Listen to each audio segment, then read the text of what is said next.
don't waste time to make any noise, do we? Welcome everybody to day 2 of the British Racing Sports Car Club's live race weekend here at Donington Park. Hopefully you can hear me because, as you can hear in the background, the British Supercar Championship is heading out for its first of 2 heats for its final rounds of the championship, and it doubles up as the British Supercar Grand Prix as well. We've got a full day of racing with Mazda MX-5, Formula Fords, Zeo Sports prototypes, and also the BRSCC Club Sport Trophy.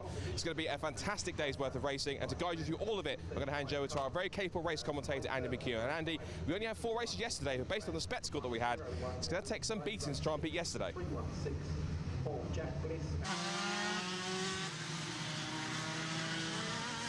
good morning everybody. Welcome to Donington Park and day 2 of this BRSCC race meeting. We're getting the racing action underway nice and early here today with Hearts heading out on their green flag lap then for heat number 1 of Motorsport UK British Superkart Championship British Grand Prix here at Donington Park. The 2 heats that will set the grid for the final later on for the actual GP event itself also form the penultimate and final round of the 2022 championship. So this is of some significance for points for the leaders of the various classes, and that is adding an extra dimension to what's already a very exciting couple of day of racing. The Supercars weren't here with us yesterday. The grid I quite frankly don't have time to go through because there are 55 of them, but it's Liam Morley, the O-Plate driver, on pole position. He's got number 24 Thomas Rushford alongside him, Carl Human, Lee Harper on row 2, with Andrew Gulliford and Carl Kinsey on the 3rd row of the grid. Then Dean Forward and Samantha Hemshaw with Paul Platt, the GP1 plate, and Lee Plain 101 rounding out the top 10. 4 different classes of kart who all compete within their own classes as well. So it's not just as simple as one overall winner, but there is going to be a champion crowned in all 4 of the classes, as well as, of course, a GP winner across all 4 of the classes as well. And those of you who tuned into this event a year ago will remember that the fight for the overall GP victory went right down to the wire. So those 4 classes then, just to quickly run you through them, we'll start with the fastest karts. That's the Division 1 Superkarts, where Lee Harpham and Liam Morley have been the pace setters all season long. Now, there are dropped scores to take into account. Once those drop scores are taken into account, Lee Harpham and Liam Morley are tied on points. So whoever scores the most points out of these 2 heat races will be the Division 1 champion between those 2. Lee Harpham, the GP plate, remember, is starting 4th on the grid overall, with Liam Morley starting from pole, so advantage to Liam in the early stages on that one. Then we move to the 250 national class, which is likely to be the next fastest of the 4 classes, and there it's slightly more cut and dry. Lee Plain, number 101, who starts from the outside of row number 5 for this rolling start. He's got a 20-point lead. There are 25 points available for a race win though, so he could still be beaten by Tom Hatfield with the 29, who starts a couple of places behind him on the grid. F4 50 Nationals then, slightly smaller entry there, but only a 5-point difference between number 69 Costa Karitsis and 27 Amy Jurger. So those 2 5 points apart, with then a further 13 or so back to Roman McClintock, who is 3rd. Sorry, Kieran Phillips, excuse me, who is 3rd in that championship. And then finally, the F125 Open Supercar Championship, after 3 wins so far this season, number 87 Jack Tritton has a fairly healthy advantage, 14 points his gap over Shane Stoney, number 89, coming into these final 2 rounds. So that's how the championship stands. The main intrigue there being the Division 1 Superkarts that are at the front of the grid, and that is where we expect there to be a very, very close battle. Very quickly, there is a way that you can tell the difference between the karts, looking at the number plates on the karts. The yellow plates with the black numbers, they're the Division 1 karts, and they're also the fastest of the karts out on track. With white plates and black numbers, that's the identifier for the 250 Nationals. Blue plates with white numbers, they're the 125 Opens, and the red plates with white numbers are the 450 Nationals. So black numbers generally mean the quicker karts, as you can see from those at the front as they come out of Goddard's then towards the red lights. When they go out, the rolling start will be underway. On the left of shot, it's Liam Morley. On the right is Tom Rushforth. Away they go, and the rush towards Redgate Corner begins with a good start made from pole position by Liam Morley. The plate cars will lead them down into that first turn. There's a bit of wheel banging going on for second place there. That was a very feisty start to this morning's racing. Let's hope they all get through the first corner cleanly. Plenty of space. There is one spinner though off onto the grass, a full 360, and the driver continues with barely missing a beat. The battle on at the front though, and that is Liam Morley versus Lee Harpham, and Lee Harpham's up the inside for the race lead. So already Lee Harpham making progress from fourth on the grid. He's into the lead of the race as they go out of the old hairpin for the first time in what is only a 12-minute heat, so not a huge amount of time to get on with this. Liam Morley though strikes straight back up the inside. There's a third driver getting involved as well there, and as they make their way up to the top of the hill, that is the number 3, I believe, of Carl Kinsey, one in the gravel further back, so that is our first non-finisher of the day, I suspect. But those leading 3 really going at it, hammer and tongs in the early stages. What a start though by Lee Harpham from fourth to the lead briefly at the old hairpin, although he does now slot back into second place. We've got a few of them off. One of them is Paul Platt, the GP1 plated kart, going the wrong way down the track. He was expected to be one of the front runners within his class, but unfortunately he's in strife. Number 125, I think, was another one, Luke Plain, and I didn't quite spot the other number in the gravel, 35 perhaps that was, in which case that was Samantha Hempshall. We'll see whether she comes through at the end of the first lap. Sideways there for number 24, which has made its way into third place now. Tom Rushforth holds on to that third position, but of course with that slide loses quite a bit of time to the leading 2, which, as you can see, have really started to gap him now. Into Redgate they go. Morley leading, Harpham second. Those two tied for the Division 1 Championship lead.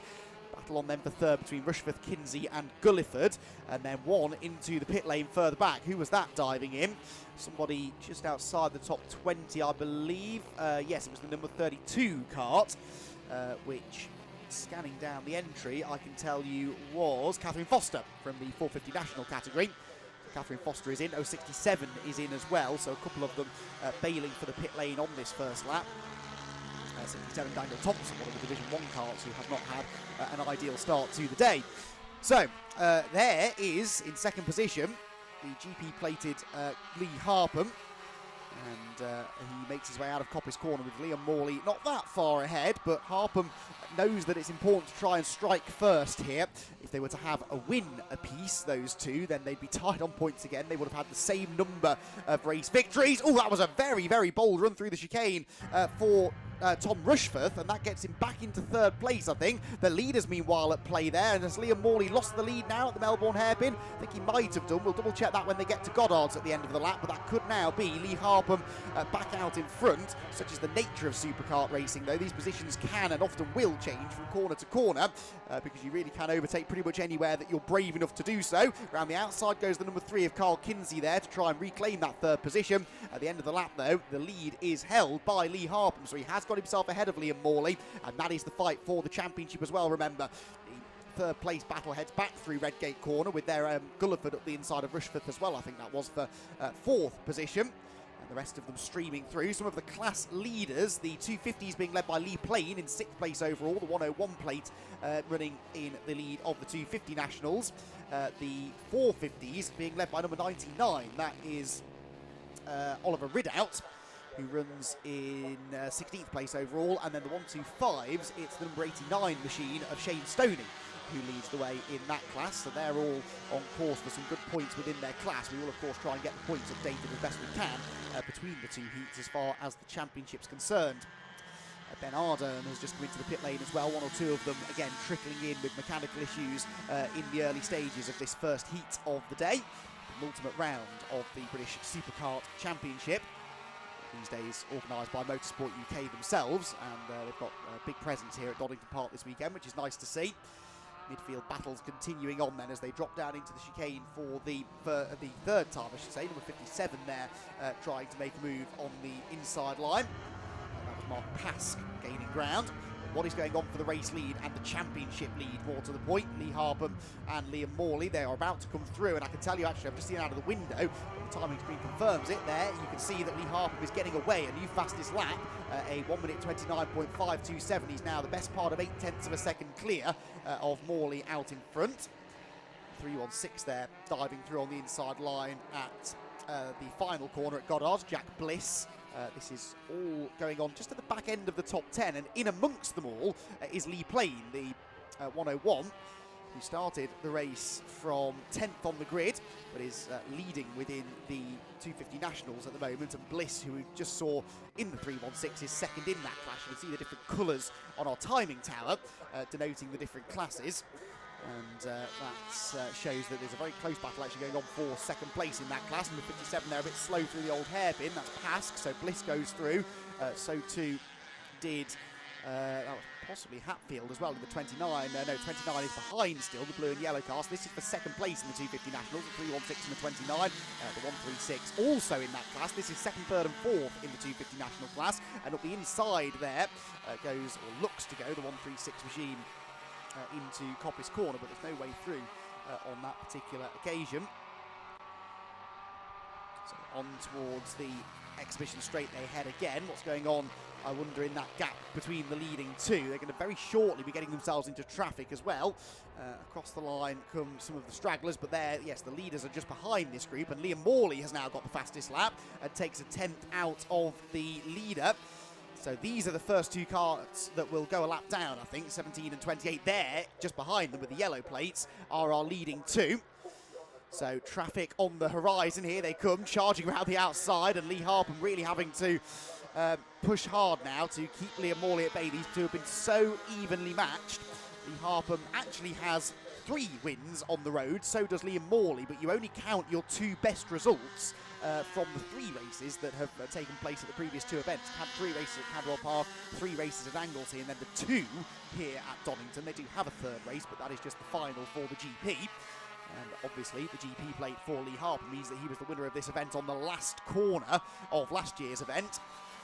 So they've each had a hat-trick of wins. Harpham won all 3 races at Cadwell Park. Morley won all 3 at Anglesey. You only count 2 of those wins towards your final total. There was somebody in the gravel there, I think, at the chicane, wasn't there? So that's a kart that is in a potentially dangerous place, but the driver seems to be, it's number 54, which has gone off. Peter Crossan, that is, one of the 125 Open runners.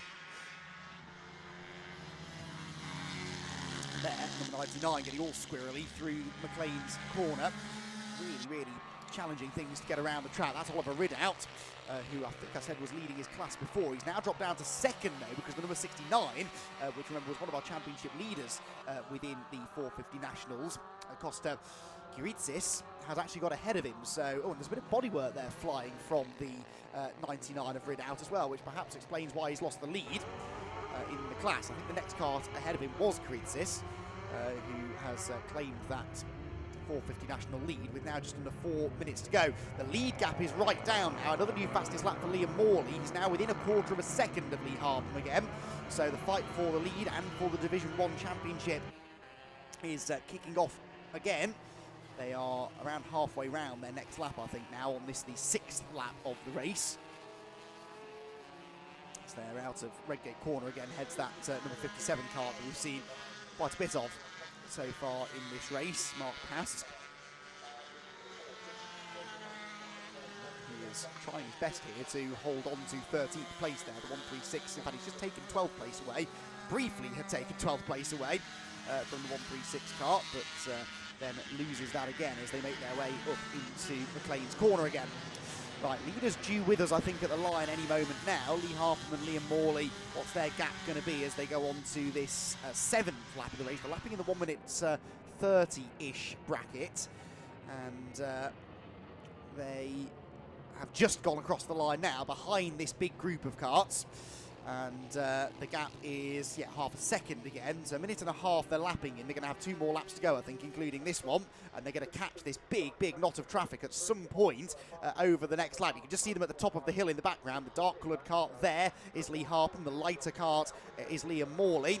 And charging up the inside they go. The GP plate of Lee Harpham then leading the way. Now, the traffic can help you, the traffic can also hinder you, and there it appeared to hinder him. Liam Morley's got the run and almost saw an opportunity to get up the inside line there. Is he going to attack into McLean's? No, because they both got the inside of the slower cart, but that has really allowed Liam Morley to get right back onto the gearbox of the race leader with a lap and a half to go now. No quarters being asked or given in the traffic here as they try and duck and dive their way past the slower runners, and Liam Morley almost ends up getting squeezed onto the grass there, but they've broken through that knot of traffic pretty well. And the gap comes down, but in the end, not by a huge amount. Through the chicane they go, hopping over the curbs. I can't begin to imagine how painful that is to rattle over those sleeping policemen on the inside edges of the chicane. But both of these drivers know how important it is to win this race when the points are as close as they literally can be. A tie for the championship lead between these two, just 2-point scoring races to go.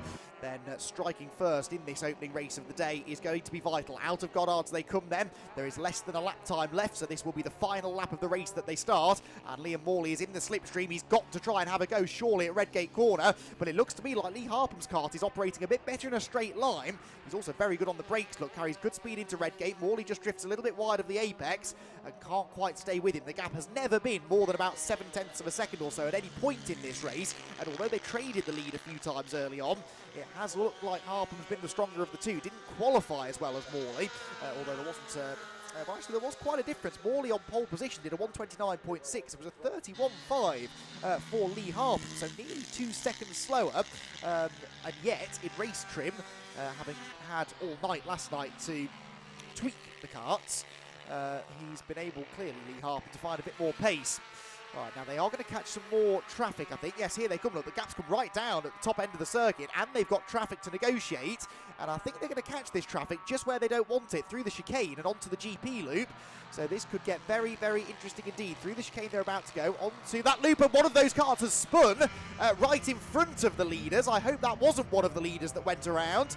Just saw off in the distance, one car pointing the wrong way. No, here they come. Liam Morley's going to go up the inside line, and Harpham's locked up. Morley goes for the lead. He's got it as well as they go through the Melbourne hairpin. Liam Morley gets the advantage, but Harpham will surely try and strike back as they head for the final turn then. Here they come over the crest of the hill. Morley up the inside of a back marker. He's going to do it. Liam Morley, with 2 corners to go, has managed to get the lead and will win the penultimate round of the Motorsport UK British Superkart Championship. Across the line goes Morley. He is the winner. Lee Harpham hung on, but I wonder whether that back marker having a moment at the chicane is what ultimately cost him the momentum down the hill.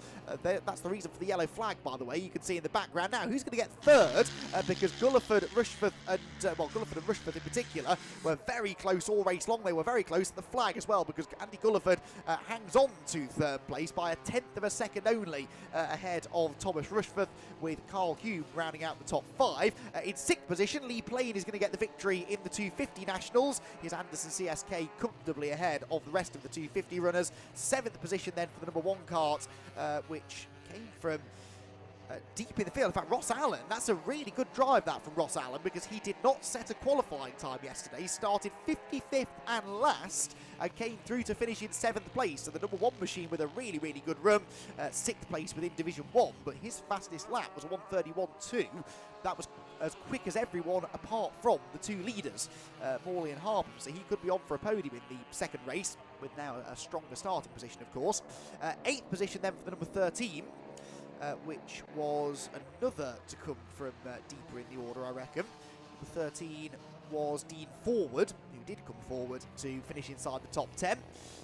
9th position then for the second of the 250 Nationals. That was number 316, which was Jack Bliss. And the top 10 rounded out by the 3rd place 250 National runner, number 29, which was Tom Hatfield.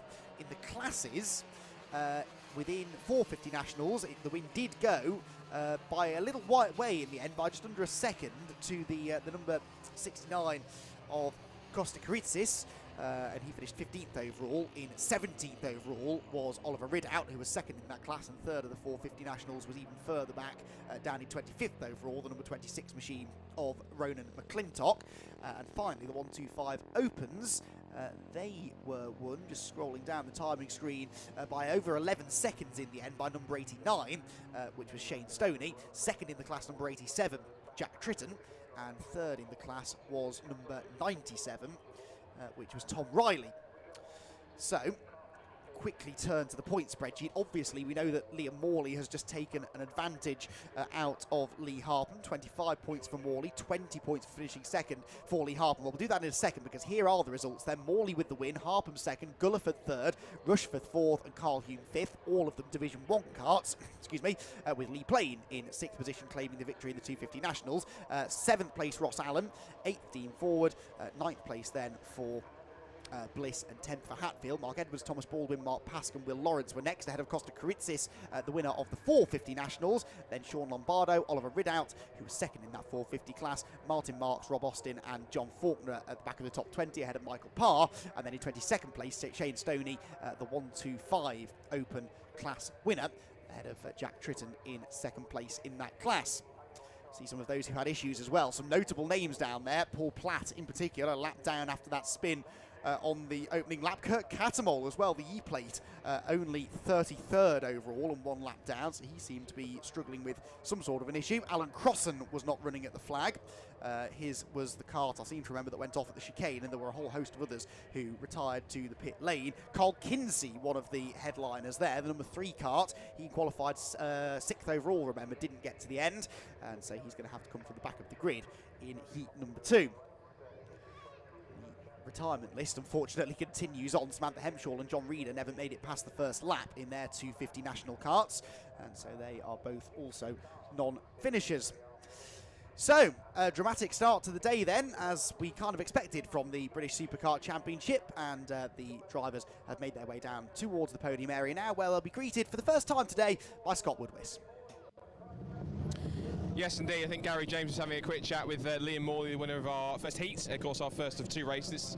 I have to remind you, of course, it's the final round of the Superkart Championship, and it also doubles up as Heat 1 for the Superkart Grand Prix. So all 3 races this weekend have a dual purpose. There's 2 sets of points we have to try and work out. So whilst Liam's having a chat, let's have a quick word, if we can, with Lee Harpham, who's in a conversation a little bit. Lee, let's have a quick chat for a second. An intense battle at the front, as always, with Liam. It's never a dull at the front, is it? No, it was some good racing.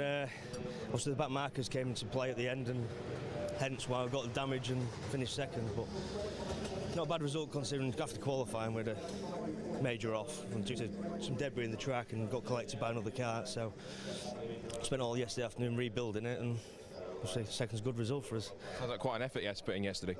Yeah, I was working from about 3 o'clock till midnight last night, and had to re-weld the chassis, and just everything was damaged. So. Given this weekend's a dual purpose because it's the last weekend of the championship and also it's the Superkart Grand Prix, to get second in both to start off, that's a decent way to start off considering everything that you've had in the past 24 hours. Yeah, like I say, we worked our socks off yesterday, all of us, and got it back together. It's not quite right, but obviously happy with second. It'll do. Great stuff. Well, well done. We'll see you for race 2 later on. Cheers. Thank you. Good stuff. Let's have a chat to our race winner then, Liam Morley, who had that intense battle as always. Have a quick chat with him, Liam.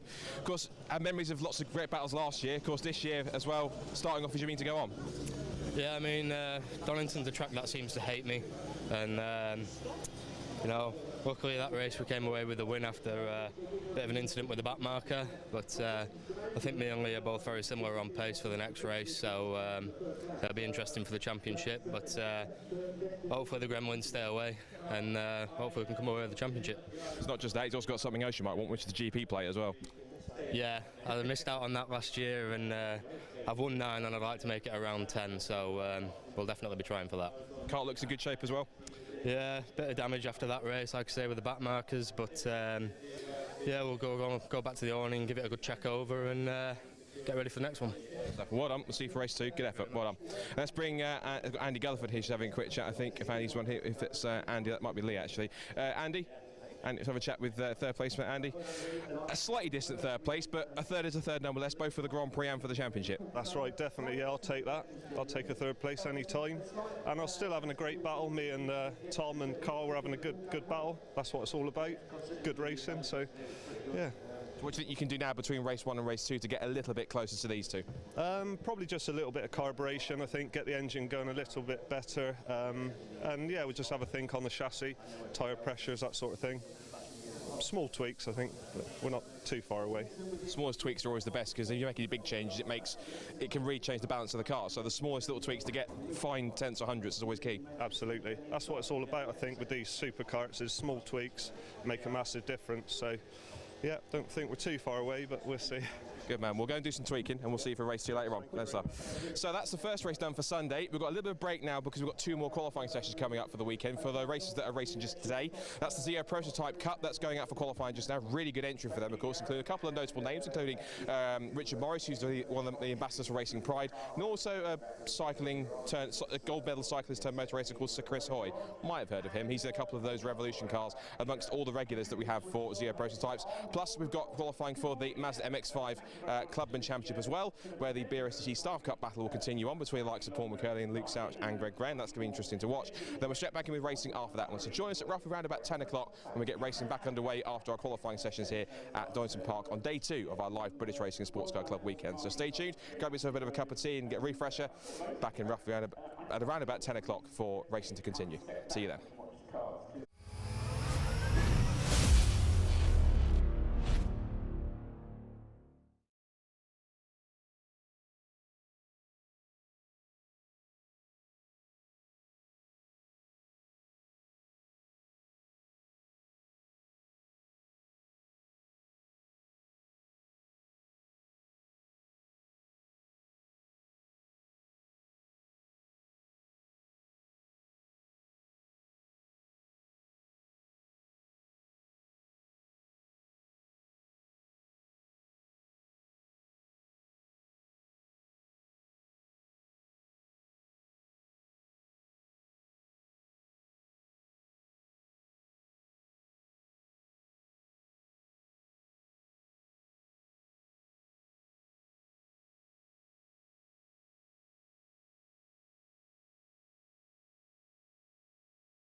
Well, welcome back everybody to Donington Park, where we're ready to go racing again here on the full Grand Prix circuit after a bit of a lull in the proceedings as far as racing is concerned, for a couple of qualifying sessions to take place for later races. We are now back with another couple of races here live, kicking off with our second race of the weekend for the Avon Tyres National and Northern and Super Classic Formula Ford Championships. A busy grid of over 30 Formula Ford 1600 cars set to do battle over the course of another 15-minute race. I say another 15-minute race. Yesterday's race didn't actually get to the full 15 minutes because a couple of cars dropped off the road into slightly precarious positions across the early part of the race, and that led to an early conclusion about 5 minutes early. They threw the checkered flag, and it was a win for the Irishman Niall Murray, the Team Dolan driver in a new build Van Diemen, who won the race yesterday, having started it from third on the grid, but he came charging through in the early stages to the lead and then fended off a trio of Ammonite Motorsport teammates for the victory. It was a very, very close run thing though, some really good racing as you'd expect from Formula Ford, and we're expecting more of the same in this one. We've also got within this grid, and like I said, the Northern and Super Classic Formula Ford Championships as well. More on that in a bit though. We'll start off by showing you how they line up then. Niall Murray on the pole position, Colin Queen alongside him, this based on the result of yesterday's race, so if you missed that one, this is the order in which they finished. Sean Rashid got himself on the podium for the first time, with Andre Lafond, his teammate, lining up alongside him on row 2. Lucas Romanek came into the weekend hoping for big things, but could only manage 5th. He starts there alongside Rory Smith, with Joey Foster next in line, and Michael Eastwell also on that 4th row. Morgan Quinn and Tom Nippers round out the top 10 on the grid, ahead of Jamie Sharp, the reigning Formula Ford Festival winner in his Medina, and he's got David MacArthur for company on the 6th row of the grid. Row 7, one of the rookie drivers this year, Gabe Tesh. He's got Brandon McCorgan next to him on the 7th row. And then row number 8 for Tom Hawkins and Vincent J. 9th row, getting towards the back of the top 20 now is where you find Bryn Kinch and Tom MacArthur. Tom MacArthur was in the pit lane in the early stages of yesterday's race, and the top 20 rounded out by Jordan Dempsey and Callum Grant. Now, Jordan Dempsey is the championship leader in the National Formula Fords, but had contact in the first corner. It broke the left front suspension. A very rapid fix by the team, though, managed to get him back out on track. Callum Grant, meanwhile, was the winner of the Super Classic element of the race. Gareth Buckingham, one of his big rivals. He'll start on the 12th row alongside Nick Barnes.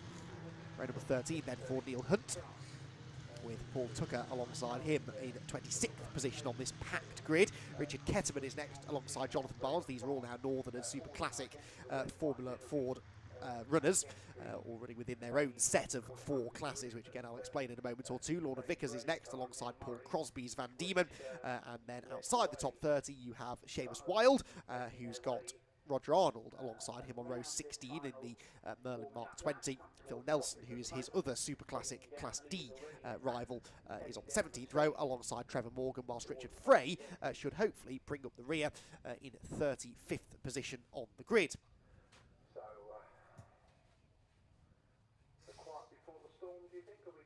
So, as I said, we've got the Pro class, which makes up the bulk of the front end of the field. That's essentially the National Championship, but then the Northern and Super Classic division split into 4 classes based on age, basically, of the cars. So the older cars, some of the 1960s Formula Ford, the Merlins, the Merlin and the Hawk, as it is, the Merlin Mark 20 of Roger Arnold, number 55, and the Hawk DL2B of Phil Nelson. They both run in Super Classic D.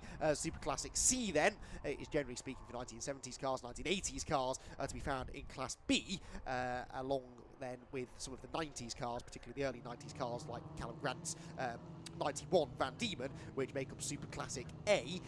You don't have to be in a classic car to run in the Northern Formula Ford Championship. It just so happens that that's where most of the older cars country nowadays seem to race, because the Northern Championship isn't really a Northern Championship anymore. It seems to be racing around most of the country now. It was not that long ago that the Northern Formula Ford Championship would solely race at Alton Park and Anglesey up in the northwest of the country, but nowadays venture frequently down into the Midlands, over towards Cadwell Park as well, and even further afield sometimes. So real travelling circus of Formula Ford racing is the Northern and Super Classic Formula Ford Championship, so it makes perfect sense, therefore, for them to be tagged onto the back of the national Formula Ford grid. Worth mentioning, though, the national cars have a third race later on this afternoon, which is a standalone race. It's only 2 rounds for the Northern and Super Classics, whereas the nationals are racing 3 times, so they get their own race a bit later on. And that is where most of the action will be, I would expect, at the front of this grid, because Callum Grant was a dominant victor in the Super Classic division earlier on, so expect the action to be towards the sharp end, where on pole position Niall Quinn will be looking to try and emulate that victory that he took yesterday. It was a very, very tough race, though. Like I said, had those 3 Ammonite teammates, the 3 red and white Ray GR18s, right behind him, and I'm sure they're going to be trying to get ahead of him into that first corner. We'll find out whether they're able to do that in just a few moments, because the back of the grid, I think, is pretty much formed now. The revs are starting to rise. The 5-second board is shown. Once those red lights come on and then are extinguished, we'll be away and racing for 15 minutes of action then here at Donington Park. The lights go out now.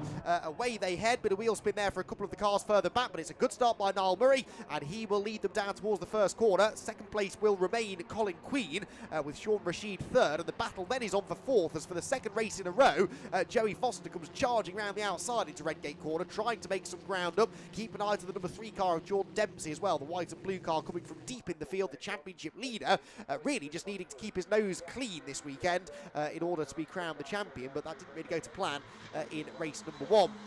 Down through the old hairpin they go then. Through come some of the Northern and Super Classic runners. Will, when the race settles down, perhaps try and pick out some of the front runners. The 31 car there we saw a lot of yesterday is expected to be towards the pointy end. Gareth Buckingham was second in class in yesterday's race.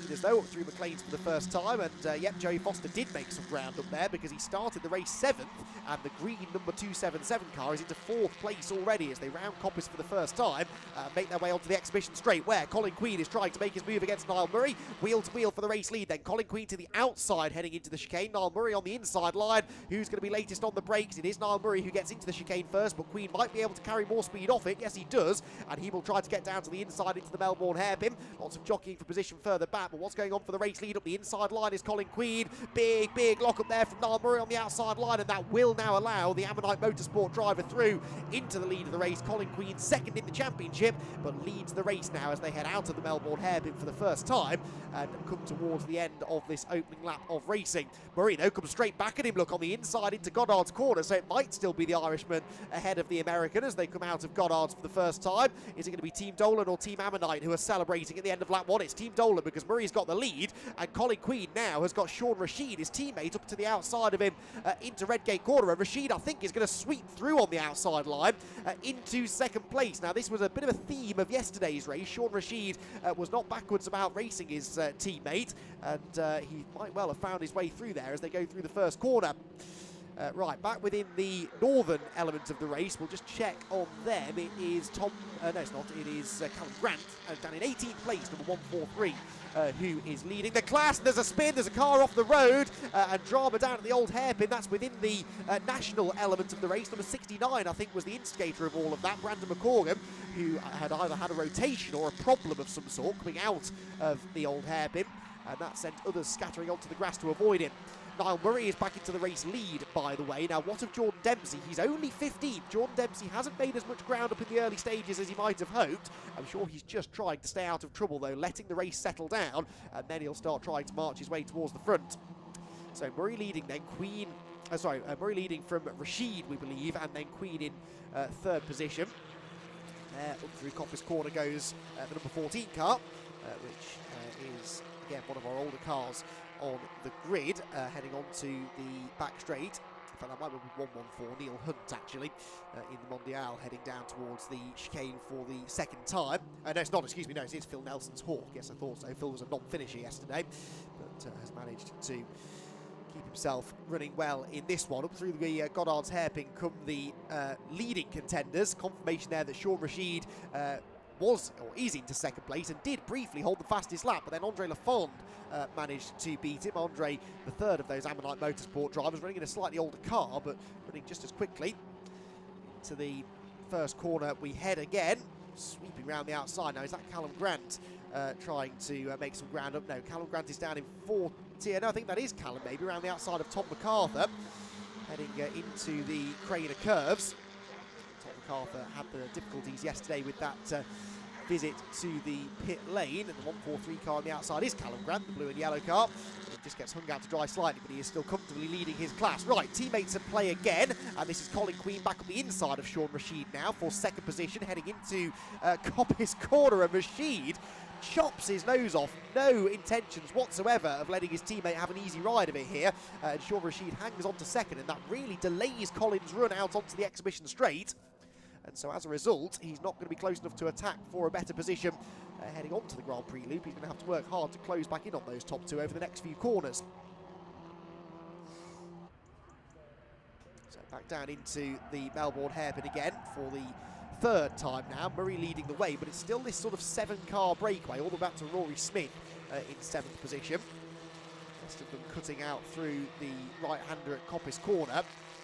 And yeah, I expect to see plenty more changing of positions here at the front. Here we go, back through the final turn. But we have had some changes of position because Lucas Romanek there, the black and white Oldfield Motorsport car, has dropped to the back of that group. So Rory Smith will be to 6th position. Colin Queen is back alongside Sean Rashid now, but they are in danger here of allowing Niall Murray to escape. Queen right round the outside of Rashid. That's what Rashid did to him a lap ago, and I think Colin Queen's going to be able to make that one stick. Here comes Callum Grant, the Super Classic race leader, just in the middle of this group, and there he turns, the blue and yellow car, who is just ahead now of Bryn Kinch, that is, in 15th position.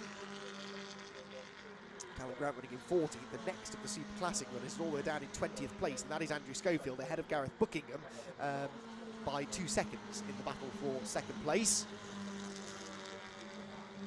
5 heads through, that's David MacArthur. MacArthur clan, father and 2 sons, who race frequently within the northern element of the championship, but nowadays committing, it seems, to the national series. Callum Grant there nearly getting elbowed aside by Kinch as they went through McLean's, but he fended him off actually. Callum Grant stays ahead in that 1991 Van Diemen.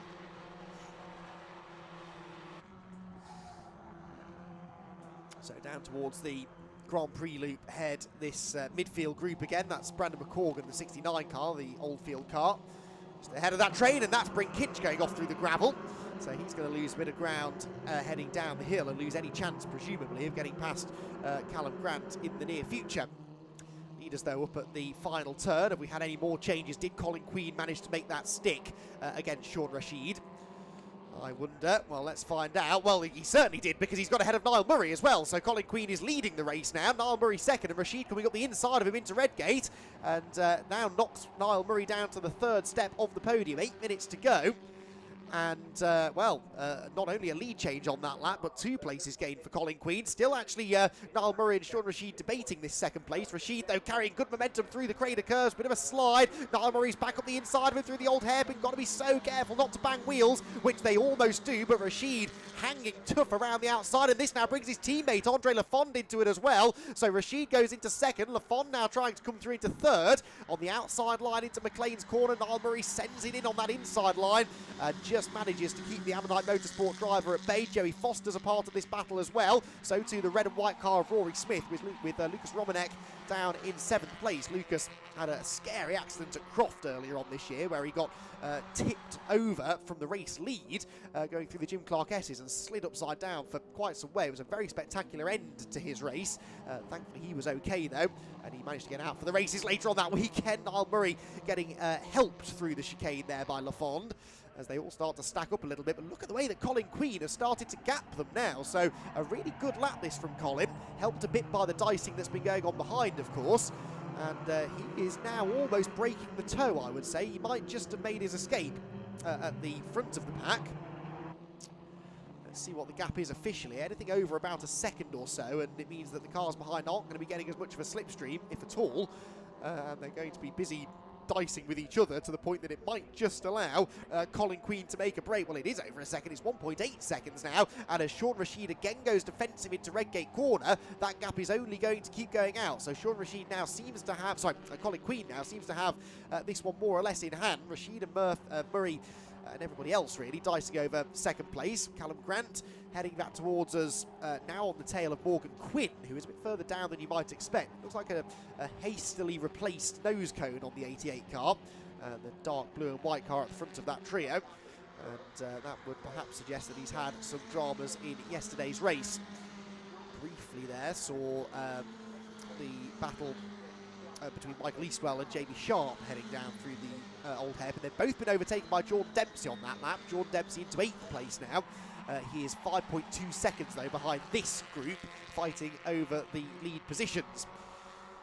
Now you can't even see Colin Queen anymore in this shot. He really has made his break now at the front of the field. This is 2nd, 3rd, 4th, 5th, 6th and 7th, all jockeying for position into the chicane, with Sean Rashid just staying ahead, but again he's a bit slow through the chicane. That just sort of bottles everybody up because there's only one line through there. Even if you do carry more speed through it than the cars ahead of you, you're not really going to be able to go anywhere with that momentum.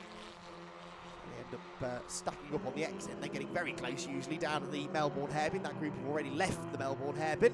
Michael Eastwell there slipping behind Jamie Sharp in their ongoing battle for 9th position. Jamie Sharp now moving into that 9th place.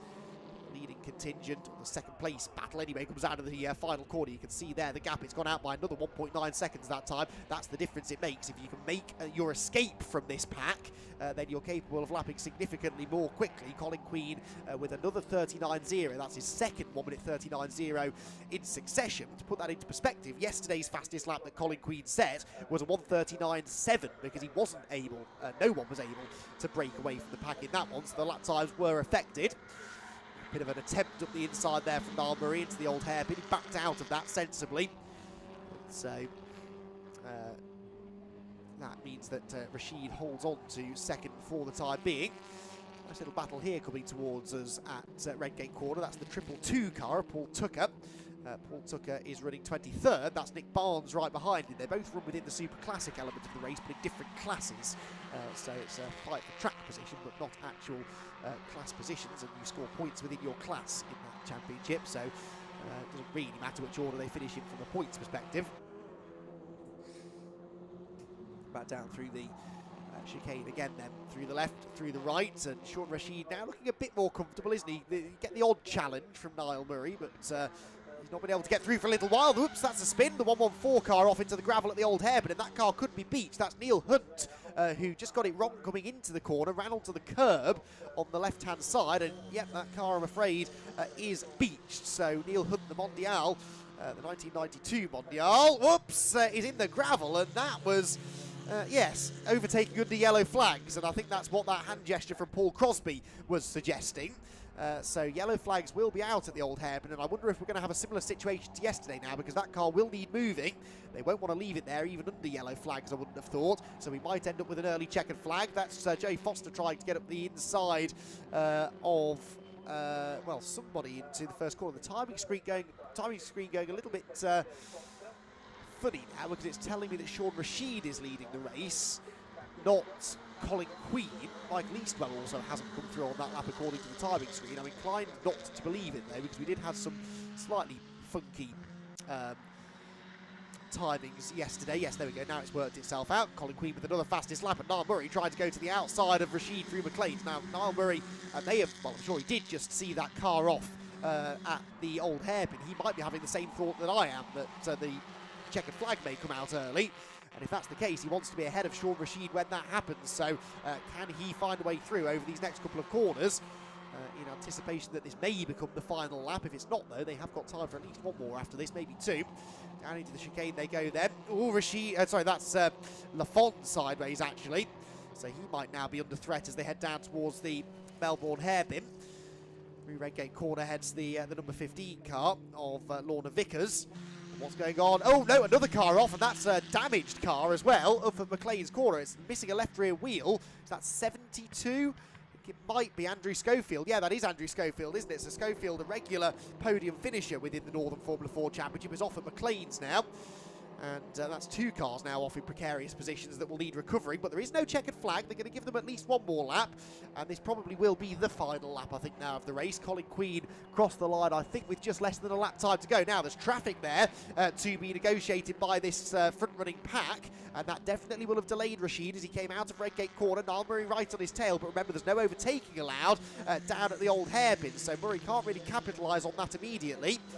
To the right-hander they go. See, Murray knows he can't overtake, so he takes as wide a line as possible into the corner to carry the speed off it up towards Starkey's and Schwant's curve, and then the right-hander at McLean's for what I suspect will be the final time. Sean Rashid defending well in this second position, knowing full well that he's got his teammate Andre Lafond applying the pressure to Niall Murray as well. Past Andrew Schofield's car they go, so again yellow flags out at that part of the circuit.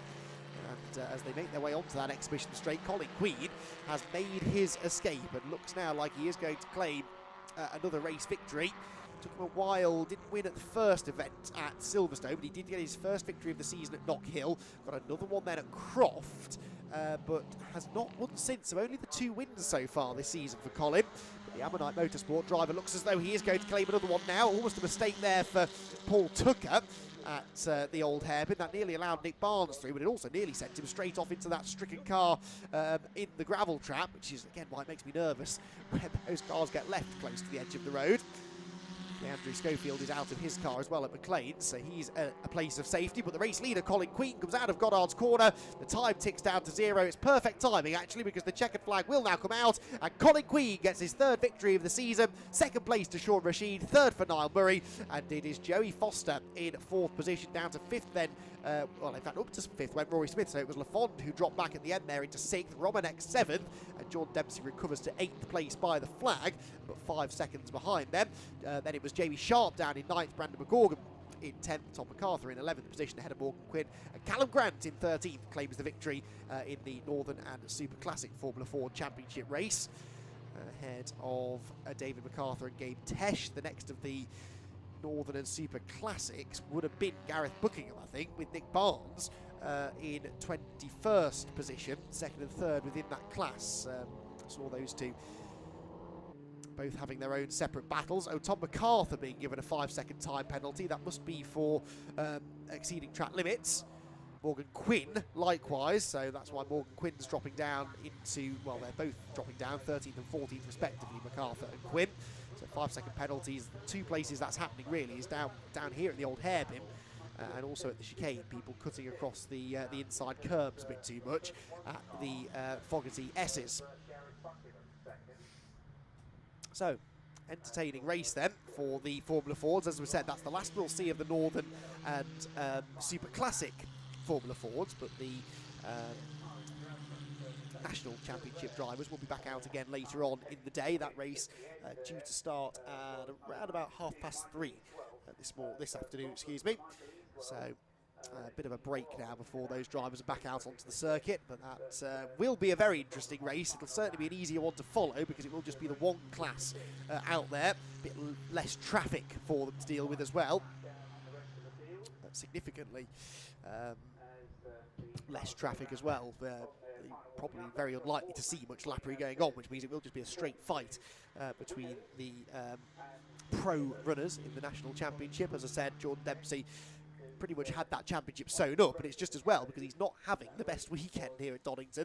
Finished a lap or so down, a couple of laps down yesterday, and only managing to recover to 8th in that one. Colin Queen gets the victory though, Sean Rashid 2nd, Niall Murray in 3rd position with Joey Foster 4th, Rory Smith 5th, ahead of Andre Lafond, Lucas Romanek, Jordan Dempsey, Jamie Sharp and Brandon McGorgan. Callum Grant in 11th place wins in the Super Classic Northern Championship and wins Super Classic Class A. Dave MacArthur and Tom MacArthur were next ahead of Morgan Quinn, Gabe Tesh, Bryn Kinch, Tom Hawkins and Vincent J, with Gareth Buckingham, the next of our class winners, winning in Super Classic B. Super Classic C was won by Paul Crosby, you can see there, 27th place overall, and Super Classic D by Roger Arnold, and Roger Arnold in the Merlin Mark 20. Claiming his 2nd victory of the weekend within Super Classic D. Phil Nelson and Trevor Morgan, the last of the finishers. We saw Andrew Schofield off at McLean's with damage, Neil Hunt off at the old hairpin. You can see his car there about to be recovered, and Tom Nippers was the other non-finisher. Not quite sure what happened to him, but the 189 car also failing to reach the flag. So, first Formula Ford action of the day is done. The drivers have made their way down to the pit lane, where Scott Woodward is about to catch up with our podium finishers. Yeah, right, and I've got race 2 winner once again for the second time, well, taking the points at least, and the victory this time, Colin Queen. You managed to get the bit of Niall this time. That was like another frantic fight at the front. How was that? Yeah, no, it definitely was. I think all of us were all held together at the top. I don't know, 5, 6, 7 of us, and you know, I knew I had the pace the whole time, and really just wanted to get ahead of Niall and Sean. You know, and tried to make as quick work as possible with that, and it managed to pay off. And it's just, you know, got into the flow after that and managed to take the win. So I'm really happy with that one.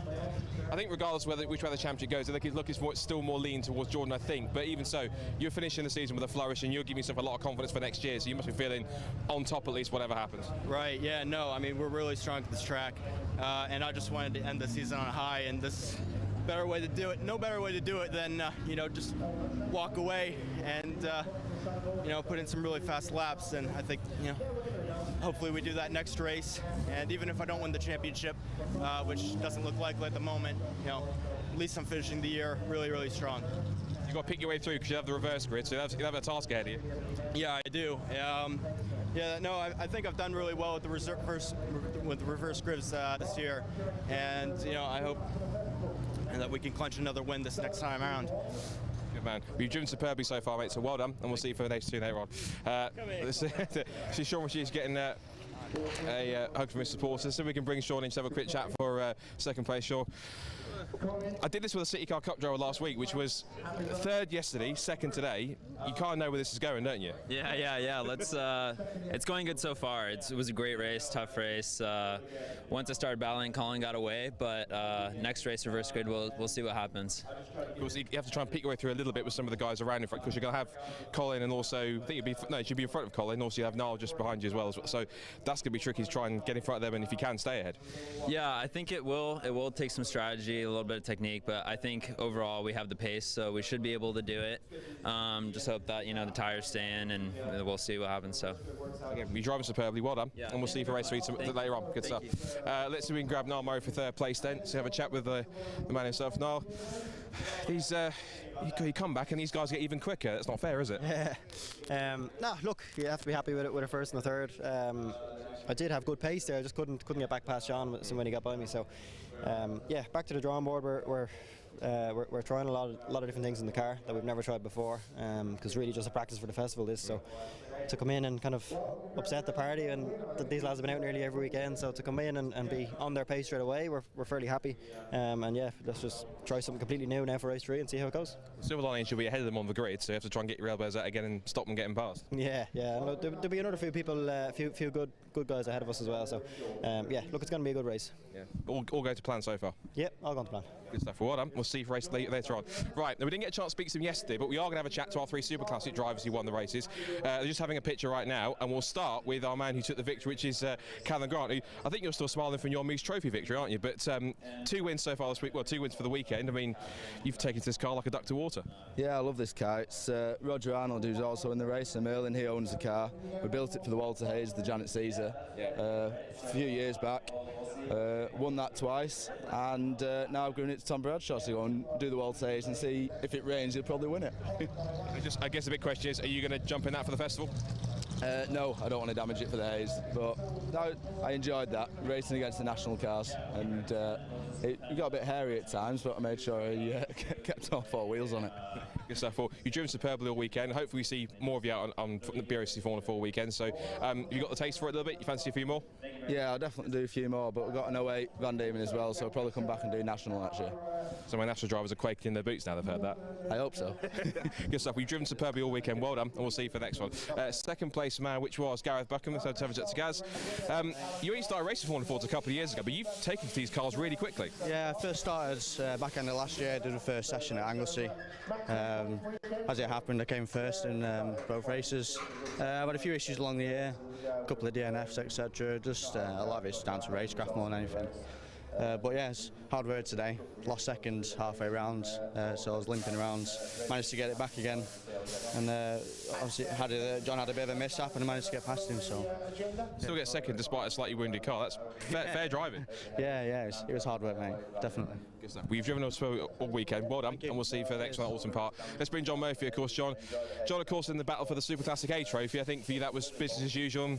Another good haul of points on the weekend.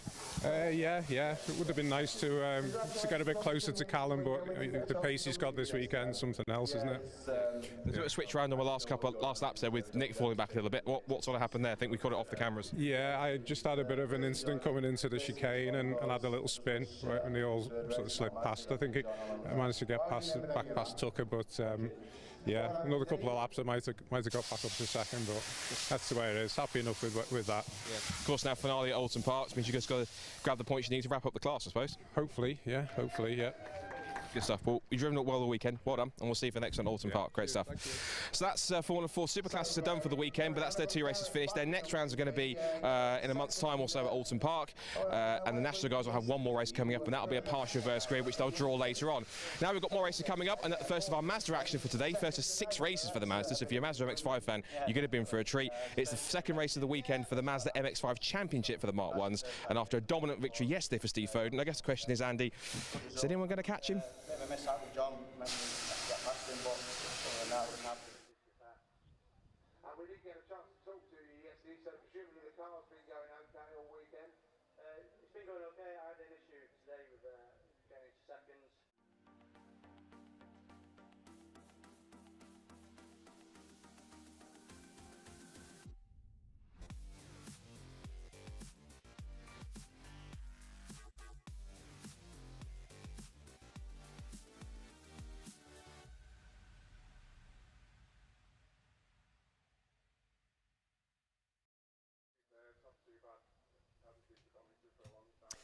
So, excellent action from the Formula Fords, but now we turn our attention to the BRSCC Mazda MX-5 Championship, their second of 3 races this weekend, and yesterday's race was dominated by Steve Foden, and it was an important result for Steve because it did just apply a bit more pressure to the championship leader Fraser Fenwick. Fraser Fenwick still enjoys a healthy advantage in the points, but it did come down a little bit from 40 to 36 points in yesterday's race because Fraser got tapped off the road at the first corner, which really then derailed his race a little bit. It was contact into Redgate, which sent him wide into the gravel. He dropped almost outside of the top 20, fought back really well to the top 5 by the finish, but yeah, wasn't an ideal race for the AB Motorsport driver, and that meant that Steve Foden in his Rob Boston Racing run number 77 car was able to claim a victory and take some points out of Fraser.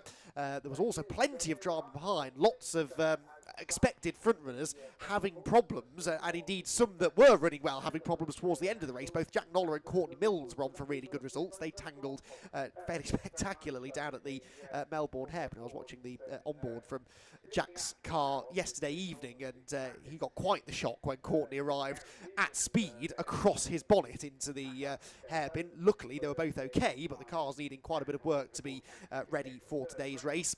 We also had drama for all 3 of the Greytrexes, the father and 2 sons, who were all spun out of the top 12 within the first lap of the race. One of them went off at the first corner. That, I believe, was Chris Greytrex. And then the other 2, Jason and Callum, getting turned around by Scott Leach down at the Melbourne hairpin, and that has an effect on Jason Greytrex's chances of hanging on to 3rd place in the points. Right, we'll cover the point situation in a bit more detail in a few minutes. For now, though, let's take a look at how they're going to line up on the grid for this one. It's based upon the result of yesterday's race. Steve Foden, the dominant race winner, gets the pole position. Seb Fisher and Ollie Graham, the 2 of the 3 TSW drivers, both on the podium, and it was a birthday podium for Oliver Graham as well. He'll now be looking for a race victory perhaps today. He's got Tom Smith alongside him, the man who tangled with Fraser Fenwick at the first corner. Fenwick starts, typically, right behind him on the grid. 5th place for the championship leader. Tom Langford had a good run to 6th ahead of Brad Jones, and Michael Nibbs in 8th position, with Callum Greytrex recovering to 9th position after his spin on the first lap, with Adam Craig rounding out the top 10.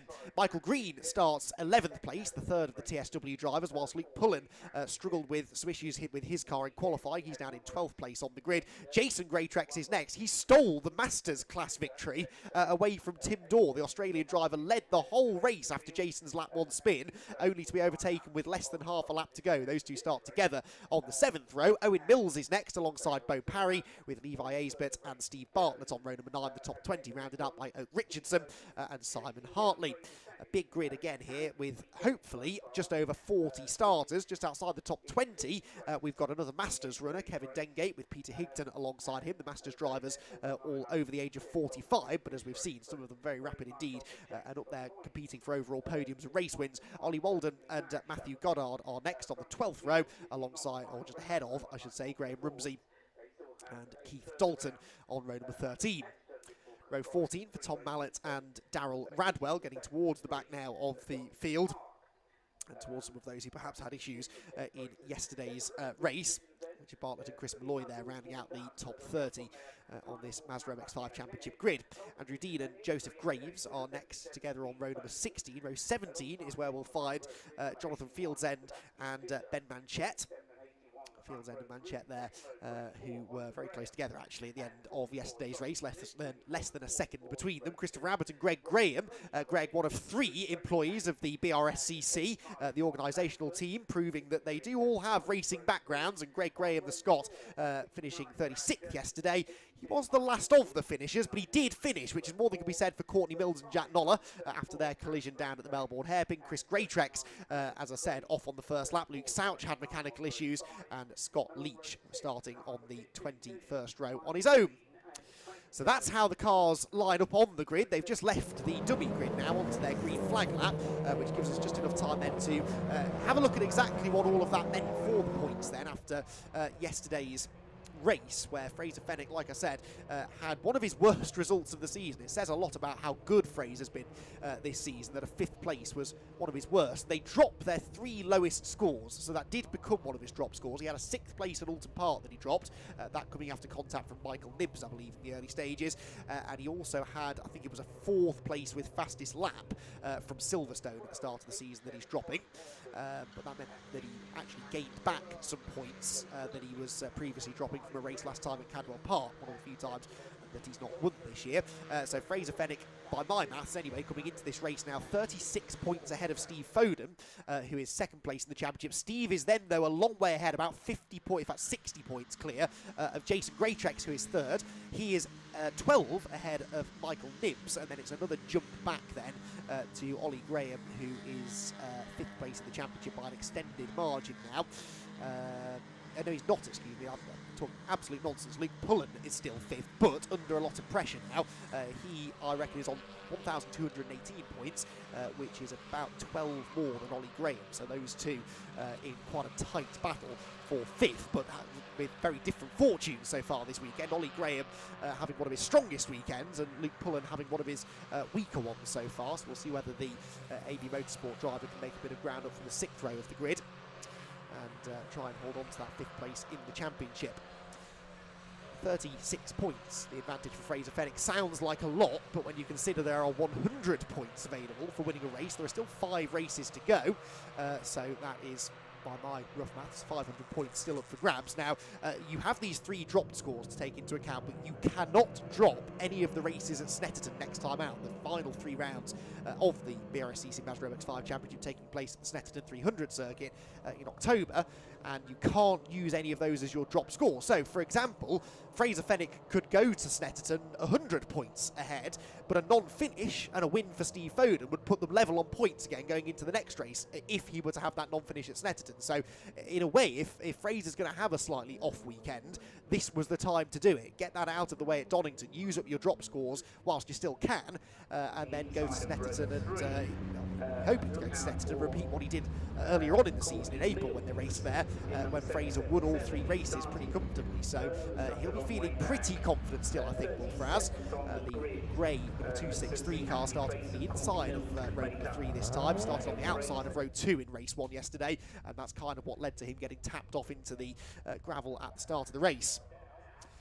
So big grid starting to form then on the start-finish straight here at Donington Park. On the left of the front row then, the white and gold number 77 is Steve Foden. Alongside him, the pale blue and grey striped car of Seb Fisher, who's really enjoying some good form in the second half of 2022. So too his teammate Ollie Graham, the dark blue and orange car that lines up on the inside of row 2. And the all-white car is Tom Smith to his outside. And then on row 3, two AB Motorsport teammates, the grey car of championship leader Fraser Fennick and the white and blue of Tom Langford. And that is the championship winning car from last year in the hands of Ollie Hall, as it was then. So, grid is formed, red lights go on, 20 minutes on the clock. The second race of the weekend for the BRSCC Mazda MX-5 Championship gets underway with a good start by Steve Foden. He's got his nose ahead, I reckon, as they head towards Redgate for the first time. In fact, he's got his whole car ahead as they head towards Redgate corner, because Seb Fisher slots in behind him. Fennick up the inside line there as they head towards the first corner. Right out wide goes Luke Pullen. Is he going to stay on the track? I hope so. It often gets a bit physical through the first corner, and there's the proof of that. 2 or 3 of them running wide through the gravel trap, but hopefully they should all be able to rejoin with minimal time lost. Down the crane as they go. Lots of 2x2. That's Adam Craig and a sideways Michael Nibbs, who shoves Craig almost onto the grass. That nearly ended in tears, but they all just keep pointing in vaguely the right direction as they drop down through the right-hander at the old hairpin. Some curb being taken on the inside by Jack Noller. Now that 36 car, one to watch, because Noller started about 39th or so on the grid. He is not running 39th anymore, so he's made up some places in the early going. Through McLean's corner we go. Tom Langford there on the outside, and his teammate Luke Pullen comes up the inside of him. Foden's leading the way though. Fisher second, third for Ollie Graham. Fennick is in 4th place, a much better start for him this time. There on the outside, Tom Langford getting hung out to dry slightly, but of course he'll have the inside line now for the run into the Fogarty S's. And those two teammates will want to be sorting that out before they get to the braking zone. There is the highest placed of the AB Motorsport Brigade though, Fraser Fennick, surviving the first lap in one piece this time, and he heads through the chicane right on the tail of Ollie Graham in 3rd position. Tom Smith there has had a terrible start, hasn't he? The white number 44 car started on the outside of row 2, but he's running well outside the top 10 as they head for the Melbourne hairpin for the first time. Single file for the first half dozen or so.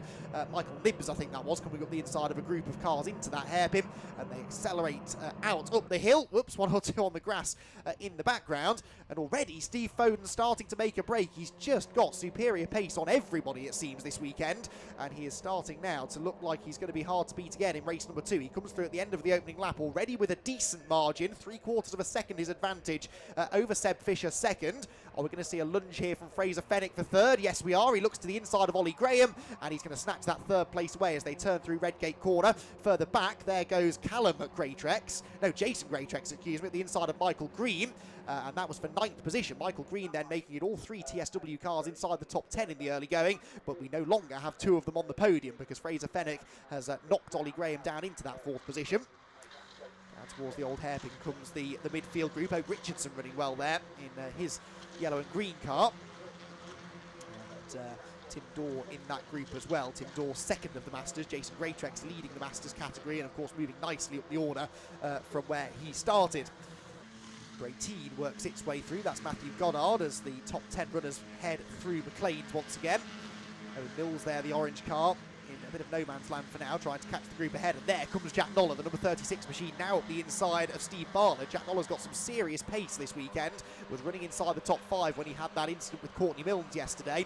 And Jack Noller is, well, at the end of that first lap, Noller had gone from 29th to 20th.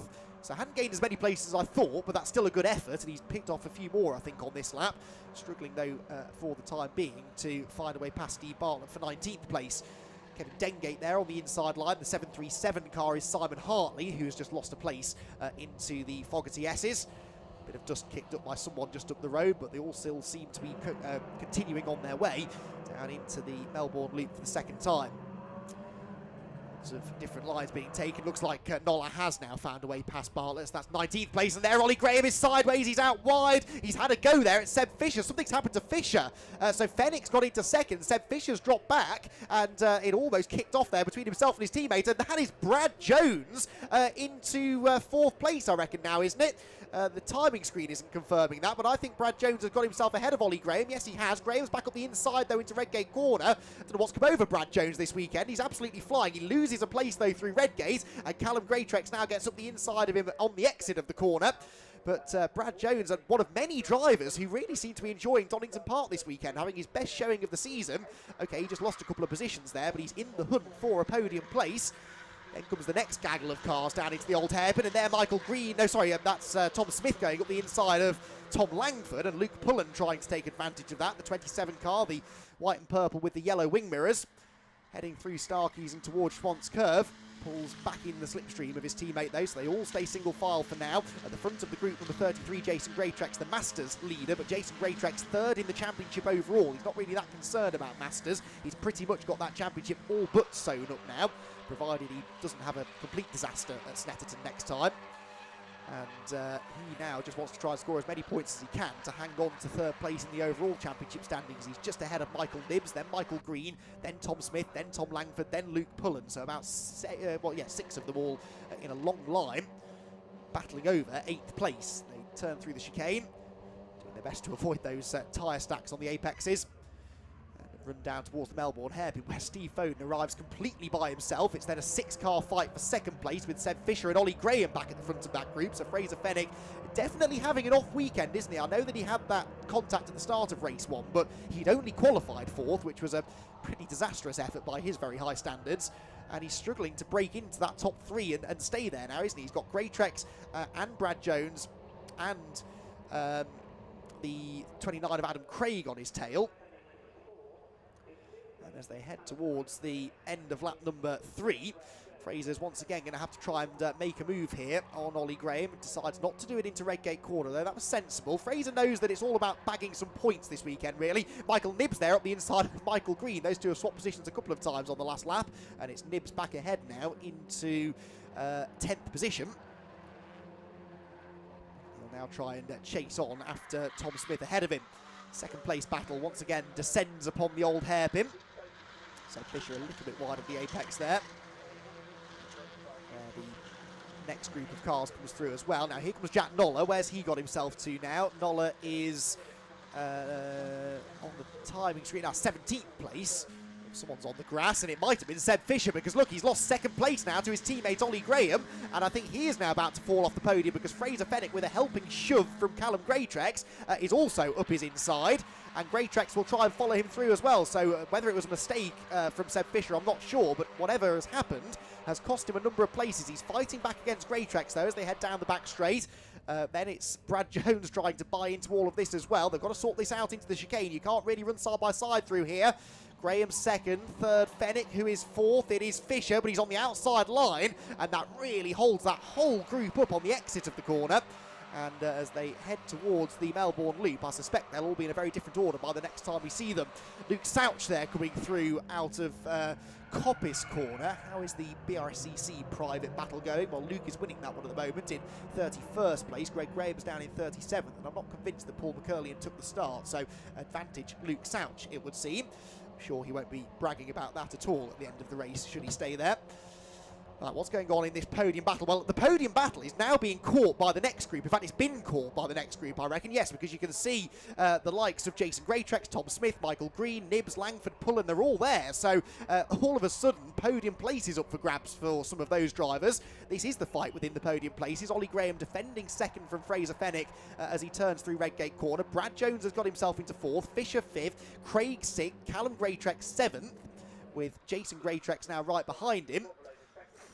Jason, father of Callum, of course. I wonder whether Callum's going to make life too difficult for his red line teammate. I doubt it. Dropping down into the old hairpin, and a wide line there for Graham. That's going to cost him on the exit, I think. There, the third of the Greytrexes, having a big moment at Redgate Corner. That was Chris Greytrex with a big slide and a big save. He did well to gather that together. And he is now going to lose a few positions, I think, as they head down the hill. And at the back of that group, the grey and yellow car, that is Luke Souch, who's going to try and pick a few of these off if he can. Lots of different lines being taken through the old hairpin. Peter Higton there, the white number 4 running wide. Kevin Dengate, the red number 178 car, gets up his inside, and they make their way up towards the top end of the circuit once again.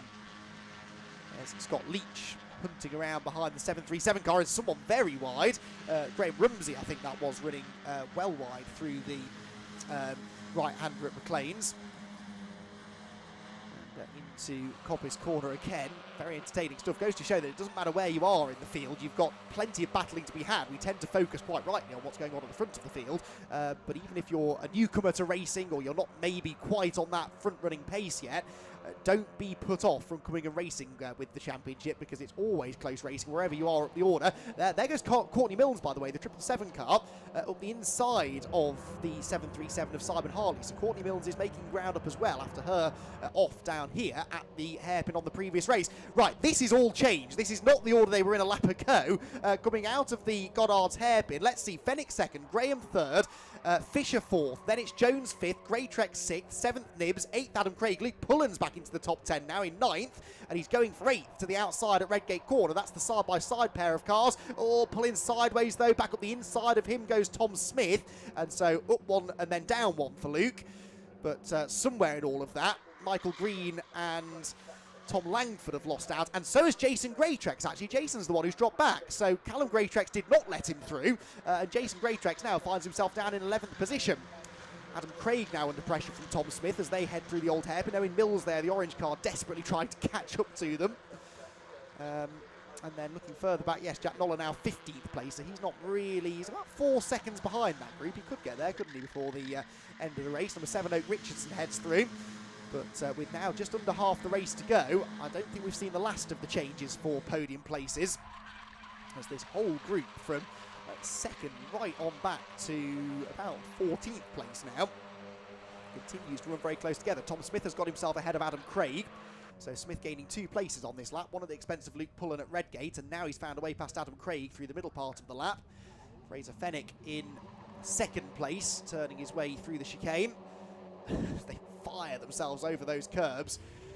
Jason Greytrex trying to recover. Steve Foden is sort of missing out on all the fun, isn't it? I mean, I get that he needs to do this from a championship perspective, but he'd be enjoying himself a lot more if he was in this battle. Up 3 wide further back, Luke Pullen gets up the inside of Adam Craig. It looked as though Fraser Fenwick was under pressure for second place as well from Ollie Graham. And honestly, it's almost impossible to keep up with all of the positional changes because they are changing corner by corner. Graham did get ahead of Fenwick. There, Pullen defending from Craig. Jason Greytrex doing the same against Tom Langford, ex-Compact Cup front runner. His first season, not even a full season yet, of MX-5 racing. Oh, Craig slow. Adam Craig slow out of the last corner. The black and yellow number 29 car seemed to pull out of line and is not arriving at Redgate Corner. He's pulling onto the grass. So Adam Craig out of the race. You can see him in the background there, pulling onto the grass down the pit straight. So Adam Craig is out of that battle.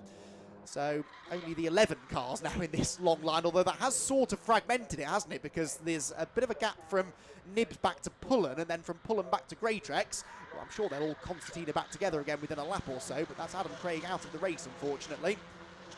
Further back, Oak Richardson there on the outside line in his yellow car, getting lent on by somebody as they come down through the Craner curves, but he's going to fight back on the left-hand element of the Craners. That's the outside now for the old hairpin, though, and the 478 car goes through of Steve Bartlett. So Richardson losing a place. There's Adam Craig, though, out of the race. That's a real shame. Something breaking coming out of the final turn. Had all the hallmarks of something like a drive shaft going, or maybe a gearbox issue. But the way that the car lost power on acceleration, that's often what happens when the drive shaft breaks. And unfortunately for Adam, it is his race over. And of course, the race 3 grid is based on your results from race 2, so he'll be at the back of the grid for that one as well. At least it gives us another quick driver to watch for coming from the back, but he, I'm sure, will not be looking forward to that particularly. He was running really strongly there inside the top 10. Richardson trying to come back now at Bartlett as they head towards the chicane, and he will be successful in that. Goes around the outside of him into the braking zone. And the yellow and green car heads through the chicane. Bartlett then gets sideways and might well lose another position before they arrive down at the Melbourne hairpin. Lead group there you can see disappearing off into the distance. Of course, they're in a different order now than they were last time we saw them. Because I reckon Fisher's got ahead of Fenwick now, hasn't he, for third position. So we might once again have 2 TSW cars on the podium. We do. And Brad Jones has gone through. Now that's it. Oh, no, he hasn't. Sorry. Fenwick. I'd lost Fenwick for a second. He was that close behind Seb Fisher. I thought he'd drop down more places.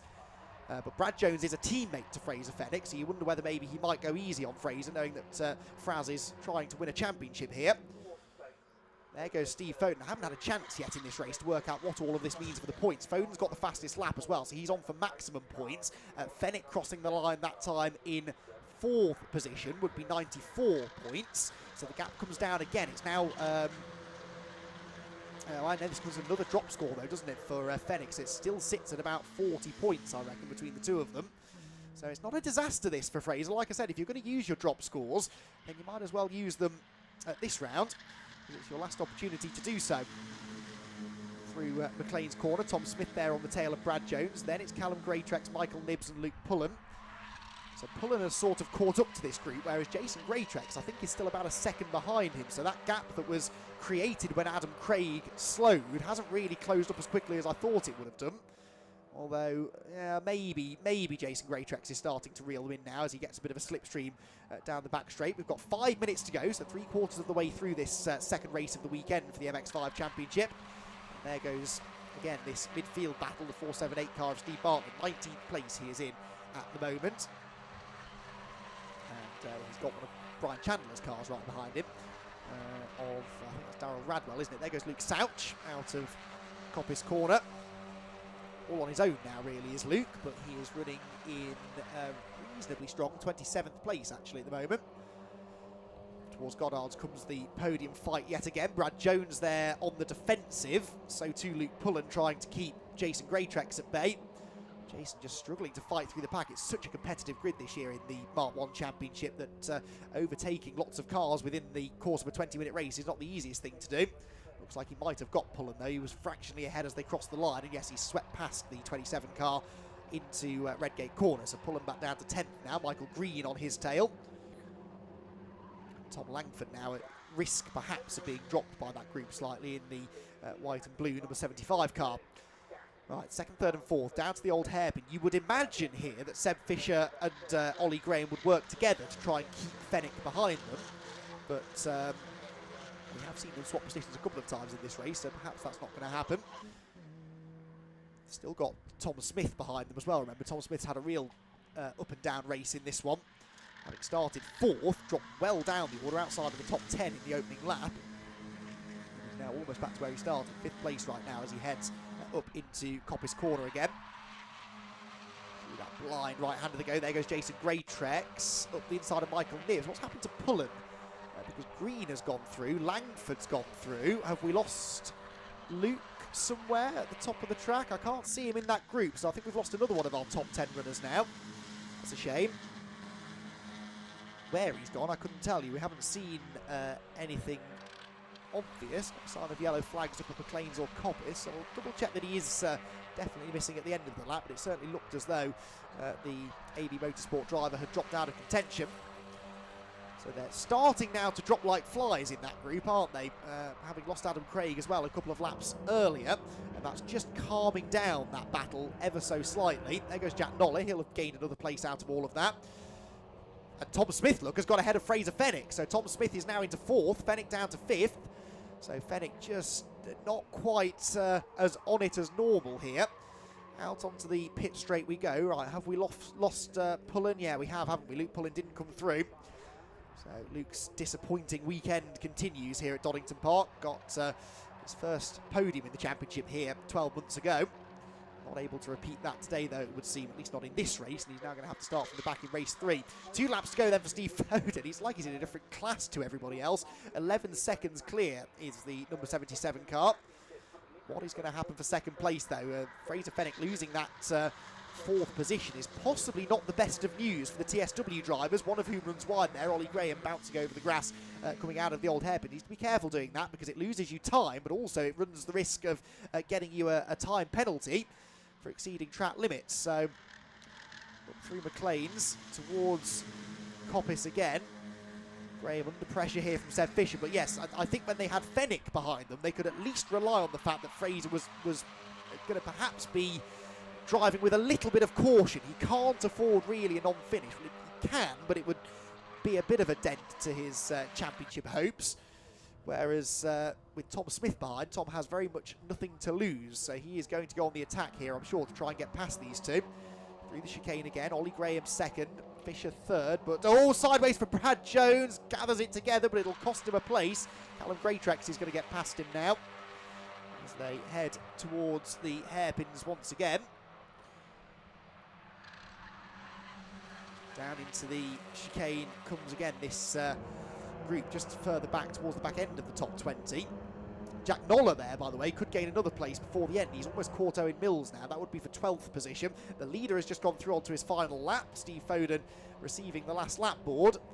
Really, all of the action, though, has happened behind him. He has had a very lonely race. He's doing exactly what he needs to do for the championship. Fraser Fenning, of course, dropping down to 5th place now, so that's cost him another couple of points. But this still becomes a dropped score for Fraser, so in a way, it doesn't really matter how many more places he loses. He's still going to essentially score the same number of points. I think he's going to gain back a 95-point score that he was previously dropping from Silverstone. Race won by Jason Greatrex, actually. Jason's only win of the season so far. Down the hill they come then, this group that at one point was a 12-car fight for second place. A couple have fallen by the wayside, a couple have dropped off the back of it, and we're now left with 4 of them, nose to tail. Ollie Graham, Seb Fisher, Tom Smith and Fraser Fenwick. Is Seb Fisher going to feel forced here into having a go at his teammate to try and hold on to 3rd place, because he is under a lot of pressure now from Tom Smith. Seb Fisher sort of playing rear gunner here for Ollie Graham, but he runs out wide and Smith's up the inside of him. This could let Graham off the hook, but can Seb Fisher hang on to claim another podium, and can Fraser Fenwick perhaps benefit from all of this? Through Coppice he goes, on the outside line Fisher, on the inside Tom Smith. Tom Smith will lever him aside on the exit of the corner. Oh, leans on him, pushes Fisher out onto the grass, and that does now give Fenwick the run. And Fraser Fenwick could be about to inherit 4th place. He has done, so Seb Fisher losing 2 positions there as a result of that move by Tom Smith. Now, has Tom got time to go after Ollie Graham? He fires the 44 car through the chicane, and he's realistically got 2 more opportunities to try and make that move stick on Graham. He's got to catch him first, and then perhaps have a go into the final hairpin at Goddard's. We'll see what he chooses to do. Steve Foden, meanwhile, is heading for the flag. He's already arriving at the final corner, I reckon, and car number 77, Steve Foden, is going to claim his 2nd victory of the weekend. We've seen Fraser Fenwick win all 3 races of a weekend on several occasions. Steve hasn't yet done it. You wouldn't bet against him this weekend, would you, though? He takes the checkered flag again in race 2 here at Donington Park. 2nd place, though, is going to go to Ollie Graham. Brilliant result, that, from Ollie. 3rd position goes to Tom Smith. 4th to Fraser Fenwick, with Seb Fisher dropping down there into 5th. Now, Fenwick and Fisher are dropping down. Oh, Fenwick's got a penalty. Fenwick and Fisher have both got 5-second track limits penalties, so they will not finish on the podium. Tom Smith will get a podium. Callum Greatrex will get 4th, and Jason Greatrex will finish in 5th place ahead of Brad Jones, Michael Nibs, Michael Green, Tom Langford, and Fraser Fenwick will finish only 10th once that 5-second penalty is applied. These penalties, I should mention, we don't get told about them anymore midway through the race. They seem to just be applied at the checkered flag. So Fenwick and Fisher, they may have been shown the board warning them about that, but we don't get told that anymore for reasons I don't know on the timing screen. But anyway, Fenwick and Fisher 10th and 11th in the end, and that's going to be where they'll start for race number 3 later on. The Masters category, by the way, does go to Jason Greatrex, of course. Tim Dorr 2nd in that class, and 3rd will be Scott Leach. Another couple of drivers got penalties further back, by the way. Courtney Milnes with more late race drama, although of a slightly lesser effect this time. No damage done to her car as far as we can tell, but it was a 5-second penalty, as to Steve Bartler. They finished 20th and 21st respectively after they are also handed track limits penalties. Oh, and for the record, Jonathan Fields end as well, who finished 34th in the race. We lost quite a few from that race, didn't we? Including Greg Graham. I hadn't spotted that he'd retired to the pit lane earlier on. Quite a few notable drivers there falling by the wayside and ending up with non-finishes, which is a real shame. It was a very competitive race, that, but unfortunately 1 or 2 of them not making it to the flag. Steve Foden did, though. He gets the race win. Now, Fenwick, by dropping to 10th, as I said, doesn't actually affect his points haul particularly, because that very much now is his worst finish of the year. He will score 98, 96, 94, 92, 90, 88, 86, 84, 82 points. The difference is that now becomes one of his drops. So if he were to have another bad result in the next race, he's going to end up dropping a few more points as a result of that. Anyway, Steve Foden is the winner on the road by 12 seconds over Ollie Graham in 2nd, Tom Smith 3rd, and Callum Greatrex 4th, with Jason Greatrex winning the Masters category in 5th, ahead of Brad Jones, Michael Nibs, Michael Green, Tom Langford, and Fraser Fenwick, the championship leader, only 10th, ahead of Seb Fisher, those 2 both getting penalties. Jack Noller from the back recovered well to 12th, ahead of Owen Mills and Tim Dorr, 2nd of the Masters. Masters, with Chris Greatrex, Bo Parry, Ollie Walden, Darryl Radwell, Levi Aisbit and Courtney Milnes rounding out the top 20, ahead of Steve Bartlett and Simon Hartley, Scott Leach, Matthew Goddard and Luke Souch. Then Peter Higton in 26th place, ahead of Graham Rumsey, Chris Malloy, Keith Dalton and Tom Mallett. Fastest lap confirmed there going to Steve Foden. That's a bonus point for him. Joseph Graves was 31st, ahead of Richard Bartlett, Andrew Dean, Jonathan Fieldsend, Christopher Abbott and Ben Manchette. Luke Pullen, unfortunately, a non-finisher there. Never did quite see what happened to him. We'll try and find out before race 3. Richardson also didn't notice he'd non-finished. Adam Craig and Kevin Dengate too, with Greg Graham retiring to the pit lane 7 laps from home. So, certainly lots to unpack after that race. Another dominant victory for Steve Foden to keep the pressure applied to Fraser Fenwick in the championship. And he, along with our other 2 podium finishers, are down in the pit lane now with Scott Woodwis. They are indeed. Again, another dominant performance from Steve Foden, and you almost think he's making a late chance for the championship, wouldn't you? Given that he came into the weekend on drop scores 50 points behind, but he's taken 2 wins. He's taken a lot of points. Of course, those drop scores that Fraser Fenwick has to factor in, which may well work in his favour on that side. But it's certainly, if he's making a case for himself to make a late charge for the championship, he's won 2 races. He's got 4 more, 1 today, and then 3 more at Snetterton at the season finale. So we'll see if we can work that one out. Let's see, because John Ward's currently having a chat to the top 3. Let's see if we can grab.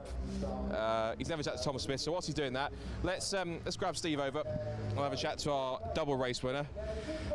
I was just saying on the camera, if this is supposed to be an impromptu late challenge for the championship, you're going about it the right way with form like that. Yeah, no, I just want to say a massive thanks to Rob Boston Racing and everybody involved in that team, because from where we were at the start of the year with the mechanicals and stuff, the car is it's just on rails, it's rapid in a straight line, it just fills me with confidence every single time I get back get in the car. So thank you to Rob and the team for delivering such a mint car for me. Yeah. Of course, for the record, just if you want to know, Fraser got a penalty which dropped him down to 10th, so that gives you some more points towards him, but he might get some drop scores back. But I guess, as we talked about yesterday, all you can do is just keep on racking up results and keep winning and just see what happens. Yeah, that's what I mean. You know, he's the one under pressure, which is what I said yesterday, and it looks like he's crumbling at the minute. So I've just got to keep enjoying myself and just, you know, enjoying getting in the car, enjoying driving it, and, you know, if wins come my way, then they come my way. So that's our plan for the rest of the year, really. Not to jinx it, you're looking good for the hat-trick. Well, it'd be the first hat-trick. Did I get fastest lap in that race? I need to check the time, I didn't see it, but... If I could get a hat-trick, that'd be my first ever, so I'd be quite happy with that. But obviously I've got these guys behind who are trying to catch me. I think, you know, the key with this championship, as we know, is the toe, and as soon as you break that toe, it's so hard to catch back up. And, you know, as soon as people aren't in my toe and I'm not looking behind me, you know, it's just qualifying mode, and when I'm in qualifying mode, I like to think I'm quite fast. So, you know, it's just a case of trying to do that all over again. Well, you're going the right way about it. 2 from 2 so far. 1 more today. Hopefully you can make the hat-trick. Well done. Thank you. Right, let's see if we can grab Thomas Smith over from 3rd place. We can just bring him over for Tom. And good to see Tom back in the paddock, and it's not a bad way to come back and get a bit of silverware. Yeah, not bad. Hard work, that race. Really, really fun though. So almost being 15th after the first few corners or first lap. I should try it more often, because it gives you a big smile. It does. But this has been a particular weekend. Something about Donington just seems to produce really good, close, tight racing, and that was a pure example of it, particularly with you guys at the front, chasing after, or trying to catch after Steve. Yeah, it's a shame really, because Steve obviously has been faultless all weekend, so fair play to him and the team, but I feel like I've got enough pace to probably, whether I can attack him or not, I don't know, but go with him. But qualifying put pay to that, and then you're mired in the pack, and it is what it is, but it's great fun, and to get a podium, I'm over the moon, so yeah, really good. Of course, 3rd for race 3, so maybe we could do something from there possibly. Starting on the inside I think makes all the difference, and I'll tell you in about 2 hours. Good man, well done. Good stuff for 3rd place, we'll see you later on. And John Walsh is having a chat to Ollie Graham in 2nd place, but yeah, talk about the fact that Fraser Fenwick finishing 10th. I need to look at the drop score situation and see what that does and what it changes, but we'll get back to that later on. Let's bring Ollie Graham across to have a chat for 2nd place. Now, I've said this to a couple of people, and it happened at Croft, so I'm going to say it again. 3rd in race 1, 2nd in race 2. You know where I'm going with this, don't you? Although, to be fair, Stephen's looking pretty tough to beat at the moment, but your pace is good. Yeah, I think our plan yesterday was, after that first race, we thought maybe we could edge Steve into the first corner of this one. Obviously, me and Seb starting next to each other, so we could have played the team game, but he's just so quick off the line, and that first out lap he had, he's just got so much pace this weekend, and we sort of wanted to play the game of working together with everyone else as well. Fraser was playing the game well, not making stupid moves, and and sort of pushing us on. But I think the outright pace of Steve this weekend is unbeatable, really. But maybe, you never know, maybe starting second, if I get a better start into the first corner, I might be able to edge him, but we'll see. Never say never. If you get a good start and manage to defend him, it's just about getting your elbows out from there. Yeah, it is, yeah, elbows out if I get past Steve, but yeah, I'll just be happy to get on the podium again for the third race. Good stuff. Well, you've driven superbly so far. We'll see what you can do for race 3. Well done. We'll see you later on. Good stuff. Right, another break coming up because we've got qualifying for the Club Sport trophies. They're going to go out and do their 20-minute session. I think there's a little bit of recovery for a couple of the cars that are sorting themselves out. But then once that's done, we'll get 20 minutes out for our bumper Club Sport trophy grid. It's about pretty much a full grid of them, about 42 cars, which is going to be mega for the 45-minute pit stop race later on. So join us for roughly about sort of 20 to 30 minutes time or so once qualifying is complete, and we'll get our next couple of races before lunch, which is going to be the next MX-5 Superkart race and our second heat of the British Superkart Championship, their last championship race, and it doubles as heat 2 for the Supercar Grand Prix. So stay tuned. We'll come back in roughly half an hour sort of time to get racing back underway before lunch later on. So stay tuned. We'll see you then.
Hello again, everybody. Welcome back to Donington Park for more racing action imminent here for the live British Racing Sports Car Club race weekend. We've now got more Mazda action coming up. It's our second race of the weekend for the BRSCC Mazda MX-5 Superkart. Yesterday was a very frantic race, and not by Patrick Fletcher standards. He's obviously seen busier. But in terms of the races that we had, Colin Bysouth ended up as race winner in that one after a couple of incidents and penalties. And now we see the cars lining up who will be coming in a few minutes' time behind us on the grid, and they'll be coming up for the second race. That's the grid set by the second fastest times in qualifying. So championship leader Will Blackwell Chambers will start on pole position for that one, and he's got lots of his championship rivals around him once again. It's going to be another frantic battle at the front. Of course, there are two battles going on, particularly with three battles technically with the Superkart. There's the Pro class, there's the Club class, and there's the Masters, which is an all-encompassing points table within the entire field. The Club class is a battle at the moment between Scott Wright and Stephen New. Those two are up fighting at the front. Meanwhile, in the Masters, it's Nick Grindrod, who was last year's City Car Cup champion, and he is now in contention to possibly win the Masters on his first time out. He's been looking really strong. In fact, had he not got a penalty yesterday, he would have actually finished in second in the result. But as you can see, the MX-5 Super Cup cars are making their way onto the grid. Will Blackwell Chambers will start on pole with James Cousins alongside him for Hills Motorsport. Then the second row of the grid is Richard Amos and Patrick Fletcher. One of the cars, I don't know why or how, has got some kind of a horn that they're beeping. So whether they're going to use that mid-race, how much use that's going to be, it's probably about as use as when they put the horn into the Toka Touring Car Championship game way back in about '97. Completely pointless, but probably just for a bit of fun. Some other drivers in the mix want to watch for, who down in the order. Tom Griffiths in car 76 I'd watch for too. Also Jack Brewer, he's been a little bit off the pace. He was a bit disappointed. He seemed to be decent pace in practice on Friday and qualifying, but then seemed to just lose the balance for some reason yesterday and finished 15th. So he's going to want to try and move up the order as far up the top 10 as he can. When it comes to the club class, it was a win for, I think it was a win for Dan Parran-Smith, if I'm correct. And that, yes, it was. And that was ahead of Simon Fleet and then Robert Way. I think it was Simon Fleet who originally got the victory, and then it was Robert Way and Dan Parran-Smith a lot around them. I think it was that order. I've slept since then, so I need to double check. But it's quite a large grid of Mazda MX-5s in particular, and as they keep on stacking up further back, it's going to be quite an energetic race, as it tends to be in Mazda MX-5 Super Cup. It tends to be non-stop action from start to finish, come rain or come shine. And Donington Park is also one of those circuits where it lends itself to great racing. I've never really seen what you consider a dull race in a big group of cars on that side. I think we're going to have to run off the grid because they're going to head off for their formation lap. So let's hand back up to our race commentator Andy McEwen for race number 2 of Superkart, coming up in a few moments. Yes, thank you, Scott. A big grid of Mazda MX-5s lining up on the start-finish line here at Donington Park, ready for another 20-minute race. The MX-5 Super Cup action then about to recommence after, as Scott said, a very entertaining and very significant race in the championship yesterday. A race that was won by Colin Bysouth from 9th on the grid, came charging through after a bit of a off qualifying session. I spoke to Colin yesterday evening after the first race, and he sort of said there wasn't really a problem as such. He just always races better than he qualifies, and hard to argue against that really, because he did come absolutely charging through the order. He will have to make a bit of ground up on the grid for this one as well though, because the grid for race number 2 is based upon second fastest qualifying times. It's not based on race results from yesterday, so he will be starting from 6th, not quite as far back this time, but he once again is a few places behind Will Blackwell Chambers, who has the pole position. After yesterday's race then, the maximum points went to Bysouth because he won the race and he set the fastest lap, which is worth a bonus point. However, Will Blackwell Chambers finished 5th on the road. There was a post-race penalty for a couple of drivers, actually, most notably for Nick Grindrod, who was given a 5-second time penalty for exceeding track limits. That dropped him down to 10th position. There was also a couple of other judicials after that race, which did mix up the order slightly. It meant that in the end, Blackwell Chambers, no, he did finish 5th on the road then. For some reason, the result that I'd seen yesterday had him 4th, but no, I think he was 5th. So he scored 93 points, 92 for finishing 5th, plus a bonus point for the pole position in that race. Now, you only get a bonus point for pole in race 1, even though race 2 is based upon a qualifying session. It's the second fastest lap times from that session. You don't get a bonus point this time. So once the 3 drop scores are applied, it puts Will Blackwell Chambers 5 points clear of Colin Bysouth for the championship lead, and they are now over 100 points clear of James Cousins in 3rd. So it really is down to those two now. two second in the championship between themselves. So off into the green flag lap they go then. I'll bring you through the grid. It's in theory a 38 car grid set to take the start. It was supposed to be 39, but we had one withdrawal for this race. Stephen New, unfortunately, not able to race. But on the front row will be Will Blackwell Chambers and James Cossons. James Cossons still sort of hunting for that first victory of the season. He's been knocking on the door all season long, had a number of podiums, yet to stand on the top step of the podium though. Can he do it today from second on the grid? Row number 2 for Richard Amos, who sort of slipped out of championship contention now after a couple of slightly disappointing rounds. He is still mathematically in contention for sure, especially when you consider they can't drop any rounds from the final round. It's netted the same as it was in the Mark 1 championship, but he would need a bit of misfortune to befall Blackwell Chambers and By South now. He lines up third on the grid alongside Patrick Fletcher. Then we've got Ali Bray and Colin Bysouth. Ali Bray qualified on the front row, but said that car's a little bit down on power, so he was struggling to stay at the front, but still managed to notch up a 7th place finish. He'll start 5th this time alongside the man who is second in the points, Colin Bysouth. Row 4 for Nick Grindrod. After that penalty yesterday, he'll be keen to make amends in this second race of the weekend. He's got John Langridge for company, with Will Morris and Declan Lee rounding out the top 10. Tom Griffiths and Alex Miller share row number 6 ahead of Jack Brewer and Lee Britton. Row 8 for Tom Selden and Chris Richardson, with Dan Parron-Smith and Michael Nibbs on row 9. Now, Dan Parron-Smith did not quite manage to win the club class yesterday. That victory went to Daniel Rose after getting past Dan Parron-Smith in the latter stages. Dan had quite a bit of damage to the front of his car after some contact, and that perhaps had something to do with the fact that he lost the lead. He will start 17th this time, though he is the highest placed of the club drivers, and alongside him on that 9th row, Michael Nibbs, who was given a 10-place grid penalty for this race for failing to comply with safety car regulations. So that is not overtaking behind the safety car. I suspect that is something else that he did, which copped him a 10-place grid penalty. Simon Fleet and Nick Rutter share the 10th row ahead of George Grant, series sponsor, and Martin Plowman of Paddock Motorsport. Martin Tolley is on the 12th row alongside Alex Stott, with Scott Wright and Robert Way, who will not be starting from... he is. Robert Way is starting from the 13th row. Row 14 for Daniel Rose and Lee Davey Martin. 15th row for Javier Brook and Kevin Brent, with Alex Jones and Bruce Robinson on row 16. 17th row for Adrian Burge and Andrew Flynn. 18th row, Clive Chisnall and Liz Walton, with Chris Ginn and Neil Luke at the back of the grid. So, slender championship advantage for Will Blackwell Chambers. Blackwell Chambers took him a while to win a race in this his second season of racing in the Supercup, but as is so often the case, a year and a half into making his transition from Mark 1s to Mark 3s, he found form, got his first win at Brands Hatch, another one next time out at Donington Park, another one last time at Cadwell Park, so he's won one race in each of the last 3 events. Colin Bysouth sort of did all of his winning in one go. He won both races on the Silverstone Grand Prix circuit in May, won 2 of the 3 races at Brands Hatch, the third one being won by Blackwell Chambers, and then he took a win last time at Cadwell, and of course another one in the very next race here at Donington Park. So 5 wins for Bysouth, 3 for Blackwell Chambers, but a more consistent season for Blackwell Chambers is what gives him this very narrow championship advantage.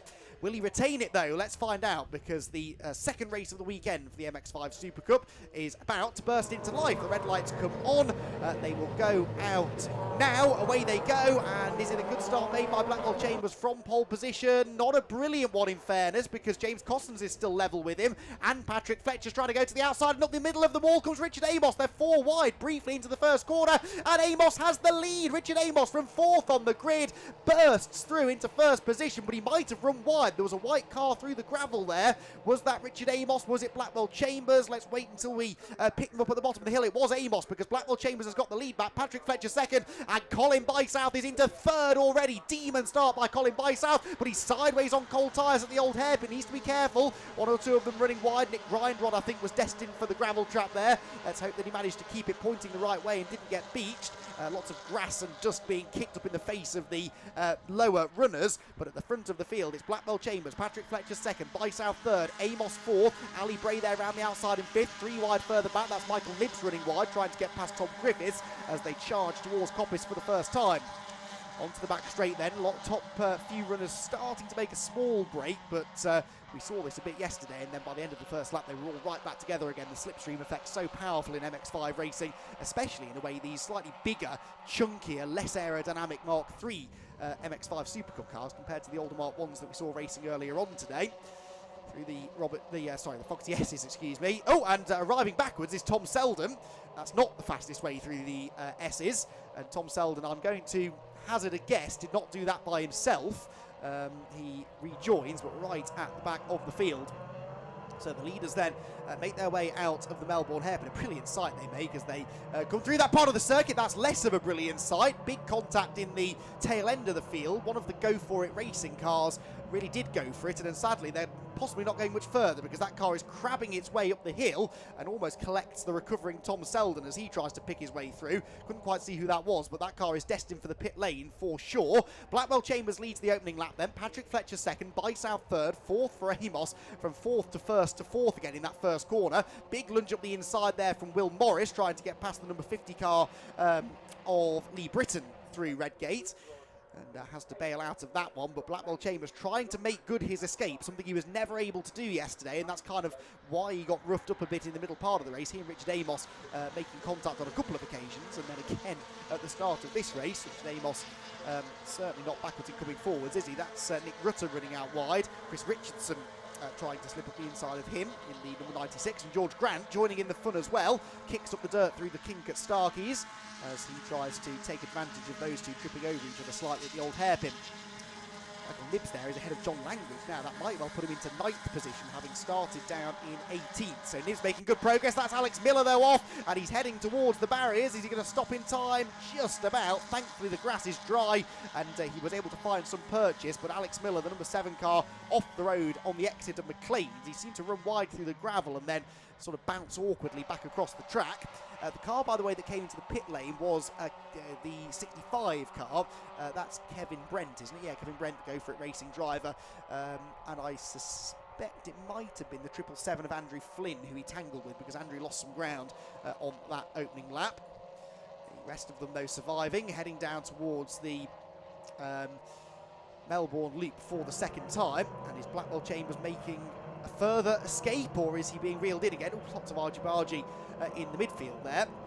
Is Blackwell Chambers able to pull away from Patrick Fletcher? Well, not much. It's about the same sort of gap, I'd say, as it was a lap ago. Yeah, it goes out by a 10th, but Bysouth in third sets the fastest lap. That's worth a bonus point. It's a 1 minute 50.641.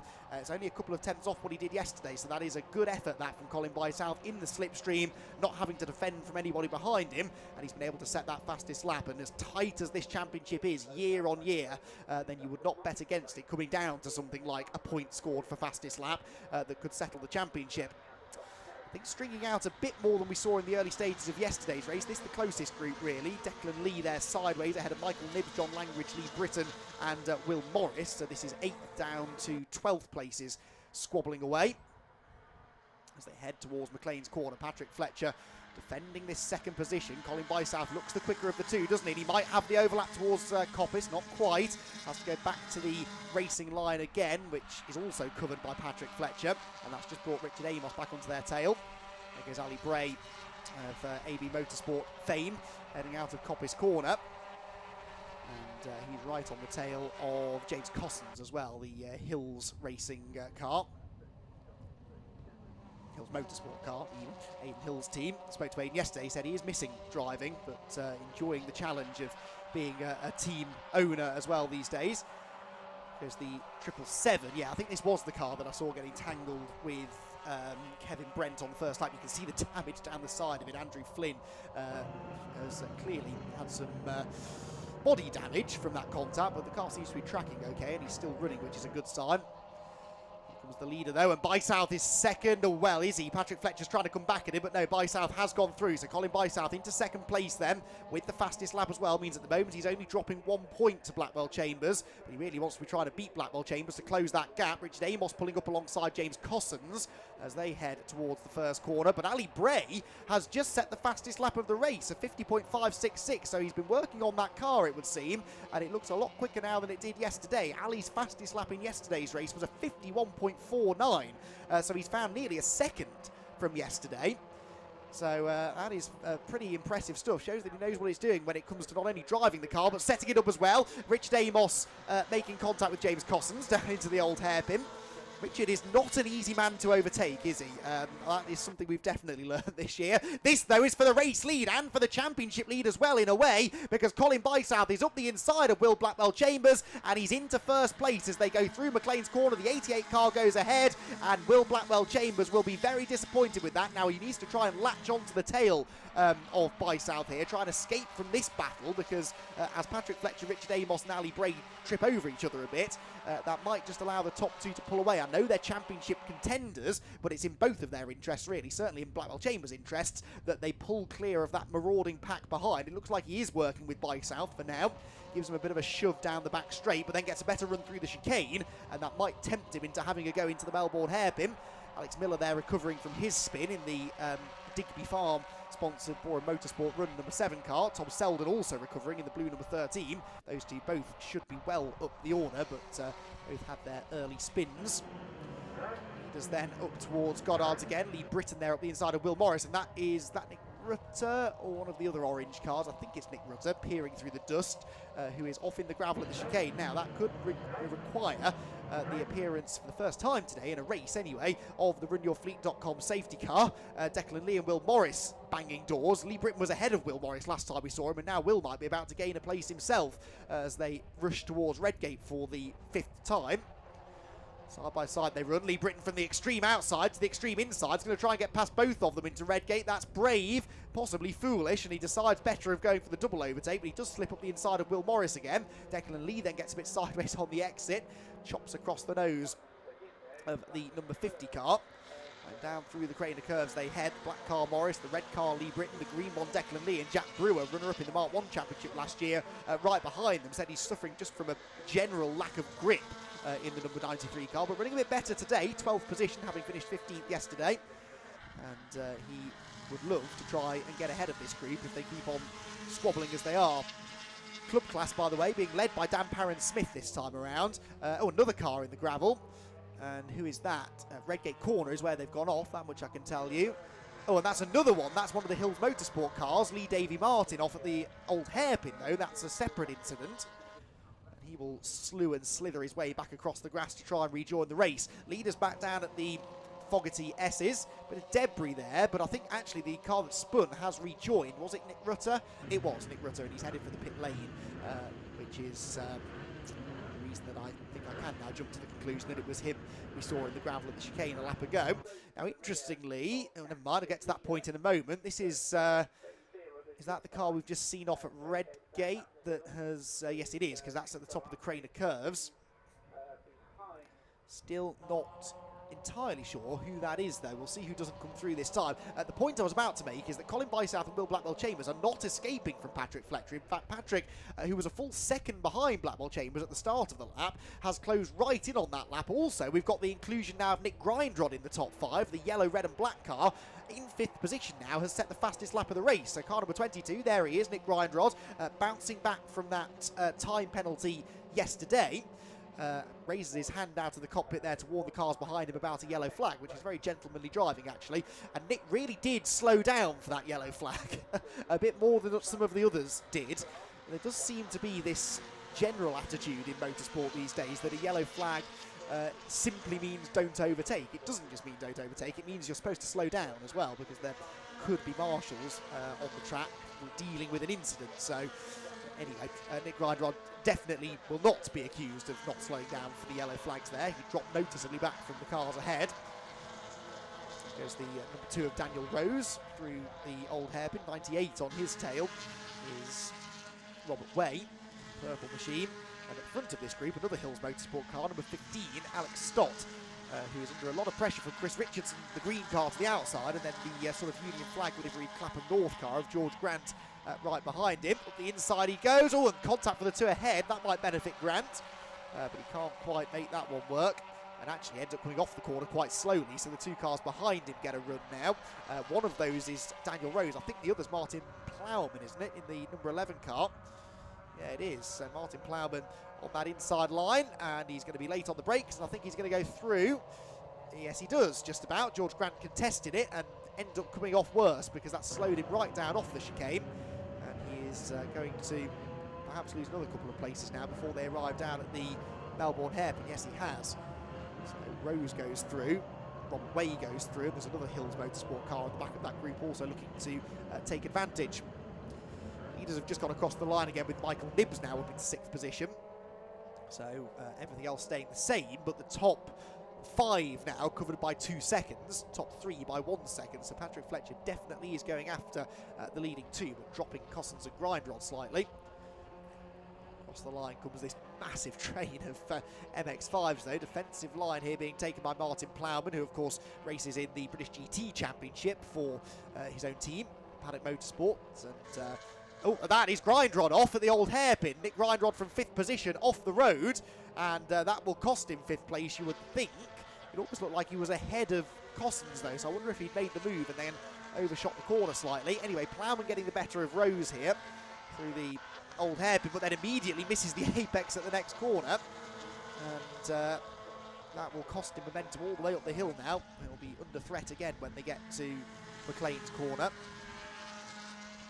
And Plowman having to go defensive. Daniel Rose to his outside, and Robert Way to the inside, and Rose now, oh, there's contact, there's definitely contact on the exit. There might have been some contact going into the corner. Oh, and there's more contact. Daniel Rose in the number 55 car tangle. That's Simon Fleet, and Simon Fleet has exited stage left, but Daniel Rose, really the innocent victim there. I don't think he did anything wrong. He had, I think, a bit of contact going into the corner that unsettled him. Contact definitely going through the corner from Robert Way.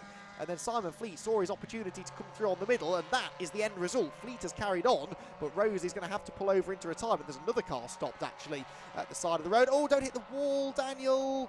Oh, skates to a halt. It looked as though he was heading for the barriers, and indeed towards the other stricken car, which I suspect is number 33, Alex Jones, who I think has stopped on the exhibition straight as well.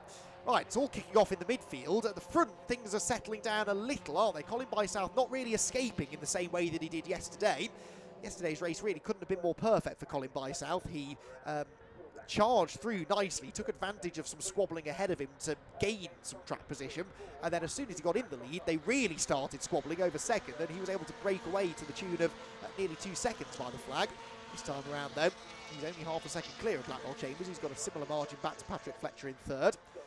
There goes the Jack Brewer car, who's now ahead of Lee Britton. So Jack Brewer into 11th place, knocking on the door of a top 10 now. Aiden Hills, meanwhile, has got Michael Nibbs behind him, and Nick Grindrod is behind both of these now after his off at the old hairpin a lap ago. So Nick Grindrod, whatever happened to him, it's cost him quite dearly. Probably cost him a shot at a podium now, because those top 3 have pulled well clear of these two. They go past the MX-5 graveyard on the exhibition straight. The leaders turn into the chicane. Every time they go down a long straight, that gap comes down. That's just the effect of the slipstream. But through the corners, Colin Bysouth seems to have a slight advantage, doesn't he? His car really handling very well. Colin running with the Hills Motorsport squad, just not running a Hills Motorsport livery on his car, the sort of blue and orange and black there. You can see in the background, and that was Nibbs sideways, I think. Having got up the inside of James Cossins, I think he ran wide on the exit of the Melbourne hairpin. Is he still going to be in 4th position? Yes, he is. He's ahead of Aiden Hills then, despite that grassy moment coming out of the Melbourne hairpin. But that's brought Nick Grindrod back onto their tail now. So Bysouth, Blackwell Chambers and Fletcher, top 3. The gap staying pretty much the same, a 50.6 for the leader and a 50.72 for Blackwell Chambers and Fletcher, a 7.26 for Chambers, 7.24 for Fletcher. So within a 10th of each other they're lapping, but they just can't quite get any closer to Colin Bysouth, can they? Who looks as though another race win is heading his way. Doesn't have the fastest lap anymore though, of course. That was set by Grindrod a few laps ago, so it would be 100 points for Bysouth, 98 at the moment for Blackwell Chambers, only a gain of 2 points, so the gap would come down by my reckoning to 3 points between them. There's a very good chance that we're going to leave Donington Park with those two as good as level on points, heading to a winner-takes-all shootout in the final 3 races at Snetterton. Out of Old Hairpin they go again towards the top end of the circuit. This is Lee Britton and Jack Brewer having their own private battle now, really, for 11th place. Britton's found a way back ahead of Brewer. And they've dropped away slightly from Will Morris and Declan Lee. One in the gravel behind them, but these two nose to tail. Jack Brewer came so close to winning the Mark 1 Championship last year. A couple of bits of contact really at the final round that unfortunately cost him that championship. It went to Ollie Allwood in the end. But Jack Brewer making that transition into Mark 3s, and it always does take the amount of drivers who have won or championship or won multiple races in the Mark 1 Championship and have then made the move to Super Cup and said it takes 18 months to learn these cars. The first season is a learning year. You go into the second season expecting to be immediately winning races. That rarely happens. It is always halfway through your second season where something seems to just click. If it's going to click, that's when it seems to happen, and it definitely happened with Will Blackwell Chambers this season.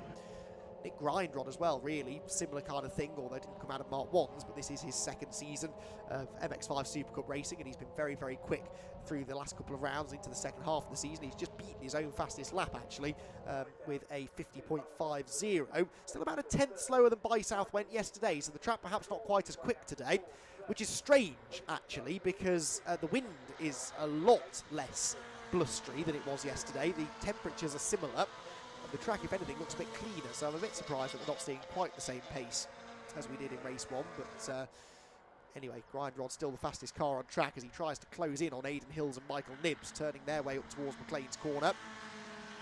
The right-hander over the curb a little bit on the inside line, but Grindrod is almost within touching distance of those two. Patrick Fletcher, I notice, in the distance as well, is right on the tail of Blackwell Chambers for second. That gap's really come down now. Blackwell Chambers, I think, is in danger of losing the toe from Colin By-South, and that's leaving him vulnerable to attack. Look, he's having to defend that second place as they go into the chicane. So there is By-South, but behind him is the fight for second place. It's still Blackwell Chambers ahead, but Patrick Fletcher now starting to ask some questions of the championship leader. And remember, this is significant because if Blackwell Chambers were to lose second place, then he would only be a single point ahead in the championship, and that might happen because Fletcher is to his outside into the Melbourne hairpin, looking to try and get the cut back, carry the better speed up the hill. They're about to start the final lap of this second race of the weekend, and that second place battle now becomes the most significant one because it has big championship implications. Blackwell Chambers defends that inside line again into Goddard's. He's just got to drive a defensive final lap and not make any mistakes, but that's a lot easier said than done. We have lost Michael Nibbs briefly. Look, he's had a spin at the final corner and bails for the pit lane. It might not have been a spin then. It might have been a mechanical issue for Nibbs, so he's out of the race. That now means that James Cossons and Nick Grindrod will debate fourth place on their own. With John Langridge in 6th, Ali Bray 7th again. 8th will now become Declan Lee, 9th Lee Britton, and Jack Brewer will get into the top 10 then as a result of the issue there for Nibbs. So down through the old hairpin we go then. Where does this move come from Patrick Fletcher? He seems good through that second half of the lap, doesn't he? That's where he was really applying the pressure to Will previously. Oh, that's Will Morris. Will Morris off at the chicane. He is okay, thankfully, chatting to the marshals, but there's big damage to the front of that car. Has he hit that tyre stack or has he been into the tyre wall itself? Not so sure. Anyway, again, we'll get to that in a moment, but it means there are yellow flags out at the chicane. So Patrick Fletcher now running out of opportunities. He forces Blackwell Chambers to defend into Coppice Corner. On the exit of Coppice Corner, he's going to try and slip up the inside, but there's a yellow flag at the end of this straight. So I'm not convinced that Fletcher's going to be able to do it now. Hand out of the cockpit there for Blackwell Chambers, just making sure that Fletcher gets the message. He raises his hand as well to warn those behind him, but he'll still want to stay as close as he can to Blackwell Chambers to get that run out of the chicane and down into the Melbourne hairpin, where he might still be able to throw one up the inside. So Colin By-South looking good for another race victory, a double win here at Donington Park. When By-South is on form, he tends to win lots and lots of races. Down towards the final couple of corners to go, and that's Grindrod. That's Grindrod off. That's at the chicane, isn't it? What on earth? He's hit the tyres on the way into the chicane, and Nick Grindrod is out of the race. What on earth has happened there? Nick Grindrod out of the race. Then here comes the fight for second place. Colin By-South is going to claim a second race win, and he almost crashes as he celebrates across the line. Michael Nibbs is being given a 15-second penalty. It matters not, though, because he retired to the pit lane anyway. There is also a penalty for Declan Lee and for Lee Britton for track limits, but it's Colin By-South who wins. Blackwell Chambers does retain second place. Patrick Fletcher third, Cossons fourth, and then John Langridge will come home in 5th position. That's one of John's best finishes of the season. So far, could even be his actual best finish of the season. No, I think he had he's had a couple of podiums actually, John Langridge, ignore that. But still, nice to see him back inside the top 5. Ali Bray 6th, Jack Brewer 7th, that is one of his better finishes. Declan Lee 8th, Lee Britton 9th, and Richard Amos in 10th position. Did I spot that Amos had dropped down the order? I forget now. There was so much happening in that race. But Richard Amos ends up 10th by the flag. Tom Griffiths 11th, Martin Tolly 12th, and Dan Parran Smith will win the club class this time around. He does manage to hang on to the club class victory. And he will win by quite a way, actually, because number 11, Scott Wright, was about 3 or 4 positions behind him. And actually, that's even after Parran Smith was given a 5-second time penalty for exceeding track limits, which dropped him from 12th to 13th overall. So, 100 points go to Colin Bysouth, 98 points go to Will Blackwell-Chambers. And what of Richard Amos? Because, of course, he did get back into the top 10, did he not? So yes, he got 10th place, but he will drop further back from those two. So it is looking more and more likely that either Will Blackwell-Chambers or Colin Bysouth will be champion. And as it stands, there are 3 points between them heading into the final race later on this afternoon, which will set us up for the final rounds at Snetterton next time.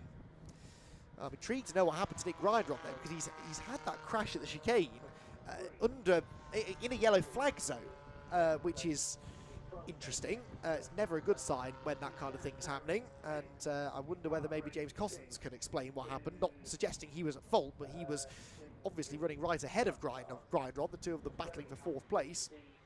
Sadly, we won't hear from James, because we'll hear from our podium finishers only, possibly the club class winner down in the pit lane in a moment or two. Confirmation there of some of the penalties scrolling through at the bottom of your screen. Declan Lee, Lee Britton, Dan Parran Smith all being given penalties. Michael Nibbs, but as we've said, he was in the pit lane anyway. And he was one of several non-finishers in that race. We'll run through that result in a moment or two if we can.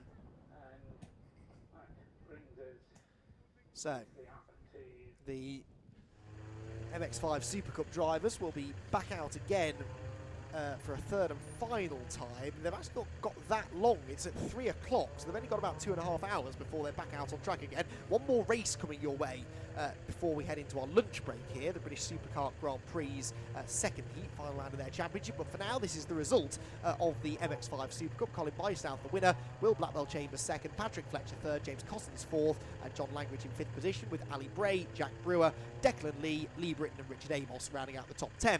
Tom Griffiths was 11th, ahead of Martin Tolley and Dan Parran Smith. Martin Tolley, the Masters winner, Dan Parran Smith, the club class winner. Alex Stott was next, ahead of Chris Richardson, Scott Wright, Alex Miller and Martin Plowman, with Robert Way and Tom Selden rounding out the top 20. Selden recovering to 20th then after that lap one spin, ahead of George Grant and Adrian Burge, Javier Brook and Christopher Ginn, Clive Chisnall, Liz Walton, Lee Davy Martin, Andrew Flynn and Neil Luke, the last of the finishers. Nick Grindrod, of course, despite having set the fastest lap, made that spectacular looking exit at the end of the race at the chicane. Michael Nibbs retired to the pits. Will Morris crashed at the chicane. Simon Fleet pulled off to the side of the road. Dan Rose had that damage, of course, after their contact. Alex Jones pulled off at the side of the track as well.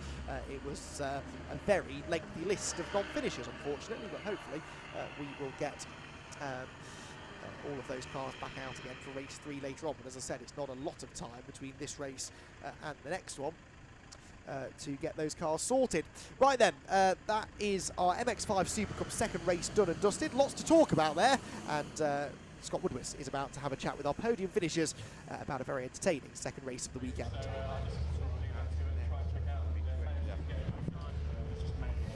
Yep, some excellent driving once again from the MX-5 Super Cup. Plenty of battles back and forth and lots of action to come back from that one. Some excellent top 3s and both of those. So I think we'll have a chat with our race winner once again, because he just finished with John Ward. So we'll have a quick chat with Colin Bysouth. So Colin, we meet again, but this time I think you're certain that you have victory rather than inheriting yesterday. But again, another victory, and it's still good points for the championship. Absolutely, yeah. So really happy with that.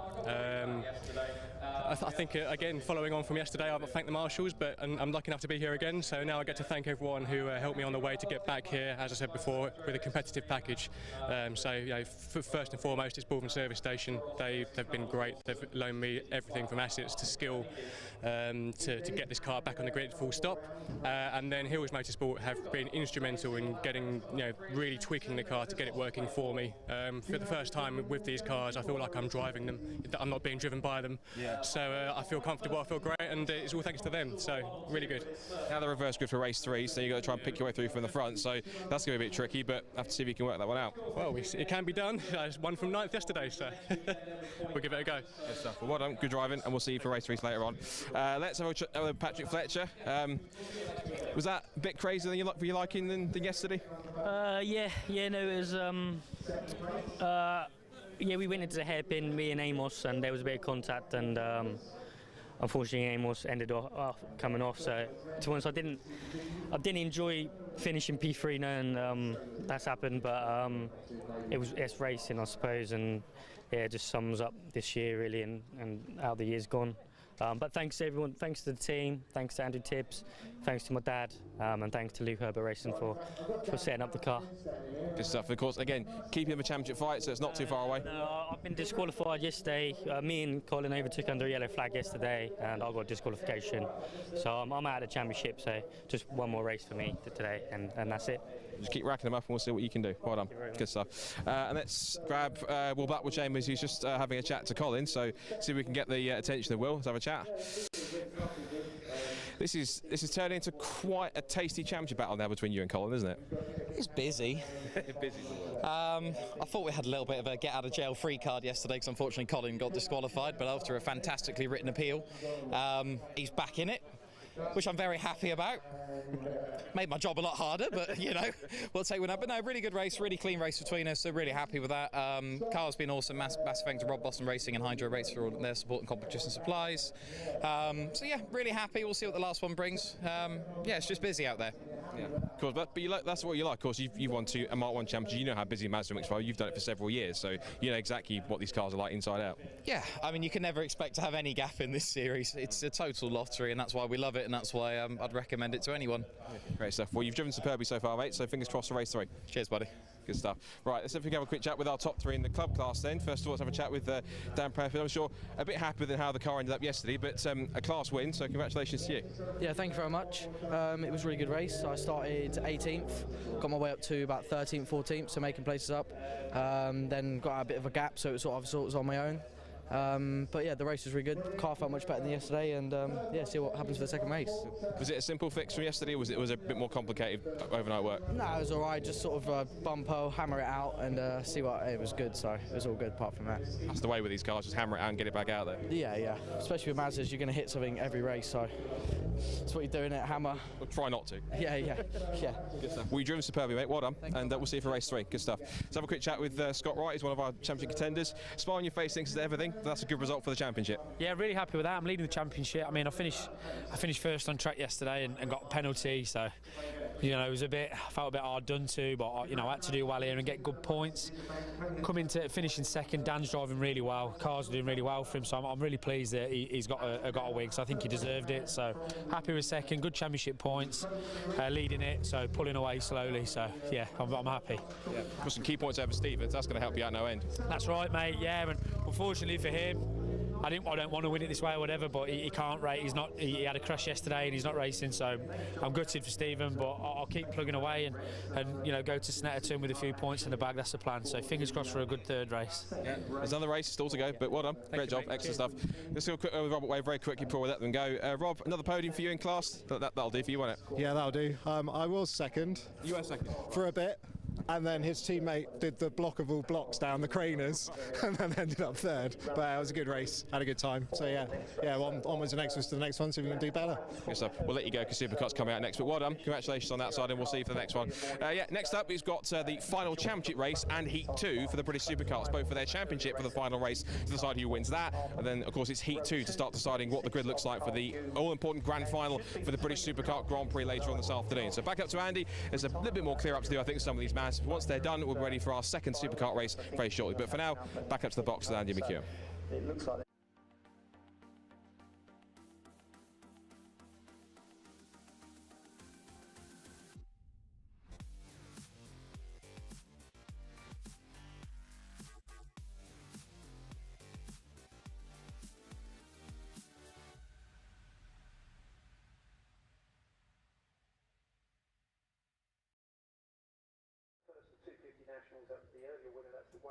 So the Motorsport UK British Superkart Championship final round of the championship about to get underway here at Donington Park. There's a small delay because there are quite a few Mazda MX-5s to be collected from around the circuit. But when we do get the race underway, I think we're in for another very, very exciting 12 minutes of action. Heat number 1 earlier on today was particularly good, with the lead changing on the very final lap of the race, which is a very apt way to finish a race here at the what is the British Supercar Grand Prix event. That's exactly how the final was decided 12 months ago, with a last corner overtake. This time around it was the penultimate corner on which we saw Liam Morley find a way ahead of Lee Harpham, and that was significant because those two fighting for the Division 1 championship. They came into the weekend tied on points.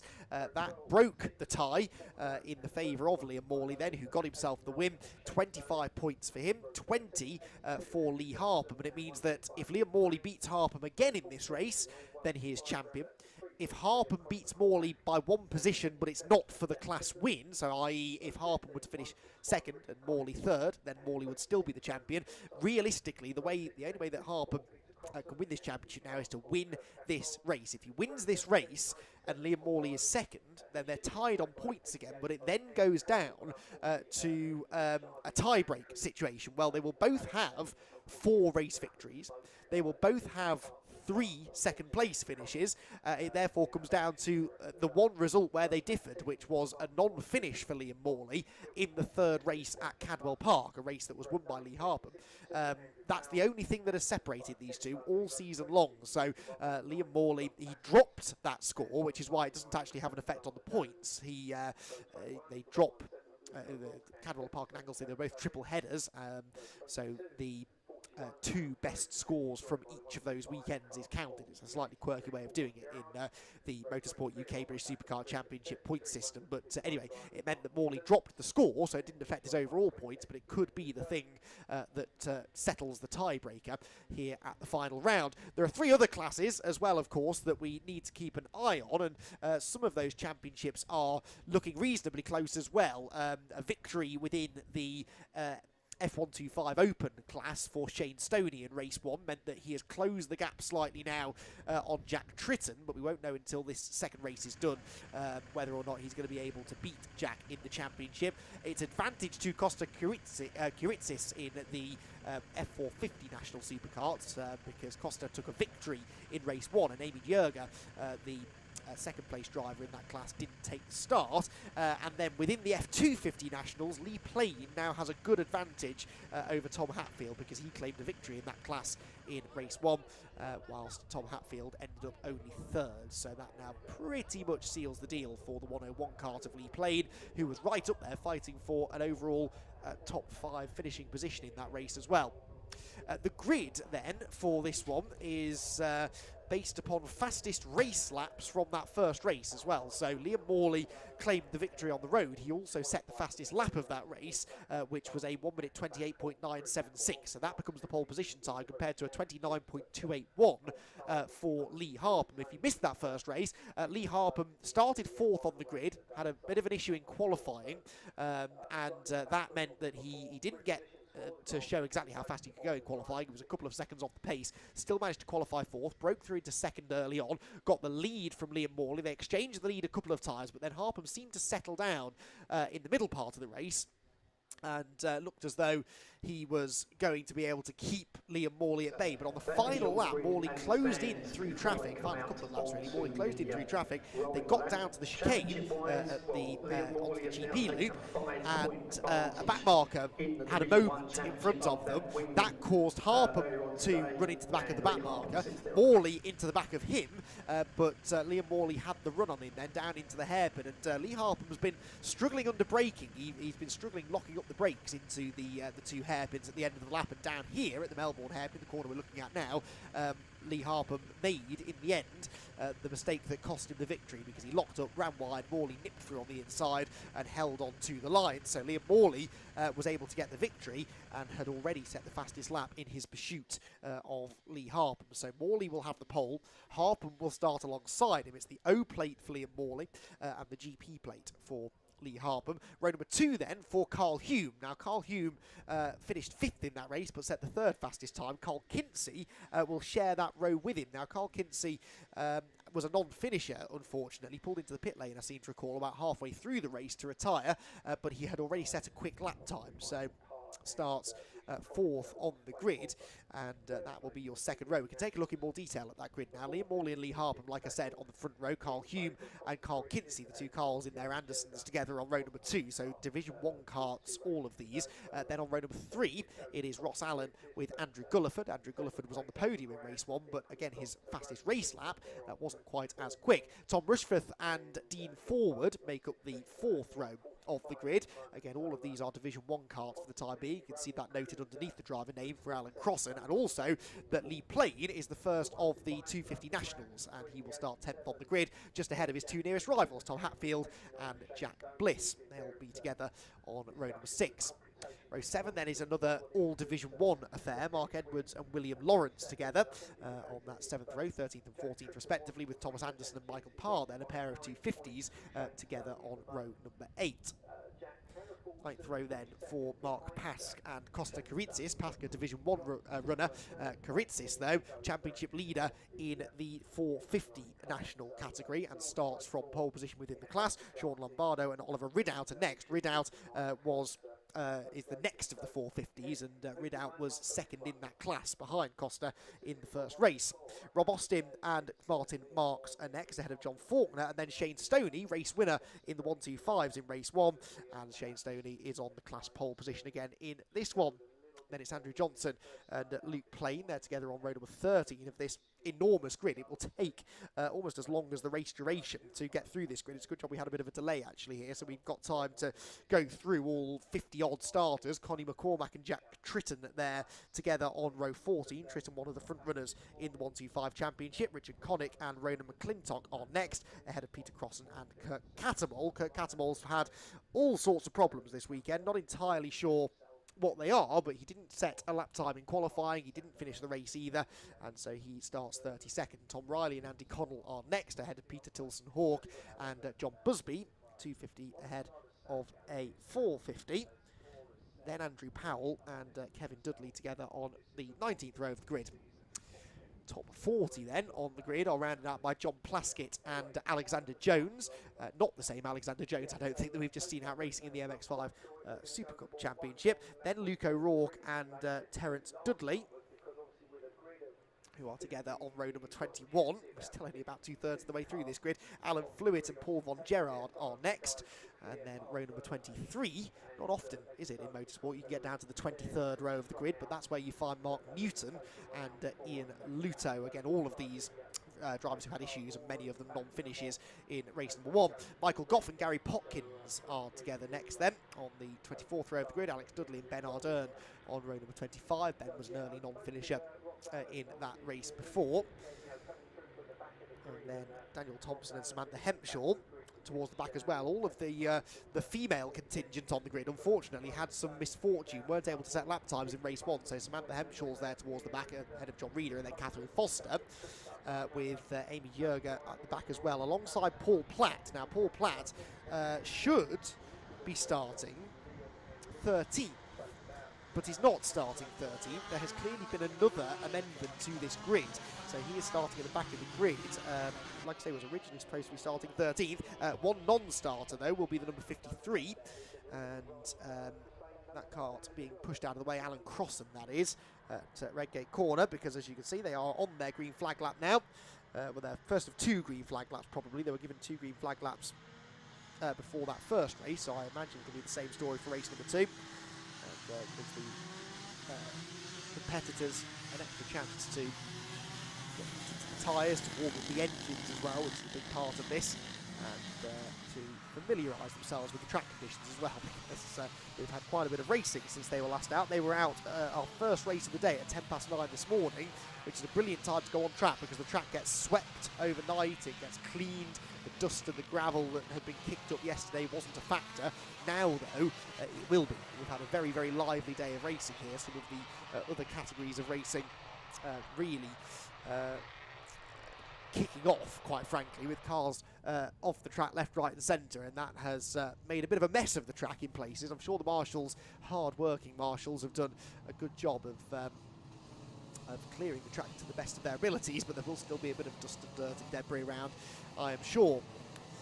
So front row then is where it's at really here. As I say, there are other championships that could change hands over this final race of the season, most notably the F125s between Jack Tritton and Shane Stoney, but the one that is most likely to change, or at least be really close heading towards the final race later on this afternoon, is the battle between Lee Harper and Liam Morley. They're also, of course, competing for the Grand Prix, which will be the final race later on. It's not a points-paying race, but the results from the two heats that we're seeing the second of them now will decide the grid for that final later on. It's a slightly convoluted way of doing it that I'll confess I don't fully understand, but they will come up with a grid for that, and we'll have the final later on with all of the pressures of the championship taken off their shoulders, and will instead just focus on what should be a very exciting race.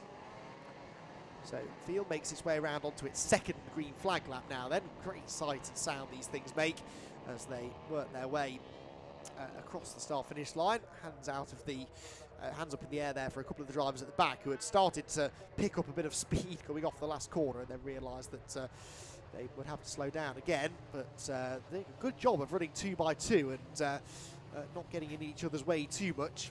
Brilliant sight they make as they come around past a reasonably busy Donington Park circuit as well. Quite a lot of spectators I noticed filling up the grandstands and spectator areas around the place. There's a nice, relatively new grandstand up at the top of the hill there, just to the right of shot, which has got quite a few people sat in it, enjoying the show, enjoying the slightly more pleasant weather today. It was a bit chilly yesterday, the wind really biting.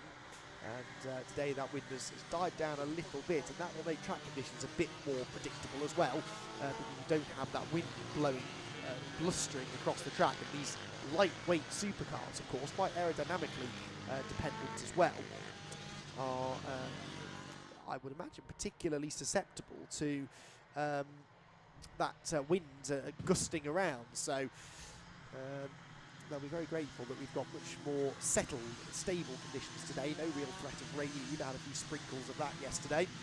But today, pretty much picture perfect autumnal day. Bit dull, doing a bit more sunshine maybe, but these are perfect conditions for quick lap times. Fastest lap, remember, set by Liam Morley earlier on. There are many racetracks around the country at which supercarts have set the outright lap record, and I would imagine a 128.9 we've got to be getting down towards whatever the Donington Park GP lap record is. Minute and a half, under a minute and a half to lap this place is very, very impressive indeed.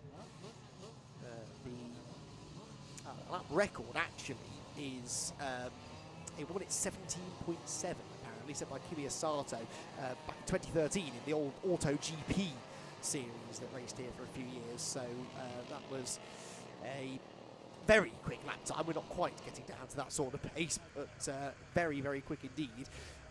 And the drivers, of course, sat inches away from the ground. It's a very, very spectacular series to watch, and I'd imagine a real thrill to drive one of these things, especially in the sort of close combat that we saw in the race earlier on today.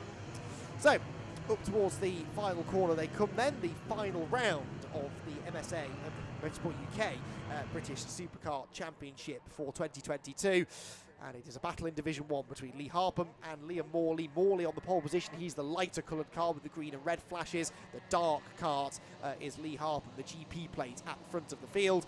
Who is going to get into Redgate Corner first? Who will win this final round of the championship? Who will be crowned the Division 1 champion? We'll know in 12 minutes' time. Off they go towards the first corner, and Liam Morley and Lee Harpham immediately start to do battle into the braking zone. Harpham, though, chops across the nose, and Morley gets the lead into that first corner. And Lee Harpham is going to throw everything at holding on to the victory. Someone's off. That's Morley. That's Liam Morley. He's off at Redgate Corner. The championship leader has gone off at the first turn. Thankfully manages to get going, but he's right at the back of the pack, and that could cost him the Division 1 championship. Lee Harpham put the pressure on him immediately with that really good start, chopped across his bows into the first corner.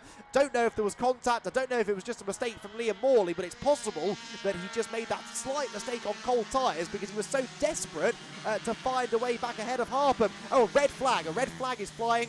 So there's been an incident somewhere on the track. The race is being stopped, and that is, well, not the worst news for Liam Morley, because I guess we'll have a restart. This, I'm guessing, is part of the reason for the red flag. Numbers 41, was that 119? I didn't quite see, but 41 sat sideways on the track, and that is Alan Flewitt, who is a little bit out of breath, I suspect, after that. There's obviously been a collision with, 35 it was, which is limping away. And that's Samantha Hempshall, who started at the back of the field. So those two have tangled at Redgate, it seems. Samantha trying her best to get going, but that cart's not having it. Very hard to start these once you stall them without a push. And there's no one there to push it, because quite rightly the marshals are attending to Fluid, who was in a little bit of discomfort, I think, after that. So red flag out then, first one of the weekend here at Donington Park. And, well, it's not what we like to see. We never like to see a red flag. We never like to see drivers needing the attention of the marshals, but Liam Morley will get a second crack at this now, because the restart will be from the original grid order, and he will be straight back up onto pole position. And if he ends up winning this championship now, it will be because of that, because, you know, assuming Harper went on to win that race, it's hard to imagine he wouldn't do. Morley would have had to have got into second place in class. Now that would have basically meant getting up into second place in the race overall. He dropped down outside of the top 30, and it's only a 12-minute race. Yes, he has the pace advantage on everybody else, but would he have been able to get up to second place? I've got my doubts. So Liam Morley, just seeing he was just about to come into shot there behind this couple of carts. He is going to get another go at a race restart here. Out of the final corner they go, and they're being ushered into the pit lane. When they had this last year, crowded down into the bottom end of the pit lane. Greeted by the team members. Sit there for a little while until they're able to go back out. We'll then go through the whole start procedure again. So I would guess have those two green flags once more, and then we'd get the race restarted. So unfortunate delay here whilst that incident at Redgate Corner is dealt with, but we will hopefully not be waiting too much longer to get the race restarted here. It takes quite a while to get them all funneled into the pit lane, of course. We do have over 50 on them. There's the GP1 plate of Paul Platt. The one driver actually pushing their cart in. That's 92, I think, isn't it? Yeah, 92. Which is Ben Ardern. Did have mechanical issues earlier on, but hopefully that's not a sign that he's got a repeat of that. Looking, having a little chat to each other, trying to figure out what's going on. Paul Platt gets out of his cart, all of the drivers getting out of their carts. And they will start to push them down towards their teams.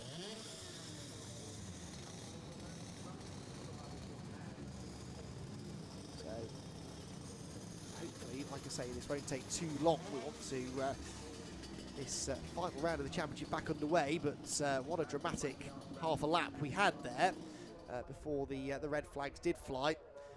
Could have been championship defining. It will be championship defining for sure, because if it's Morley who ends up winning it now, like I say, it's really because he's getting this second chance at starting from the pole position. Didn't get the best of starts. It was very even. It looked like Harpham was just a bit braver on the brakes, really. Certainly a bit more committed, sort of chopped across in front of Morley. Didn't give Liam the opportunity to get into that first corner ahead.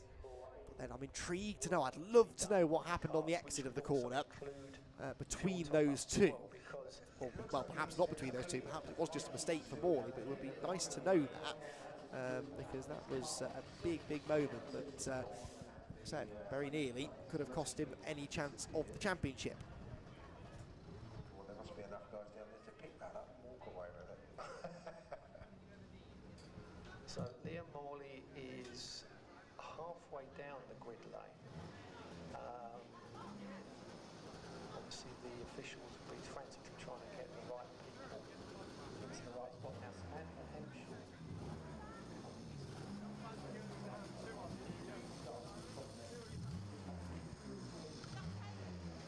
So teams now getting an extra chance to tinker with their karts as well. A couple of them that maybe had contact or some little issues, particularly those who had fixed issues from race 1. This is actually quite a handy opportunity for the teams to chat to the drivers and see whether the work they've done on the karts had fixed it. Because if it hadn't, they've got a bit of time now to work on them maybe. And, if they have, then at least they can rest easy knowing that everything's in order when they do get this race restarted. Number 35 in particular, I can see underneath me having some attention given to it, and that is one of the division. Well, no, sorry, no, it's the 250 national of. That's Samantha Hemshaw. So Samantha Hemshaw was involved, I think, in that incident. So she's got back to the pits then. And looks, I mean, no, she's parked right underneath my commentary position. The car looks okay. I can't see any obvious damage on the left-hand side anyway. They are giving some attention to the... there's a bit of tank tape going on the left-hand side bodywork. You're not seeing this on your screens at the moment. I'm just peering out of my commentary box window, and Samantha's kart with a bit of damage down the left-hand side, but not that bad, actually, I would say.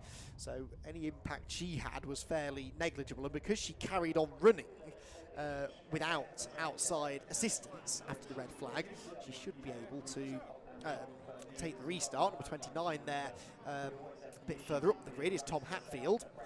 Tom Hatfield, one of our leading contenders in the 125 class. Second in that second in that championship. Sorry, 250 class, I beg your pardon. Second behind Lee Plain. There is good news. That's the number 41 of Alan Flewitt's kart on the back of the recovery truck. The medical cars have all left the scenes. That was a nice quick recovery. They'll just take him over to the medical centre for some checks, but hopefully he will be more or less okay. And we will perhaps even see him out for the final later on, that third and final race of the weekend here at Donington Park, which will be over 10 minutes long now, so it's going to be a shorter race than was originally planned.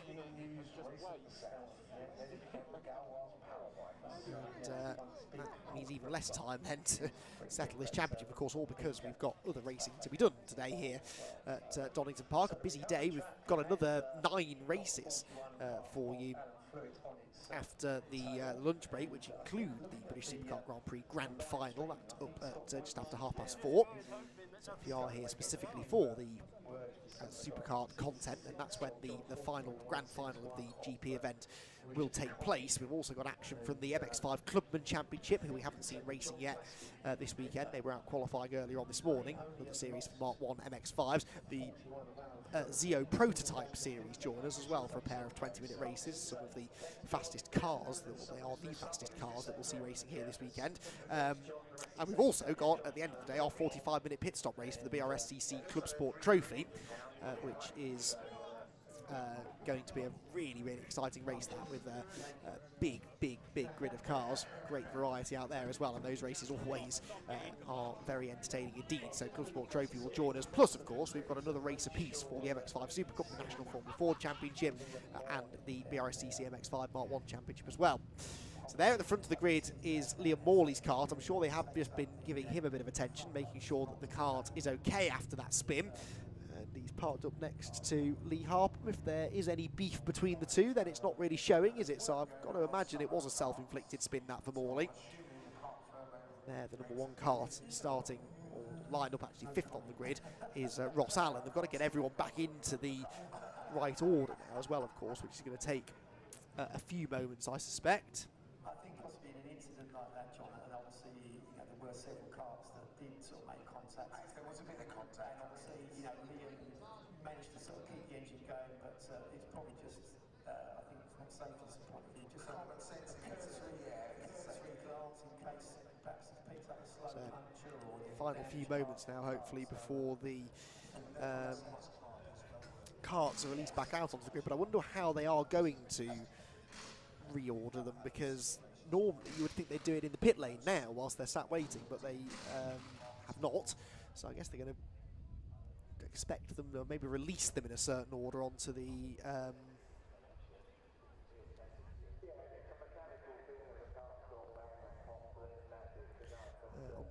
circuit and in a certain order, and get them out into the right positions then, because that's not going to be easy to do with so many of them, and they were all in a jumbled order anyway after that first lap. You saw what they were like going through the first few corners, so it will be quite an operation now to get them all into correct grid order for the restart. Is that the new grid being brought down perhaps on that clipboard from the timekeepers, who of course typically are right at the other end of the pit lane, up in the big building pit lane entry end? But there seems now to be a bit of activity, as if suddenly somebody knows what they're doing, and they're going to release the carts back out onto the track. But it should be Morley from Harper, from Hume, from Kinsey. So it's the second row where there's been a change, because Ross Allen came into the pit lane ahead of Carl Kinsey. But further back there'll be an even bigger shuffle of the order. Well, they are being released now, and they're being released in the order in which they came in then, it would seem. So unless they have rejigged it, but if they have, it's not the order that I had on my original grid sheet. So anyway, whatever, they're going out onto the track in some sort of an order, and it really isn't that relevant, because by the time they get to the first corner they'll all be in a different order anyway, so in a way it doesn't particularly matter. There goes the number 58 kart going through. That's the distinctive machine of John Busby, 58, in his it is a Silverstone, as many of the 450 national karts are, but his with that distinctive shape to it at the front. So, take two then of the final round of the Motorsport UK British Supercar Championship.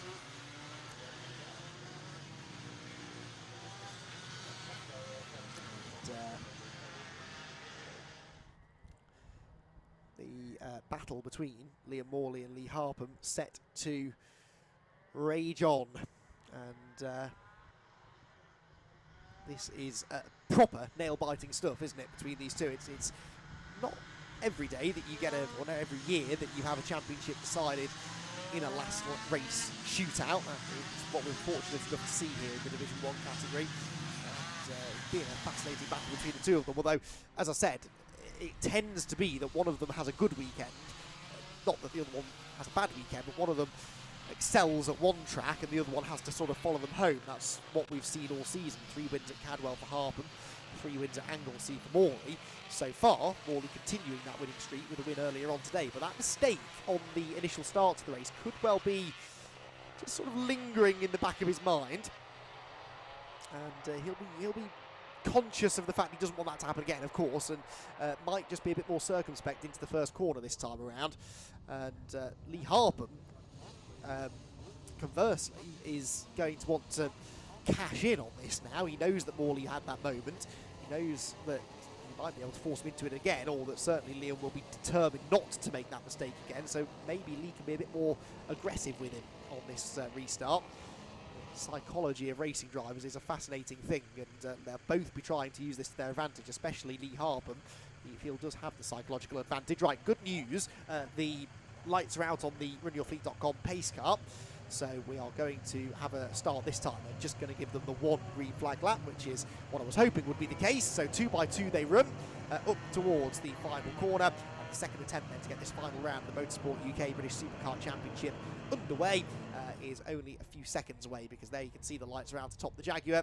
It turns its way through Goddard's, and Liam Morley and Lee Harpham will once again head towards that first corner level, I'm sure. Who's going to get into that corner first? Who comes out of it first? That's going to be significant. Here we go then. Red lights are on.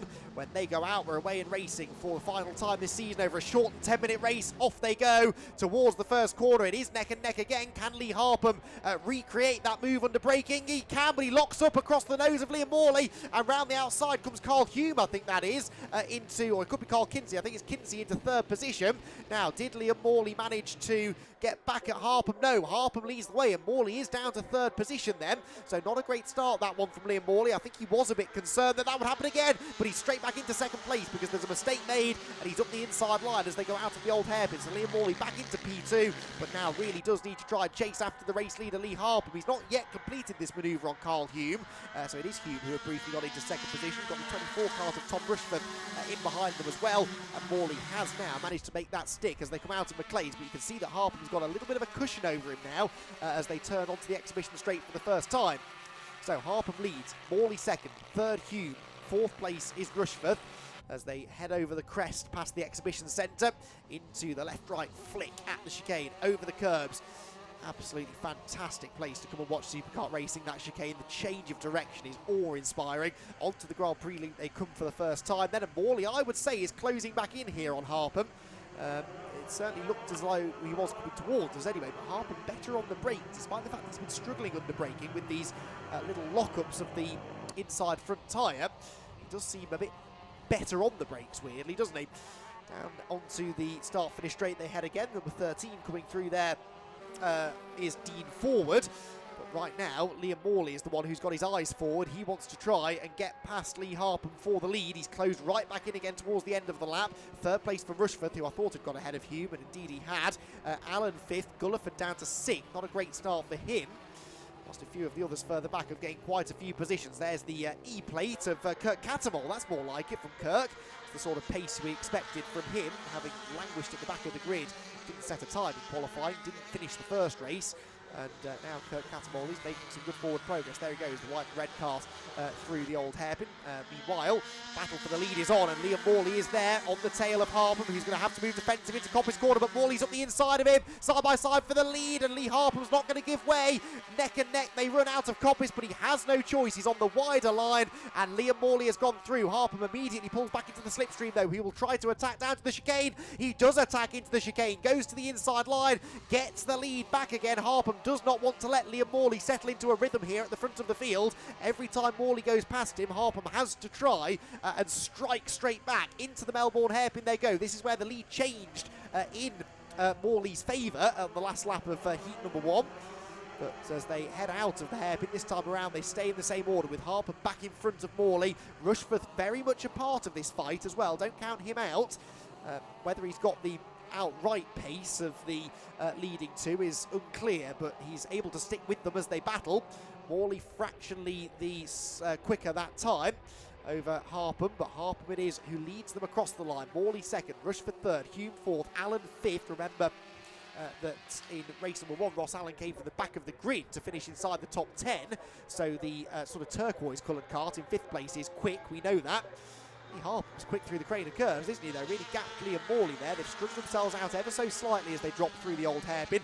In the classes, by the way, 250s being led by number 316 at the moment, Jack Bliss. The 450s are being led by Konsta Karitzis still in 16th place overall. The 125 category being led again by Shane Stoney. So not a lot changing there, which means we can focus on this battle between Harpham and Morley. That first part of the lap, Harpham does seem stronger, doesn't he? But it's this second part of the lap where Morley is really quick. He got the lead going through Coppice a lap ago. This time around, though, all he can do is close back in on Harpham, but has a really aggressive run through the chicane. Takes plenty of curb there through the right-hand element of the Fogarty S's and tries to now build a move down into the chicane. Number 29 looked like he was off the pace there coming out of Coppice corner. The leaders down through the Melbourne hairpin. 29 was Tom Hatfield. Now, Tom Hatfield was the man second place in the 250 National Championship. So Lee Plain, who is running second in that class at the moment, would be very happy to know that his nearest championship rival is in strife. Here comes Morley, though. He's back up the inside of Harpham. He's just set another fastest lap of the race. They touch into the first corner. Harpham gives him the squeeze and almost loses control. That was very, very physical stuff, but Liam Morley is into the lead of the race. There is absolutely no love lost between these two right now. There's a championship on the line, and Harpham knows he has to beat Morley in this race to have any chance of beating him in the championship. Out of the old hairpin they go, and up towards the run at McLean's corner. Wow, this is a real battle between the two of them, but Morley has gone through there. The fight for third place. Carl Hume not being shaken off by Tom Rushforth at the moment. through Coppice corner then. Can Harpham now retaliate here, get that lead back? Remember, if Morley wins, he's the champion, but if Harpham wins, we believe that on countback, it would go to Harpham, the GP-plated kart, which are in second place on the road right now. Fire their way through the chicane. Looks to me, though, like Morley's pulling away. He's got a bigger gap now than Harpham ever had over him. Lee Plain, by the way, has got into the lead now of the 250 national class, so he is up ahead of Bliss now. So Lee Plain, of course, for the championship anyway, but it looks like he's going to do it with a race win. Meanwhile, Liam Morley arrives at Goddard's, and yeah, Harpham is definitely dropping back. Now, there is a possibility that that contact has done some damage. They're fairly robust, these supercarts, but I wonder whether Harpham's maybe struggling. His pace isn't great. He was 7/10 off his previous best there. Liam Morley is now second clear, having set another fastest lap there. So, Liam Morley starting now to pull clear at the head of the field, through the crane as he comes into the old hairpin. And Lee Harpham might now be waving goodbye to his chances of the Division 1 Championship after a very, very entertaining battle between the two of them. However, we saw in race 1 that lapped traffic can often have a say in these things. Liam Morley is going to catch the traffic first. They're already in amongst them now as they go to the top end of the circuit. All it takes is something like that, where Morley gets delayed by a lapped runner. That was Gary Popkins, number 17, that was not that easy to get past. And suddenly Lee Harpham can be right back on his tail, because you carry so much corner speed in these supercarts. If you do have to lift or even hit the brakes through the corners, as they did down here at the chicane on the last lap of race 1, then that can lose you a full second in a flash. So Liam Morley can't afford to take this easy here. Into the top end of the circuit comes some of the midfield runners. Lee Plain still leading his class, remember. There, by the way, is Samantha Hemshaw recovering nicely. Number 35 was 14th at the start of the lap, but is now going, well, trying to get past the number 68, which was Mark Edwards. Edwards was 11th at the start of the lap, so it looks like maybe she's inside the top 10 now. The leaders have just come across the start-finish line. The lead gap did come back down by a 10th that time, so Harpham maybe in the traffic is now starting to reel in Liam Morley slightly. They're just about to appear at the top of the hill, I think, that leading quartet, who are still within 2 seconds of each other. Down the hill they come then into the old hairpin. There is Morley. There Harpham second. There Rushforth in third. And then Carl Hugh rounding out the top 4. Into McLean's corner comes the next back marker. That's the 143 cart. About to go a lap down, which happens quite neatly coming out of McLean's corner. So no time lost there, really. Ooh, but Harpham does not get the same treatment, and that's cost him a bit more time now. They're going to be going on to their final lap next time around as well. So one more lap to go after this one. Liam Morley just needs to stay out of trouble. Oh, that's smoke! That's smoke from the back of Morley's cart. The race leader has smoke from the back, and there's fluid down, I think, as off goes Rushforth. Surely this is not going to cost Liam Morley the championship with a lap and a bit to go. The race leading cart is smoking, and I think there is fluid down, because look, they're all slipping around behind him. This is major, major drama, and it could have big ramifications for the title. Liam Morley desperately will want to carry on, but if there is fluid dropping, it's not really safe for him to do so. It's not affecting him, it's affecting everybody behind, but Lee Harpham just needs to try and stay on the island and see whether or not Morley's cart is going to survive the final lap. There's more traffic ahead. The smoke seems to have abated slightly, but I am fairly certain there is some fluid coming out of the back of that zero cart. He's got a 1.4 second lead, so Morley can afford to sort of stroke this one home now. But what was that all about? Down the hill he comes. The smoke isn't there anymore. That's really confusing. But look, there's carnage behind. They're all skating off on whatever is coming out of the back of Liam Morley's cart. Off has gone Rushforth. Tom Rushforth from 4th position, off at the Craner curves. This is going to be a real heart-in-mouth final lap, not only for Liam Morley, but for everybody chasing him down. Harpham has to stay on the track and hope that Morley's cart doesn't make it to the end. Up towards Coppice corner they go for the final time. Liam Morley half a lap away from winning the Division 1 Championship, but is that cart going to last? There is no smoke. I can't see anything coming out of the back. He knows something's going on though. Look, he was looking over his shoulder, trying to see what was going on at the back of his cart, but it seems healthy again now, doesn't it? Can we see the fluid coming out? Not from that camera angle. Another victim of that now is Terence Dudley, number 77, who's off at the old hairpin. guessing he slid off on that fluid. But Liam Morley is coming down towards the final corner now, or final couple of corners now. In fact, he's already gone out of the Melbourne hairpin, I hope.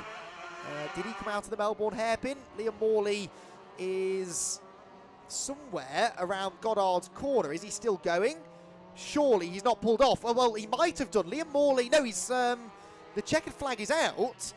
Morley has not come through. Liam Morley has not made it to the end. He got to within 2 corners of the flag. Carl Hume wins the race, but Lee Harpham, I think, is going to be the champion. The Division 1 Championship is settled by a mechanical failure for Liam Morley, who has not made it to the finish. That is heartbreak for Morley, who had that race sewn up. And Carl Hume is... So let's double check this then, because that now becomes a drop, though, for Morley, I think. But he's already had a non-finish, hasn't he? So 20... No, it doesn't become a drop. They can't drop their final round, can they? So if he doesn't finish, he scores 2 points for non-finishing. But I reckon that's got to mean Harpham is the champion now. A second-place finish for Lee Harpham. He was only 5 points behind. He's just outscored him by 18. So as long as Morley can't drop that finish, and it's my understanding that he can't, then that is going to be Lee Harpham the champion. I cannot believe what we've just seen. Where is Morley? He's obviously stopped somewhere between the chicane and the Melbourne hairpin, I guess. Which is in a bit of a blind spot, unfortunately. We can't see that straight, but that's got to be where he's got to. I can't think of... he didn't make it down to the Melbourne hairpin, I'm absolutely sure of it. So, wow, a little bit speechless, actually, about that. That is not the way that Lee Harpham would have wanted to win the Division 1 Championship. That is for sure. It's also going to have an effect, of course, on Morley's grid position now for the GP final later on, but that will be kind of the least of his worries right now, I suspect. What a dramatic end to the race. What a dramatic end to the Motorsport UK British Supercar Championship. And Liam Morley, unfortunately, he knew something was wrong, even if he hadn't spotted it before. When he came down the exhibition straight for the final time, he looked over his shoulder. I think he'd heard something. If he was leaking fluid and then the smoke stopped, that meant that all of that fluid had gone. And the engine could not be expected to survive for much longer if it's lost all of its oil or whatever it was, coolant or something.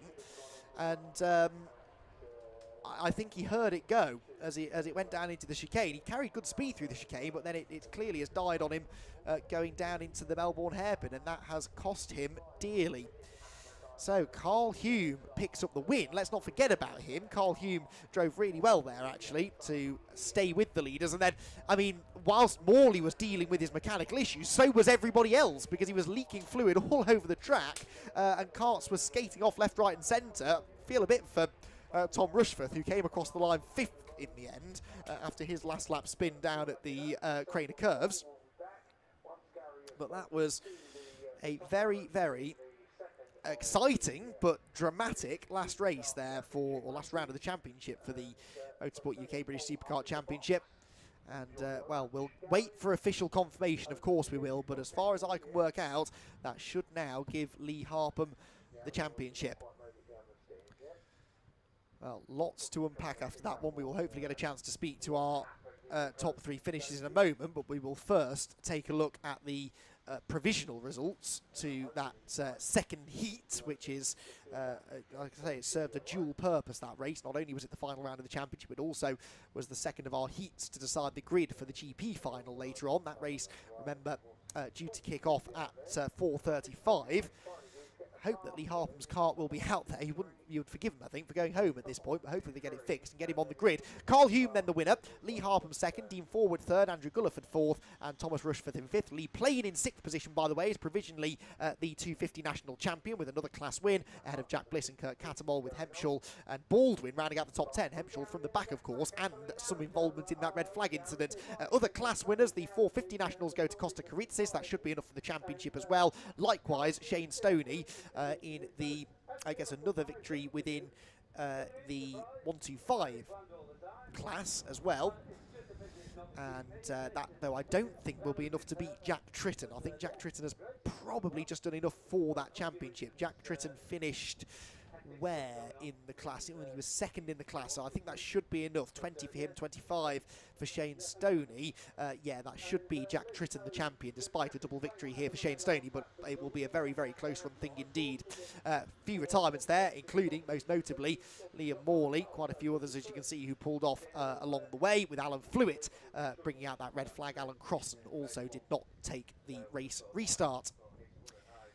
Right then, we are heading into the lunch break now. We will first, though, last two non-finishers there as well, Luke O'Rourke and Connie McCormack. But before we do head into a much-needed break, we will head down now and hear from Scott Woodwiss with our podium finishers.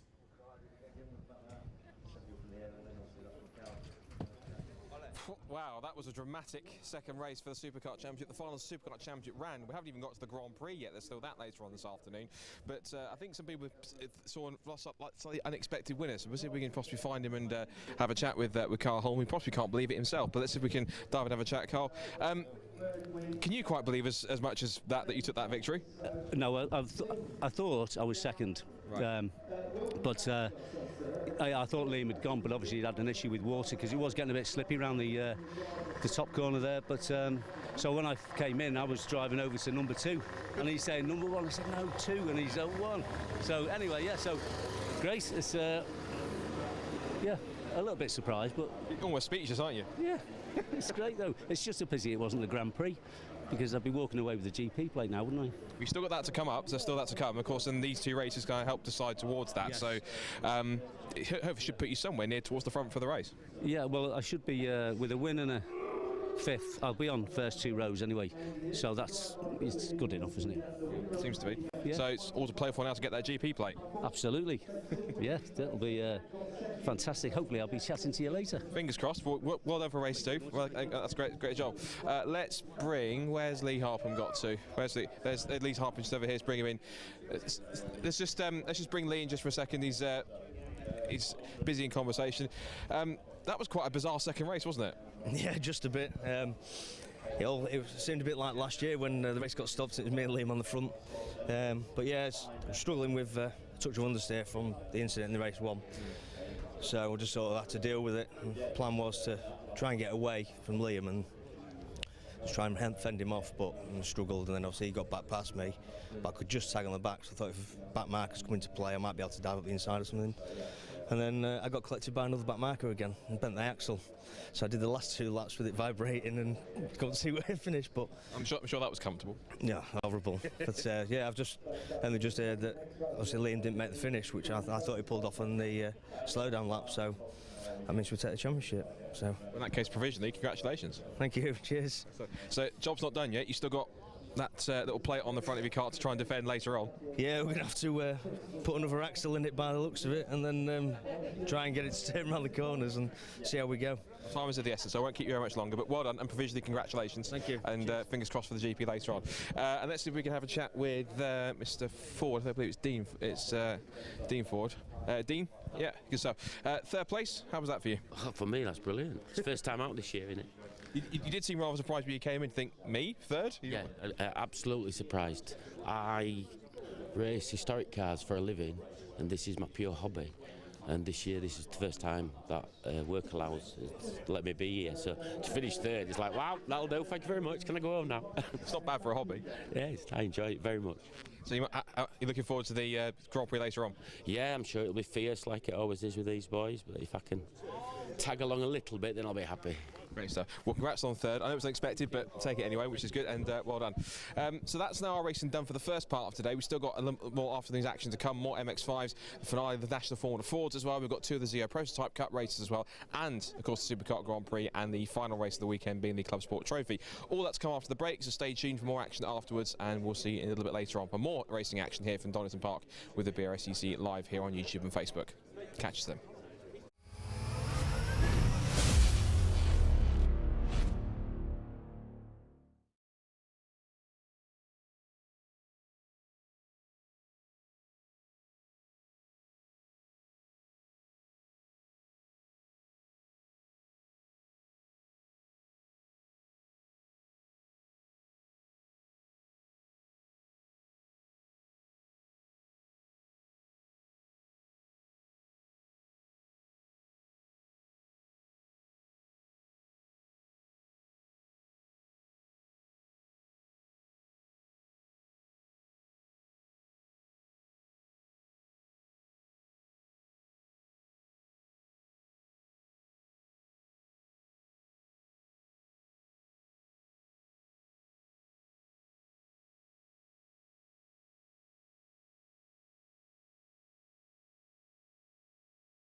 afternoon programme. Some of the delays in the timetable bit, we've gone straight in, back on schedule, and we're back with our first race of the afternoon, which is the first of the weekend for the BRSCC Mazda MX-5 Clubman Championship. Declan McDonald and John Pethick on the front row of the grid. Also watch out for BRSCC's Luke Souch. He starts an excellent 5th. Let's see what he can do from the 3rd row.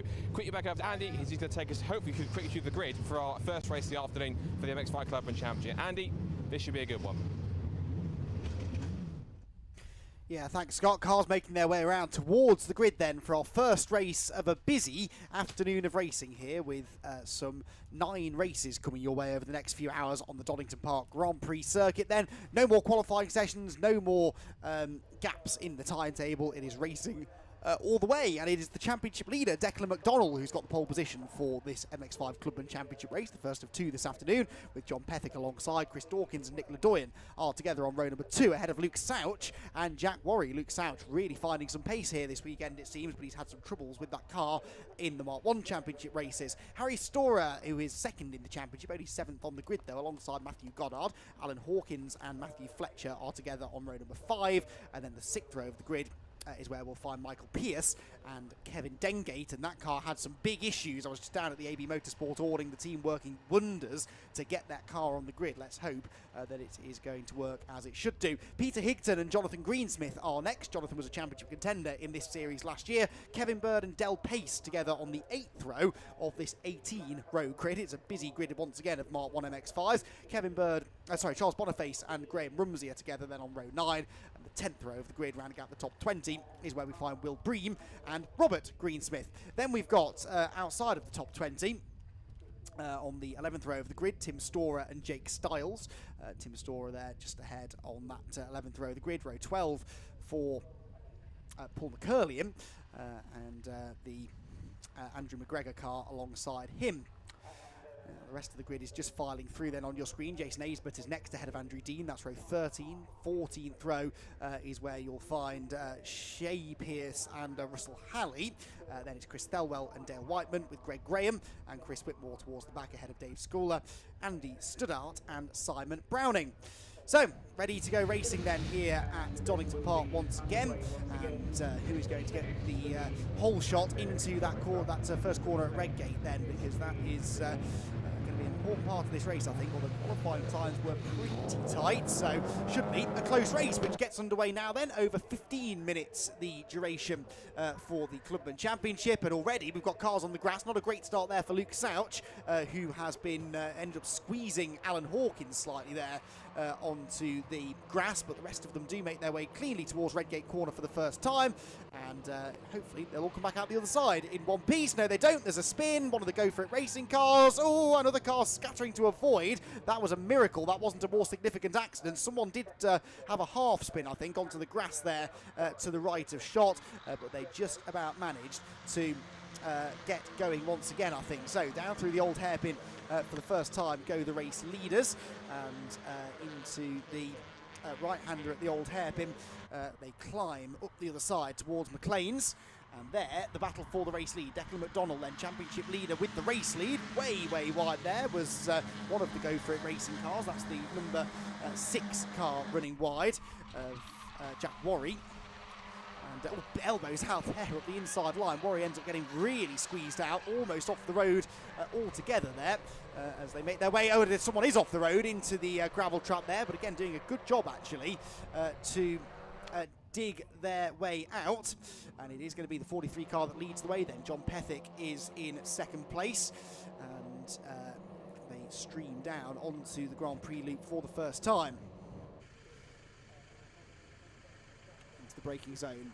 Pethick will try and get to the inside line, but can't quite do it. He's going to try and defend as well from Chris Dawkins behind, as they scrabble for grip, heading up towards the final corner then, end of this first lap of the race, and 15-minute race as well, slightly shorter than the other races that we've seen for MX-5s here this weekend. Alan Hawkins out wide. He's had a lively first lap. Up the inside of him there went the 21 car of Matthew Fletcher. They streak across the line then at the end of this first lap of racing, and on to the second lap of the race they go, into the right-hander at Redgate Corner, and the order is then McDonald leading, Pethick second, Dawkins third, Ledoyen fourth, Harry Storer gaining 2 places there into the top 5 now, ahead of Fletcher sixth, then Pierce, Hawkins, Worry and Souch down to 10th place. So Luke Souch really losing out there. Luke, one of 3 BRSCC staff members racing in this race. We've got the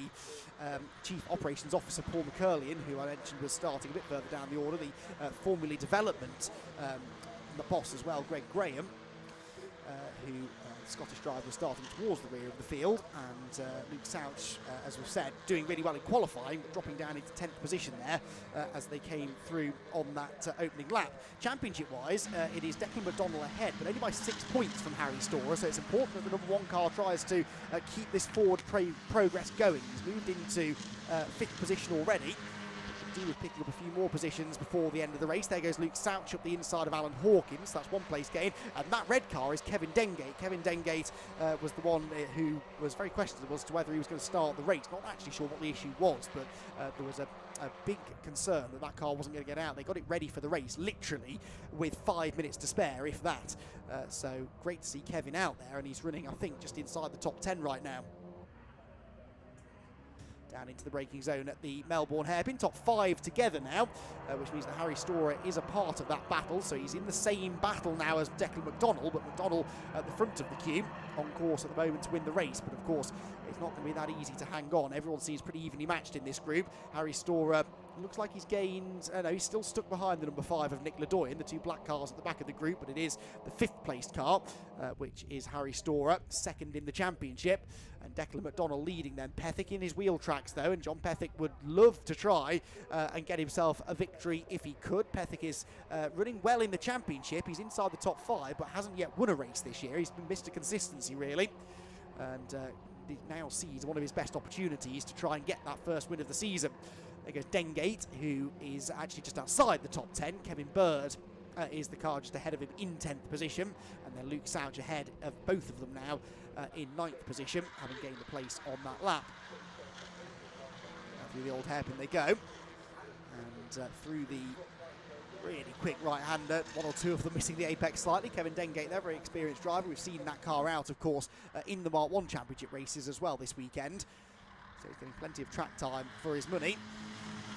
So try and get past Bird. He's got right behind him Greensmith, that is, isn't it? Johnny Greensmith making a welcome return to MX-5 racing, Johnny Greensmith, and he's slipping up the inside towards Coppice Corner. And he's going to go through, I think, yeah, over the curb, so Kevin Dengate has to give that position away.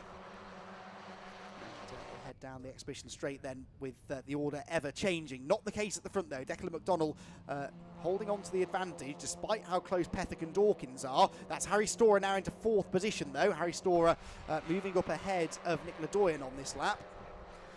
700 car makes its way through Coppice and along the exhibition straight as well, but down at the hairpin we have got a change on for second nearly, because that was Chris Dawkins looking round the outside of John Pethick. I don't think he actually managed to make that move work though, did he? We'll find out when they get to Goddard's. No, they're all still in the same position, so McDonald from Pethick and Dawkins is the order, with a bit of a gap back now to Harry Storer in 4th position trying to chase after them. Matthew Fletcher also part of this fight now. Matthew Fletcher running in 6th position. Across the line again, so they've sort of split now into 2 groups of 3. And as they race towards Redgate again for the 4th time of asking, it's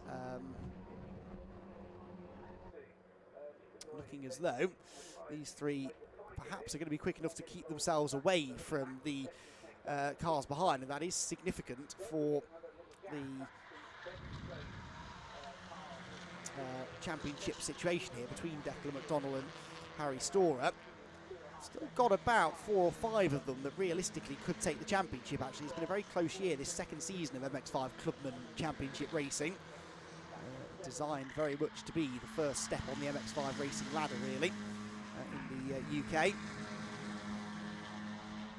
And the drivers that we see racing these cars, which are exactly the same as those that race in the Mark 1 Championship, regulations-wise, they are just generally less experienced drivers, and so you see often that they get better and better as the season goes on. Certainly that's been the case for drivers like Luke Souch, for example, there, who comes out of Coppice Corner.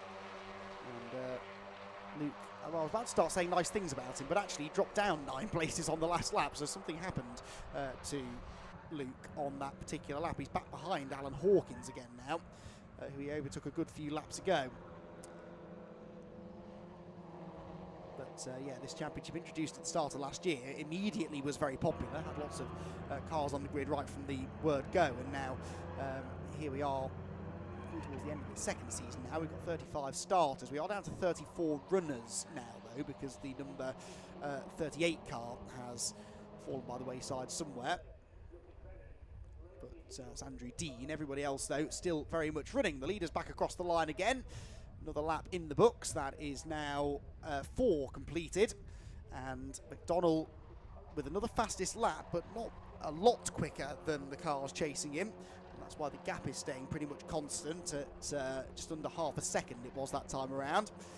There's Kevin Dengate. Now, he's all well with that car because Dengate has not made any further progress from 11th, and in fact just lost a place there to the number 18 car of Goddard.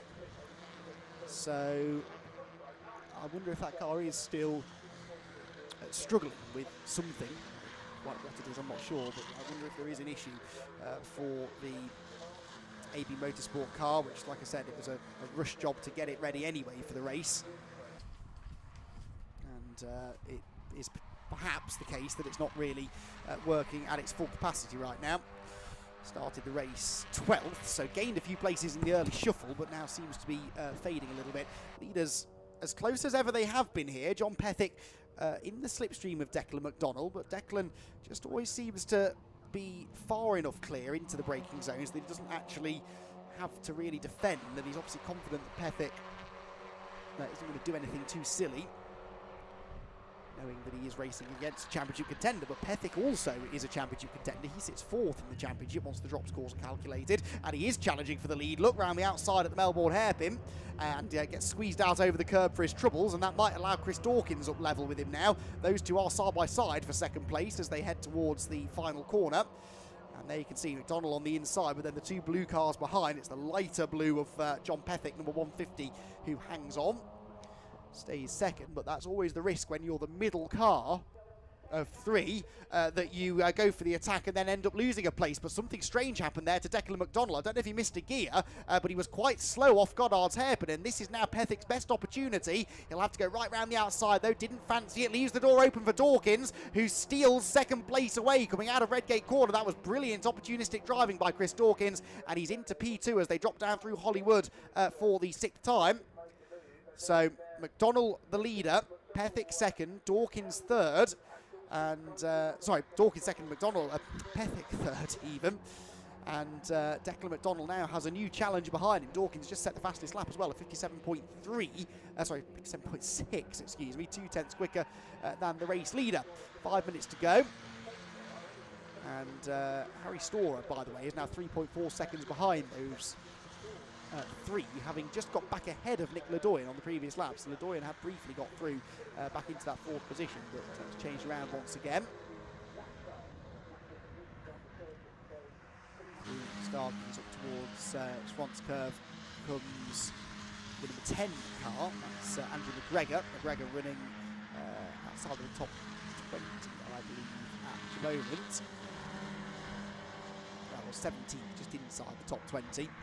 And he is 2 places ahead of Paul McCurlian, who is at the wheel of the number 11 car. So Paul McCurlian, the Chief Operations Officer of the BRSCC, very much proving the fact that the BRSCC is a club run by racers for racers, and they really do understand the needs of the racing drivers, who are their customers at the end of the day. And that's why we see all of these BRSCC grids so well supported. It's very, very common to see grids well in excess of 30 cars, getting on for 40 cars in most of their championships. Right then, 3 abreast almost for the race lead now, as Chris Dawkins tries to find a way past Declan McDonnell, whilst also trying to keep John Pethick at bay. But John Pethick is almost level with him across the line there. Into the braking zone at Redgate he goes. Wide line again for Pethick, trying to get that switch back to attack down the Craner curves. But again, they stay as they are. 2 more laps to go. Fastest lap, by the way, has just been set by car number 6, Jack Worry, the Go For It racing driver.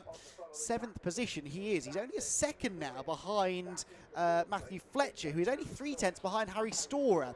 So Harry Storer has fallen back behind Nick Ledoyen, look, into 5th position, and he's under a lot of pressure from Matthew Fletcher, but then the car just on its own behind them is Jack Worry, and he has just set the fastest lap. A 57.4 was about 3 seconds quicker than the group ahead of him, who granted must have been squabbling a bit on that lap. But it was a full second quicker than the race leader, Declan McDonald, who is out now in trouble, I think, isn't he? Because, look, Chris Dawkins almost is up the inside of him as they come out of McLean's. And I think maybe cut McDonald a bit of a break there because Declan was closing the door whether Chris liked it or not, and that could easily have ended in contact. So Declan McDonald then is holding on, but by the skin of his teeth now. Here comes Dawkins. He's drawing alongside. That's the outside line into the chicane, though. John Pethick hunting around behind. Is Dawkins going to get through? No, not around the outside. They all sort of stack up and there's contact. McDonald goes straight on, and John Pethick gets the lead. John Pethick passed both of them from 3rd to 1st. That was really clumsy from McDonald and Dawkins. Dawkins was, I think, trying to bail out of it on the outside, but McDonald was so slow into the corner that they ended up tangling on the way in, and John Pethick got through into the race lead. Behind them, look, that is that's Goddard, I think, coming around the outside. Sorry, Fletcher coming around the outside. 55 with a spin, Chris Whitmore. That looks like the old hairpin that he has been around. But we've got John Pethick then in the lead of the race. McDonald down to 2nd. Where's Harry Storer? Because they were all changing behind as well, weren't they? I think Storer's dropped down to 6th now. That looks like Ledoyen ahead of Fletcher, ahead of Storer, ahead of well, Jack Worry is not in. No, he's in 7th place, but he's in 8th place on the timing tower. That's odd. He's being shown behind Pierce by a second. Has he been given a time penalty? There's nothing on my timing screen to explain that, I'm afraid. Anyway, all of those are black cars as well, which doesn't particularly help for identifying them all, but I think that Jack Worry should still be in 7th ahead of Michael Pierce in 8th. Let's see, actually, who is that 4th car in the group? Well, there is Harry Storer. He is down to 6th. And is it his teammate behind him? I think it is, Jack Worry. Anyway, we'll sort that out in a moment or two, because for the time being, Harry Storer is trying to get back around the outside of Matthew Fletcher, and he needs to, really, because he's losing points here to Declan McDonald. Declan may have lost the race lead, but he's still set to extend his championship lead as it stands. Oh, but that was Dawkins, I think, trying to get around the outside of McDonald off in the distance as they went through Coppice. This is actually allowing John Pethick to break away. John, like I said, looking for his first victory of the season. Can he do this, though? Declan McDonald coming back at him, gets the slipstream down the back straight. McDonald's car looks really good down the straights, doesn't it? When he was in front, he seemed able to hold on relatively easily, at least from John Pethick down the straights. And it was only that clumsy moment down at the chicane between he and Dawkins that cost him the lead in the end. There on the outside line is the brightly liveried car of Russell Halley, the Steel City, sorry, the Close Racing Run car. About to lose a place, I think, with some close racing heading down the exhibition straight. Right, this is the final lap, remember. The checkered flag is waiting for them at the end of this one, and it looks as though John Pethick is going to get the race victory. John Pethick taking full advantage of the battling there between Chris Dawkins and Declan McDonald is going to come across the line to take the checkered flag for the first time in 2022. John Pethick the winner. 2nd goes to McDonald, 3rd to Dawkins. Ignore the timing tower because that is not the order as they're coming across the line. 4th place will be Matthew Fletcher in the end, because Nick Ledoyen is being given a time penalty, 5-second penalty for him. Looks like Kevin Bird has had a moment as well somewhere, and he is dropping down the order. He's not yet. He's just come across the line in 15th, having lost a whole host of places on the last lap. But it is Pethick from McDonald, from Dawkins, from Fletcher, from Worry, the top 5. Storer 6th, Ledoyen 7th, 8th for Goddard, 9th Pierce, 10th for Johnny Greensmith.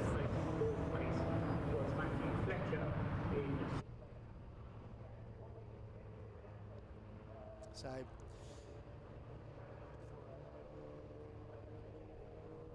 through the timing screen, there are definitely a few. There's only the one time penalty, actually. It was just a few others who were losing ground there on that final lap. But John Pethick claiming the race win by half a second. And what does this all mean for the points then? Well, Declan McDonald will get 98 points for finishing 2nd place in the race. Harry Storer gets 6th. which is 88. Which is 90 points for him. Matthew Fletcher, of course, got into 4th by the end. That's 94 points. John Pethick gets the 100 for the win. And Chris Dawkins, finishing in 3rd, gets 96 points. So that will tighten things up a little bit.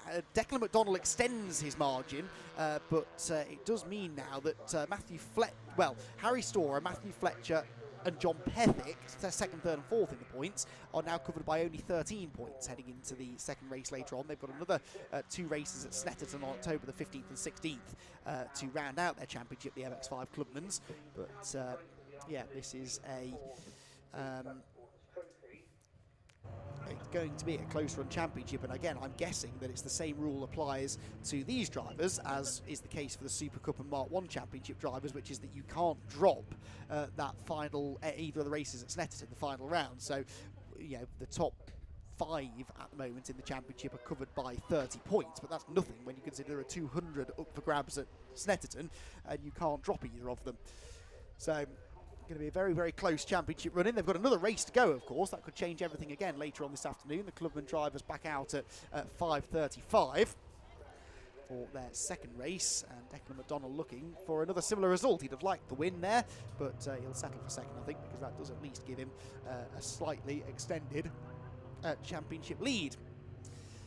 So, Declan McDonald then with second place that time around, extends his championship lead. John Pethick the winner, Chris Dawkins in 3rd, and all of those 3 drivers are about to catch up with Scott in the pit lane. I will start with an amusing anecdote because Greg Graham's other half is down here. She immediately came around and gave me a big hug. Reason being, he wasn't last, so that's something to celebrate, I'm sure, for Greg, I'm sure, on that. Yeah, Paul's coming, he gives the thumbs up as well. It's a bit of an BRSCC staff cup between those 3. Undoubtedly, Luke Satch wins that one, getting 9th place for that race in particular.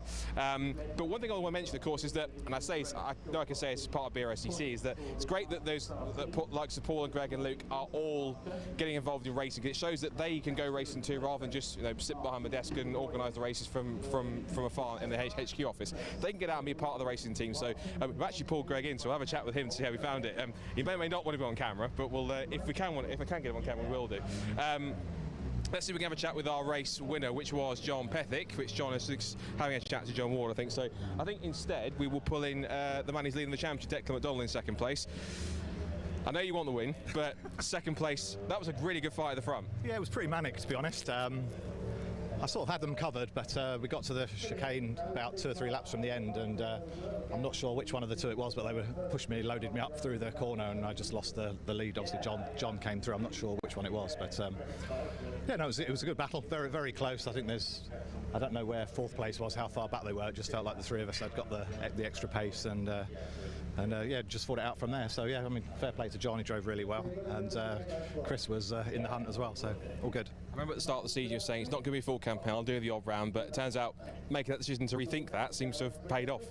Yeah, I mean, I'm still not entered for Snetterton the last round yet, so so there's a chance I might not do them all, but I mean, if I'm leading the championship, it'd probably be worth going along. So I'm just trying to do it to enjoy the racing and not worry about championships and things like that. Just come out and challenge myself to drive as well as I can do and try and beat these guys. You're a racing driver, of course you want to win the championship. Yeah, maybe, but you know, we'll worry about that if and when we get to Snetterton. Good man. Well, we've got one race to 8, so well done and congratulations on that side. Let's see if we can actually grab our race winner, John Pethick. If we can grab John over here, we've of course got the Zeos about to do their warm-up lap, so let's grab John over for a second, our race winner, very quickly. We'll rattle through these, of course, because we've got the next race coming up for Zeos. John, great victory, but these 2, again, as they typically do, made it incredibly hard for you. They did, yeah, except at the end when they kind of handed it to me with 2 laps to go. But no, and to be fair, with that last lap to go, we still had to fend them off. I knew they'd catch me before the last lap. But yeah, I was just trying to get away at the start, just stay in line and get away from the rest of them. And when Chris passed me for second, I was quite relieved there was no one else behind us, so we could really start, you know, messing with each other. Hold for race 2 though, see if we can hold them off again. Yeah, and that's going to be good. Anything could happen really, but top 3 would be good. Yeah, but maybe we'll win it as well. Yeah. Anything can happen, it usually does. So well done, congratulations on the win. We'll see you for the next one later on. We'll quickly grab Chris if we can, because I appreciate, of course, the ZO race is about to get everyone underway in a short second, so we'll have a chat. I might be tempted to have a quick chat with Greg, actually, see how he found that one if I can. Let's have a quick word if we can. He's getting the hug. So do you know what? I'm going to dive in and have a chat to him anyway. I'm going to have a chat to him, even though you do that, but all I'll say is not last. Well done. Oh, not last. Is that a compliment, Scott? Is that a veiled compliment? That was your other half's compliment. Oh, was it? Yes. Yeah, these cars are little, simple cars, but they're difficult to drive. And as you know, I've raced quite a lot, and trying to get my head around these it's a nightmare. So I'm kind of getting there now, but well off the pace. My ego has taken a hit this weekend, but yeah, I'm smiling, so that's all that counts. You're enjoying yourself, that's the main. I am, Scott. Thank you very much. Yeah. And I just talked about it as well. It's great to have you and Paul and Luke as well in the mix, showing that you guys don't just organise things behind the desk. You guys are actually getting out there and properly racing. As we've said 1,000 times. We are racers at heart. That's what we do, and that's why we understand what you guys want, what the audience want, the customers want. So we try to deliver what we would like as racers through the whole club, and it works. You know, it gives us a real feeling for what people want, what the paddock needs. So yeah, we do try hard. I'll leave you to it, but well done. Thank you. Great stuff. Cheers. I'll have a quick word. I'm going to very quick, because I appreciate the Wazirs are off and then warm up that. Very quick word with Chris Dorcas for third. Very quick. But very quickly, Chris, because the next race is coming up. Third place, great battle. Just quickly talk us through it. Yeah, awesome race, very clean racing, bumper to bumper. No quarter given, no quarter asked. Made a silly mistakes, but we couldn't fall over each other too much, otherwise the rest of the pack were caught up. But no, it was a great race. Great stuff. Well done. We'll see you for race 2. Congratulations. Right, that's Mazda's done. Quickly back to Andy for the grid for the first race for ZO Prototype Cup. Really good entry. Let's see what they can do. Andy, back to you.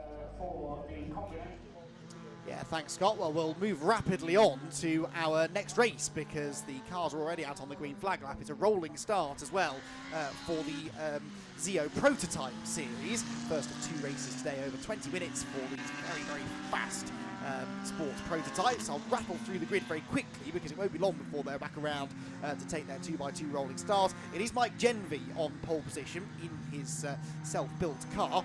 1 minute 26.895 was only half a tenth though quicker than Michael Clark, who starts alongside him in his Radical RXC. So Genvy and a Radical on row 1. Row 2 for number 24, which is James Abbott. James Abbott was originally down as number 11 on the entry, but for whatever reason is now down as 24. Anyway, I presume it's still the Revolution that he's at the wheel of, one of several Revolution 500 SCs, and Richard Morris starts alongside him in his similar car. Row number 3 for Matt Manderson, number 16, that's a Radical SR8 with Graham Charman for company. Then Chris Hoy, yes, that's Sir Chris Hoy, 7-time Olympic medal winner, starting 7th on the grid at the wheel of his car.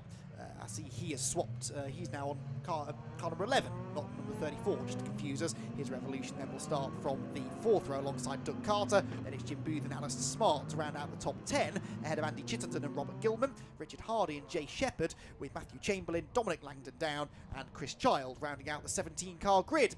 So the white and red Genvy number 35 of Mike Genvy leads them through, with Michael Clark in the Radical alongside him for 20 minutes of sports prototype racing here at Donington Park. The cars run 2x2 towards the line. When those lights go out, the noise intensifies quite a lot, and a poor start made there by the Radical of Michael Clark from 2nd on the grid, and that's going to be the number 30. No, who is that coming into 2nd place? It was certainly Genvy who held on to the lead. It was 24. James Abbott through into 2nd from 3rd on the grid, and then the rest of them cycling in behind as well. But the top 2, Genvy leading the way from Abbott. Abbott was also bang on the pace of those top 2. So the top 3 in qualifying, all qualified within a tenth of each other. So that sets us up, I think, for a very close race here around the twists and turns of the Donington Park Grand Prix circuit. Towards McLean's for the first time there with number 16 of Matt Manderson, just ahead of car number 5, Graham Charman. Those two started on the 3rd row together, and there is Richard Morris. So Richard Morris was the one who dropped down the order somewhat with a bit of a slow start, unfortunately. Richard Morris started 4th. He's down to about 6th, I think, now, as they round copies for the first time. Number 15 there, Matthew Chamberlain, in his CTR 01 that he's set to share with Richard Chamberlain over the 2 races. So I guess Matthew will do race 1 and Richard race 2. Down towards the hairpin for the first time. Genvy leading the way. Second place Clark. And those top three you can see really now starting to make... sorry, second place is Abbott, excuse me. Third place Clark. Those three starting to make a break as they head towards the end of the first lap. But Mike Genvy definitely not getting away here, is he? From James Abbott behind him, as we thought would be the case after qualifying. Across the line they come. Very little to choose between the Genvy and the chasing Revolution. To the braking zone at Redgate Corner they head. And the timing screen just taking a moment or two to wake up and realise that there are more than 2 or 3 cars on the track. There we go, so Genvy leading the way, confirmed now on that timing tower. There goes Chamberlain, in behind, by the looks of it, Andy Chittenden, and then just behind him, number 66, is Richard Hardy's Radical SR3. Multiple different classes, of course, and you can see the top 3 in the race actually all leading their respective classes. Mike Genvy, number 35, leading in Class B. Abbott, number 24, is leading Class G, and then Clark, number 31, is leading Class H. So those 3 all running within their own classes based on car performance, but they are very, very evenly matched with each other.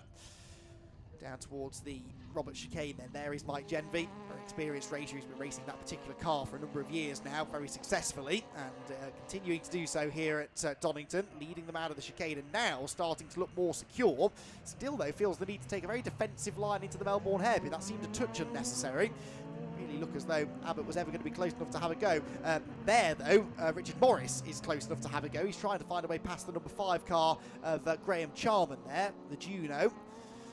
And Richard Morris running in this sort of class specifically for the Revolution 500 SCs, which is the Class G guest class. And yeah, Richard Morris on the attack there, trying to find a way past, but hadn't yet managed to do it. The lead gap did go out fractionally, but only by a couple of tenths in the end, to 3/4 of a second now between Genvy and Abbott. There is that battle I was talking about for 5th position. Richard Morris in the wheel tracks of Charman. Getting away slightly now from Sir Chris Hoy, who is sort of on his own in the 3rd of the Revolutions in the background. Chris Hoy these days almost better known for his racing than he was his cycling. That's a big mistake there for Charman. And that opens the door very nicely for Richard Morris to sweep through into the top 5 now for Richard, but he'll be a tad disappointed to be that far back, actually, having started 4th. 28.0 was quite a bit quicker as well than Matt Manderson. He was about half a second quicker than Matt in qualifying, and Matt is the next car that he'll be chasing down. There is Sir Chris coming through Coppice Corner. These days, races pretty much anything he can get his hands on, really. Did the Citroen C1 24 Hours, for example, at Silverstone earlier on this year, which I think was the last time he raced with the BRSCC. And so Chris really does enjoy his racing an awful lot, and he is getting quicker and quicker as well. He's even raced in the British GT Championship, of course, back in the early days of his racing career. Car racing career, that is. Leaders back through at the end of another lap, and Mike Genvy now starting to stretch his legs. Another half a second taken out of Abbott there. 1:27.244. He's 1.3 seconds now ahead of Abbott, who is 1.5 ahead of Clark. So those gaps are now starting to creep up, and Clark not helping himself there with that little wheel on the grass coming out of Redgate. Plunges down through the crane of curves into the old hairpin. Bit of dirt on the right rear tyre, but that will clean itself up pretty quickly. There is Matt Manderson now. Is Richard Morris catching him? No, is the answer. He was 3/10 slower, or 2.5 tenths slower on the previous laps. They're all sort of spreading themselves out a little bit at the moment. So Chris Hoy, 7th position. 8th place, number 63, Jim Booth in his Radical RXC. And so it's a similar car to that of Michael Clark running in 2nd place. 3rd place, excuse me. Then it's 9th position for number 51, Doug Carter, Radical veteran. Top 10 rounded out by number 73, Alistair Smart in his Radical PR6. Lots of different examples of Radicals. I think 3 or 4 different kinds of Radical represented on the grid.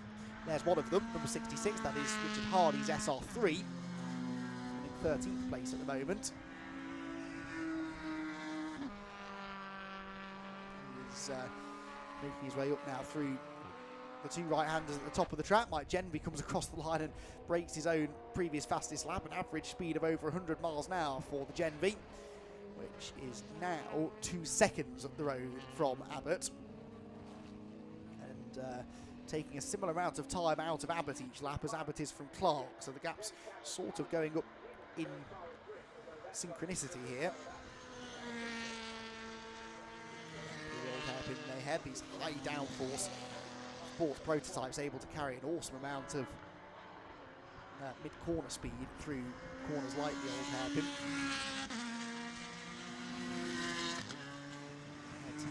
Again, through the top part of the track. The wind just starting to pick up a bit now. That will affect these cars more perhaps than some others. Got racing on the bill, they do depend on their aerodynamics. You can see as well on these Revolutions that one of the first prototypes I've seen racing, certainly at this level, with a halo type system on the front. You can see the driver has a bit of protection there from debris and other cars that may come flying their way. Great to see. That's something that really should be applied to all open cockpit cars, in my opinion. Oh, bit of a mistake there. That's one of the back markers that's about... in fact, no, that was Manderson, excuse me. But Manderson was going very slowly into the chicane and yet still missed the corner, which is why I thought he might be a back marker. But Richard Morris, you can see, really has caught him now. So fourth place battle is on. Gaps at the front maybe going out, but Richard Morris putting in some impressive lap times. 1:30.0 last time, which was a full second quicker than Matt Manderson.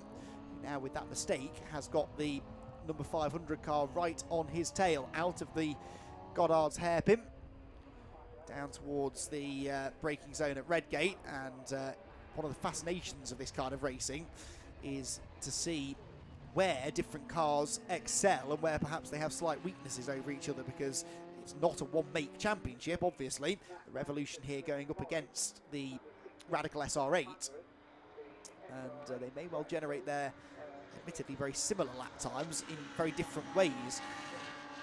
The number 5 car of Graham Charman, the Juno, with a very sizable gap now of 3.6 seconds over Sir Chris Hoy behind.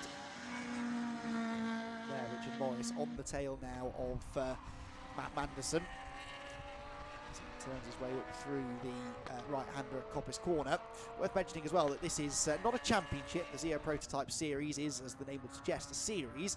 So no points on offer, simply trophies for winning your classes. Bragging rights, of course, but I know there is a chance perhaps that it becomes a championship again in the future, because we do get a lot of drivers coming along to pretty much every round, and a healthy grid of 17 cars out here this weekend. There is the number 63 Radical, that's Jim Booth, one of the 2 RXC Radicals on the grid this afternoon. This first of 2 races for the Zero Prototype Series. Got quite a quick turnaround. They're back out again at 5 o'clock in about 2.5 hours for their second race of the weekend. Here you've got the blue and orange number 51 of Doug Carter, and he is catching, in fact has caught really, that number 63 of Jim Booth. So this is for 8th position. Again, they both run in different classes. I think I'm right in saying there aren't actually any really close battles anyway on track between cars within the same class. It's all sort of cars in different classes to each other finding themselves together on the track. And again, part of that leads to this ebb and flow of gaps going out at certain parts of the track and then going back down at others. 73 heading through. Meanwhile, Sir Chris Hoy on the tail of somebody. That's a back marker, I think, isn't it? Yeah, that might be Dominic Langdon Down, who is in the Radical SR3, going lap down there to the 6-time Olympic gold medal winner. Very distinctive look to these Revolutions. I do like them. I like cars that don't fit the mould necessarily of other sports prototypes.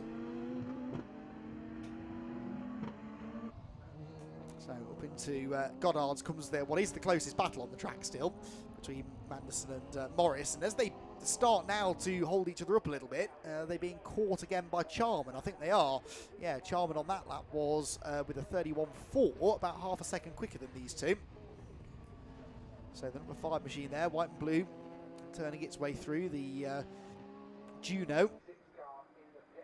6th position right now. Now he is in Class B, Yeah, they're all in different classes again, because it's Class B for him, Class G for Hoy, and then Charman is a Class B runner. So none of this is for class position, but again, because there are no points on offer as such, it doesn't really matter. It's kind of your overall finishing position that makes the biggest difference. I guess there is a trophy for winning your class, but if you can get one extra place on the track in the overall rankings, then that's worth going for, I suspect. So definitely going to see these three battle pretty hard for this, what is fourth position on the track. There you can see those class leaders, Class B by Mike Genby, Class G by Abbott in second place, Class A by Manderson, who runs in fourth overall. The H class being led at the moment by Clark in third, and then Class C by the number 51 of Doug Carter in ninth position overall. Towards the final corner then comes this fourth place battle. Richard Morris having caught Matt Manderson, hasn't really done anything about him, and I think that's now going to cost Richard Morris, because he's going to have to start watching his mirrors almost as much as he's focusing on what's happening ahead of him, because he has now got the Juno of Charman right behind him, heading out of Redgate again.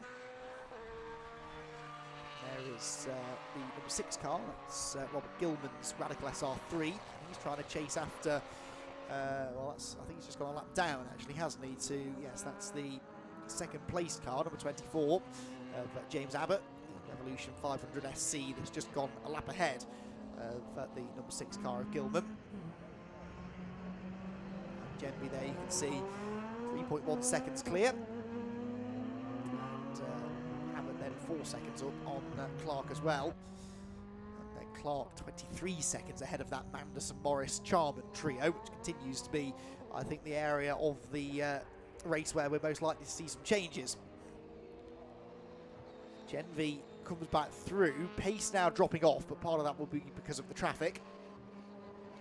28.861, almost 2 full seconds. That's slower than his previous best lap. So Genby sort of just managing this now. He's got 6.5 minutes still to go, so there will be more traffic to deal with. 20-minute race. These cars certainly are going to use their tyres quite a lot. Now that's Doug Carter. That is where you're supposed to turn left, Doug. Through the gravel he goes. Now, was he trying to... Was that a... I think there was a three-way fight for position, you know, between himself and Jim Booth. And I think they'd been caught by number 15, Matt Chamberlain, hadn't they? I think that was a three-way fight. He was actually trying to hold on around the outside of Chamberlain, I reckon, as they came into shot there. So that's another little three-way tussle that's forming now.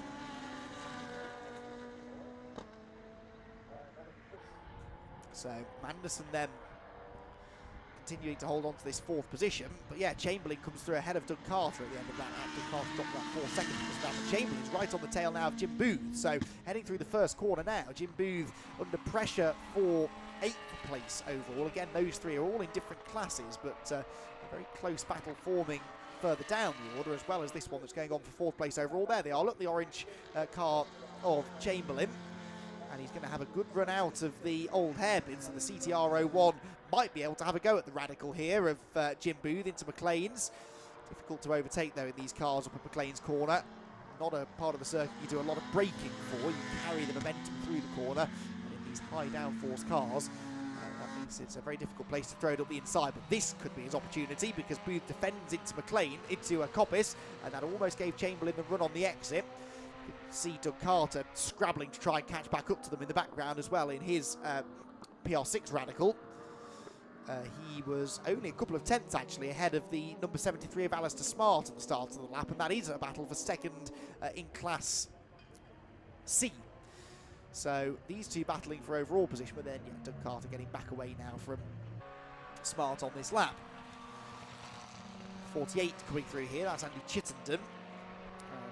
He is just putting another lap there on Dominic Langdon down. We've lost to the pit lane, the number 66 car of Richard Hardy. So his SR3 Radical in the pits. As back out of the final corner comes this ongoing scrap for 8th position. Chamberlain to the outside as he's selling the dummy. He thought about jinking back to the left, to the our left, his right for Redgate corner.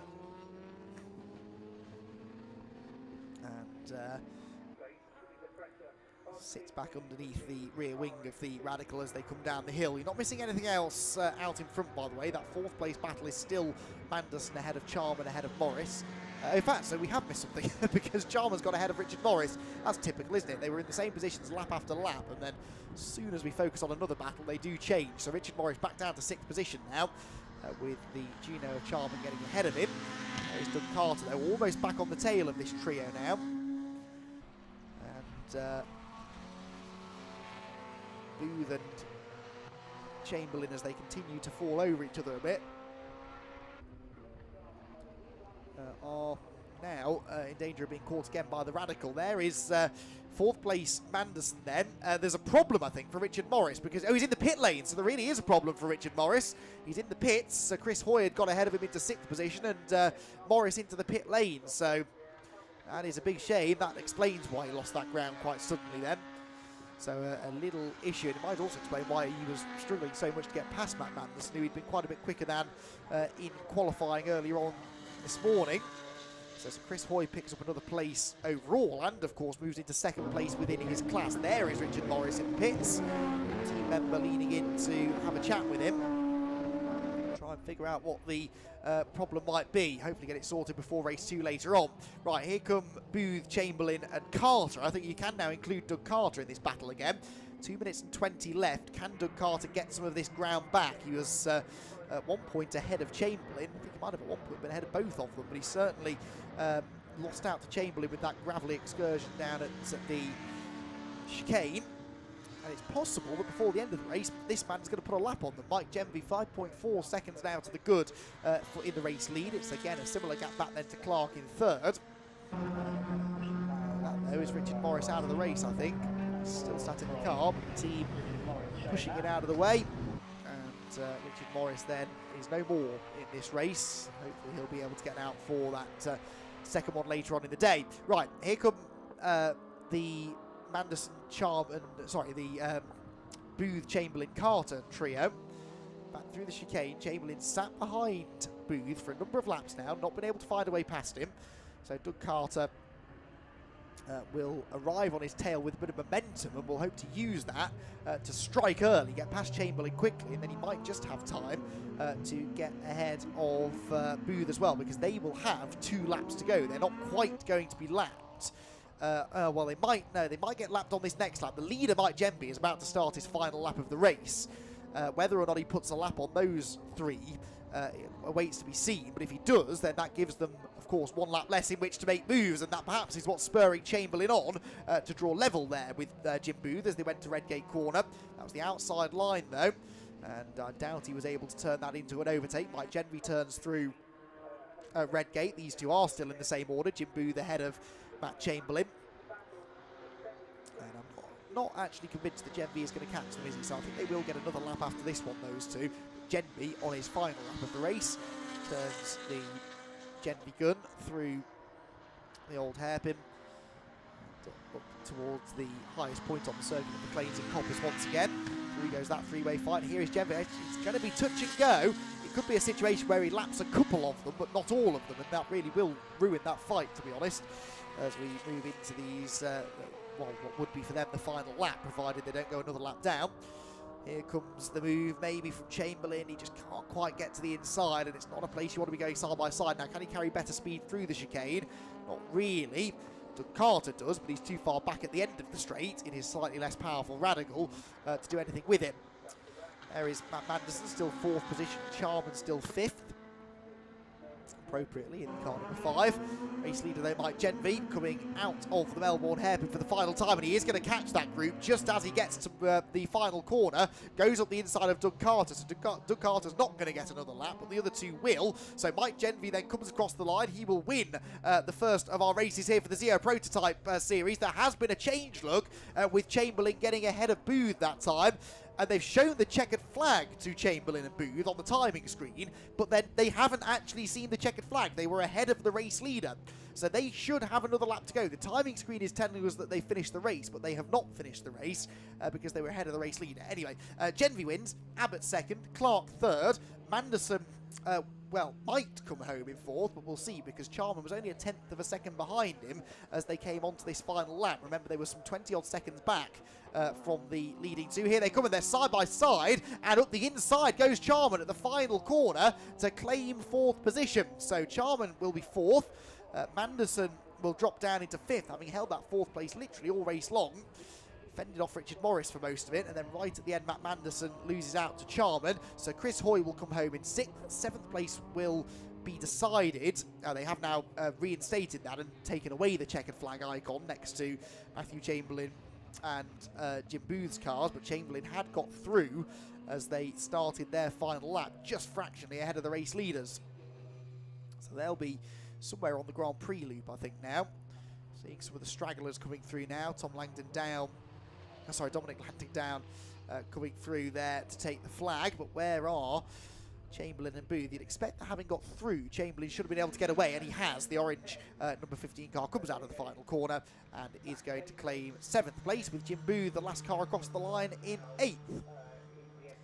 So, dominant drive that from Mike Genevieve. He converted his slender qualifying advantage into a very sizable race pace advantage, to win the race by 6.1 seconds in the end over in second position James Abbott, getting the better of Michael Clark in the early stages to see a swap of positions between those two. So Genevieve the winner, Abbott second, Clark third. They do all, though, win their classes, classes B, G and H respectively. Graham Charman is fourth ahead of another class winner, the Class A winner Matt Manderson. So Chris Hoy sixth ahead of Matthew Chamberlain and Jim Booth, whilst Doug Carter in ninth overall claims the Class C win ahead of Alistair Smart. Andy Chittenden was 11th, Robert Gilman was 12th, Jay Shepherd was 13th, ex-Fun Cup racer Jay Shepherd ahead of Dominic Langdon down, with Richard Morris retiring to the pit lane and Richard Hardy also failing to finish in his Class B Radical.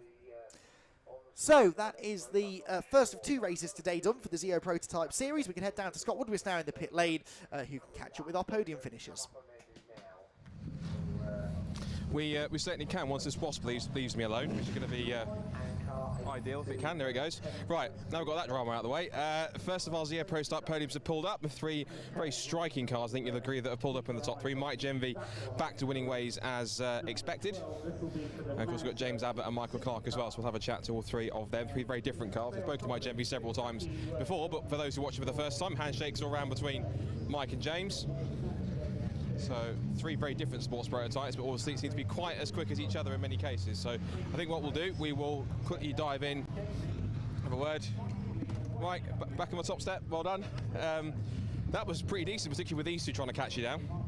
Yeah, it was, sorry, just take my earplugs out so I don't shout. Yeah, it was really good, really good. It was a bit tricky at the start. I don't know what happened. I think one of them might have been in the wrong gear because I didn't get swamped as I was expecting. But yeah, he clung right to me for a few laps and I just couldn't get rid of him. So managed to do a few really quick laps and just break the toe, but a few challenges towards the end, so it was nice to see the gap growing a bit before I had to slow up. Good stuff. For those who've only watched it for the first time, so this is a Genevieve gun. This is a gun chassis that's like an X-Sports 2000, because your X-Sports 2000 I haven't raced before. This is a gun chassis that you've self-developed a little bit. Tell us a bit about it for those who don't know. Yeah, so I won the Sports 2000 Championship 09 and 2012. And then from there we've developed it into this open sports car. So we're 300 horsepower now instead of 200. Bigger slicks, more aero. It's just crazy. Yeah, it's really quick. Absolutely love it. And you know, all these cars around me as well are amazing. Yeah, I was just surprised I didn't get swamped on the way to the first corner. So I'm sure it'll happen next time. It's a pretty impressive car, given that you've got this modern machinery around you. You kept it up there as competitive as you have. So it's a pretty decent bit of kit. Yeah, it is. It's a lot of work though. So yeah, no, it's a bit of a labour of love, but a lot of work into it. It's just in a sweet spot at the moment where everything's working nicely. I'm sure someone will go quicker, and then we'll have to come out of our sweet spot and try harder. At the moment, they're all chasing you, so well done. Congratulations, and we'll see you for race 2 later on. Let's have a chat with Michael. Oh, actually, with Michael Clark over there. So instead, we'll have a chat with James Abbott, who has walked over here to his Revolution engineer. So we'll have a quick chat and we can bring him across. See if we can actually grab James if we can. James, let's bring you over for a second. Well, James, congratulations on second place. Really strong drive and some impressive machinery in this series, isn't there? Yeah, we're 500 horsepower and 800 kilos, and little GMV Gun's still got the legs on us. So it's yeah, it's quite an arms race. For those who haven't seen these cars before, because they do mainly run the Red Series, you're here as part of the Sports Prototype Cup. But those who haven't seen one of these Revolutions before, just give us the ins and outs on what one of these cars is like. Yes, it's a carbon chassis. It's a complete bespoke design done by ourselves. It is say 800 kilos, just over, and 500 horsepower. It's a Ford V6 that's supercharged. So it's a centrifugal supercharger, and good amount of downforce, good amount of fun. Sounds good as well. Brilliant. Yeah. So race 2 coming up, you'll be on the front row alongside Mike. He was a bit surprised that one of you guys didn't get the jump on him. So is it just a case of getting a slightly better start and getting in front? Yeah, I think reacting to the lights, but also Mike's entire car was in front of me at the start, so I had to behave. But yeah, we'll have another go next time. One place better at the start, so we'll give it a tack. But you're enjoying it though, this part of this paddock. Oh yeah, being Donington GP, one of the best tracks in the UK, and I'm incredibly biased, but it's one of the best cars you can find as well, so definitely. It's taking you to second place, well done. Congrats, we'll see you for race 2 later on. Congrats, well done. Let's have a chat with Michael Clark then for 3rd place in this really wonderful turbocharged radical RXC open top. Michael, impressive car and impressive drive to 3rd place, well done. Thank you. Yes, I'm a bit disappointed with P3, starting from P2 obviously, so didn't quite go to plan, but to bring it home in 3rd on the podium, as you say, it's better than not finishing at all, so all in all, pleased with that. Just quickly tell us about it. So it's an RXC open prototype. Tell us a bit about it. Yeah, it's a standard radical car as it comes out of the factory. 3.5 litre Ford V6 twin turbo. This one's running 650 horsepower stock. It's a heavy car, about 1.1 tonne, so a lot heavier than these things. But obviously, the power to weight brings it into a similar kind of category and class. I think the top 3 cars are within 100th of a second on quali. So. Yeah, very even race, very fair race, good fun, and hope for a better finish in race 2. Are you enjoying yourself as being part of Zio as well? You enjoy the series? Absolutely fantastic. Yeah, we had a great race in Spa in the summer, and obviously next round out in Portimao. So I very much look forward to that. Good stuff. Well, great drive. We'll see you for race number 2. So congratulations. We'll see you later on. Excellent. As you can hear the noise behind me, Mazdas are out for their final race of the weekend for the MX-5 Supercup, and so it's been a reverse grid. And so Ali Bray and John Langridge on the front row of the grid. I don't know who paid Ali Bray, but who Ali Bray paid to put on pole position. I'm joking for those watching back. But Ali Bray on pole, John Langridge alongside him on the front row. John's been keen for a race win. He starts on the front row, says he's been missing a little bit of pace, but he's been getting there. If he can get the jump on Ali and then get himself up to the first corner, who knows? But then we know how quick the likes of Colin Bysouth and Will Blackwell Chambers are, so we'll have to wait and see how that works out. So Andy, over to you for one final run through of this mammoth MX-5 Supercup grid. This should be a cracker. So yes, Mazda MX-5 Supercup drivers out onto their final formation lap of the weekend. We've had 2 races so far this weekend, both of them won by Colin Bysouth to close in on the championship leader now. Will Blackwell Chambers, the gap stands at just 4 points between them. Will Blackwell Chambers has started from pole position in both races, but this one is a partially reversed grid, guaranteeing us action. Ali Bray on pole for this one, with John Langridge, ex-Mark 1 champion, alongside him. James Cosson starts 3rd alongside Patrick Fletcher, with Will Blackwell Chambers and Colin Bysouth, the 2 title rivals, starting together on row number 3. Jack Brewer had one of his best results of the season with 7th in race 1. He just missed out on the reversal, unfortunately, so he will start 7th alongside Declan Lee on row 4. Lee Britton and Richard Amos together on the 5th row of the grid. Richard Amos has been in the thick of most of the battling all through the weekend. Then it's Tom Griffiths and Martin Tolley. They're together on the 6th row of this 30-odd car grid, with Dan Parent-Smith and Alex Stott next. Parent-Smith was the winner in the club class in the earlier race today. Chris Richardson and Scott Wright also running within, well, Scott Wright is running within the club class anyway. He starts on the outside of row number 8. Row 9 for Alex Miller, who had a spectacular spin in the early stages up at McLean's and recovered well to be inside the top 20 in the flag, ahead of Robert Way. Tom Selden also had a spin on the first lap of the chicane. He recovered to 19th, which is where he'll start race 3 alongside George Grant, the series sponsor, Mr. Clapham North there himself, starting 20th. Adrian Burge and Javier Brooker together on the 11th row of the grid. Row 12 for Martin Plowman and Christopher Ginn. Martin Plowman should make some progress than they'd have thought in the 111 car. Row 13 for Clive Chisnall and Liz Walton. Again, both of them running within the club class, and also both of them within the Masters class as well for drivers over the age of 45. Lee David Martin had a late spin at the Old Hairpin in race 2. He starts 27th alongside Andrew Flynn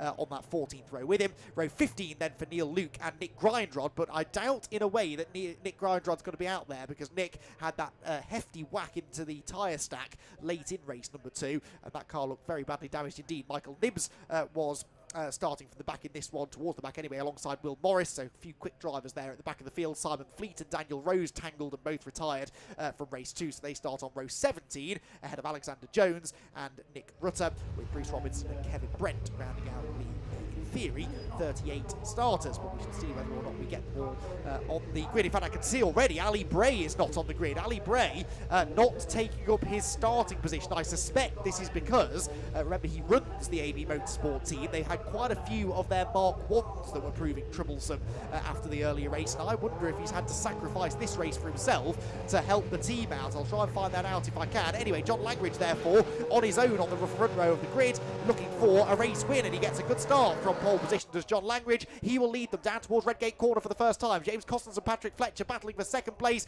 and keep an eye to the two cars that are side by side behind them, the white and red of Blackwell Chambers, the silver and pink of Colin Bysouth, the top two in the championship, and there's a bit of a squeeze there for Bysouth, as up the inside went Declan Lee, to the outside went Patrick Fletcher, and Bysouth really had to be careful there not to have any contact with either of them as they went into that first corner. Here comes James Costans barging his way through on the inside of John Langridge for the race lead, and Blackwell Chambers is coming with them as well. Cold tyres down the hill, remember. Let's hope they all get through the Old Hairpin in one piece. They do. Langridge is hung out to dry though, and he could well fall out of the podium places as they head towards Starkeys on this opening lap of the race. There is a screech of tyres, and that's Langridge. That's John Langridge off. The pole sitter is off the road, pointing the wrong way. The number 5 car is at the back of the field. That is really heartbreaking for John Langridge, who I'm sure would have been relishing the opportunity to battle at the front of the field right from the start of the race. So James Costans then gets the lead. Will Blackwell Chambers second, Bysouth third, Amos fourth, Declan Lee fifth, Jack Brewer in sixth, and Tom Griffiths as well. Tom Griffiths from 11th on the grid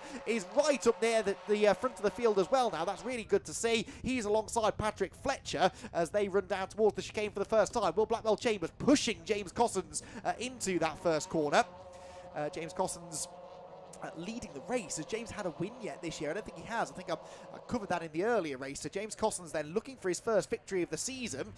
Been a very rapid driver ever since he came and started racing in Super Cup a couple of years ago, and would love to get a win here at Donington, I am sure. Oh, Tom Griffiths there getting a punt from somebody. That might have been Patrick Fletcher, I reckon, at the hairpin. That will have delayed Griffiths slightly as he came up the hill, but look at the way Colin Bysouth is closing in on Will Blackwell Chambers. Blackwell Chambers has won at least, well, he's won one race exactly at each of the last 3 events we've had. Hasn't yet won here today, but he is up the alongside and ahead indeed of James Costans. I was distracted then by a massive slide in the background for Alex Miller, but it is now Blackwell Chambers who leads, and second for Bysouth. I think Costans ran wide coming out of the Goddard's hairpin. That lost him traction onto the straight, and that's all it took. Those two were both through. So Blackwell Chambers to the lead, Bysouth second, third for Costans, Amos fourth, Declan Lee fifth, with Jack Brewer in 6th position. Then 7th place is showing us the number 15 car. That's yeah, no, I think that's right, actually. That's Alex Stott from 14th on the grid. He has rocketed through into 7th, ahead of Tom Griffiths and then Patrick Fletcher and Martin Tolley to round out the top 10. Side by side for the lead, though, and this is Bysouth up the inside of his championship rival, and if he brings Costans with him, that could well give Bysouth a share of the championship lead. If he were to win this race and Blackwell Chambers were to finish 3rd, they'd be tied on points going to the final round at Snetterton, and Blackwell Chambers could end up getting levered off the track completely because there's contact with Costans, and here comes Richard Amos. Now, Richard Amos and Will Blackwell Chambers, I very much get the feeling, are not the best of friends the way they've been racing each other this weekend. It's been very, very physical between the two of them, so expect Amos to get really stuck in here. Blackwell Chambers late on the brakes into the chicane, manages to keep James Costans behind him. This is letting Colin Bysouth escape out in front, but it is crucial here that Blackwell Chambers tries to hang on to this 2nd place. Look at Colin Bysouth. He has rocketed off into the distance. He has really, really clicked with the Donington Park circuit this weekend, and he has been by far the fastest driver on the track in the races. Hard to believe that Colin only qualified 9th for the first race yesterday, 6th for race number 2, but in race trim, that number 88 car has been an absolute rocket ship, and it is again proving that now by starting to make a break at the front of the pack. So 16 and a bit minutes to go. By South leads. Blackwell Chambers did hang on to second place there. There's some side-by-side action behind though, because Jack Brewer, the yellow car, was slow off Goddard. So both Patrick Fletcher and Tom Griffiths slip up the inside of him as they make their way into Redgate. Jack Brewer struggling with a bit of a lack of grip, he says, on the number 93 car. He suspects something to do with the new tyres for 2022, and that has just affected him a bit more than some of the others out there. And Jack Brewer was looking like he might be able to challenge for a top 5 in this race, but those 2 places lost now send him down to 8th position at the start of the 3rd lap of the race. Club class being led by Dan Parron-Smith again. I think he just went through shot the orange and white number 86 car. 2nd place is Scott Wright, number 11. And 3rd position Robert Wade, number 98, but there are a few of the pro cars between all 3 of them actually, so they're not together on track. There is the number 15 car heading through. And up towards Coppice Corner, right on the tail of Jack Brewer. So that's Alex Stott, who's got the red car, number 50 of Lee Britton, right behind. And then Martin Tolley having one of his better showings for some time as well, just outside the top 10. So By South leading, 1.5 seconds nearly was the gap at the start of this lap. Into the Fogarty S's. Looks like Blackwell Chambers is just now starting to get away from James Cossons again. I mean, as much as By South's been unbeatable, really, Will Blackwell Chambers has been the 2nd fastest driver. He just got roughed up a bit in yesterday's race and finished 5th on the road. That became 4th after a post-race penalty for Michael Nibbs. And so Blackwell Chambers finishing 4th in that race, did manage to finish 2nd behind By South in race 2 earlier on today, but I just don't think he's got the speed in the races to actually give By South a real run for his money for the race victories. Tom Griffiths there, a bit sideways through the last corner. He's on the tail of Declan Lee, which means that Declan, well, of course, they both picked up a few positions there, haven't they? Tom Griffiths picking up 2 places, actually, getting ahead of Jack Brewer, but also ahead of Alex Stott as well.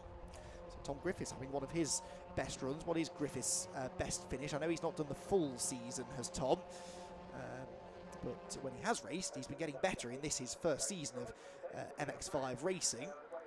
Looking back, I think he's had some top 5s, hasn't he? Yeah, at Silverstone, for example, on the Grand Prix circuit, but they've been few and far between. So if he could break into that top 5 in this race, it would still mean an awful lot to him.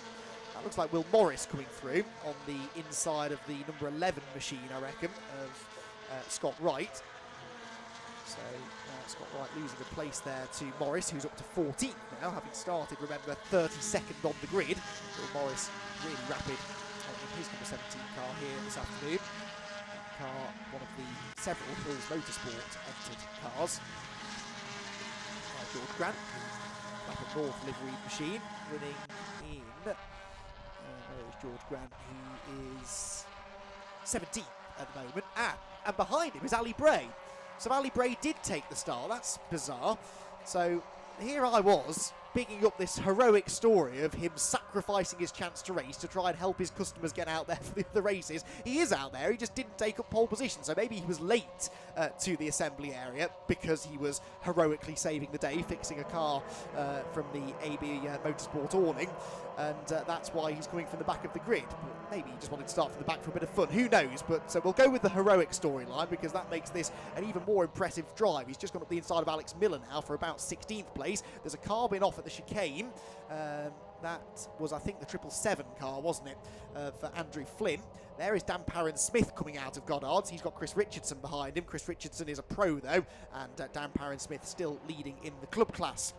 The Masters categories, by the way, within both Pro and Club. The Pro Masters leader is Martin Tolley in 10th position as Richardson dives up the inside of Dan Parron-Smith. Within the Club class, the Masters leader is the number 30 of Adrian Burge, running in 24th place overall. That is a car in the pit lane. Who is that in the pit lane? It is... oh, it's Richard Amos. It's Richard Amos. So, Richard, for the second race in a row, having problems that I didn't spot. He lost loads of positions at some point in race 2 and I didn't notice, and now he's pulled into the pit lane as well, and that takes him out of the fight for top 5 positions. Tom Griffiths, by the way, has got ahead of Declan Lee for 5th now. Lee Britton also ahead of Alex Stott into 7th spot. There is Ali Bray, the white and purple number 14 car. He has got ahead of Alex Miller now, with a couple of others dropping by the wayside. That puts Ali into the top 15 now. Hasn't raced in the championship since Snetterton. Ali Citrical jumping out in a Clubman car as well at the start of the era of Mark 1. Then he's been busy developing this Mark 3. joining up with Mike Comber Racing for this weekend, and really enjoying the fact that when he's driving his Mark III, he can just come in, speak to Mike, tell him what he wants to be done to the car, and then he can sit back and let somebody else worry about doing it. So Ali Bray enjoying being a customer for the weekend, but as I said, that's not stopped him getting stuck in with some of the repair work that's needed to be done for his 27 MX-5s that he seems to be running this weekend. There's Chris Richardson still making friends. That was not Dan Parron-Smith up the inside though. That was Will Morris, wasn't it? The number 17 car. So Will Morris has got past Parron-Smith, the club class leader. And Will Morris continuing to charge towards the top 10. Now, that is the smallest lead gap we've had for quite some time, because on that lap, Will Blackwell Chambers was about 2/10 faster than Colin Bysouth. Has Blackwell Chambers found something maybe here, or is Bysouth struggling with something? Because this is not the way that the previous two races have gone, really. Bysouth won both race 1 and race 2 by about 2 seconds. As soon as he got to the front, he always seemed to have something in hand to escape and build up a bit of a lead. Now, some of that will have been down to the fact there was some battling going on behind, whereas now Blackwell Chambers and Cossons do seem to be leaving each other alone generally. But anyway, whatever it is, Will Blackwell Chambers might not have given up hope of getting back into the lead of the race. He also has the fastest lap, which means he's only dropping 1 point at the moment to Bysouth. So a 4-point advantage for Blackwell Chambers would only shrink to 3 as it stands. But of course, if he gets ahead of Bysouth, he takes 3 points out of him because it's 2 points per position plus that bonus point for fastest lap. And Blackwell Chambers has a really good exit from Coppice there. He's right on the rear bumper of the 88 car and might even think about making the move down to the chicane. He does think about it, looks to the inside. Bysouth has to come over and cover, and Blackwell Chambers knows that this is risk versus reward. Yes, it would be nice to win the race. Yes, it would help him in the championship, but in the grand scheme of things, those extra couple of points he would get, it might not be worth the risk. If it all goes wrong and he ends up getting fired off the road, then that could be his championship hopes taking a serious knock. So he needs to try and make sure he finishes the race. Out of Melbourne they go, up towards Goddard's again. We've got 9 minutes left of this race, and a race that's taken on a very different complexion at the front compared to the first 2 of the weekend. Colin Bysouth's going to have to work for this one.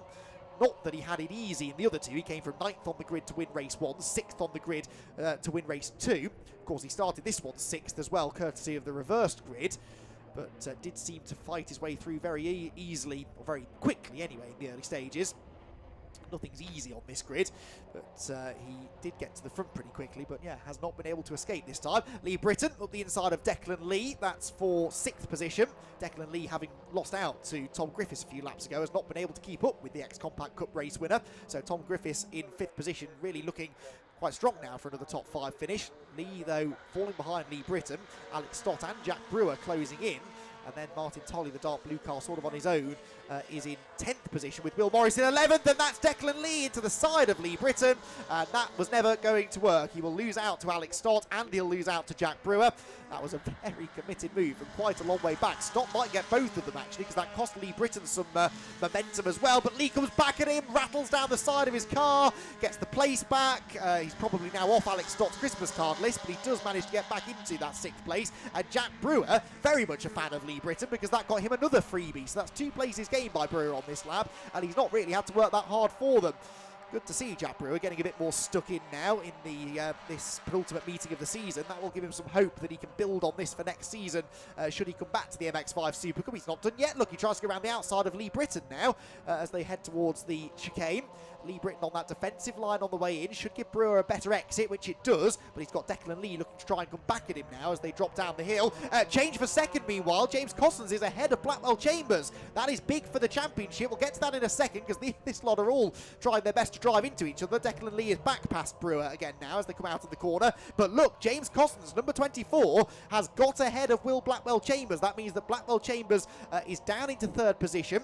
He is now being outscored by 3 points by Colin Bysouth, which means the championship lead, I reckon, for Will would be a solitary point as it stands. 1 point in it, unless he can get back ahead of James Cossons, or unless, of course, Colin Bysouth can go and get that fastest lap. Then they'd be tied. So, into Redgate corner comes the Britton, Lee, Stott, Brewer and Tolley train. Is Will Morris catching them? Surely he is, given how hard they're fighting. He just did a 52.0.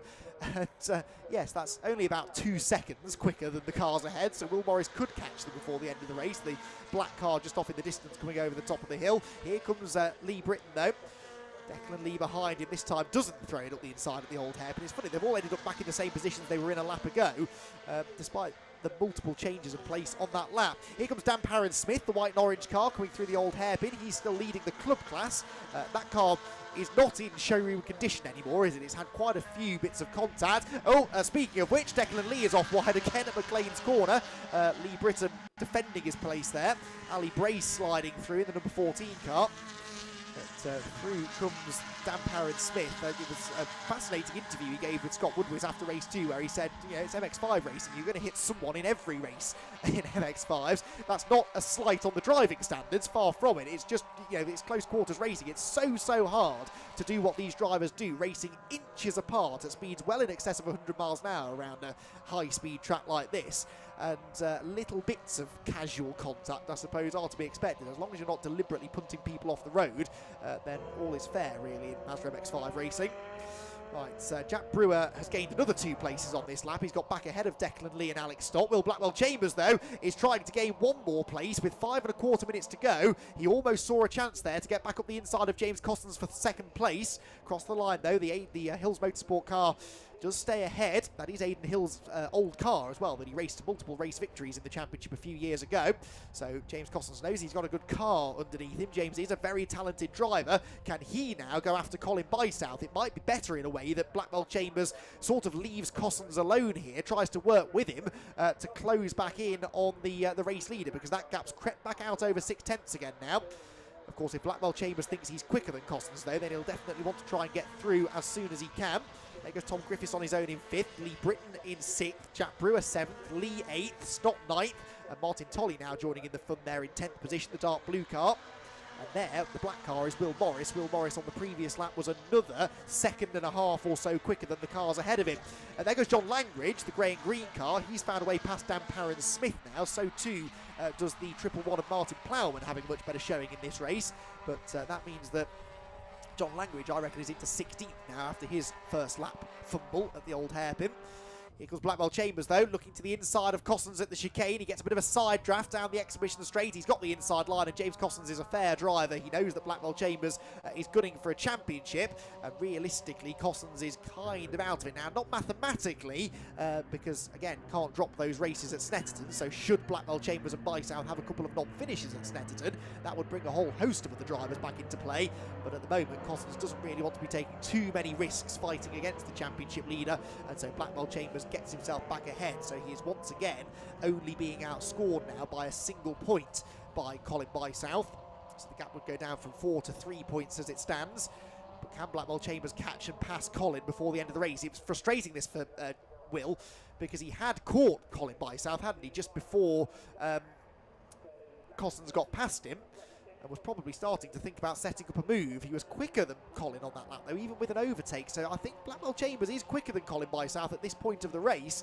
It's just a case of whether James Costans leaves him alone for long enough over the final couple of laps to actually allow him to do something about it. Here comes John Langridge on the tail of Chris Richardson. The green car of Chris Richardson, I think, is about to lose 14th place now, because John Langridge gained another spot since we last saw him. So he was 15th. He's now 14th on the inside line at Redgate. The number 5 car creeps through. A case of what could have been here for Langridge in this race. His lap times are very impressive, a 1:51.7, every bit as quick as the leading group, really. Ooh, Declan Lee there was sniffing around on that inside line at the old hairpin again. Through the quick right-hander they go. There's Tom Selden. Now, Selden hasn't made the sort of progress in this race that I thought he would. Tom Selden gained all those places in the previous race after his lap 1 spin to eventually recover to 20th. He has got as far in this one as 18th, so 2 places gained, but I thought he might have got a bit further up the order than that. Anyway, leaders down to the Fogarty S's again. This is the penultimate lap. 1 more lap to go after this one then. And still any one of these 3 could win it, but Colin Bysouth will now be feeling better and better with every corner, because Will Blackwell-Chambers isn't exactly charging onto his tail. And that means that Colin's not yet having to think about defending that race lead too much. Out of the Melbourne hairpin they go. Patrick Fletcher there on his own in 4th. Tom Griffiths really lonely in 5th. But been on the receiving end of a few minutes of contact this season. I'm sure Tom's not going to be too disappointed about a lonely race. It's anything but lonely in the group behind. Lee Britton and Jack Brewer there were trading paint into the Melbourne hairpin. The final lap, though, begins. There is a black and white flag being shown for somebody that looked like number 98, which would be Robert Way, being warned about track limits. But the race leaders head towards Redgate Corner for the last time. The gap actually goes out. Comes down fractionally, but it's still over 7/10 of a second. It only came down by 1/10.5 that time. So Blackwell Chambers not really gaining the sort of ground on by South that he would have liked. Through the Craners into the right-hander at the old hairpin, and Blackwell Chambers pushing hard there, locking up a brake, getting sideways into the corner. Martin Plowman coming towards us. Or is that Plowman? No, I keep getting Plowman confused with Scott Wright, who is his teammate. One of them is 11, one of them is triple one. No, that's Scott there, just ahead of Dan Parron-Smith. So that was Plowy on the tail of Chris Richardson. 15th, 16th, those two were running. Looks though like Colin Bysouth is going to hang on to claim this victory, isn't he? Through Coppice Corner, he's got less than half a lap to go now. And, well, he's not going to take quite as many points out of Blackwell Chambers this weekend as he would have liked, but he will be right on the tail of the former Mark 1 champion as they head to the final rounds at Snetterton in the middle of October. If it finishes like it is now, which barring any mistakes for Colin, it should, there will be 3 points between the two of them with 3 races to go, but 300 points still up for grabs. So it's going to be a nail-biter, that's for sure, at the Norfolk circuit. One more corner to go now for Colin Bysouth. He's driven sublimely, and this will be the second time this year that he has dominated a race meeting, winning every race. He won both of the races. They only had 2 on the Silverstone Grand Prix circuit back in May. He then won another 2 at Brands Hatch, or they didn't quite do the hat trick because Blackwell Chambers won race 3. But this time around, it is all about Colin Bysouth, who wins 3 from 3 here at Donington Park. The checkered flag flies. Bysouth the winner, Blackwell Chambers second, and James Cossins third. Robert Way was being shown the black and white flag for exceeding track limits before. He's definitely exceeded them now because he's in the gravel at Coppice Corner, going no further either. Patrick Fletcher meanwhile finishes 4th ahead of Tom Griffiths in 5th. Then time penalties galore, because we are getting a time penalty for Declan Lee, which is dropping him out of that next pack. So Lee Britton will finish 6th, Jack Brewer 7th, Alex Stott 8th, 9th Will Morris from 32nd on the grid. That's not a bad effort. And 10th position for Martin Tolley, who also wins the Masters class within the Pro class, ahead of Ali Bray, who recovers from the back to 11th. Intrigued to know why Ali was late to the grid. I really do think it's because he was so busy fixing the Mark 1 cars, because those cars, of course, are going to be out fairly shortly. We've got a Formula Ford race and then the third and final MX-5 championship race. There's the number 19, that's Liz Walton up the inside of Chris Ginn through the last corner, and those two are going to run almost wheel to wheel. In fact, they are wheel to wheel across the line, but Liz Walton will just about hang on to that position. For the record, Declan Lee was given a 5-second track limits penalty, so too was Scott Wright and Martin Plowman. So both of the Paddock Motorsport drivers being given post-race penalties. Now, we saw Robert Way in the gravel at Coppice. George Grant also didn't come through on that final lap, so something's happened to the Clapham North driver, and he looks like he might notch up a non-finish as well, so not sure what that's all about. But George, whether he was involved with Robert Way, I don't know. I can't see him in the gravel trap, so it could be a separate incident. But anyway, George Grant, unless that was him, I just heard another car come across the line. No, it wasn't him, so we haven't seen the number 69 car at the end of the race. So very exciting stuff. Colin Bysouth gets himself the 100 points. It's not quite the maximum though, because Will Blackwell Chambers on 99 with the fastest lap there, 98 for finishing second, a bonus point for fastest lap. Only 1 point difference between them in that race, only 3 points difference between them in the championship. It's worth pointing out that Colin Bysouth throughout the season has accrued a grand total of 18 penalty points, so he is dropping a further 18 points basically. You can imagine if he weren't dropping those points that he would have been well ahead of, well, he'd have been about 15 points ahead, wouldn't he, in the championship. But that shows how important it is to keep your nose clean, not pick up penalties, not upset anybody, and just make sure that you have a clean and reasonably uneventful season in that respect. And that's what Will Blackwell Chambers has had, and that's why, despite losing out to Colin Bysouth again in that race, he will retain a slender championship lead to the final round. Bysouth the winner for the third time this weekend. Blackwell Chambers second ahead of Cossins, Fletcher and Tom Griffiths, with Lee Britton, Jack Brewer, Alex Stott and Will Morris inside the top 10. Martin Tolley in 10th place is the Pro-Class Masters winner, ahead of Ali Bray from the back of the grid, and John Langridge with Alex Miller, Chris Richardson and Tom Selden next. Declan Lee was 16th ahead of Scott Wright, who got the club win. So again, Scott Wright stole it from Dan Parron Smith there in the latter stages. The gap between the two of them was only 3/10 at the flag. The Masters class within club was won by Adrian Burge, and there you can see the rest of the finishers further back. Adrian Burge was 22nd overall at the flag. We lost from that race. Robert Way in the gravel at Coppice, George Grant somewhere, don't know what happened to him, and Richard Amos, who we saw pull into the pit lane in the early stages. So a very close championship fight will go to Snetterton for the final round of the MX-5 Super Cup, with Will Blackwell Chambers and Colin Bysouth just 3 points apart. We can hear from them now with Scott Woodwiss.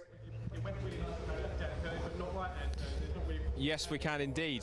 Top three are in. Just Colin Bysouth having a chat to John Reed, but this does now set up quite the showdown for our final rounds at Snetterton next month. So it is going to be quite a contest, particularly at least between Colin Bysouth and Will Blackwell Chambers for the championship title. I can see Will Blackwell Chambers and James Cousins having quite a conversation down there when it comes to the second and third place cars. Just double checking, it's the same top three in club class also. This time Scott Wright winning that from Dan Parron Smith and Robert Way. So I think while John Ward's had a chat to Colin Bysouth, we'll bring him across and have a word if we can. And see if we can have a chat with him, getting a handshake as well. Let's bring Colin in to have a chat as well.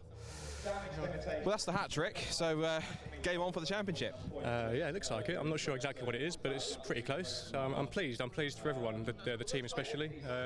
I'm glad I had James behind in that race, because it was keeping Will honest. Made it quite hard for myself because I read a curb quite hard and knocked the tracking out. So I was driving with the wheel at 1 o'clock. So it went round left-hand turns okay, but right-hand turns were a bit difficult to get it turned in. So it was on a clockwise track like this, it's pretty difficult.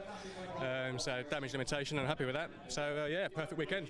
And of course, you talked about yesterday the fact that you come back to a circuit where not so pleasant memories previously, but to come back and essentially as redemption, not just win one race, but to win all three, and to set yourself up for a championship battle at Snetterton. I mean, that's the ultimate redemption, surely. Absolutely. I mean, on a personal level, it was important for me to come back here and race this. If I was going to race a season anywhere, it would be this had to be on the calendar, and to come back here and be successful too, and that's just the icing on the cake. And it's a big. Is it duck off my back or shoulders? Is that the word? Is that the saying? I don't know. But yeah, it's good to be here and to have done it, and I can go home happy. Yeah. Game on for Snetterton. Yeah. Right, well, congratulations, weekend. You've driven superbly. Well done. Excellent job. Right, let's bring Will Blackwell Chambers over for second place and have a chat. He's smiling despite no race win. It's still a couple of podiums, still a really good weekend overall, isn't it? Yeah, I know. It's not been a bad weekend. Just disappointing there's no bubbles to soothe the loss. But other than that, we're all good. Pretty solid weekend. We've survived it. Haven't eaten into the drop scores. I think we've done about. Well, it'd be nice to have some wins, but other than that, done as much as we could. Just got the last round to go now. Yeah, it sets everything up now. I think it's pretty much you and Colin now for the title at Snetterton. So, but the thing's different with Colin. You've been here before in the Mark 1, so you've done it before. But it's going to be your first crack at the Mark 3s. Colin's got a good attitude on his head, though. He's not worried about it. It's just another race. I've probably got a little bit too much experience in that regard, and I'm thinking about it more. So I need to try and wipe that out and treat it like any other weekend. Bit of manifestation, you'll be fine. We'll have to see. But no, good weekend. Yeah, congrats, man. Really good driving all weekend, mate. We'll see you at Snetterton. Good stuff. Let's bring James Cousins in to have a chat for third place. Nice to end the weekend. It's been a bit up and down for you, isn't it? But third place on the podium, silver lining to end it. Yeah, could have been better with first, but we'll skip past that. Yeah, whole weekend has been up and down. The whole season has, to be honest. I've always had the pace, but we've always had loads of issues, little gremlins here and there. So, yeah, good to finish off with a 1 and a 3 for us. Yeah, good little battle out there. Nobody else really was there, so we could just sort of pick and choose where we went and had a bit of fun. Lots of dust, my eyes are stinging, and lots of stones flying around. So yeah, good bit of fun. All right way to finish off the weekend. And Snetterton, next time out, no drop rounds for the championship contenders. So I fancy my go as not a contender anymore, having a bit of fun. And of course, as well, you look at the fact that Aiden's giving you a really good car all season as well. Have you sum up the whole situation that you've had with Aiden and all the car he's giving you the whole season? It's been pretty mega. Oh yeah, absolutely, without doubt. As you can tell by the results, best team on the grid. Yeah, mega car, mega team. Love the guys to bits. They're you know, they're mates as well. So it's absolutely perfect to do on a weekend. Even when things go wrong, we still end up smiling. So yeah, nice. I enjoyed it. Had a good bit of fun. Hope it looked good on the telly as well. Yeah, it seemed to. I think Andy in the upper box seemed to enjoy it. But anyway, it's a silver lining, third place. Well done. You've driven great regardless. So great job on that one. Right, let's quickly move across to our club class top three and have a look with them, which is just over here. First of all, winner Scott Wright. Big smile on his face because he knows he's getting one step closer to that title. Are you getting closer to it? I think we're nearly there. We're nearly there. I'm really chuffed. Like I say, I had a win yesterday, which I lost. So I really wanted to win. I got my daughters and my partner here, so I really wanted to do it for them. So I'm really chuffed. And Martin Plowman and my team, Paddock Motorsport, they go to such great lengths to put the cars out, and you know it's for them as well. So I'm chuffed to get them a victory. They deserve it. So I'm pleased. It must be a privilege to work alongside someone like Martin and the team that he's put together in the shorts. It's only the second or third season this team's been in Super Cup, and they're up there essentially contending for both titles in many cases. So you as a whole, the team's grown so much. Yeah, I'm involved across the board with Martin and his racing. He's my best friend. We've grew up together, so I was part of when we started it. So I'm so proud of him and his parents, Mark and Anita, and you know, for the team and where it is. And it's, you know, we welcome everyone. We're a good bunch to be around. So and we win when we have to. So it's all good. So on to Snetterton, and hopefully it should be a foregone conclusion. Hopefully. Yeah, hopefully I want to go there and enjoy it more than anything. I think Martin, that most of the team's going to be at British GT that weekend. We clash, so it'll be me and the mechanics and Richard Amos, Bruce Robinson, you know, the drivers. But never that we'll be well prepared. We'll go and we'll give it our best shot. Great stuff. Well done. Driven superbly all weekend. Well done. Great stuff. Let's have a quick chat as well. I think because Rottway has disappeared, so a quick chat flying with Dan Harris-Smith. Dan, 3 podiums this weekend. I think in terms of club class, you should be proud of that. Yeah, it's been pretty good, to be fair. Just last race had a really engine issues, but overall weekend we'll take it, and yeah, good points for that, I guess. So. Car seems to be in good form all weekend, and I guess Tucker giving you a good car with the setup. So onward to Snetterton, I guess, and see if you can get some more good results. Yeah, Tucker are brilliant. One of the best teams out there, I think. So they've done a brilliant job all weekend, and see what happens at Snetterton. Great stuff. Well done. You've driven great all weekend. We'll see you at Snetterton.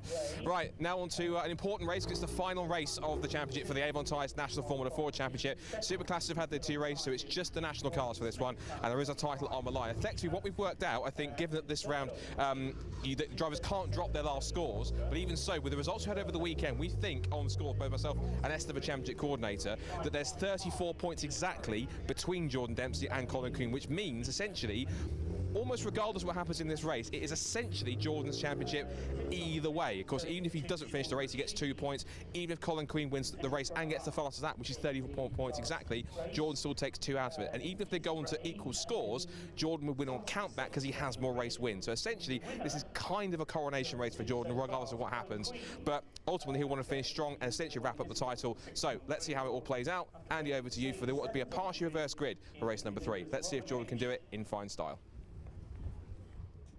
Yes, so Jordan Dempsey then on the brink of becoming the National Formula Ford 1600 champion for the first time. This is the final round of the 2022 campaign, as Scott was just saying, but it is certainly not going to be a straightforward race, and there's also the potential for some other positions further down the order to change. But what we do have is a slightly less congested grid this time, because the National Formula Ford 1600 runners have been joined this weekend by the Northern and Super Classic Formula Fords. That isn't the case for this race, as Scott was probably just telling us. So that's it means there's less in the way of traffic. There shouldn't be any lapped traffic really over the course of this 15-minute race. We can just focus on what's going on at the very front of the field, where again we have a partially reversed grid. The top 6, I believe it is, finishers from the previous race have been reversed. Yes, because Andre Lafond has got the pole position. He was 6th in that second race of the weekend.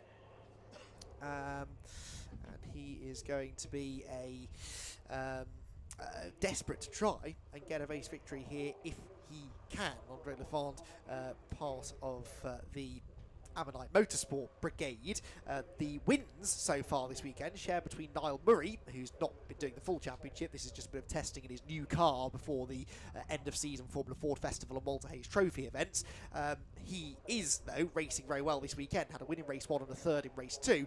Colin Queen had a second in race 1 and a win in race number 2. So that was a good weekend for Colin. It is a shame that he's so far back in the championship because he's been outscoring Joey Foster, outscoring Jordan Dempsey quite well this weekend. Jordan Dempsey with that contact at the start of race 1 yesterday that put him in the pit lane for a couple of laps whilst they repaired the car.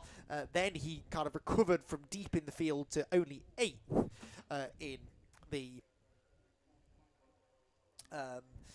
second race of the weekend.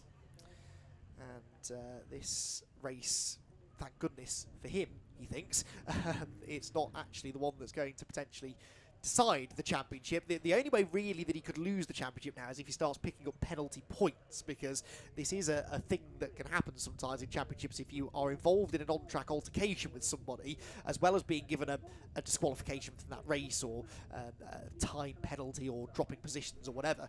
You can also sometimes end up being given penalty points which get dropped off your points total. And so if in theory, I'm sure this won't happen, I hope this won't happen, but if in theory Colin Queen were to win the race and set the fastest lap and take maximum points, and Jordan Dempsey were to not finish and get some penalty points or something, then that would potentially still give the American the championship. That is a very, very unlikely scenario.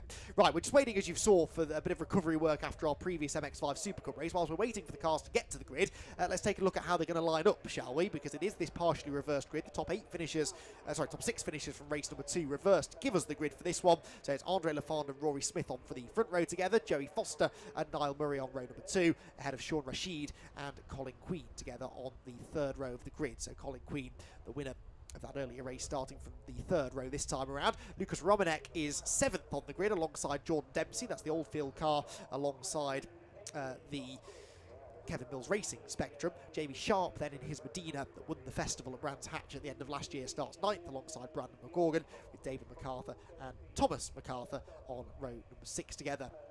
7th row then for Morgan Quinn and Gabe Tesh, who has been one of the front runners in the rookie class, but Sean Rashid has already wrapped that championship up for 2022. Bryn Kinch is next alongside Tom Hawkins, 15th and 16th respectively on the grid, ahead of Vincent J, and then Michael Eastwell, who has been a front runner in Formula Ford racing for a number of years, but for whatever reason this weekend things not quite going to plan, and he is 18th with Tom Nippers rounding out the 19 car field.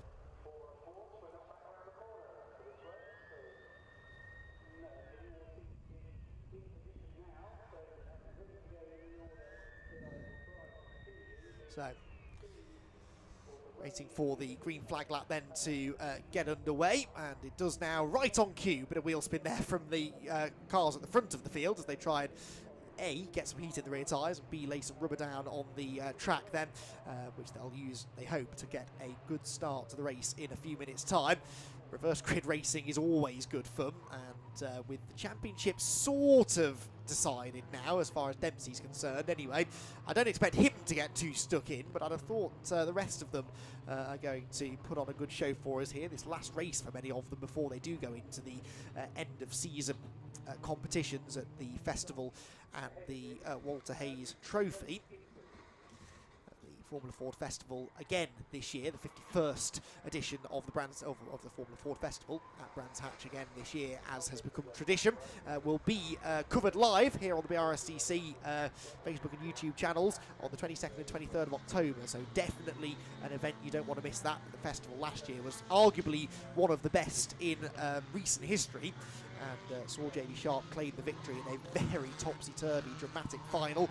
Live coverage of that and all of the support series as well on the 22nd and 23rd of October here via the BRSCC social media platforms. So be sure to tune in for what is always a fantastic end-of-season event, and you'll see many, if not all, of these drivers attending that event.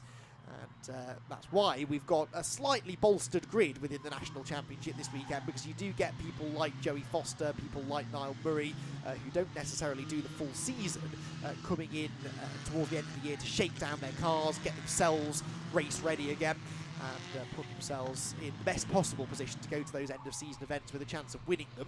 Joey Foster and Niall Murray, both former winners of the end-of-season Formula Ford events.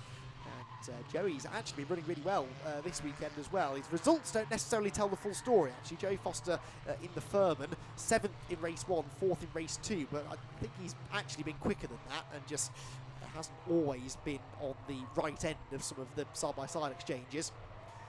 Real momentum-based circuit here at Donington Park.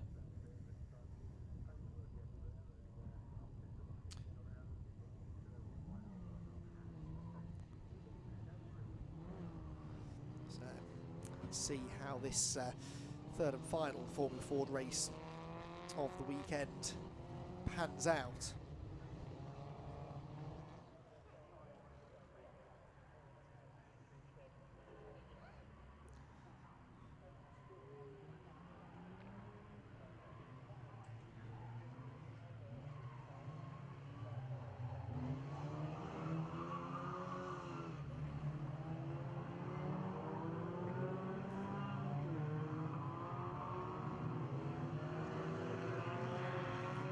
Through the Melbourne hairpin. Then on this green flag lap, it's getting noticeably chillier again as the day goes on here. So this warmer lap, an important one for the drivers. The cold tyres really can be a factor here, especially at Donington Park. The first few corners you go through at speed here, the Craner curves and the old hairpin, if you haven't got the grip underneath you, that can really lead to troubles. See these Formula 4s getting very sideways often through the Craners on the first lap, and with a reversed grid now as well, of course, you put people at the front of the grid who perhaps aren't quite as experienced. I mean, that's not true of Rory Smith. He's been racing Formula 4s for a while, but Andre Lafond is relatively new to the category, and he's on pole position. How's he going to handle the launch off the line and then dealing with the cold tyre situation once the race, once they do head into the Craners for the first time?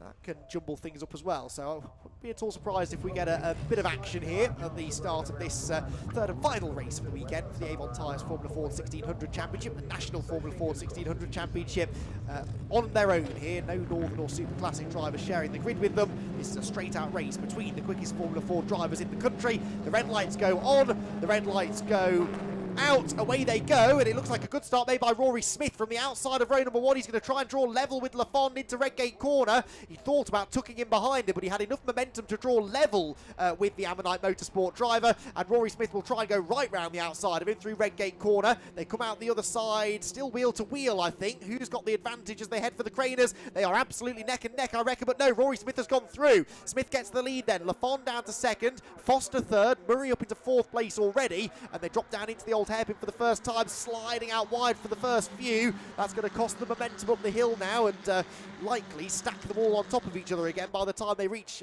McLean's. They are certainly very, very close together as they head through Schwantz Curve and into the braking zone, a very small braking zone really at McLean's corner. Teammates at play further back, that's Sean Rashid and Colin Queen, and it was Rashid going around the outside of Queen there. Those two have been battling all weekend long, and Sean Rashid has found a way to keep Colin behind him for now. Lucas Romanek and Jordan Dempsey are the next two cars behind them as they head down the exhibition straight for the first time. 15-minute race this, and not a lot of time to make progress if you're coming from down the order somewhat, and that is why Niall Murray is on a mission. He throws it up the inside there of Joey Foster and takes third place away through the Fogarty S's. Down onto the GP loop he goes then, so Smith leading the way. Second place for Lafond. Third now for Niall Murray, but sideways there. That's, a really close moment. That was Rashid, I think, on the inside of Niall Murray, and that nearly ended in disaster. Joey Foster got delayed somewhere in all of that as well, and that was almost a tangle of wheels there at the Melbourne hairpin. That is now Rashid into third. Queen in fourth, so Foster really did lose out. He's fallen back behind Niall Murray as well, so Joey Foster, again, just wrong place, wrong time there, comes across the line in 6th position, having been third for much of the first lap. Here comes the challenge, though, from Andre Lafond up the inside of Rory Smith, couldn't quite do it at Redgate Corner. The rest of them coming through in this big battle pack for third. Niall Murray getting the switchback there on Sean Rashid to get the inside line heading through, sorry, Colin Queen, that is, excuse me, for 4th position. Rashid is ahead of them, of course, and Colin Queen losing out there to Niall Murray as they come down the hill. So 4th now for the Irishman. They all stream, a fantastic sight. There is no better sight in racing, I don't think, than a pack of Formula 4 1600 cars sliding their way around the Craner curves in the early stages, absolutely nose to tail. This is the perfect circuit for Formula 4 racing. I know Brands Hatch and Silverstone often, understandably, are the first you think about when you think of Formula 4s, but outside of those two tracks, Donington Park always does produce some of the best Formula 4 racing you'll see anywhere. I've got high hopes for this one. Rory Smith is trying to escape. He's not escaping, though, and Andre Lafond is weaving around in his wheel tracks there, trying to keep hold of that slipstream down the back straight. He's being caught by his teammate Sean Rashid, though, in 3rd position. Murray 4th, Queen 5th, Foster 6th, Romanek 7th, Jordan Dempsey 8th, 9th McCorgan, and there Jamie Sharp running in at 10th position as they come out of the chicane for the second time. Down to the hairpin, Rory Smith defends the inside line, big lunge up the inside. That was Romanek on Joey Foster, so Foster losing another place now. That puts Foster down to 7th as they round the Melbourne hairpin and head towards the braking zone at Goddard's, where they're all concertinaing back together again. Out onto the pit straight, 2 laps about to be complete, and Rory Smith leading, but certainly not by much. Rashid has the fastest lap. That's not a huge surprise, and he sees now his teammate Andre Lafond pull alongside Rory Smith for the race lead into Redgate Corner. Smith is late on the brakes, perhaps too late. He locks up, runs out wide, and Lafond gets the switchback. He's up the inside through Hollywood. What does Sean Rashid do here? Because he's going to have a roadblock now in front of him as they drop down the hill. Well, he doesn't actually, because Smith isn't able to hang around the outside of Andre Lafond, and so Lafond goes into the lead of the race again. So, yeah, maybe was struggling a bit off the start, but once the race has settled down, Andre Lafond is proving he's every bit quick enough to win this one. Lafond, I think I'm right in saying, hasn't won a race so far this season. Yeah, that would be correct. So Andre Lafond looking for his first ever victory in National Formula 4 racing. And the reverse grid is always a great opportunity for these drivers to go onto the top step of the podium for the first time. Be a real confidence boost then right at the end of the season here, the last race of the year, championship not really on the line. We know that Jordan Dempsey just needs to stay out of trouble in this race, not pick up any penalties, and he should be the champion. The rest of them just free to go for it. They're almost 3 wide for the race lead into the chicane as Rory Smith looks to the inside. Oh, really late on the brakes there, and Andre Lafond will be grateful that they remove those tyre stacks at the chicane for the Formula Ford races, because that would have been a hefty impact if it was still there. As it is, I think he gained out of that. Actually, Niall Murray is up the inside of Rashid now. That's for 3rd position. So Niall Murray looking to try and get back into podium contention, making a hat-trick of podiums on his return to the championship.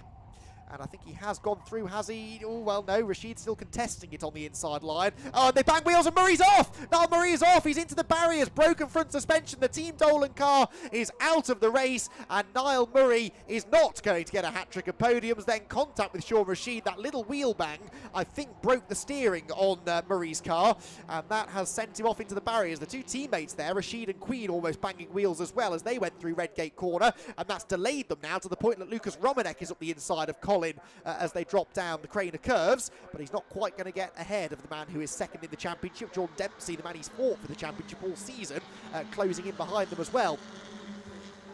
And the old hairpin again, typical frenetic Formula Ford action. There's got a feel, though, for Niall Murray. Did nothing wrong there, really, just a little touch of wheels, and as you can see from the design of these cars, the suspension is very at risk of damage. That was a risky move by Colin Queen round the outside of his teammate, and Rashid, in fairness, gives him the spot, I think, as they go towards Coppice for this, the 4th time.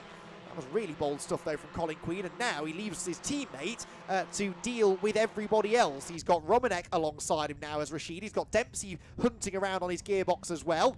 Is Sean going to hold on to these places into the chicane? He's twitching under braking. Romanek didn't want to let him have it. Rashid carries lots of speed in, but actually comes off the chicane reasonably well. Got to be careful, though. Those tyre stacks may not be there, but you can still get in trouble for exceeding track limits. Meanwhile, change for the race lead again here, imminent perhaps, because Rory Smith was looking to the outside of Andre Lafond into the Melbourne hairpin.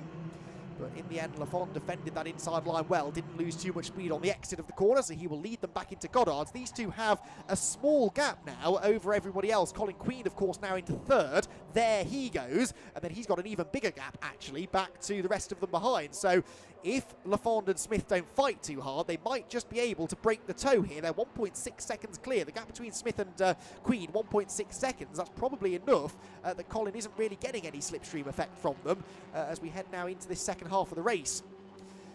So the order then at the halfway distance: Lafond leads, Smith in second though has the fastest lap, Colin Queen in third, Rashid in fourth, Romanek fifth. You can see him there, the black car just ahead now of him. In fact, they just changed around at Redgate, didn't they? So that's Rashid down into fifth position ahead of Joey Foster there, the green machine in sixth. Seventh, Brandon McCorgan for Oldfield Motorsport. So Oldfield getting a couple of cars up towards the pointy end in this one, and he might even have a go at Joey Foster here, because Foster's trying to go around the outside of Rashid, and that's going to leave the door wide open on the inside for McCorgan, but McCorgan couldn't quite get there in the end. Jordan Dempsey Spectrum right behind, and then festival winner Jamie Sharp to the outside of him into Coppice Corner, and that was a very un-Jordan Dempsey-like moment there, as he simply allowed Rory Smith to go, Jamie Sharp to go through, because he knows that he can't afford a penalty in this race. So Jordan Dempsey giving places away, knowing it doesn't really matter where he finishes, he just needs to finish clean, and that's Rashid again getting his elbows out, and that's delayed Joey Foster, and so here comes McGorgan up the inside of him, side by side again for the lead of the race, and they are now, I think, starting to allow Colin Queen to catch them slightly. They head out of Melbourne. This is all going to change hands behind them. The inside goes McGorgan, to the outside goes Jamie Sharp. There are more and more cars joining in this battle, though. By the corner, they're really starting to delay each other, and that is going to be a massive pack of Formula Fords coming across the line any moment now. They're in the top three. Gap back then to Romanek in fourth, and then everybody else trying to be fifth as they come to the line. Colin Queen sets the fastest lap. 140.1 was 4/10 quicker than the two cars ahead of him. Here we go then. What's going to happen? Jordan Dempsey ducking and diving behind Jamie Sharp. He's got Morgan Quinn behind him now. And then Tom MacArthur and Michael Eastwell. Be good to see Michael Eastwell breaking into the top 10 before the race is over. Niall Murray, by the way, has continued and hasn't even visited the pit lane. So I know I said he was out with broken suspension. Perhaps not. We had this funny situation yesterday with Jordan Dempsey where the front wheel got a knock at the first corner. The wheel was pointing at completely the wrong angle. 2 or 3 minutes in the pit lane and the car was good as new, so they're clearly reinforcing the front suspension on these Formula Fords, which is a sensible thing to do, because as I started to say before, the slightest tangle of wheels will lead to broken suspension and broken steering arms, so I guess it makes sense that there's a quick fix to these things.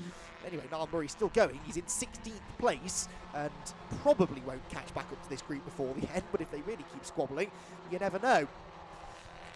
So down the exhibition straight they head again, and Sean Rashid is proving to be a very difficult man to overtake. He was in the earlier two races as well. Joey Foster knows a thing or two about overtaking in Formula Ford racing, and he can't find a way past and sits resolutely behind. Right, Ammonite Motorsport sandwich now at the front of the field. You've got Lafond leading, Queen in second, and then Rory Smith Queen in third, excuse me, Rory Smith between them in the BM Racing Medina, trying to get a race victory. Rory Smith again, hasn't done most of the season, in fairness. He missed 4 meetings in the middle part of the year, but is another driver who has not yet had a race win this season, and that's now becoming a bit less likely, isn't it? Because he's having to switch his driving attention from attack to defence, because Colin Queen pulls alongside him into Redgate, gets the switch back on the way out of Redgate, and that gives him the inside line through Hollywood. And actually, if I were Rory Smith, I'd let him go here, because they're losing time to the leader with this, and if Rory wants any chance of winning the race, it makes more sense to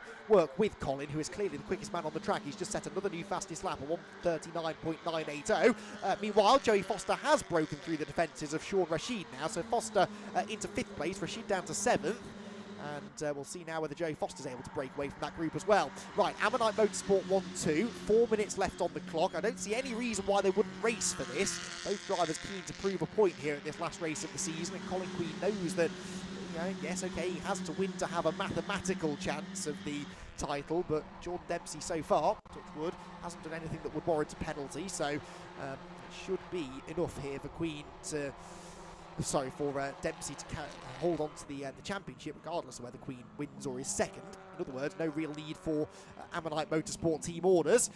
Oh dear, that was McGorgan. Rashid is sideways again. The back of that car looking looser and looser with every corner, and he's going to drop down another place here, I think, because as he came off the chicane, Brandon McGorgan was up the inside, but there's someone going around the outside of both of them. That's Jamie Sharp, and actually Rashid did get over to the inside to cover into Melbourne.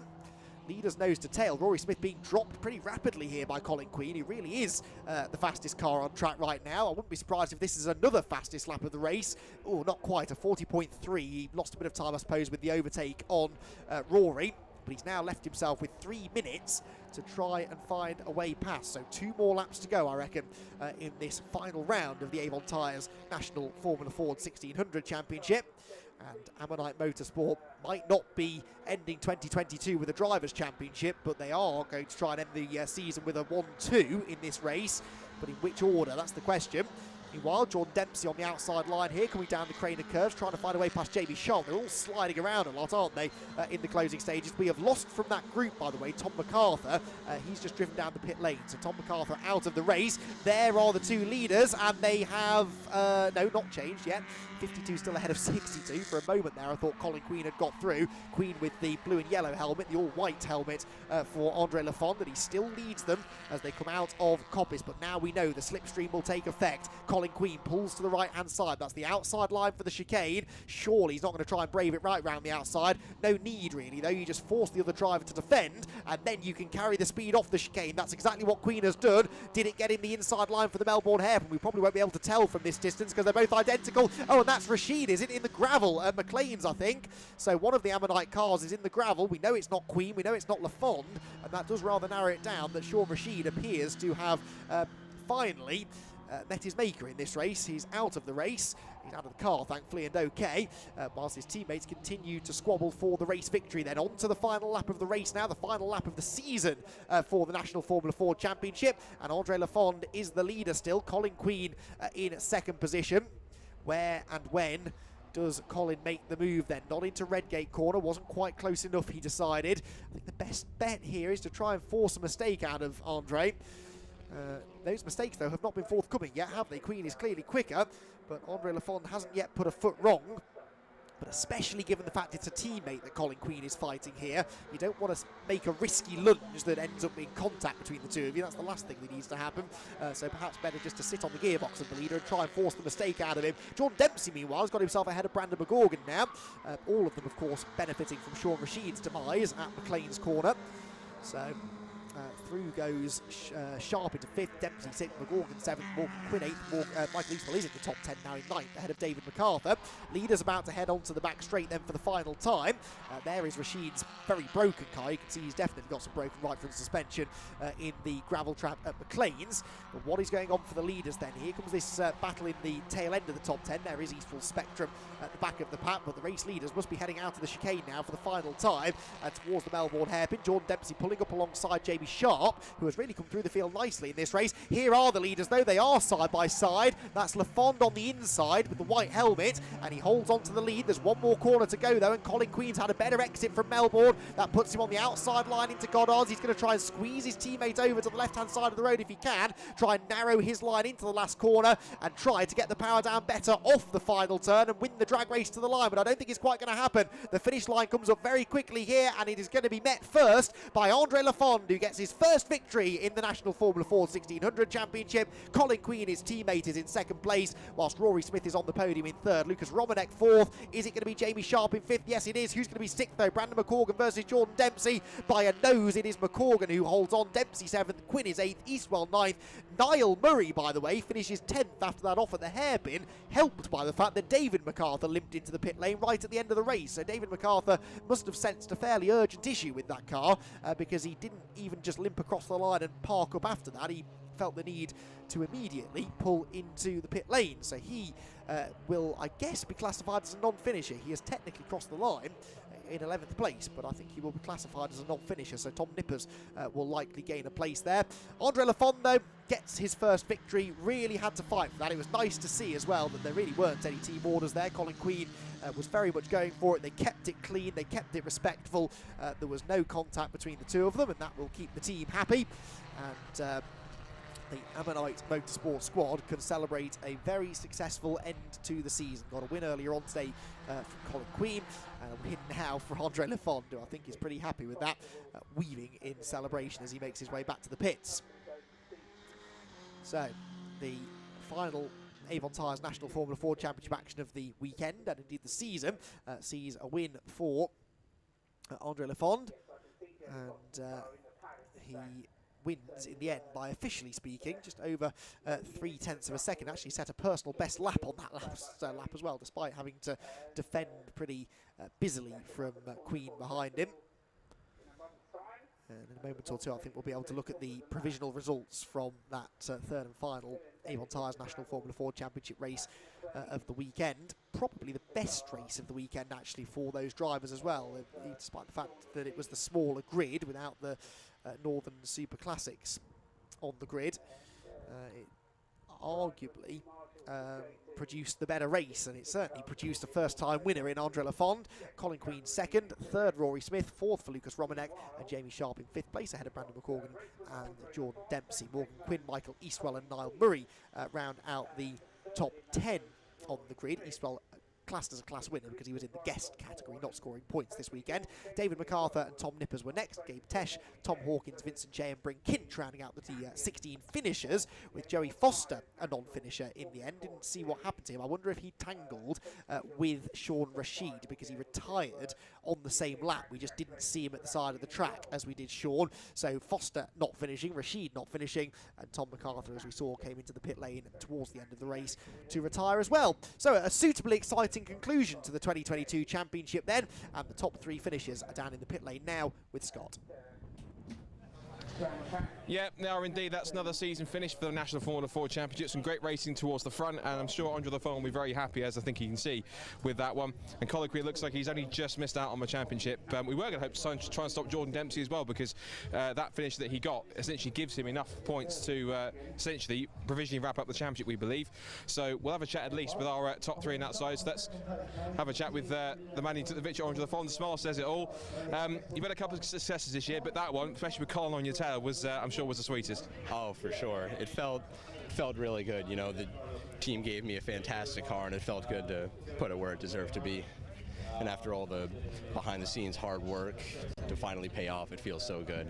You know, both Rory and Colin did great jobs. It was so much fun racing against them. You've had a magnificent 2 years in National Formula 4. I guess the last question is, what is the next step now? Are you going to do more, or are you looking to take the next step maybe back across the pond or even higher up in this country? Ideally, next step would be GB3. Something I've been looking into, and it just looks like the best next step to do. Yeah. In terms of your time with Formula 4, how do you sum it up? How do you sum it up as a category and as a place to race for young drivers like yourself to come and learn their craft? Honestly, from karts to cars, it's probably the best way to go. I stepped directly from karts to this, and it's been nothing but amazing. I've learned so much here. If it is your last Formula 4 race, you've ended it on the best possible note. Well done, great drive, and excellent stuff. Congratulations. Colin, I think it's just about freeing up with John, so I think we'll probably do a bit of a swap. So I think what we'll do is we'll swap. So we'll have a chat with Colin Quinn. Colin, second place. I think you just missed out on my title, I think, but even so, 2 wins in the second place. You've rounded it off in the best possible way. It's been an amazing weekend. Yeah, no, I didn't really think it was going to work out anyway. This race, I think if the closest it would have come down to was 2 points gap, but you know, it was great racing all year. I just had an amazing second year in Formula Ford. I learned so much. I worked so hard just to get up here, and I think this weekend proves that. You know, it's how you end the season, not start. And no, I think 2 seconds in a win definitely showed the progression. Andre made the car really wide. I couldn't really find my way around him, but he did a great job. It's great having him as a teammate. It's great just being on the Ammonite team. My mechanic Toby's done such an amazing job this year. Andy Lowe, Sue, Steve Lowe, and Rihanna Lowe, just amazing family. And you know, Formula Ford, this is gonna be my last year, but hopefully, you know, wherever I go next, it'll be the best decision for me. Of course, talk about it with Andre as well. You've done 2 years in the championship, and you obviously learned enough. Same question as Andre.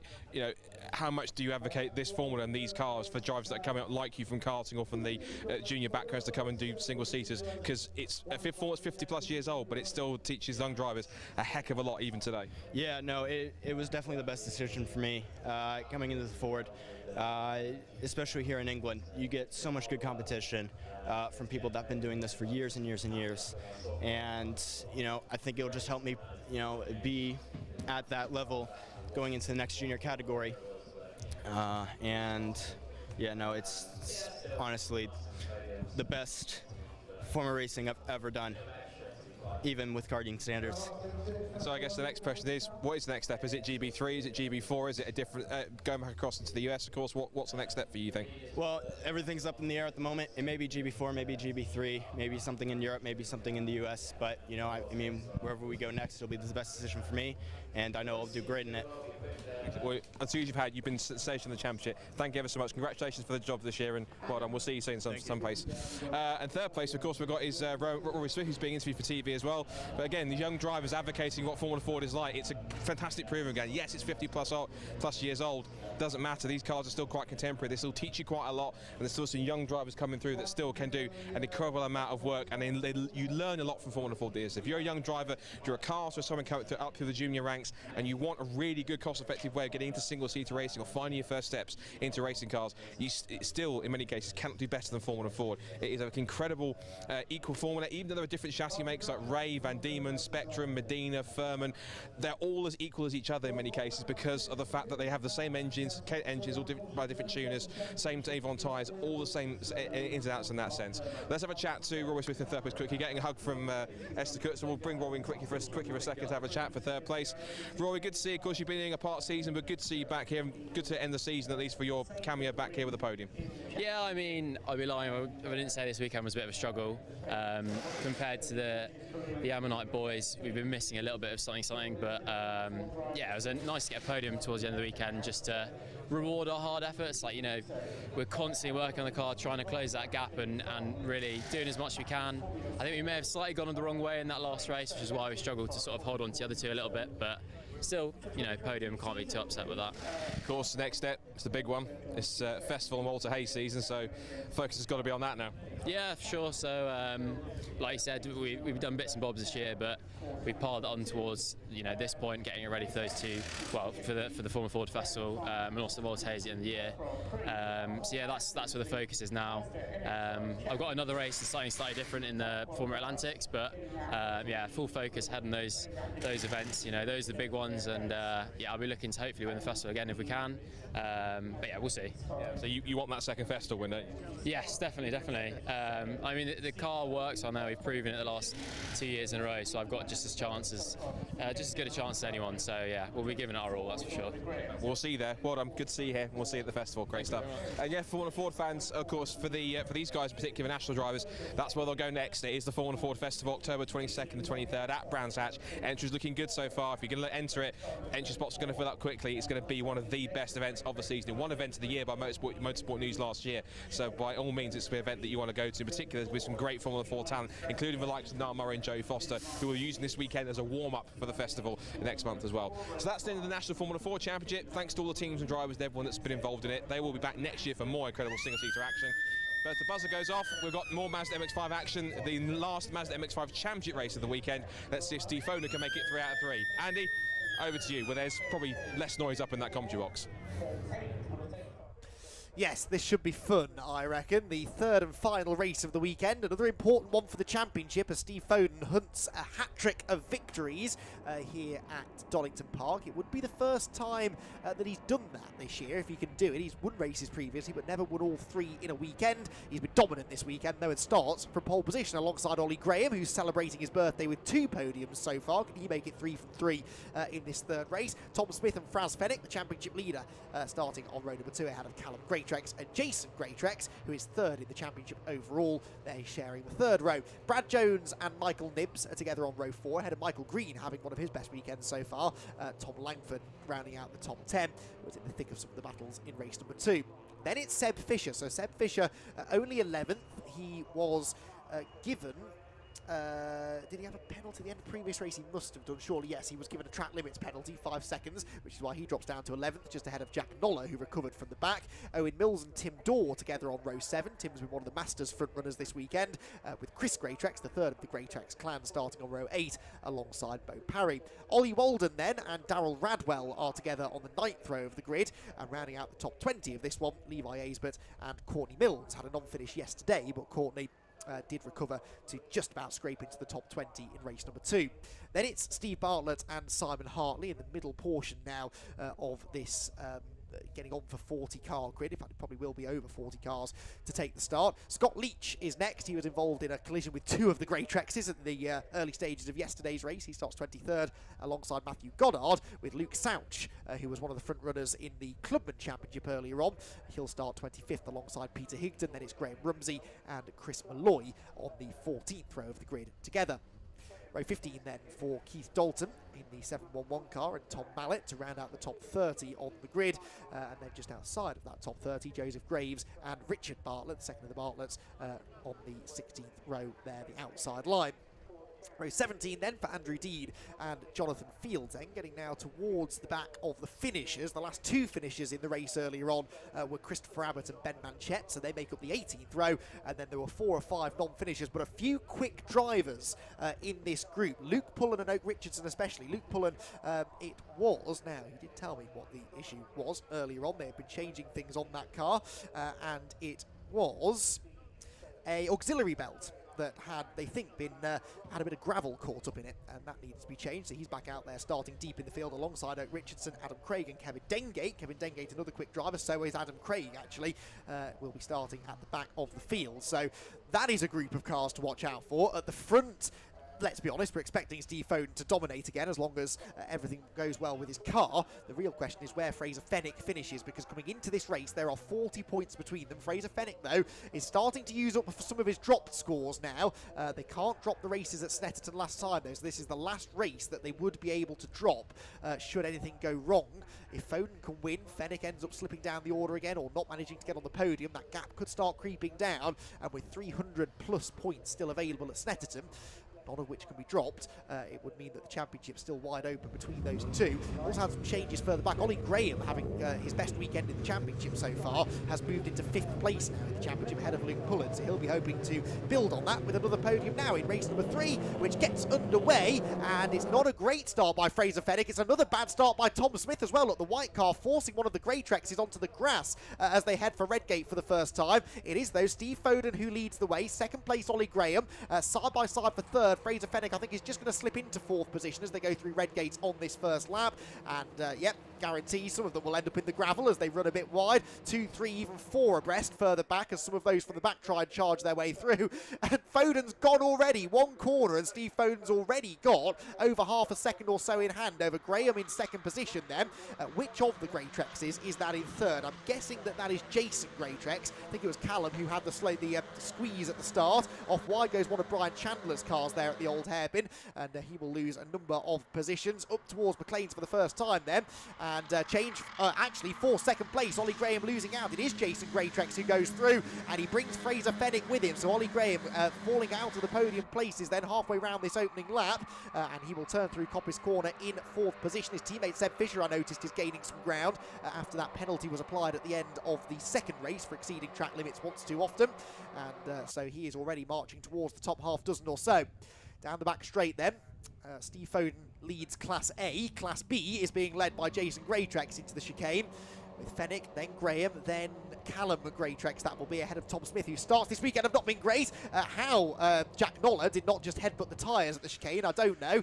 Dives over the gravel and just about manages to keep his car in more or less one piece as they hit the brakes for the Melbourne hairpin for the first time. A couple of them losing out there further back. Brad Jones has fallen down the order, having started 7th. He's well outside the top 10 as they arrive at the hairpin for the first time. Look at that sea of cars at the back of the field, all trying to fight for position in the early stages of this 20-minute 3rd race of the weekend for the Mazda MX-5 Championship. Out onto the pit straight they head, and Steve Foden already, I reckon, a second maybe to the good. Yep, 1.1 seconds his margin over Greatrex, Fenwick, Graham, and then Callum Greatrex. Michael Nibbs is there in 6th position. 7th, Tom Smith, but defending from Seb Fisher as they head to Redgate Corner. And then it is Tom Langford and Michael Green rounding out the top 10. Right, what about some of those from the back of the grid? Well, Adam Craig has gained 11 positions. Luke Pullen has gained 16 positions and he's in 21st already. So that's not a bad first lap. So those two are making progress through the order as I suspected they would. Oh, Brad Jones sideways saves it somehow. That almost ended in disaster. Jack Noller is going to go through on the inside, but Brad Jones, something's not quite right with Brad at the start of this race, is it? He is struggling a tad, I think. So through the right-hander at McLean's they head for the second time. Oh, and that's Jones off. It's really gone wrong for Jones now. He's been nerfed off the road by somebody. He's in the gravel, I think, Brad Jones. Who was that got into the side of him? Couldn't quite see. It wasn't Courtney Mills. It was the black and purple car, wasn't it? There goes Luke Pullen up the inside of 737 now. So that is Hartley, although Hartley was actually a position behind him at the start of the lap. Anyway, I'll try and identify the car that tangled there with Brad Jones, but I reckon Brad Jones has got himself out of the gravel, but possibly with damage, and certainly delayed because of all of that. Through the chicane, there is Brad, so he didn't lose that many places actually, so he's still very much in the fight as they head out towards the Melbourne Loop once again. Down into the hairpin. Oh, that's 21 off the road, and that is at the chicane, isn't it, that we have lost Chris Malloy, and that car looks beat. That's got to be a safety car, surely, if that can't be moved. That'll bunch everyone up, I was going to say. Everyone's pretty well bunched up already. Steve Foden, who's surprised, has just set the fastest lap of the race. We've had, though, a change for second. Fraser Fennick, look, is ahead of Jason Greatrex now. Jason might choose to try and get up the inside at Redgate. No, opts against it. So Fraser Fennick then into second. This is probably the best we've seen from Fraser so far this weekend. Out of Redgate they head then. There is the 21 car, and yeah, the marshals are going to have to request a tow for that car. This is going to be a safety car, I'm fairly sure. And so we're going to put this race on pause for a moment or two. Any more positional changes before that happens, though? Well, not down at the old hairpin anyway. Through they all come. There in the background, look, is Brad Jones. Oh, arm out of the cockpit for Luke Pullen. Is that because he's seen a safety car board? Yes, it is, because the safety car is now being thrown. So he had just moved past somebody. Couldn't quite see who that was. Oh, dear. That's not the line to take through the Crater curves. That's number 78, Richard Bartlett, who either he hadn't seen the safety car boards or the car behind him hadn't, but somehow Bartlett ended up on the grass through the craners there, and now the hand comes out of the car to let everyone else know around him that the safety car is out or coming out and everyone needs to slow down. Although, yes, I think he's actually redressing the situation there. I think he'd passed Tom Mallett behind the safety car and has elected to let him back through, which is the right thing to do. So there is the runyourfleet.com safety car. Steve Foden's 1.8 second advantage is going to disappear now, and he will have his championship rival Fraser Fennick on his rear bumper for the restart. It's the first time, really, that those two have been sharing the same bit of track all weekend. So it'll be interesting to see whether Fennick, A, has the pace to actually go and take the fight to Steve, and B, whether he actually wants to, quite frankly, because Steve Foden taking 2 points out of Fraser in this race would not be the worst thing that could happen. Interestingly, Foden doesn't have the fastest lap. A 55.9 for the recovering Seb Fisher is the fastest lap of the race now. So Fisher would be taking that bonus point as it stands, not Steve Foden.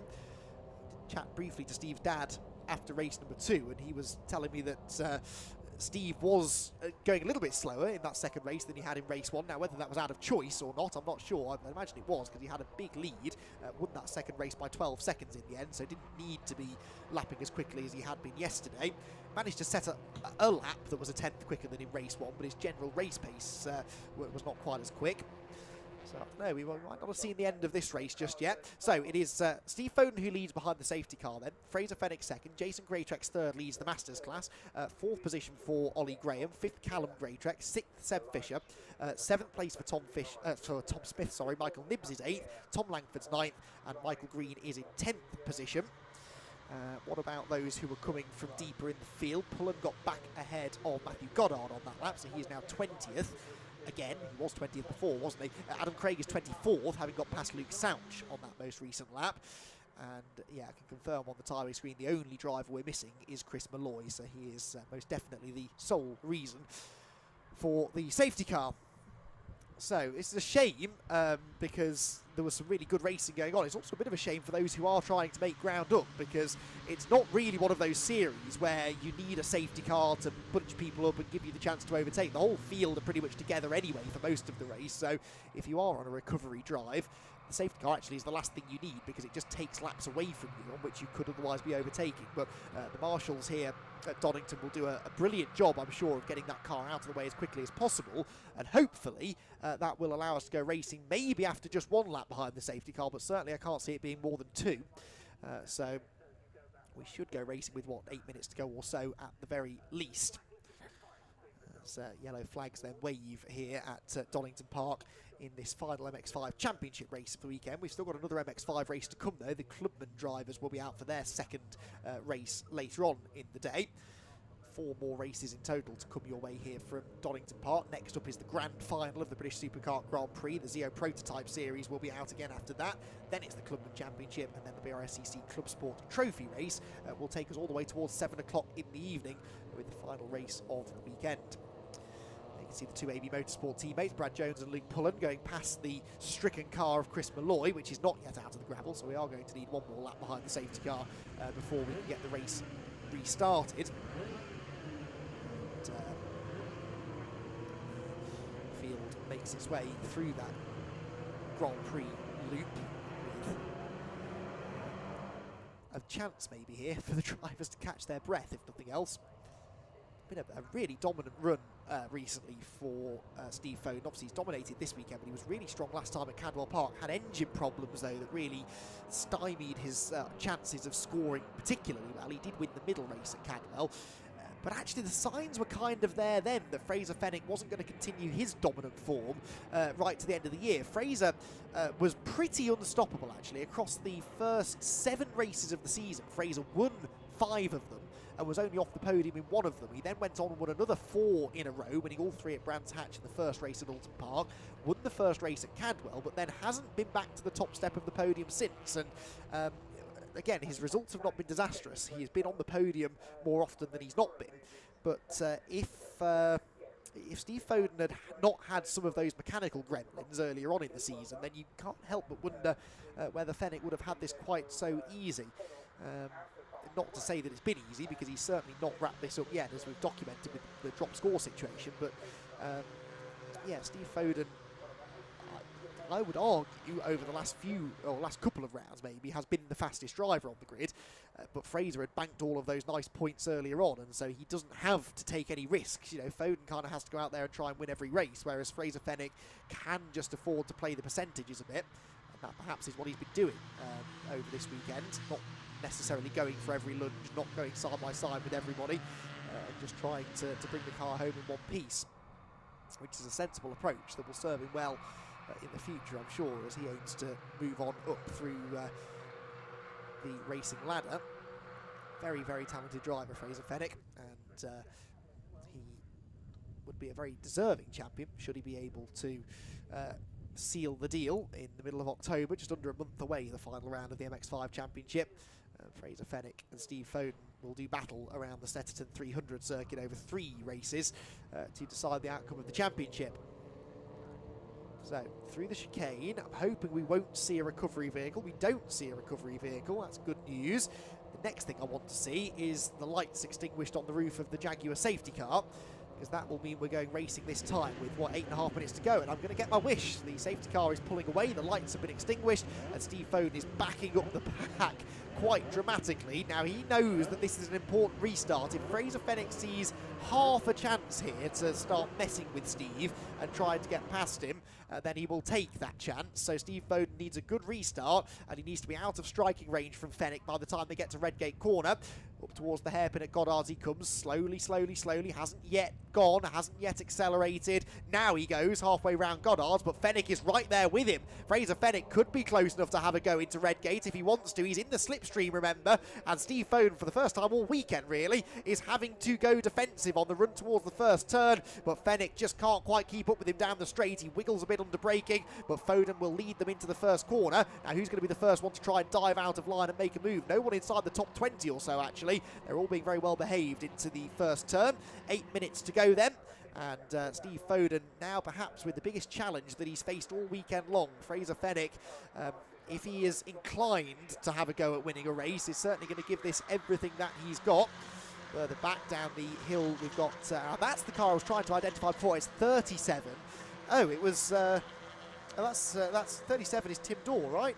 Yes, it is. So it was Tim Dorr who took his teammate Brad Jones off the road at McLean's earlier on. That's the car I was trying to identify a few laps ago. That's going to be an awkward conversation in the awning later on.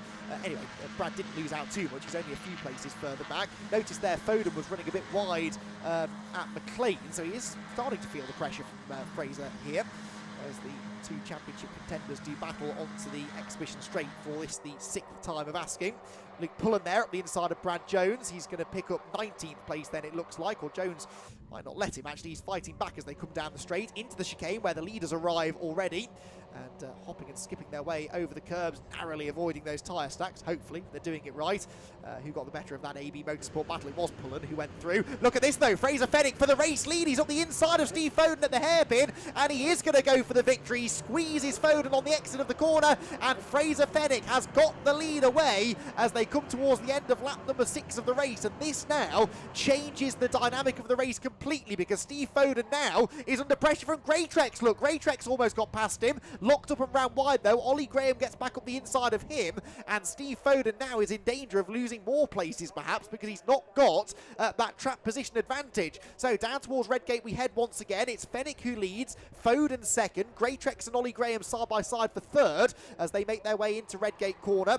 Then Callum Greytrex behind ahead of Seb Fisher, Tom Smith. They're all still in the same order as they were at the start of the lap, but Steve Foden, for whatever reason, on that restart was not able to get away from Fenwick. He's right back with him though now as they come through the Craner curves again, and he's going to try and have a stab at this up the inside into the old hairpin. Foden really needs to try and win this race, take as many points out of Fraser as he can over this final race of the weekend, and narrow that gap as much as possible heading to Snetterton. Up towards McLean's we go. Foden's got to be careful. He's up the inside though. He's got the inside line for McLean's corner, and now it's actually Fenwick who needs to be careful, because there is a queue of MX-5s looking to try and pick his pocket as they go through McLean's. Jason Greytrex has his nose on the inside line. That's for second place. He's been given a shove by Ollie Graham, and Fenwick now really at risk of being hung out to dry. He is hung out to dry. Graham's up the inside. Callum Greytrex is there as well. Tom Smith and Seb Fisher leaning on each other just behind as well. They go 3 abreast down the straight then. Callum Greytrex on the outside, Fraser Fenwick on the inside, and poor old Ollie Graham sort of sandwiched in the middle. Tom Smith comes and gives the bumper to Fenwick as they head towards the chicane, and that might just be enough to keep the AB Motorsport driver ahead. It is just about, and they sort themselves out in some sort of way anyway by the time they get to the chicane itself and make their way onto the run into the Melbourne hairpin yet again. 4 3/4 minutes to go. Foden back in front then, and actually Fenwick ends up losing another place. Look, 3rd place now has gone begging, because that's Tom Smith up the inside. Smith started this lap 7th. He's going to end it on the podium. Further back, that's Scott Leach out wide. Luke Pullen up the inside of him. He's picked up a few more places, I think, on this lap. Into Goddard's we go then. The final quarter of the race is upon us. And Fraser Fenwick, having briefly led the race at the lap ago, is now off the podium again. Someone kicks up the dirt there. That might have been Seb Fisher, might have been Michael Nibbs. Those two side by side coming off the last corner. I think it was Nibbs, because he was a bit slow onto the straight. Foden then with now again a bit of a cushion over Greytrex in second. It's going to go on here. Fisher's got the better of Nibbs, and now Ollie Graham trying to get back up the inside. So Graham really the big loser out of all of that. And it now looks as though his chances of getting a 3rd podium of the weekend are perhaps dwindling towards the crane as they head again down to the old hairpin with 2 laps, maybe 3 laps, probably 2 laps to go then, depending on the pace set by Foden out in front. Let's hope for 3, because this has been another very good race, and that safety car in the middle robbed us of a few laps of racing, but they've well and truly picked up where they left off once the race restarted. Seb Fisher then up ahead of Michael Nibbs there, Graham, then Chris Greytrex, then Jack Noller back inside the top 10 again ahead of Michael Green and Tom Langford, and then a gap back to Courtney Milnes, who's driven well in this race, to go from 20th on the grid to 13th as well, after a really strong showing from Courtney yesterday before the accident with Jack Noller at the Melbourne hairpin. Ollie Graham there pulls out of the slipstream, tries to get ahead of Michael Nibbs. Christian Greytrex goes with him. into the chicane. He will try and make that move on the outside line, though. Is it going to work? It did, yes. They both actually got past Michael Nibs. That's a surprise. Nibs not able to fend them off there. Right, down to the Melbourne hairpin. We are going to have 2 more laps after this, I think, aren't they? They're lapping in the 1 minute 55s, 56s, and they're going to have more than that left when they come through this time. Another lunge up the inside. That's Jack Noller on Michael Nibs. Nibs really losing out now as we move into the closing stages of the race. The next train led by Pullen. Adam Craig, I notice, is the 3rd car in that group, so Craig is also making more ground up after the safety car. There, though, comes the 2nd place train out of Goddard's. 2 more laps to go then here at Donington Park. Just kicked up by somebody, and certainly by Michael Nibs in the background, look, as they head across the line then towards the start of another lap. And there, Seb Fisher looking to the inside of Callum Greatrex. That's for 5th position. I think he's got the overlap by the time they turn into the apex as well. So Seb Fisher looking to try and recreate his podium form from yesterday. Of course, that penalty put pay to any chances of a repeat podium this morning, but he's running well now in the closing stages of this one. This is just allowing Jason Greatrex, Tom Smith and Fraser Fenwick to escape them, though, slightly. Then Callum Greatrex did get the better of Seb Fisher. There goes Brad Jones gaining a place, coming through the Craner curves, the white, red and blue car, and that was Tim Dorr, his teammate, who he got past cleanly this time, thankfully. No contact between the 2 of them.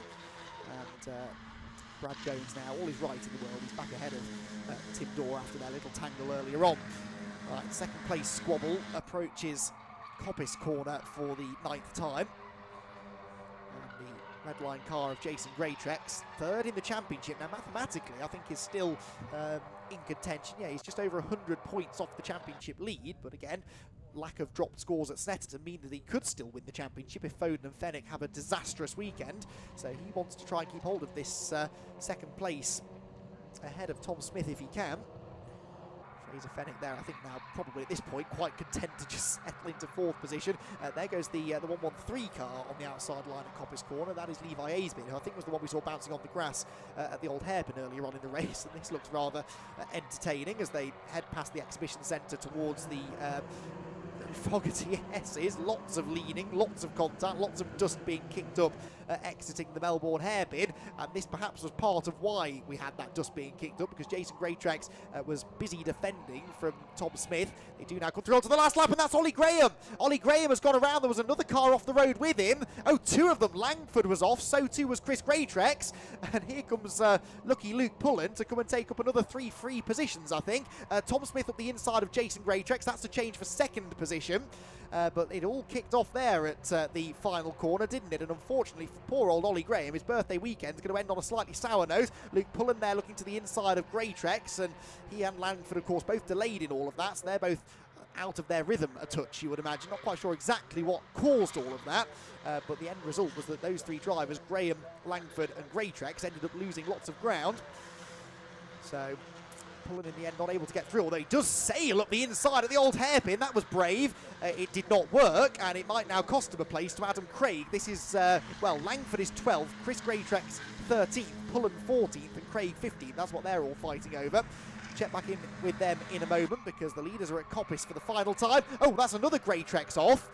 Which Greatrex? That must be Callum, right? Because it's not Jason, and I don't think Chris had got to that corner yet, so Callum Greatrex has gone off at McLean's. And that's another front-running driver, top 10 driver off the road, because Callum was running in 5th place at the time. Right, Tom Smith ahead of Jason Greatrex now. That happened, I think, going into Redgate, didn't it? A lot has happened on this lap. I forget the details, but I think he has gone through. Oh, and that's Luke Souch involved in contact. And that's the 78 car that he's tangled with, Richard Bartlett. So Richard Bartlett with heavy frontal damage at McLean's. And those 2 cars, I'm afraid, are going no further. So oh, well, okay, Luke Souch, always determined to prove me wrong, is going to get going again, but that's a heavy impact for Bartlett, and his race is very much done.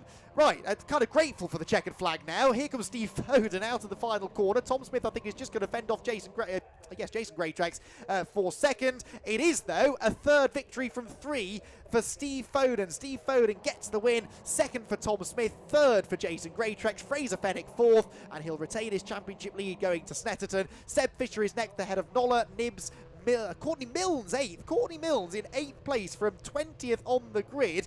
There's a penalty for Luke Pullen, by the way. That is not the first time I've seen his name associated with track limits penalties this weekend. 17th place is where he will end up. That is a shame, though. He drove really well in that race. And that is not Richard Bartlett, by the way. That's the 178 car, which was limping home. The similarly liveried car of Kevin Dengate, which has had a few mechanical maladies this weekend. Wow, that was very frenetic stuff. A shame about some bits of contact on the last lap. There is Bartlett's car. Richard, I don't think, is in the car anymore, is he? Or if he is, he's obviously okay, because the marshals are just sort of stood there waiting for the recovery to begin. But a very, very dramatic final Mazda MX-5 championship race of the weekend. Steve Foden gets the race win. That is his first hat-trick of the season. He had to work for that one, though, an awful lot harder than he had to work for the other ones. And Steve didn't get the fastest lap in the end. Seb Fisher kept that. So 100 points for Foden. Fenwick ended up where? 4th, didn't he? So that's 94 points. So unofficially then, it is 1,069 points for Fraser Fenwick, and it is, sorry, it's 1,569, can't read the spreadsheet, and 1,535 for Foden. So that's a 34-point advantage for Fenwick going to that final round. But that is all to play for, most certainly. Jason Greytrex, of course, scored reasonably well. I reckon we might have seen some more changes between the top 5 or 6 drivers in the points that time. Jason Greytrex gets 96 points for finishing 3rd. Michael Nibbs was 7th, which is 88 points. Ollie Graham, of course, the big loser there, fell right down the order. Where did Ollie end up after that contact? Ollie Graham was 14th, so actually could have been worse.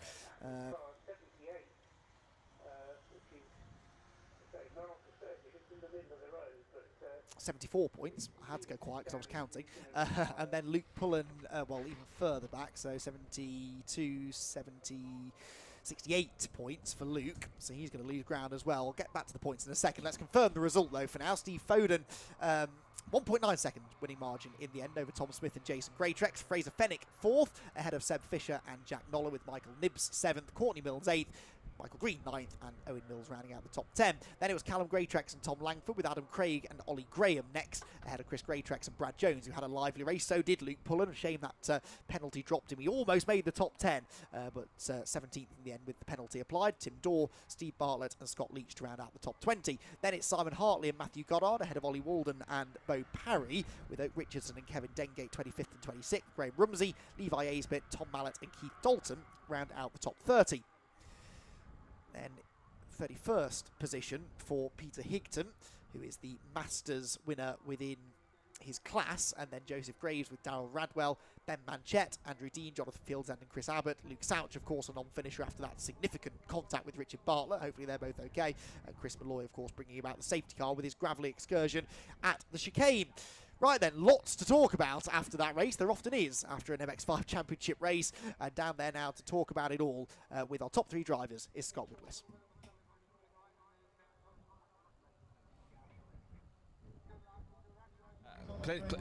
Plenty to unpack from that race, particularly, of course, including the fact that it was an incredible top 3rd victory for Steve Foden. First place he goes to hug is his dad, so unsurprisingly, I think Ian himself was saying he was even surprised by Steve's pace. Let's see if we can possibly find out. Yeah, he was a bit emotional about that, in fact, actually. It's his first ever hat-trick. I know he's obviously won races before and won doubles before, but it's his first hat-trick, so definitely an emotional moment. We'll get the emotion in a second, but plenty of well-deserved hugs on that side, which is great. Tell you what, whilst they're talking that, I'll see if I can jump in and grab Steve if I can. He's going to go off for a second with his team. Let's have a chat to 3rd place, because 2nd's having a chat with Circuit. Jason, great battle with Tom out there. How'd you feel after that one? Yeah, not too bad, considering race 1 yesterday. We got spun out in the first lap, and we were dead last in 42nd place. Made our way back through, got up to 13th, and then just chipped away today, and now we're on the podium. So all round, it's a bit of a trying start to the weekend, but you managed to truck your way back up to 3rd. Qualifying was okay. We qualified 8th, not too bad, but then the first lap of that first race was just mayhem, and we ended up right at the back. And then we just sort of had to keep our head down, chip away, and try and get something towards the end of the day, and we did. Of course, now Snetterton, so I guess you can have a bit of fun with Snetterton, see how you get on. Yeah, I love Snetterton. We'll be all right there. Good stuff, well done, good stuff. We'll let John grab you on that one. Let's see if we can grab Steve before, who I didn't want to interrupt because he was getting a bit emotional, and I guess for good reason, because it's your first hat-trick, a really strong weekend all round. I think, is that even on record, is that your best weekend ever? Best weekend ever in Mazda's quali, 3 wins, 2 fastest laps, lap record to go with it. So yeah, I just want to say a massive thanks to Rob Boston and the team over here. You know, they do a fantastic job. My dad, Rog, Sophie, my mum, everyone who's involved. You know, this means a lot to all of us, and I think it's just, you know, going to give us the momentum that we need going into Snetterton. So yeah, really happy. Yeah, Rob was really pleased with that too. I can see he's grinning like a Cheshire cat over there, and good reason, because he's given you an incredible car, especially at the tail end of the season. So I think whatever happens, Snetterton, you can end this season really, really proud. If at least you'll be second, if not third, in the championship. Yeah, exactly. I think regardless if we finish first or second now, it's still my best ever result in the championship. So from where we were 6 years ago, I think we've come a long way. So yeah, no, I'm just really looking forward to Snetterton now. Does that give you incentive for whatever you might want to choose to do next year? To be honest, I wouldn't like to say what we're doing, but I will, because we're just probably going to do this again, because it's just so much fun. You know, I said it at the back end of last year, it's just fantastic racing for, you know, top throughout the whole grid. So yeah, we don't really want to move anywhere. Not to preempt too much, but if Fraser decides to move on, some people look at you as a favourite. Well, we'll see what happens to Snetterton first. Yeah, we'll get Snetterton out there, but so mega job all week, mate. Well done, really good stuff. Go and celebrate it, you deserve it, mate. Let's bring Tom Smith in for second place. Just bring him for a chat for Tom. 2 podiums for the weekend. I think you and the boys can be happy with that. Yeah, very good. Didn't quite win, but that elusive win is miles away still. I've lost 1 race by less than a tenth this year, a couple by a second or so, so it'd be really nice to win one, but we get it there. It's hard work. Yeah. Do you think you can maybe snatch one at Snetterton? Not at Snetterton, I don't think. Budget related, unfortunately, but you know, what can you do? Back next year, I hope for more, and you know, I hope to take it to Steve at some point. So. It was great to see you. Great. Well, congratulations on 2 podiums. We'll see you whenever we see you next year. Can I just say thank you very much to Mike Comber and his team. They've been brilliant, and they've had the car apart so many times this weekend. I would not have been able to race without him here and without their help, so they've been great. Well done, congratulations on that side. So that's Mazda MX-5 action almost done. We've got one more race for the Clubman to come up in a couple of races' time. But next up now is one of the biggest, if not the biggest race of the weekend. It is now the Motorsport UK British Supercar Grand Prix. Whoever wins this gets the GP plate, and they basically get the bragging rights for the season. So Andy, over to you to run through the grid, where is a mega grid of karts for this Supercar Grand Prix. If it's like anything last year, this should be pretty special.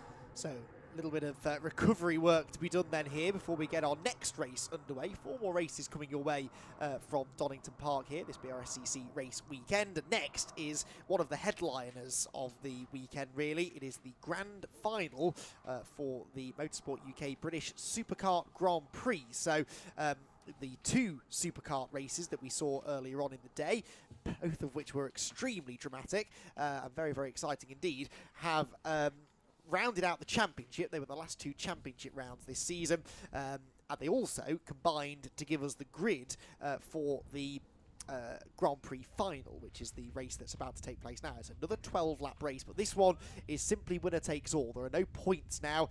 Whoever is first past the post in each of the 4 classes, the Division 1, 250 National, 125 Open and 450 National classes, will be crowned the GP champions for 2022. We saw the championship earlier on go down to a very, very dramatic decider. Liam Morley in a winner-takes-all final round with Lee Harpham. Looked as though Morley had it covered. He had a nice little lead. He'd seemed to be a bit quicker than Lee Harpham. He pulled out a nice gap in traffic.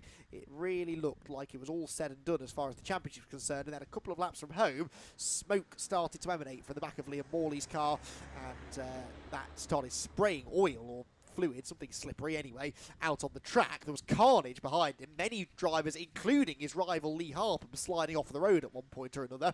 And then with 2 corners to go, Liam Morley was forced to pull off the road coming down onto the Grand Prix loop here at Donington Park, and that was that. His championship was done. He did not finish the race. Lee Harpham came through to finish second, and that, as far as I'm aware, haven't been told otherwise, was enough to give him the championship.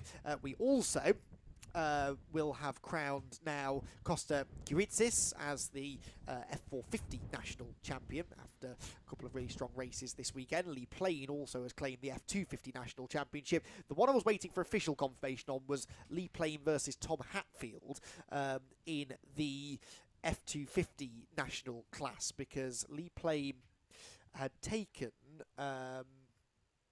a double race win. In fact, no, I don't need that confirming at all. I'm talking utter nonsense. Of course, Lee Plain had held on to that, because what I meant to say is the F125s were the one I was waiting for absolute confirmation on, because Shane Stoney came into the weekend with a deficit over Jack Tritton, but he managed to outscore Jack by 10 points. His deficit, though, I think was more than that, wasn't it? Yeah, it was 14 points. So, yeah, that will be, I reckon, the championship for Jack Tritton as far as the 125 class was concerned. This time, though, as I said, none of that really matters. It's nothing to do with the points that have been scored through the season now. This race is all about the first driver home, and so the battle within all four classes, I'm sure, is going to be very intense indeed. Certainly Division 1, I really do hope that Liam Morley is able to get out there and has got the kart fixed, because if he has, then we're in for a really exciting fight between himself and Lee Harpham. They are due to start, well, Lee Harpham from pole position, Liam Morley from 15th. There is I've been told, a very complicated points-based system that is used to decide the order of the grid for this grand final. No one has bothered trying to explain it to me, which honestly is for the best, because I'm pretty sure I wouldn't have followed it. But anyway, I saw them working it out earlier on this afternoon, and they give us this grid, which sees Lee Harpham and Carl Hume share the front row of the grid, Harpham having had 2 second places in the heats, and Carl Hume having had a 5th place in Heat 1, and then that win in race number 2. Because those heats, as well as counting as the final 2 rounds of the championship, also gave us the grid for this final race of the weekend. So, the grid then, I'll start running you through, which is headed by the GP kart of Lee Harpham, alongside him Carl Hume, number 36.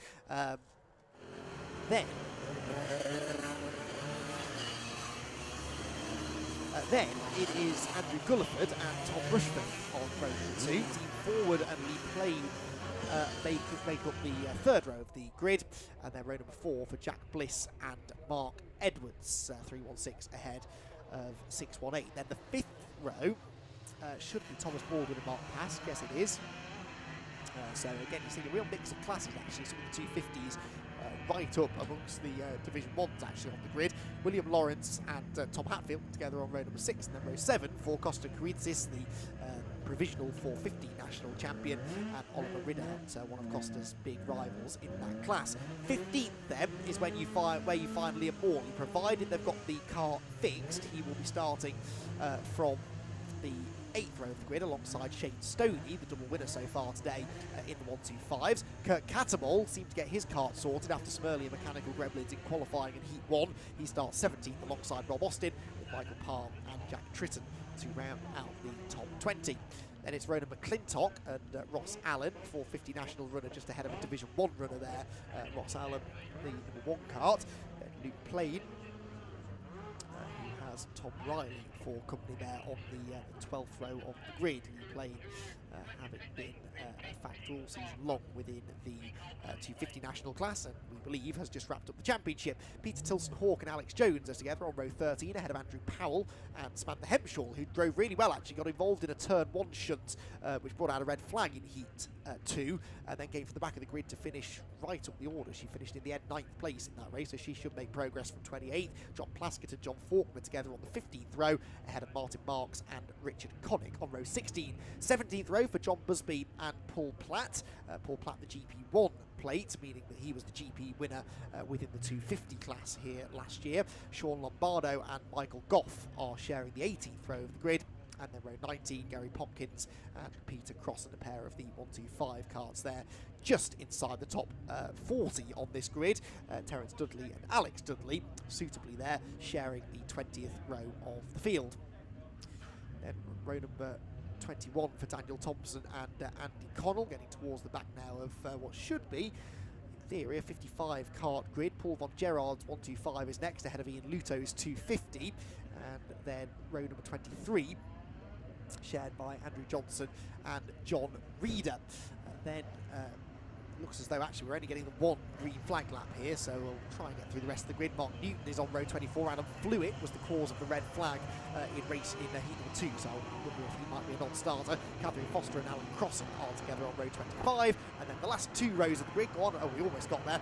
The last two rows of the grid should be Ben Ardern and Luke O'Rourke, row 26, and Kevin Dudley and Conor McCormack on row 27 of the grid. Right, so Lee Harpham then, the GP plate, the number 36 alongside him is Carl Hume to the outside. Then it's number 7, Andrew Gulliford on row number 2, alongside Thomas Rushforth, number 24. The grand finale of the British Superkart Grand Prix here at Donington Park gets off to a very messy start. 1 or 2 there at the back of the top 10, not really going. And actually, it wasn't a great start for Harpham either. Harpham under pressure, and Carl Hume has got him. Carl Hume's got him into the first corner. So Carl Hume leads them through Redgate on lap number 1.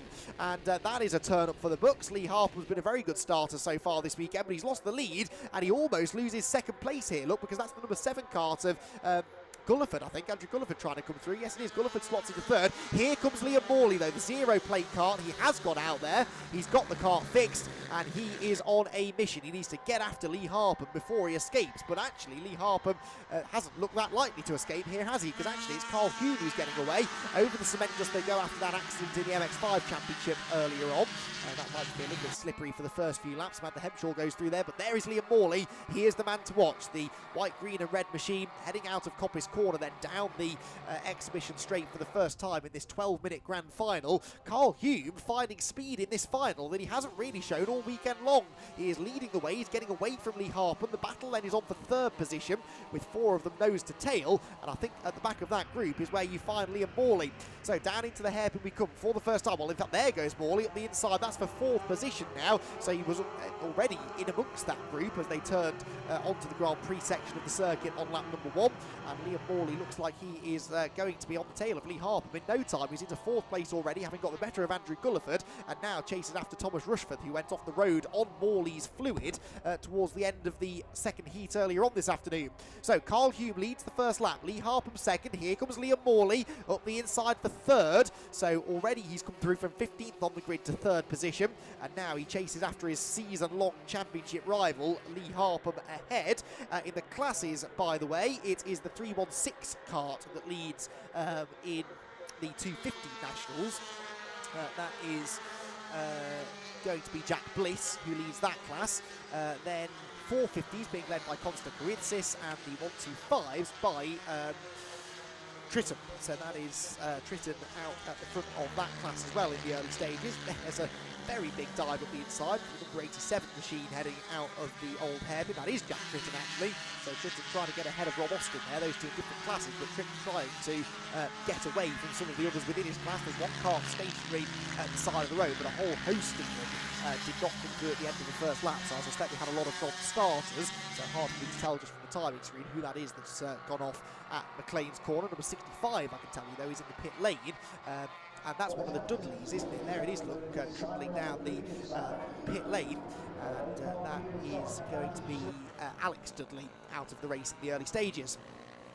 153 turns its way through the chicane once again. But what's going on at the front then? Has Liam Morley managed to get ahead of Lee Harpham yet? You wouldn't bet against it, would you? The speed that he showed in the early stages. The answer I can tell you is yes. He's just set the fastest lap of the race. That was a full second quicker than the race leader, Carl Hume, and he's only 6/10 behind him now. So the lead change is imminent, I think. Liam Morley into second spot. He's already ahead of Lee Harpham, and Liam Morley, as long as his engine stays in one piece, looks like the favourite now to claim the victory in the grand final. Here he comes up the... no, that's Harpham coming back at him, and Morley almost off the road. So not for the first time. I'm proven wrong. Liam Morley actually loses second place, and Harpham's got him back. They both know here the significance of sort of beating each other in the early stages, because I think Harpham knows that if he lets Morley go, there's every chance he'll get past Carl Hume and disappear off into the distance. But of course, as they battle, it means that neither of them are actually keeping up with Carl. The number 36 kart is pulling out a little bit of a lead. So out onto the exhibition straight they head for the third time, excuse me. Well, Liam Morley briefly into P2 and now finds himself back onto the bottom step of the podium. There goes Thomas Rushforth in 4th. They've dropped Andy Gulliford now in 5th. Dean Forward is 6th. They had a Bliss in 7th, who still leads the 250s, but he's got Lee Plain only half a second behind him at the start of the lap. The leaders really concertinaing together, though, as they come down through the Melbourne hairpin on lap number 3. And Carl Hume now will have some defending to do, I think. Liam Morley, or Lee Harpham, and Liam Morley, in that order again, of course, are now breathing down his neck. Through the Goddard's hairpin they go. Lee Harpham, the reigning Grand Prix winner, of course, winning in a dramatic last corner battle where the cars ahead unfortunately had an engine seize, I think it was, coming out of the last corner, and Harpham beat them to the line. And so now Harpham wanting to try and do that again in 2022. Doesn't have to be in those dramatic circumstances, but he'd like to get the win again, that is for sure. So through Redgate corner then, some of those running further back. That looked like the 316 machine of Jack Bliss leading in the 250 national category. The white machine just coming down the hill, I think that's Bliss. And he is making his way through the crane of curves. Is that the 316 kart? Yeah, I think it is, isn't it? Through the old hairpin they go. Absolutely awesome sequence of corners in a supercart. They are in anything, really, but these supercars carry so much corner speed, it really is remarkable. Right, race leaders then heading onto the exhibition straight, and that lead battle is really where we need to be focusing, I think, because Carl Hume, Lee Harpham and Liam Morley were all absolutely together then as they went onto that part of the track. Oh, problems there for 161. They're slowing out of Redgate corner. And 161 was Richard Collin from within the 250 national group.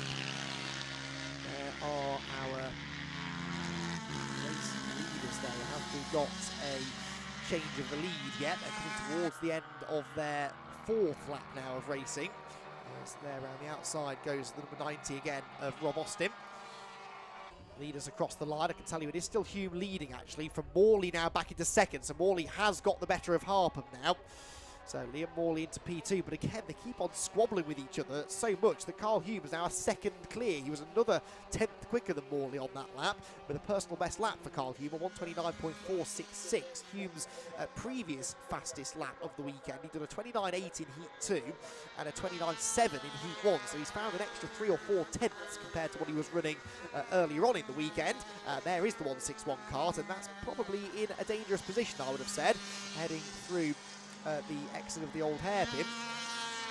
So are we going to see a safety car for that? 5.25 minutes to go. It'll be difficult to get it moved because the carts already are filling most of the track. There isn't much of a space for the marshals to go out there and move it. Of course, they're not the heaviest of things, so they're quite easy to move when you get there, but you've got to be able to do it safely without the marshals being put at risk.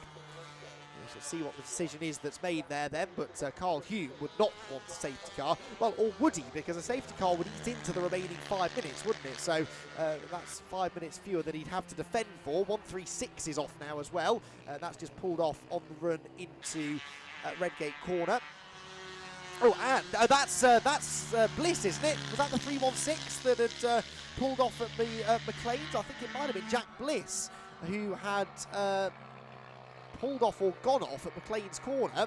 If it is, that was from the lead of his class, and it means that Lee Plain now gets the class lead. Liam Morley, by the way, sets a new fastest lap of the race. He's only half a second now behind the race leader, so that gap has come right down. Lee Harpham can't quite keep up at the moment. Side by side there through the chicane. That almost ended in contact. The 49 machine there trying to get up the inside, but the race leaders, here they come. They're in traffic already, and Carl Hume now really is under attack from Liam Morley. He's well and truly shaken off Lee Harpham. There goes Lee. He is getting held up by traffic as well, which isn't particularly helping his situation. That was the 62 that he was struggling to get past down at the old hairpin. But now Liam Morley is chasing down Carl Hume. There they go, through McLean's corner, up towards Coppice again. Ooh, that was Rushforth having a close encounter with a back marker as well. But what's going on at the front? Well, here they are. They're right together in traffic. The two cars with yellow plates, and Morley has gone through. Brilliant move. Now, that was under yellow flags, though. Surely there was a yellow flag waving, and Morley is going to give the place... No, he's not giving the place back. So there was definitely a yellow flag at the exit of Coppice Corner. Now, the question is, had they got out of that yellow flag zone by the time Morley made the overtake? That I couldn't tell from that angle, but it must have been touch and go. So Liam Morley, if he didn't spot the yellow flag, might be better giving the lead back. I think he's definitely got the pace to get past Hume again and do it legally without therefore incurring a penalty. Let's see what he chooses to do. Carl Hume comes out of the final corner then. 3 minutes to go. Liam Morley sets a new fastest lap as well at 28.8. I mean, he's a second and a half quicker than Carl Hume. If he were to give the lead back, he'd definitely be able to reclaim it again, I think. But Liam Morley from 15th on the grid looks as though he's going to get the win anyway. 142 is off into the gravel trap. And that, again, is another victim of Redgate Corner. Peter Tilson-Hawk out of the race. As we head now towards the closing stage, and they have left that cart on the edge of the track at the old hairpin, I noticed, so no need for a safety car apparently. Right, it was Mark Bliss who had gone off here at the Plains because Kurt Cattermole has come through to claim the lead within that 250 class ahead of Lee Plain, but those two were absolutely nose to tail at the start of the lap. So 7th and 8th overall, the E-plate cart and the 101 of Lee Plain were neck and neck basically at the start of the lap in the fight for the class victory there. Remember, whichever class it is you win, you become the GP champion of that class, GP winner of that class, so that's relevant too. Kritzis still leads in the 450 nationals, and it is still Shane Stoney who leads in the 125s. Number 56 dealing with an issue there, pushing the cart out of the way themselves. And that's Michael Goff, who's one of the Division 1 runners. So, minute and a half to go. There'll be one more lap then at the end of this one, and another one off at the start-finish line. They're fairly highly strung, these supercarts. One or two of them falling by the wayside. That's number 82 I can see out of the window. So 82 is the latest non-finisher. Oh, that's Andrew Johnson, who was a late addition to the event. Onto, though, his final lap has gone Liam Morley, and, well, his engine wouldn't quite allow him to claim the Division 1 National Championship earlier on this afternoon, but it looks as though, with a brilliant drive from 15th on the grid, he might be able to claim the victory in the Grand Prix, but I'm not going to say that just yet because Lady Luck has not been shining on Liam Morley here today. And let's try and get him home in one piece. He might also have that case to answer about the yellow flag up here at Coppice Corner. I don't know. It may be that he overtook after that yellow flag. If he did, then he's absolutely fine. But right now, he's still got some more overtaking to do, actually. Back markers ahead. Dives up the inside of one of them into the chicane. And Liam Morley bounces over those vicious curves. Carl Hume really getting delayed there. So any thoughts he might have had about making a late challenge for the victory, pretty much going now. As Liam Morley turns through the Melbourne hairpin, he's made it further now than he did on the final lap of the previous heat, and turns now up towards the final turn at Goddard's, and is about to be the British Supercar Grand Prix winner here at Donington Park. Liam Morley comes out of the final turn. He will see the checkered flag, which is waved at the very last second, and he wins the race. Arms in the air, Liam Morley is your Motorsport UK British Supercar Champion, British Supercar Championship Grand Prix winner here at Donington Park. Carl Hume second, Lee Harper comes home a slightly lowly third in the end, ahead of Tom Rushforth in fourth, Andrew Gulliford in fifth, and sixth position then will be the number one of Ross Allen, who started the weekend off the back of the grid in Heat 1. Now, what about the 250s? Because Lee Plain and Paul Platt were right behind Kurt Cattermole at the start of this final lap. All three of them are going to be quite close together. Here they came across the line. The 57 is in the gravel. Oh, well, that was the car that would have been 10th place, but Cattermole hangs on. Paul Platt, though, gets ahead of Lee Plain on the final lap for second within that class, but the GP plate will be moving on from Paul Platt to Kurt Cattermole at the end of the season. We have already had Konsta Kritzis across the line, I believe, to claim the win in the 450 Nationals. Yes, we have, and so the only one we're waiting for now really is the 125s, and that's the number 89 Shane Stoney, who will be with us shortly, I hope. Shane Stoney due home in 17th. That will become 16th now with the demise of Mark Pask on the final lap. But Shane Stoney should shortly come home to claim the victory in the 250 class. And indeed he does. Comes across the line now, and he is your Grand Prix winner in the 125, I think I said 250 there, 125 category from Jack Tritton in second place.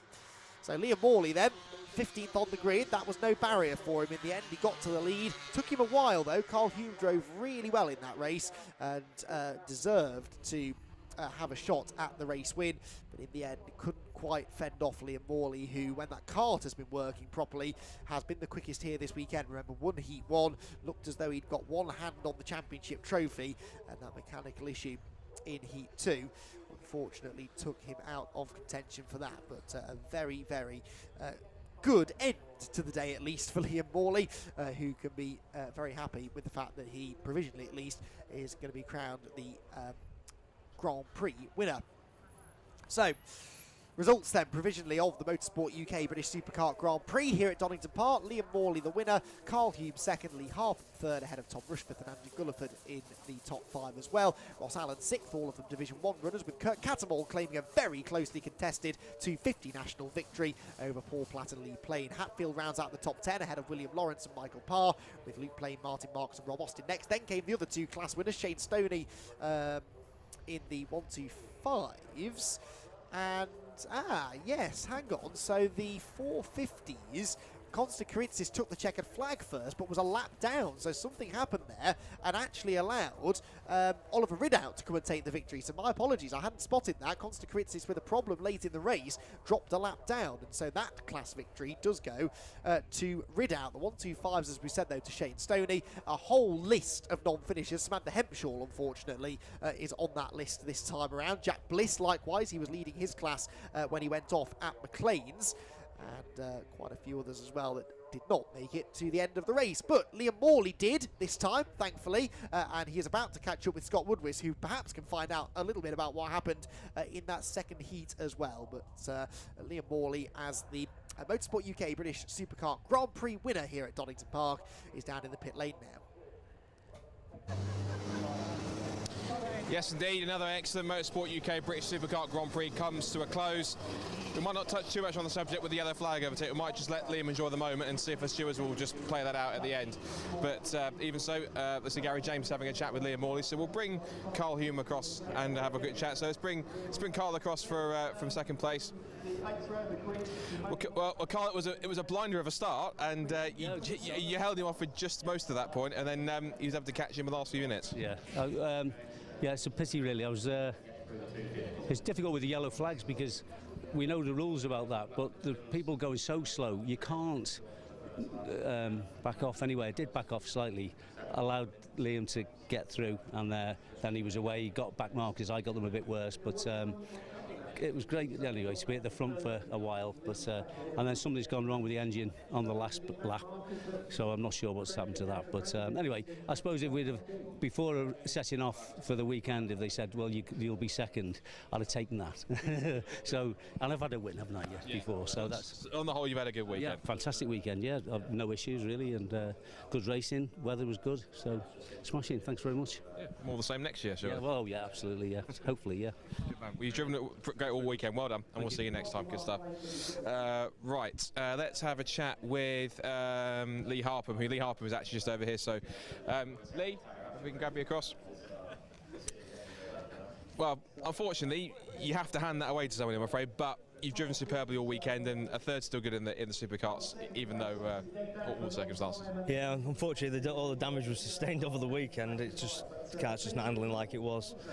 So with loads of understeer, so third place is a good result, I suppose, in the end. But obviously, winning the championship as well, we've had a good weekend. It's been real good.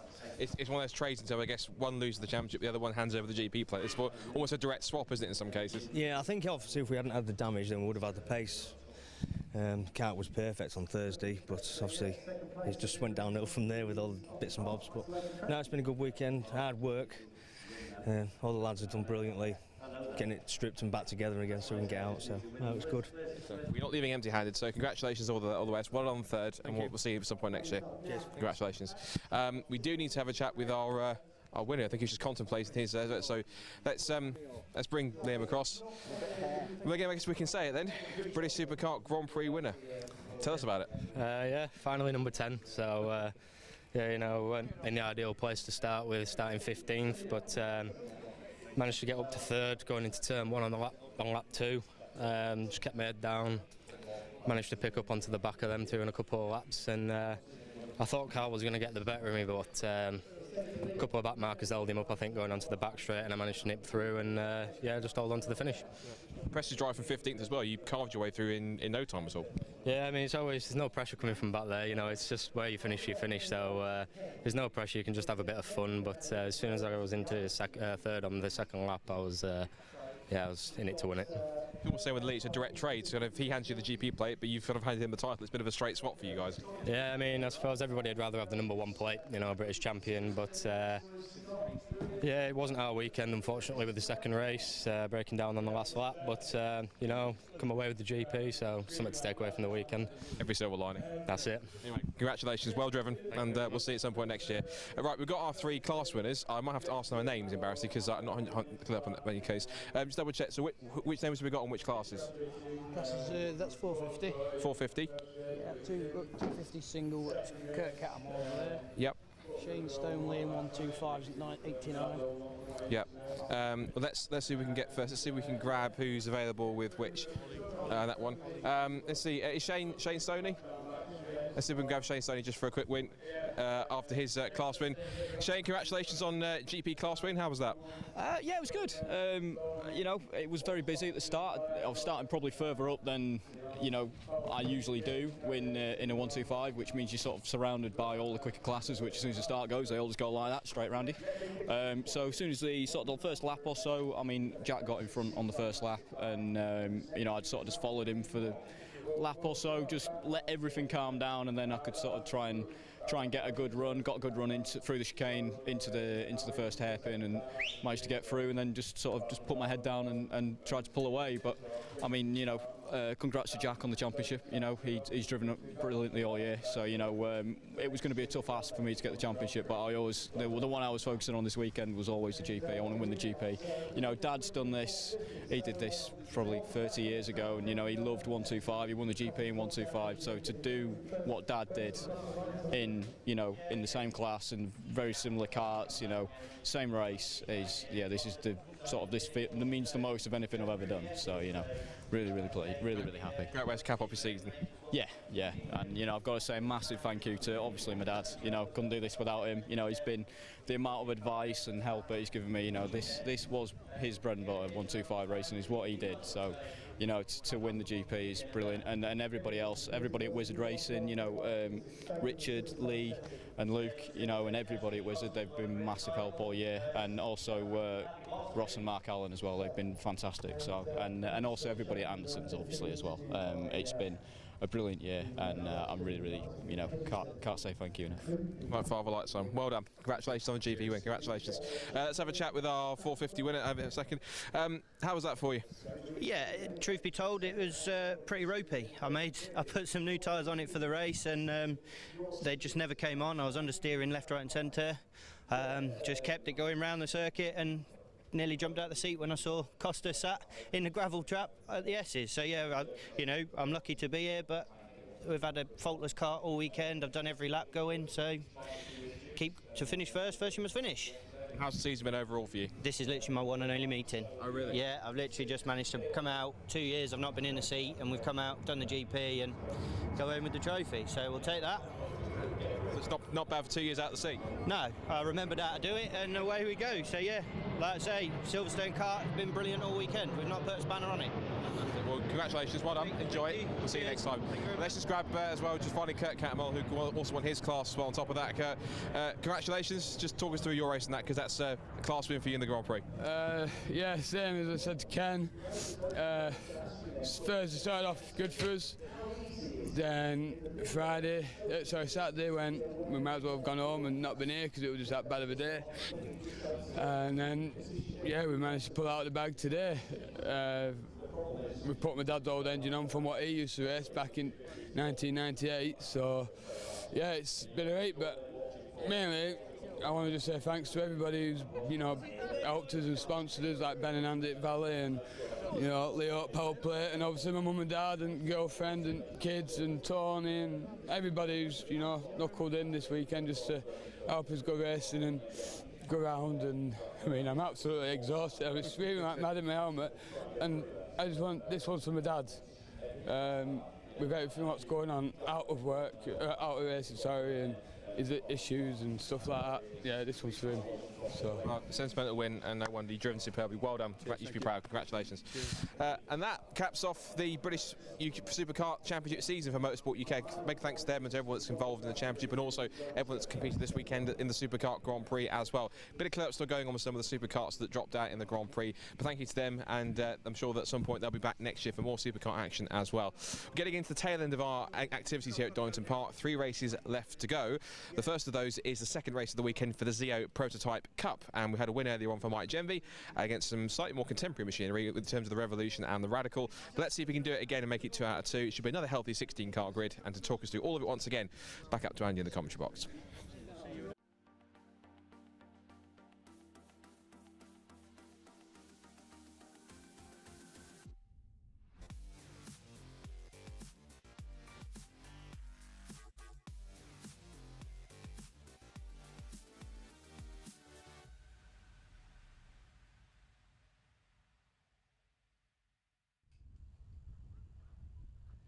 So the track being cleared and readied for our next race. It's our second race for the Zio Prototype series. Cars I can hear, I think, being released from the assembly area behind the commentary box. So hopefully not that much longer there before we get cars lined up ahead of our second 20-minute prototype action of the day. This one has an interesting grid about it, which I'm guessing is set by the second fastest qualifying lap times, because Mike Genvy, who was on pole position for the first race, won't be starting on pole position for this one. He'll be starting second. So immediately we've got the chance for a bit of excitement here in this one, because Mike Genvy did manage to run away with the victory, rather, in race number 1. And Mike Genvy was, I think there's been a bit of confusion here. This should be a rolling lap, right? Oh no, they are going to stop them on the, yes, okay, they do stop them on the grid, that's fine. Yes, Michael Clark with the pole position. Mike Genvy, though, won by 6.1 seconds against actually James Abbott in the first race. It's a very muddled grid when you look at it in detail, because Michael Clark was third in the previous race, yet has pole. Mike Genvy, who was the winner, starts second, and James Abbott, who was second in the early race, only starts 5th. So got the potential here, I think, for quite a bit of action, especially in the early stages, as everyone tries to get themselves back into the correct positions. The grid then, as you can see, is forming, ready for the green flag lap. This is how they'll line up. Michael Clark on pole, Mike Genvy, the race 1 winner, alongside, ahead of Richard Morris, who retired to the pit lane, unfortunately, in race 1. In his Revolution, he's got Matt Anderson for company on row number 2. James Abbott and Sir Chris Hoy are together on the 3rd row of the grid, the pair, the 2nd and 3rd of the Revolutions on the grid, ahead of Graham Charman and Richard Chamberlain in the car that was raced in race 1 by Matthew, who I think is his son. Doug Carter and Jim Booth then round out the top 10, a pair of Radicals, the PR6 ahead of the RXC, and then Alistair Smart with Andy Chittenden on row number 6 of the grid. Hoping that all of these cars are going to be out there. We only lost a couple to the pit lane in race 1. One was Richard Morris, the other was Richard Hardy, who alongside Robert Gilman makes up the 7th row of the grid. Jay Shepherd in the NPO1 is on the 8th row alongside Dominic Langton Downs, Radical SR3, and at the back, in fact that will be the back of the grid because we only have the 16 starters this time. Chris Child, number 46, was a non-starter in the early race and he's going to be a non-starter in this one too. So the cars then head off onto their green flag lap. Like I say, it will be a 2x2 rolling start for this one. And Mike Genvy with a bit of work to do. Qualifying this morning was very interesting because the lap times were very close between Clark, Genvy and Abbott. At least their fastest lap times were. Abbott dropping back a little bit, but the grid for this one puts this time the front row in the opposite line, different order basically, because it was Genvy on pole for the first race and Michael Clark second.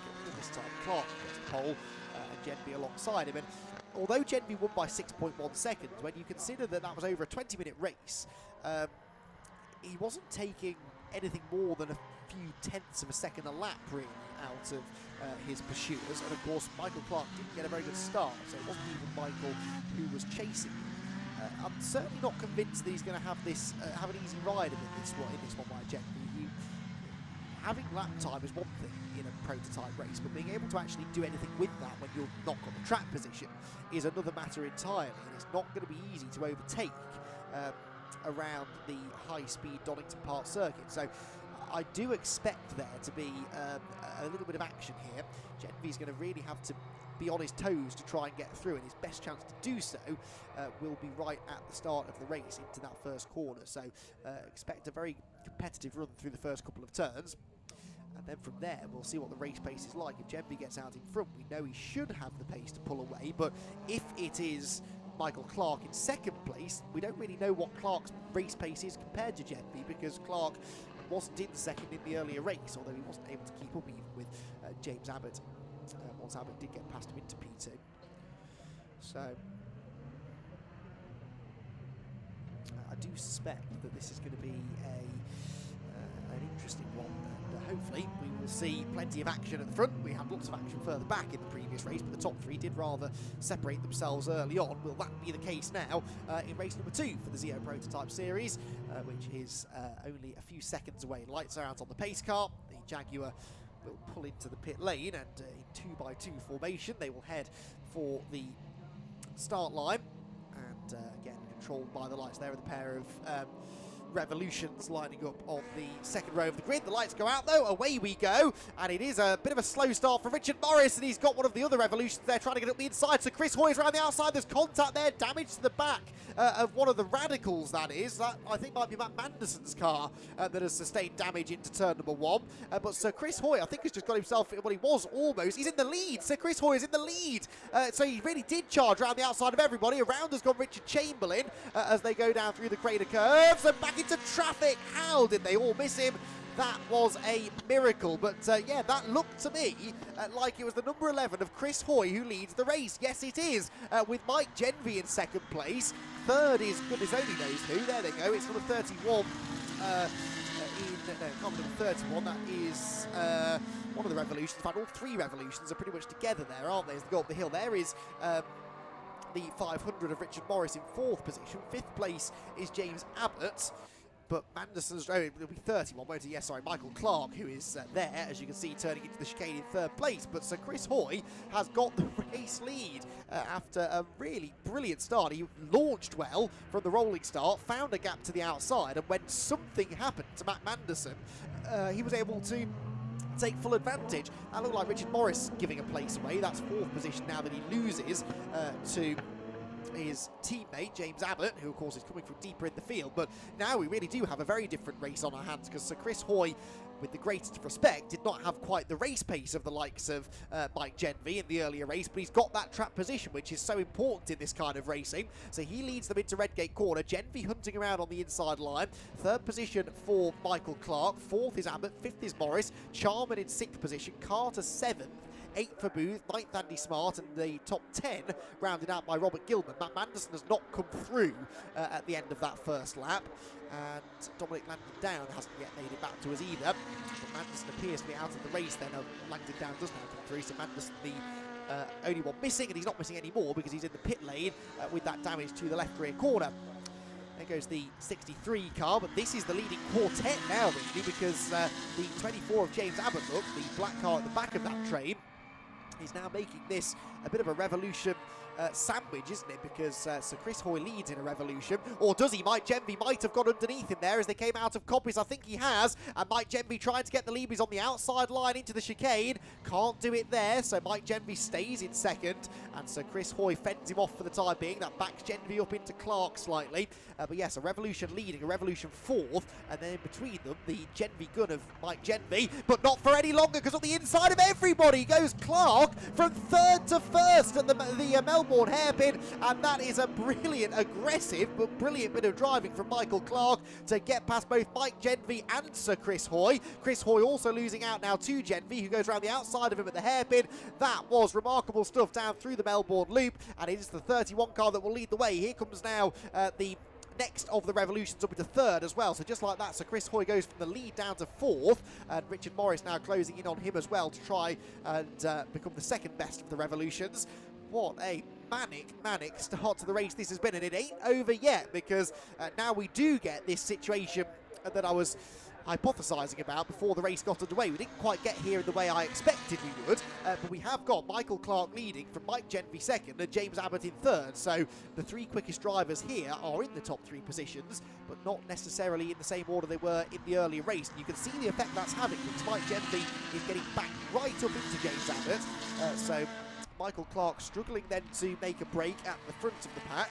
Genvy looking to try and find a way past him. Up towards the exhibition straight they go again, and the Radical RXC of Michael Clark stretches its legs down there, and Genvy is struggling a bit in a straight line, isn't he? Because there was almost a chance there for Abbott to get up the inside of him through the chicane.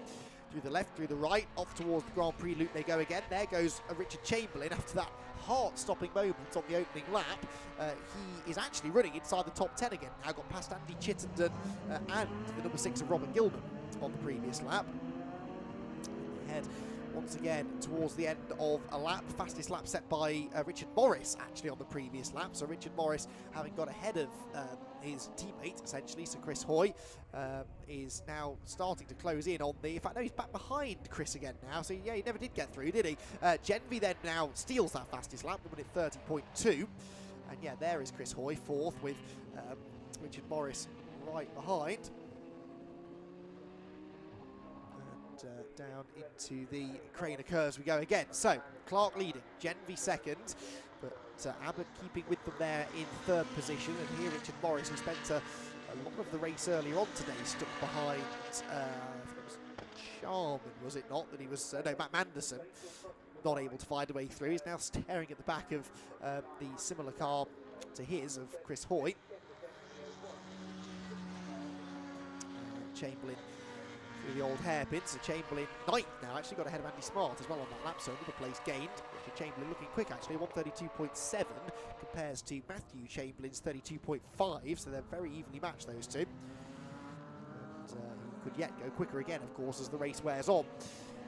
Through the chicane again come the 4th, 5th and 6th place cars, Hoy, Morris and Charman. There, the 1st, 2nd and 3rd place cars, and a very wide line taken by by Michael Clark. That was quite confident stuff, actually. He was very confident that Mike Genvy wasn't going to just throw it up the inside of him into the Melbourne hairpin. He didn't. He wasn't quite close enough, but only just. He almost got the overlap at the apex. Down across the line they come then towards Redgate again. James Abbott now sets the fastest lap, a 1:30.0. Just to prove the point though as to how much Mike Genvy's being held up here, he set the fastest lap, unsurprisingly, in race 1. That was a 1:26.9, which was about 4 and a bit seconds, 4.1, 4.2 seconds faster than anyone's gone so far in this race. So we know Mike Genvy is the fastest driver on the track. He just can't break past the race leader and get into that clean air. Richard Morris here getting a bit frustrated now, I think, behind Sir Chris Hoy. He knows that he might have the pace to go after the leaders, but can't find a way past the number 11 car. And he's also being caught now by Graham Charman behind him. Defensive move made there by Clark, but once we get onto the straights, I think he should be able to get back away from Mike Genvy slightly. Genvy's up the inside of him though, out of Coppice corner, but does the Radical have the ponies down the straight to drag back ahead? Yes, it does. So Genvy's car really working well through the corners. It's got a good front end, good downforce numbers on the Genvy gun, and so it holds that tight line through the long right-hander at Coppice corner well, but then isn't quite able to keep that speed up going down the exhibition straight. It's Chamberlain who's now caught Jim Booth in the number 63 Radical to try and claim 7th position. The leaders back up towards the Goddard's hairpin though. Clark still leading them from Genvy, and Abbott now just sort of struggling to hang on to them, you feel. Slipstream into play there for Mike Genvy as he tries to get close enough to have a go at Michael Clark, but it is so hard to race somebody with a more powerful car than yours, or a car that's quicker down the straights than you are. It's so hard to overtake them because you can carry all the mid-corner speed in the world. Oh, that's a problem. I thought it was. That's a problem for Abbott. So from 3rd place, Abbott is out of the race. and I saw a big lock-up going into Redgate, and he ran wide, but I thought he'd come off the corner okay, but that looks like a right rear puncture, doesn't it? It's disintegrating the rear of the car, and I think that's a right rear puncture on the 24 car. I'd be intrigued to know where that was picked up, because he's not really had anyone near him for a little while, and if it was through contact, you would have expected that to have gone earlier than it did. Anyway, Abbott out of the race, and that means that Chris Hoy is now back into a podium place. This becomes a fight for third now, with Chris Hoy, Richard Morris and Graham Charman. But yeah, as I started to say, the trouble with trying to race somebody who has a more powerful car than you is that you can't obviously drive past them down the straight, and you can carry all the mid-corner speed in the world you want. You can't drive through them as long as they position their car well, as Michael Clark is doing so far. They're not going to be easy to overtake. Leaders are about to come through at the end of another lap then. Mike Genvie does go through, and he's got the lead. Mike Genvie's got the lead. So what has happened there is Clark. So Clark 4 seconds back.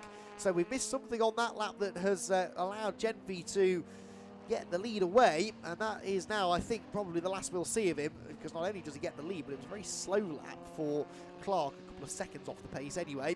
I suspect that move was made early in the lap, because Clark's time is within 2 seconds of his previous best, and yet the gap's up to 4 seconds, which means Genvie had most of that lap in clean air to do a 27.4. Now the intrigue becomes about this fight for third between the two revolutions of Sir Chris Hoy and Richard Morris. Halfway through the race now, 10 minutes to go.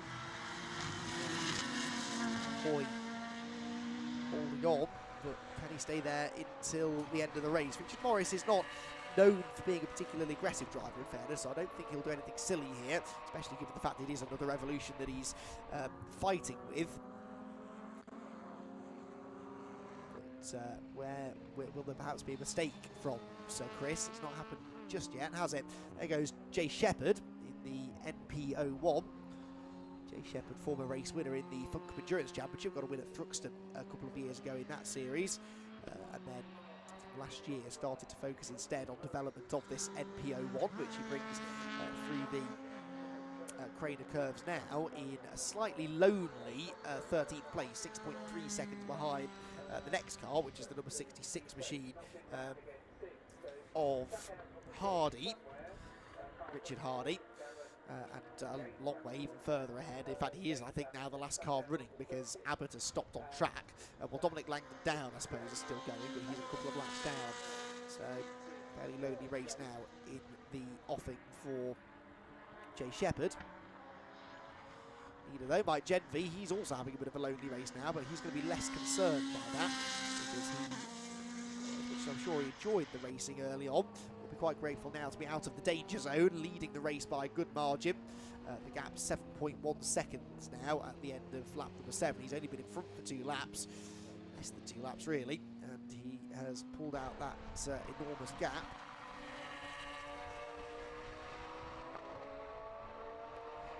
Here comes this third place battle then. So Chris Hoy and Richard Morris. Richard Morris looking to the inside at the chicane, but Chris is going to be late on the brakes. There's no reason why he should let Richard through here, which Richard would like him to. That's not going to happen, and Richard Morris just sort of trying to make sure that when he does attack, he doesn't leave himself vulnerable to attack himself from Charman behind him. Graham Charman in the wheel tracks of the 2 cars ahead. And here they come into Goddard's hairpin for this, the 8th time for them. Leaders have just gone on to their 9th lap.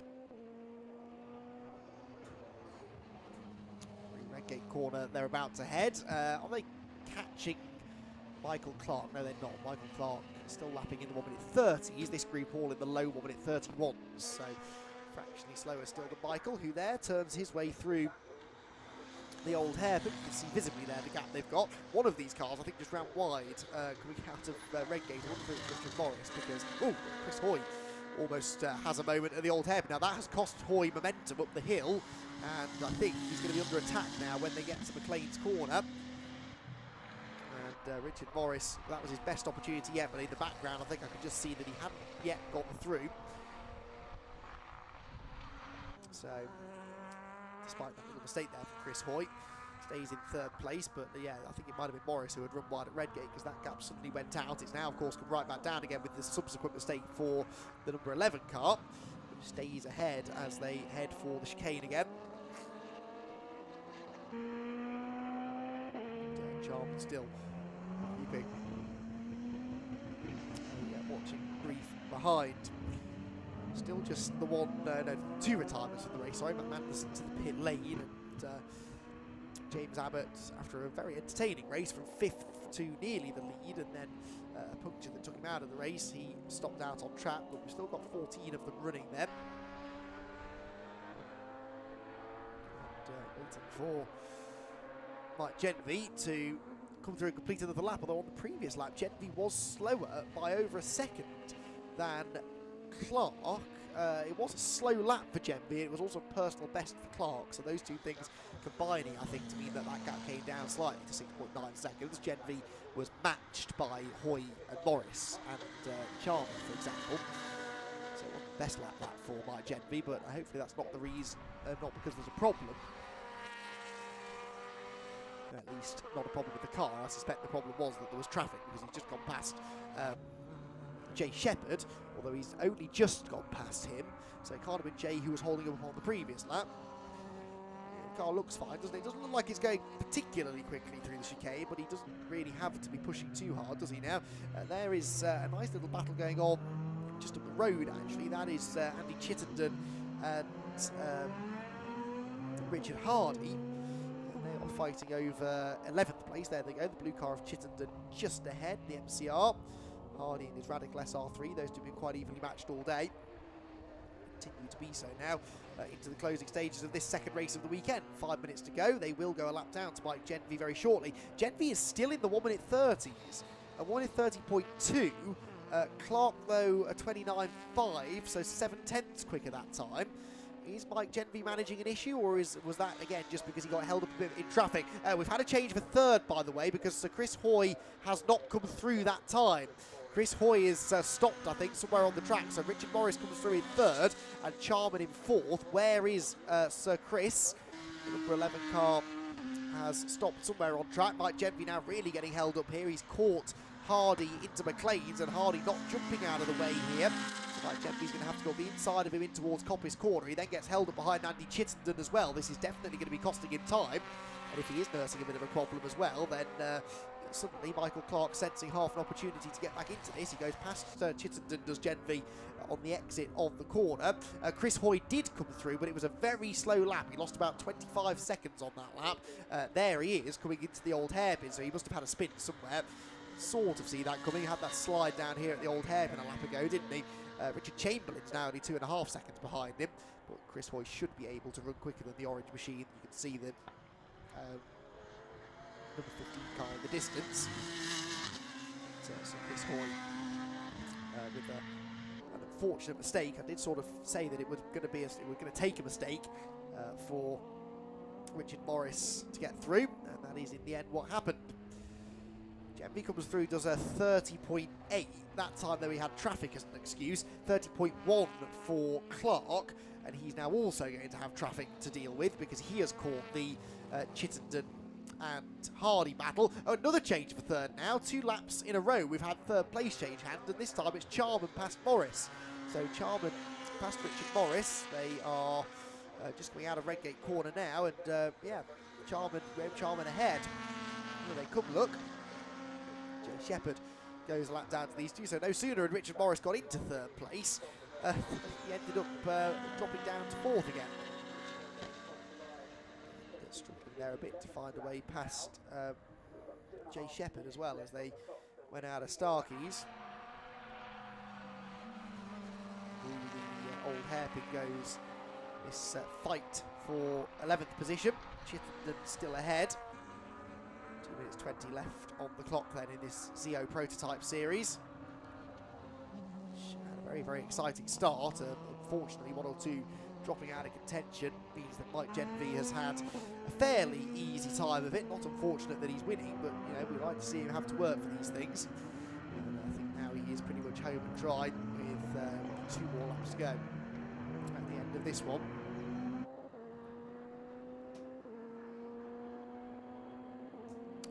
as Clark through the final corner. Yeah, he's really lost some time on this lap, I can tell. A 129.2 for Genby. Still nowhere near as quick as he was going earlier on in this race, or certainly earlier on in the day in race 1, where he did a 26, didn't he? He's had a best of a 27.4 in this race, but a 29.2 on that lap for Genby, compared to a 31.1. That means he takes another couple of seconds out of Clark. So the couple of seconds he'd lost over the last 2 or 3 laps, he gains back again in one clear lap without traffic.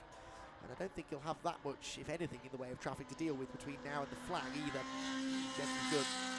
He's out of McLean's corner. And crests the rise through Coppers. Bit of rubber goes flying.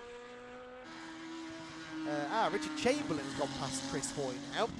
And Chris has not come through again on time this time around. So Chris Hoy is having a few dramas out there. Put this down to a spin earlier on. I wonder if it's a mechanical gremlin that he's managing, because so Chris Hoy, yeah, he's lost another place now to Jim Booth and to Doug Carter. And yeah, it was a very similar lap time to the last slow lap that he had. Chris Hoy, 1:53, I think it was a 51 last time, another 25 seconds or so lost. So Chris Hoy definitely in trouble here, maybe with the car rather than driver error.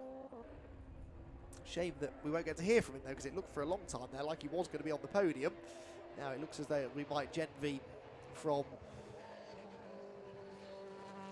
Michael Clark, and Graham Charman in 3rd position with Richard Morris 4th. Morris will be the first of the guest cars home. The first of these Revolution 500 SCs. Well, will he be 4th though? Can he get 3rd on this last lap? He's closed back in on Charman again on this lap. The previous lap was about a second and a half quicker. He's definitely faster than Charman. He was ahead of him for most of the race. I'd be intrigued to know exactly how Charman got past Richard, and whether or not Richard can find a way back through on the final lap. But it is Mike Genby who leads out of Coppice Corner for the final time. And after a very entertaining first half of the race, he's been able to settle into a nice rhythm now in the second half, and actually looks like he's going to win this race by more than double the distance that he would race 1. It was a winning margin over James Abbott, of course, in race 1 of 6.1 seconds. He was 11.8 ahead of Michael Clark, and this time it's Michael giving chase in second place after Abbott's demise, and it looks as though that gap's going to be bigger. Richard Morris has dropped back away now from Charman. Gap yo-yoing throughout the race. I wonder if his car maybe is running into some sort of an issue as well. Oh, to the pit lane comes Doug Carter. Doug Carter and number 73, Alistair Smart. That's odd. Now the checkered flag goes out, but their race finishing a lap earlier for whatever reason. They pull into the pit lane with, I'm guessing, mechanical problems. But anyway, Genby gets the win. Second place goes to the Radical RXC of Michael Clark. And 3rd position, I'm going to guess, will go to Graham Charman. Yes, because Richard Morris isn't close enough to do anything with him through the final couple of corners. So Charman will get 3rd. Richard Morris 4th. Graham Charman very happy with that. Almost so happy that he drove off the track in celebration. That would have been slightly embarrassing. So Morris 4th. Richard Chamberlain in 5th. Actually, who'd have thought that? Richard Chamberlain, after that spin on the first lap at the Grainer Curves, and it was nearly a lot worse than a spin, almost got T-boned and had his car written off. He's actually going to come home to finish in 5th position. That is 3rd within Class B, class that was won by Charman. No, it wasn't. It was won by Genby from Charman. And then, strangely, Doug Carter and Alistair Smart pulling into the pit lane on the start of what was their final lap. I don't really understand why they did that. Anyway, Mike Genby didn't pull into the pit lane. He completed all 14 laps on track and is the race winner with a slightly slower average speed. He did manage an average of 101 miles an hour in race 1, but again, that shows how much he was held up at the start of that one. In what was a very entertaining battle, but one that definitely made Mike Genby's life a lot harder than it should have been. So still waiting for Chris Hoy to get to the line. Here he comes now. Yeah, that car maybe didn't sound perfectly healthy as it came by. Hard to tell through the window, but there clearly was some sort of an issue there. His pace really dropped off at the end. His last lap was 10 seconds off the pace. So, yeah, clearly some sort of a problem for Sir Chris, which perhaps is why he fell out of the podium. So, provisionally then, it's a double race victory in the Zeo Prototype Series for Mike Genby, and he gets a victory in Class B as well. Class H goes to Michael Clark in second place, with Graham Charman in third. Richard Morris does get the victory in the guest class with a 4th place overall in his Revolution, ahead of Richard Chamberlain, Chris Hoy, Jim Booth, Robert Gilman, Andy Chittenden and Richard Hardy.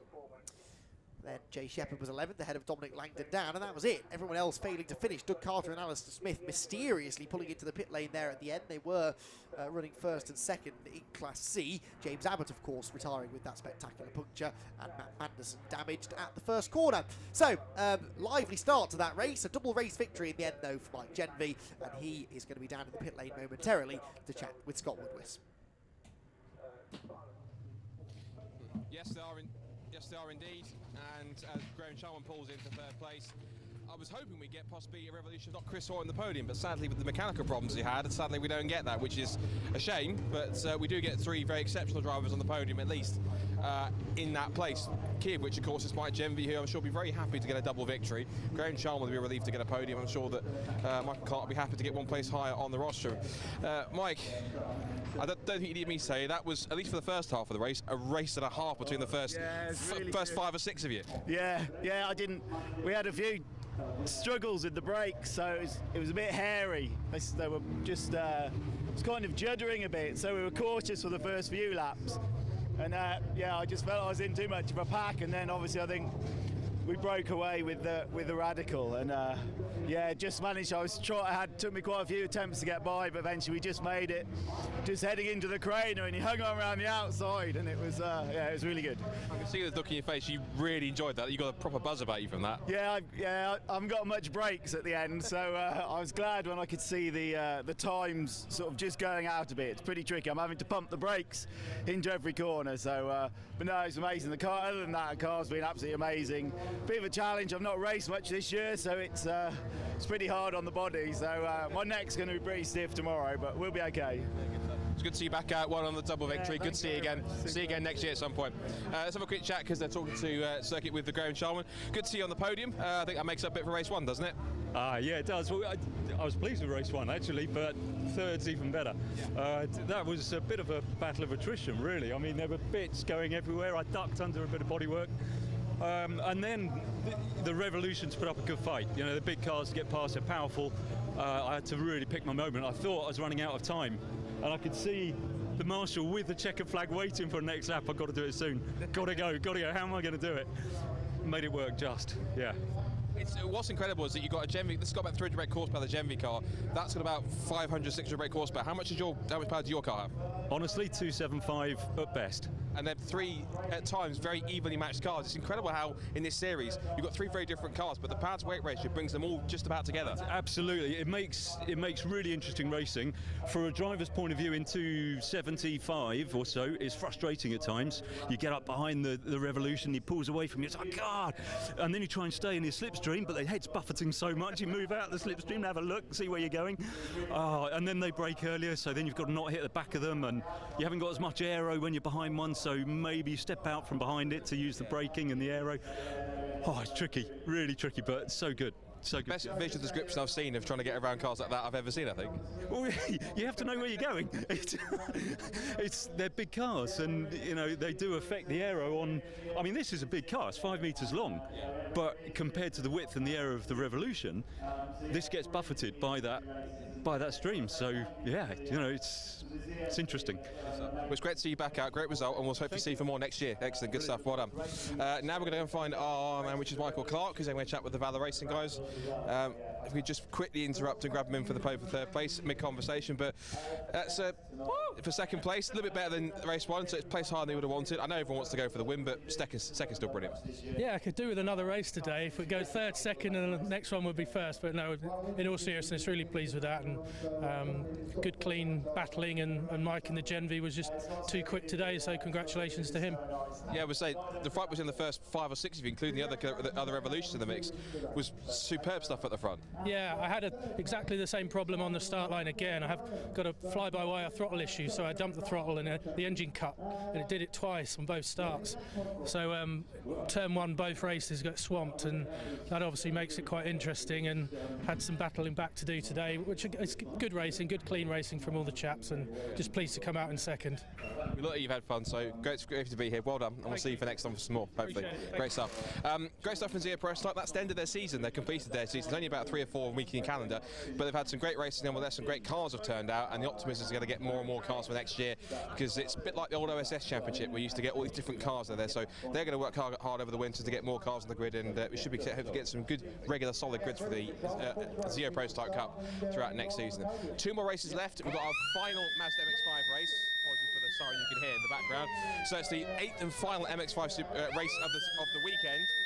As I'm battling with the sirens, it's giving me a signal to wrap up. That's for the 2nd MX-5 Clubman race. Let's see if Declan McDonald, sorry, John Pethick can make it 2 out of 2, or if Championship leader Declan McDonald get a victory to round off the weekend before we head to Snetterton. So to head off on the formation of that, Andy, over to you for the grid for our final MX-5 race of the weekend.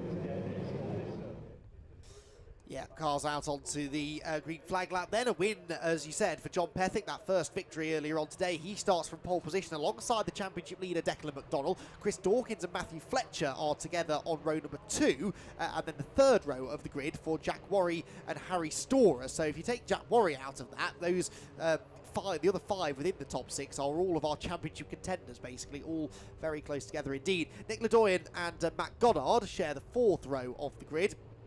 And Michael Pearce and Johnny Greensmith on his, as far as I know, return to MX-5. Certainly first time I've seen him racing an MX-5 for a while, starting 10th on the grid this time. Kevin Dengate is next alongside Charles Boniface, and then running down the rest of the grid is Peter Higton and Luke Souch, although Luke Souch I doubt will be there. No, he's not, after his sizable shunt at the end of the MX-5 championship race earlier on. Kevin Bird and Rob Greensmith are next on the 8th row, row 9, for Paul McCurley and Jake Stiles. Paul McCurley, the Chief Operations Officer for the BRSCC, with Jake Stiles, like I said, for company on row 9, Shay Pearce and Will Bream on row 10, row 11, Russell Halley and Graham Rumsey, row 12, Andrew McGregor and Tim Storer, with the 13th row, shared by Greg Graham and Chris Thelwell, 14th row, Jason Aisbert and David Scowler, with Dale Whiteman and Simon Browning on the 15th row, 16th row for Chris Whitmore and Andy Studdart, with Alan Hawkins and Andrew Dean, row 17, and Del Pace on the 18th row. That an amended grid. Couldn't tell you what was amended about it, but I can tell you that the race earlier on saw a couple of penalties, including for car 128 Del Pace, who was excluded for causing a collision, and a 5-second time penalty was handed out to car number 5, which was Nick Ledoyen, which drops him down into 7th position behind Harry Storer. Just double check that my points table reflects that then, because Harry Storer now actually ends up finishing 6th. Yes, no, that is right, yes. So championship-wise then, once the dropped scores are deleted from the points totals, it is Declan McDonald leading on 1,076 points. He's 11 points now clear of Harry Storer, who is second on 1065. He is 6 ahead of Matthew Fletcher, who is 3rd. He is 7 ahead of John Pethick, who is 4th, who is then 6 ahead of Chris Dawkins, who rounds out the top 5. So that is the order of the championship. Those top 5 then covered by 30 points, which is not very much really, when you consider that the Mark 1 championship itself sees the top 2, Fraser Fennick and Steve Foden, separated by more than 30 points, and here we've got 5 of them within that same window. So 2 races each weekend for the Clubman drivers, though that is the difference. So there are only 200 points available, only 200 after this weekend.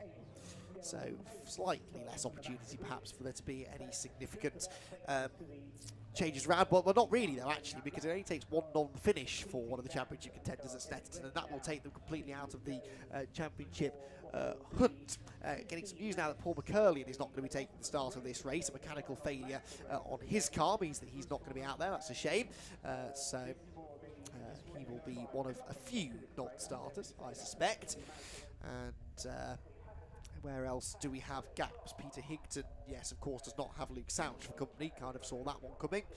And yeah, Rob Reeves, Jake Stiles on his own on the 9th row, because we know that Paul McCurley isn't taking the start either. So the MX-5 Clubman Championship then, 15 minutes of racing, the final sort of fully fledged sprint race of the day. We've still got the 45-minute club sport race, club sport trophy race at the end of the day, but it is going to be lights out any moment now for 15 minutes of MX-5 Clubman racing.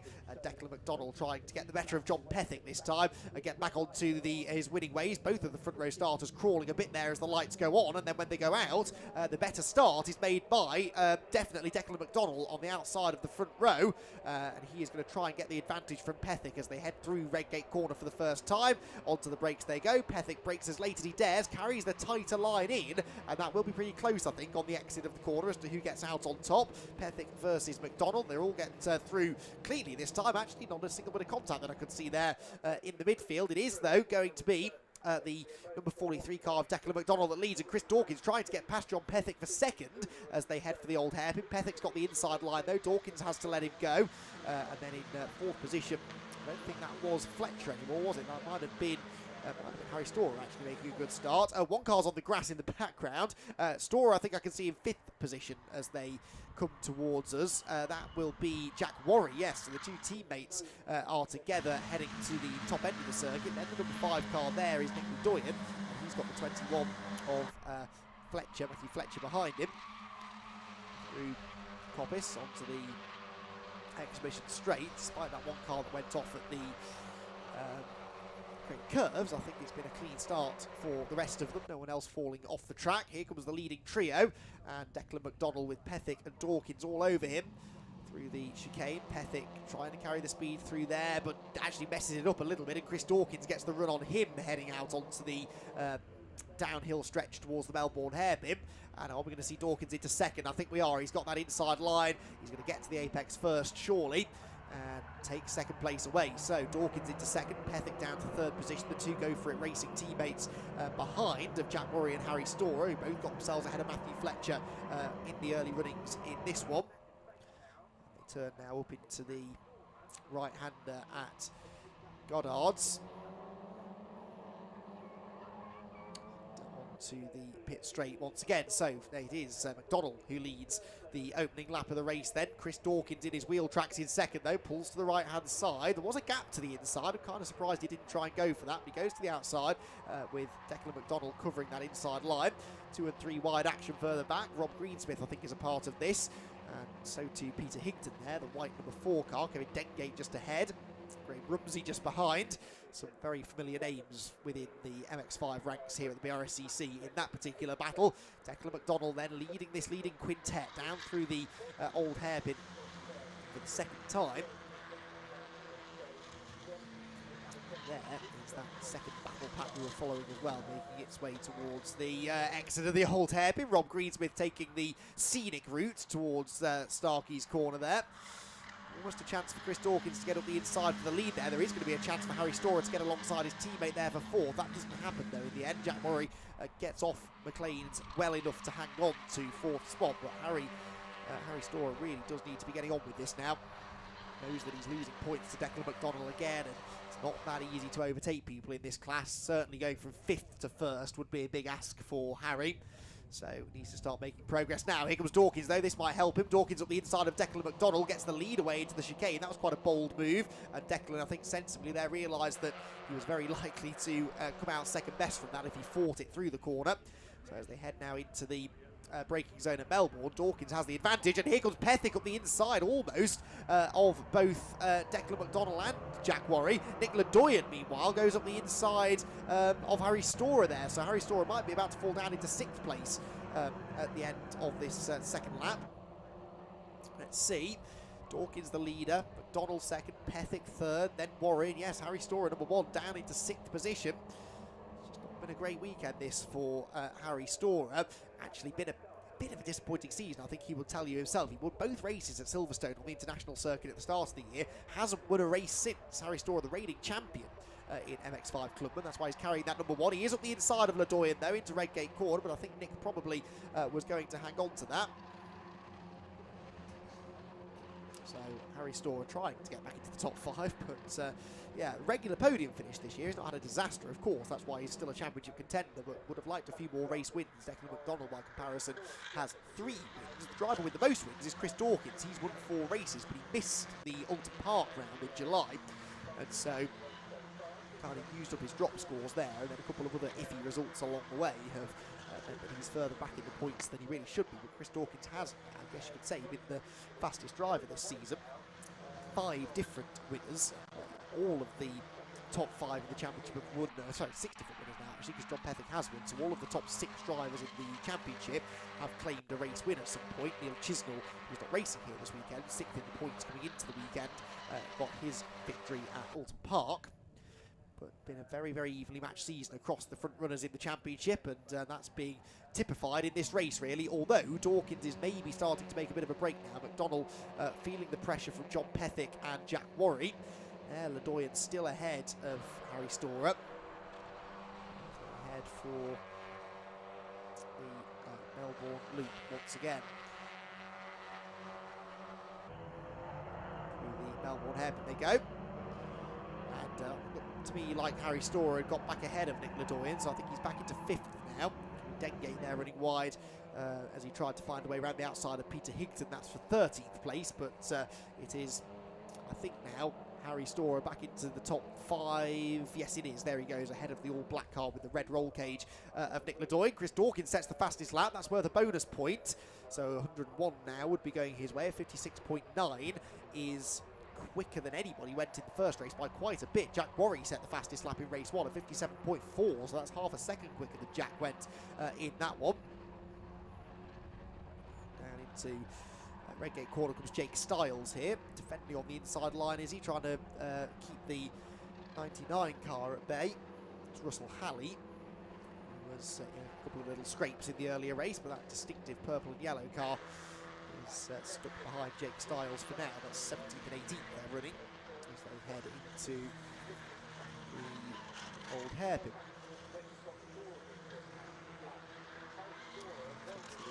Start finish, sorry, onto the Starkeys run they go up the hill towards McLean's.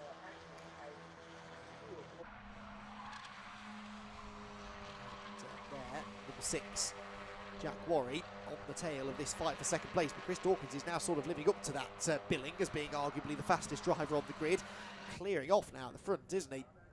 As these 3 trip over each other a little bit. Declan McDonnell, I think, just really focusing more on holding on to this second place than anything else. Second place would still yield 98 championship points for him. Harry Storer, of course, is only 5th, 92. Matthew Fletcher running in, well, Fletcher's all the way down in 8th, so Fletcher is the one that could lose out in the championship a bit here now. 86 points would go his way as it stands. John Pethick in 3rd would get 96. Chris Dawkins in the race lead with the fastest lap would get 101. So this would definitely change things around. Matthew Fletcher, as it stands, would lose a couple of places in the championship, actually. He's 3rd coming into this race. As it is now, though, he dropped down into 5th place with both John Pethick and Chris Dawkins getting ahead of him. Dawkins absolutely making sure that he's got the fastest lap there with a 56.7. Here comes Pethick then. Pethick heading into Redgate corner, trying to get this place away from Declan McDonnell. Interestingly, if they finished where they were now, John Pethick would be only a point ahead of Chris Dawkins, so every position he can get against Dawkins would be handy.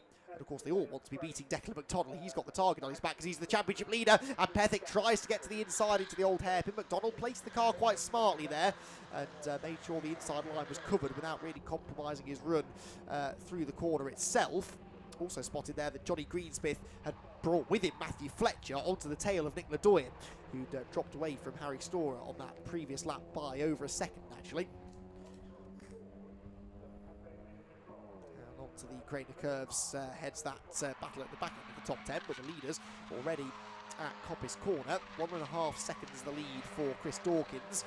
It's only going to keep on increasing now, I think, because Declan McDonnell's lost the slipstream. He's having to watch his mirrors. He's having to defend his second place from John Pethick and Jack Worry. Jack Worry having a good showing here. Again, I don't think Jack's done the full year with us, but he is not new to MX-5 racing. Really showing the speed he's got here, hanging with 2 of the championship contenders and looking to try and find a way past 1 or 2 of them before the end. Going to have about a third of the race to go at the end of this lap.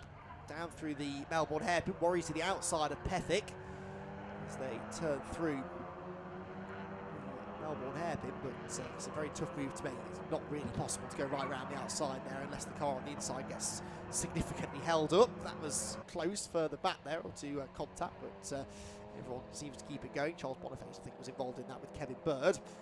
Leaders out across the line. 1:56.7 for the leader again, only 3,000 slower than his previous fastest lap. 2.4 seconds his lead now over Declan McDonald second, John Pethick third, Jack Worry in fourth position. Through the red gate corner they go, onto their 6th lap of the race. Kevin Bird has not come through at the end of that lap. Now, it was Kevin, so he has. He's just lost 3 positions. So outside of the top 10, this is Charles Boniface and Graham Rumsey have both gone past him. So has Peter Higton. So 3 places lost then because of that moment down at the Melbourne hairpin. Alan Hawkins having fun here, battling with Halley. That's 18th place he's just taken. They're both he and Jake Styles have got past Halley on that lap. There, Peter Higton, who's got Graham Rumsey alongside him, and that is Rumsey defending 13th place. Then Jake Styles, the turquoise coloured car, is now up into 15th, I reckon. Kevin Bird, I think, has lost a bit more ground, hasn't he, at the start of this? Like, yeah, he's fallen behind him, and so has Rob Greensmith. Rumsey did get back, did stay ahead of Peter Higton there. Yeah, they had through McLean's and lots of dicing here. Oh, Alan Hawkins getting a bit of a helping hand through the corner there. That was Halley again, wasn't it? Getting a bit touchy-feely, Russell Halley, and Alan Hawkins did well to gather that together. There's been contact to the back of Bird's car as well, so I wonder if maybe that slide wasn't entirely self-inflicted. And he is now challenging Jake Styles, with Rob Greensmith challenging him towards the chicane. Greensmith gives a bit of a bumper there to Bird, who goes through, and poor old Jake Styles losing 3 places because, oh well, maybe not, because Bird didn't make the corner. Hawkins nearly didn't make the corner, and Jake Styles actually was the one braking at the correct point there. It just looked like he was being really cautious under braking. No, he was actually just braking where he was supposed to. So annoyingly for him though, doesn't gain anything out of that, and in fact continues to lose places. So those who cut the corner definitely seem to get an advantage from that. Matthew Fletcher ahead of Johnny Greensmith, by the way. That's 7th place now for him, so of some significance for his championship hopes. 88 points he would now be scoring instead of the 86 that I had him with before, but as tight as it is, that does make a bit of a difference actually. It moves him level with Chris Dawkins now for 4th, and only a point behind John Pethick for 3rd in the championship, and only 10 away from Storer for 2nd. So that 1 position gain for Fletcher, 2 extra points, makes quite a big difference actually to how his championship tally is going to look going to the last round. Sideways there, Jake Styles through red gate.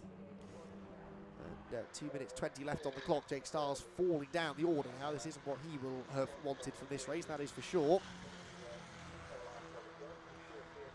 Head back down through the old hairpin for the 7th time, the penultimate time this will be in this 15-minute race. There is number 18, Matthew Goddard. Johnny Greensmith directly ahead of him, the white and blue car, and there ahead of both of them is Fletcher, the 21. So Fletcher, having got to the front of that group, picking up an extra couple of positions, extra couple of points as he did so. Last lap is about to begin for the race leaders though. Chris Dawkins with this 3-second lead, which is a much bigger lead than anyone's had at any point in either of the MX-5 Clubman races this weekend. Very strong run this from the number 22 car to keep himself scoring nicely in the championship. Would have liked to have scored slightly better, I'm sure, earlier on in the season. Missing that round at Alton hasn't helped his championship hopes, but he comes out at the final corner now, leaving everyone in no doubt at all that he's the fastest driver. There's been some changing behind there. There's a yellow flag at the chicane. We'll get to that in a moment though, because it's actually Jack Worry who is into 3rd place. That takes 2 points away from John Pethick. So John Pethick now finds himself slipping back behind Dawkins and Fletcher. That's the reason for the yellow flags at the chicane. For the 2nd lap in a row there, Alan Hawkins has been involved in some drama at the Fogarty S's, and the 722 car is out of the race from 16th place he was at the time. But yes, Pethick dropping down behind Jack Worry, who is out there for his own good, definitely, but I'm sure there's a part of him that's happy he's taking points off his teammates' championship rivals.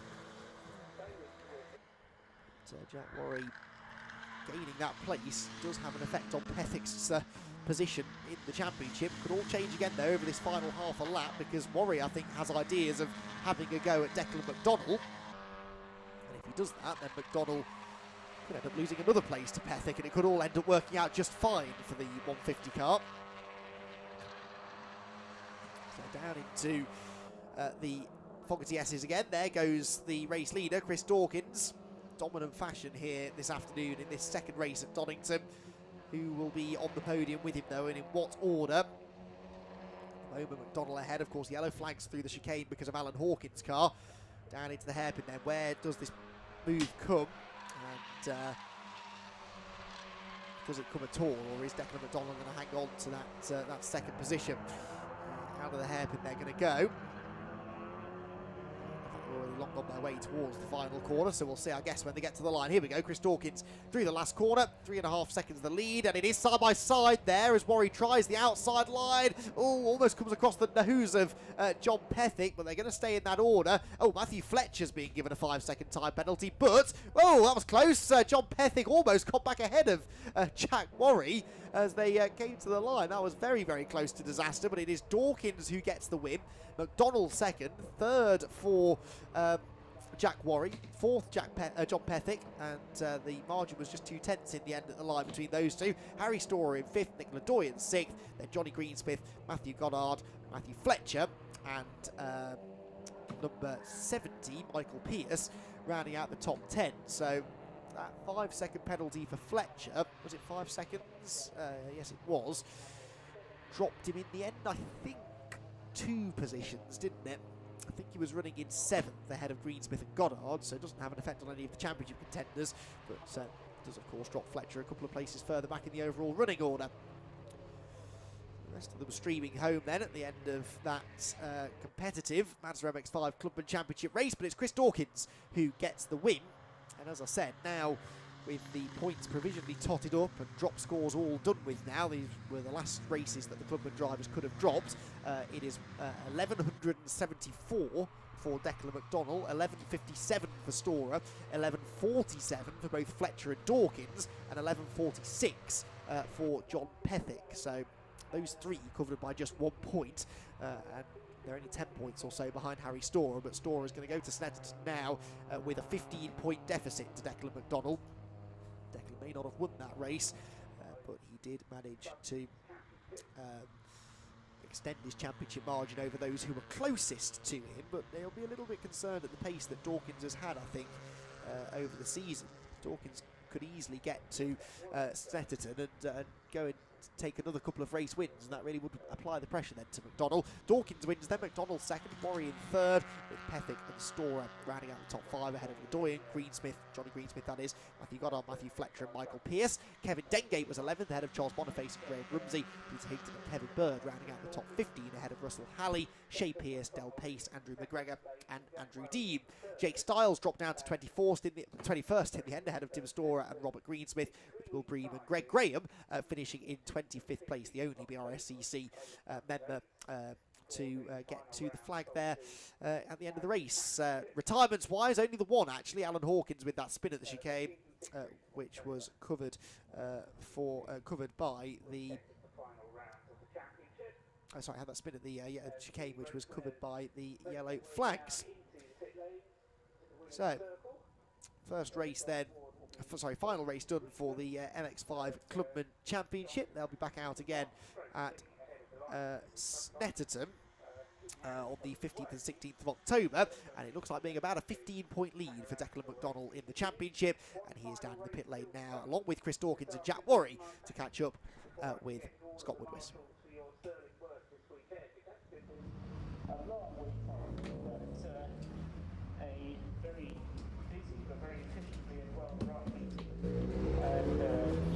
Yeah. BRSCC marshals. So the members, no doubt, of the Donington Park. So the final MX-5 race comes to a close, and it's not just the top 3 trophies you've got to award, but there is a if we're able to grab him and stop him, there's an extra trophy that we're going to hand out as well to essentially the driver who ended up as winner of the BRSCC Staff Cup. So, and we'll be able to pull him in just a second. But before we get to that, we'll be able to have a chat to our top three. Winner, of course, is look, a very happy Chris Stalker, because the way you slapped the windscreen, either you desperately wanted and needed that. Both. I politely say I buggered up the first race, so this time I changed the tactic and just thought if I can. The car had good pace. It just felt it in the first lap. You think, oh, I've got to go. Fortunately, if I overtook him in the right place, I knew the guys behind would start fighting, and they did. And it was just a question of not making a mistake, don't go mad. And it was nice actually seeing them getting smaller in the mirror, and I'm absolutely made up. I think it's also important because depending on whether or not Declan does turn up at Stetson, because he's unsure a little bit, but that's key for the championship whether you're in contention for it. Well, yeah, I mean, the first race didn't go according to plan because the two guys in front of me were in front of me in the championship. But, you know, with 2 races left now, we just don't know. You just don't know. I don't wish anyone bad luck, but it's close racing. You know, you'd normally think he would be first or second, but someone else is third. So you just don't know. We go to Snetterton. Yes, they're the favourites, but anything can happen. Absolutely. You've driven superbly all day. Well done. We'll see it at Snetterton and see how it goes. Let's bring Jack in. Let's bring Jack Worry in. So, yeah, Jack, if we bring you for a second. Good to see you back on the podium, and yeah, smile on your faces. Oh, you're delighted with third place. Oh yeah, I'm absolutely delighted. After testing on Friday, I didn't think I'd be able to get to the podium, so after that, I'm absolutely delighted. Can't ask for more. Car was looking in good form, and so were you throughout the day. Well, I hope so. I think I'm finally getting together with the car now. We're doing well. Hopefully next season there'll be a big push, and hopefully contesting for the championships maybe. Fingers crossed. If it might be for next year, possibly if you do a full season. But are you going to be present for Snetterton, or is that your season done? No, I'll be there at Snetterton, so hopefully more of the same. I can bother the rest of them that's already here. Get amongst some of the championship contenders, no doubt. Exactly. Well done this weekend. Good top job, excellent job. Right, we'll have a chat with Declan in a second. Let's see that our BRSCC Staff Cup winner is there. Spring Declan across one interview to another. Declan, another good second place for you, another strong points. I guess whatever happens at Snetterton, if you do it or not, you've had a blinder of a season. Yeah, it's been brilliant. 2 cracking races today. Very happy with where we got in the mix. I didn't have a great time at Cadwell, so I was coming back here determined to get back to where I know the pace is, and we've done that. Would have been nice to get a win. 2 seconds is okay, but I'm happy enough with that. Yeah, I guess now it's the case of wait and see what your plans are for Snetterton, I suppose. Yeah. As I say, I haven't entered it yet, so we'll sit down after here, look at what Joe's racing is. My stepson is racing in the mini challenge, so we'll see how we get on at the last couple of rounds of his, and then maybe turn up at Snet or not. Who knows? I think everyone wants you to sell it because they want a proper championship fight. So fingers crossed that you do, because you've been brilliant all season. Okay, brilliant. Yeah, no, I mean it's been brilliant. It's my first year in the car. Great cars to drive, and the racing in this Clubman Championship is really clean and very, very close. I think all of the racings all season has been, no one's really checked out, so you know you're going to get a good battle, and we all give each other a little bit more space maybe than in the open class, I don't know, but it's a great series, and I've loved it. It's been brilliant fun. Great stuff. Well, hopefully we do see it, but whether or not, you've driven superbly all year, so cheers. Fingers crossed we see you there, but best of luck. I was hoping to talk to our winner of the Staff Cup, which is Greg Graham. Obviously Paul McKenna had some unfortunate mechanical issues, and Luke had that incident in the MX-5 Championship, unfortunately, so not the exact purpose of elimination, but through him consistently scoring points and others hit trouble. Greg Graham takes the BRSCC Staff Cup. A little bit of an internal contest there, so congratulations to Greg. He's just escaped up the pit lane, so I couldn't get a chance to talk to him, but we spoke to him earlier on, and that's a cool thing as well. That's Mazda racing done, but not the racing done completely. There's still one more race left to go, which I'm going to go and join Andy up at the commentary box for, and it's arguably it's our kind of co-main event for the BRSCC, which is the 45-minute pit stop race for the Club Sport Trophy. A massive grid of cars. Let's see who comes out on top of this one. Andy, up to you. I'll be there in a second.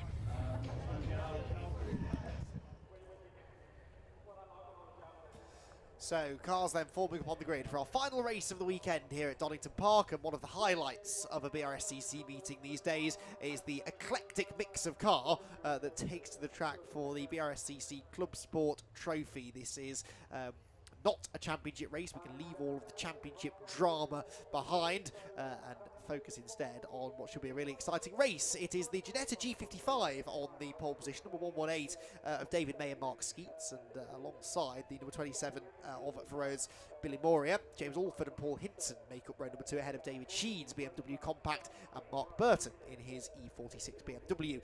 Ashley Parsons, Toyota Celica, and Brian Chandler's Mark IV Mazda MX-5, one of a handful of Mark IVs I've seen here this weekend. They make up the 4th row ahead of Bruce Robinson's Mark III MX-5 and Daniel Sylvester in the Toyota MR2. Ben Craner is at the wheel of one of the BMW 1 Series F120s. That's a car we'll talk about a lot during the race, I'm sure. Then another 2-driver entry, the number 77 car.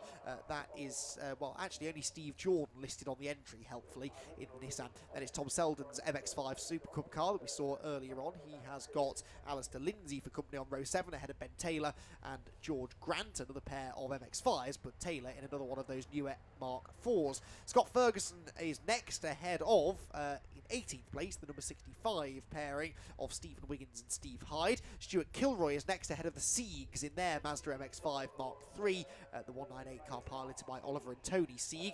Jonathan Hayes is next alongside Brendan Murphy. The 12th row is minus the Reed and Drinkwater BMW, so Matthew Groom is on his own in his Renault Clio, number 7. We also appear to maybe be missing Cameron McLean then from the next row, Charlie Hayes on his own, or is this perhaps a issue with the graphic? I'm not so sure, but anyway, missing a couple of cars here maybe towards the back of the grid. You can see them filing through. There is Matthew Groom on that 13th row of the grid, and he has qualified reasonably well there actually in the Renault Clio with a lot of very quick cars behind him. A great varied mix of car in the BRSCC Club Sport Trophy as always, and a green flag lap now then getting underway. Well, Scott Woodward has perhaps tired of being outside in the cold today, because it's been a rather chillier day today, Scott, than it was yesterday. He's joined me now in the commentary box for the duration of this BRSCC Club Sport Trophy, and I said just now before you got here, this is always one of the highlights these days of a BRSCC race meeting.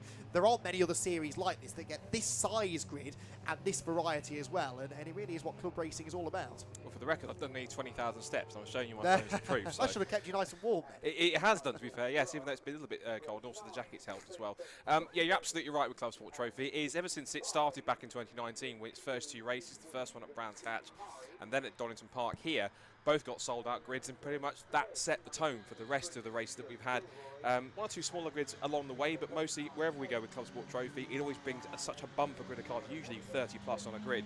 And Donington Park always seems to be the popular circuit that drivers seem to go. In fact, I can tell you something. At one point, we had enough reserves over the course of the time that entries were open that we could have even run a second grid had we hadn't enough time. It was that popular, but once the reserves started to work their way through, whether they were racing or not, or moving up through the field and other withdrawals coming through, we've got a nice healthy entry as always of almost 40 cars in the mix.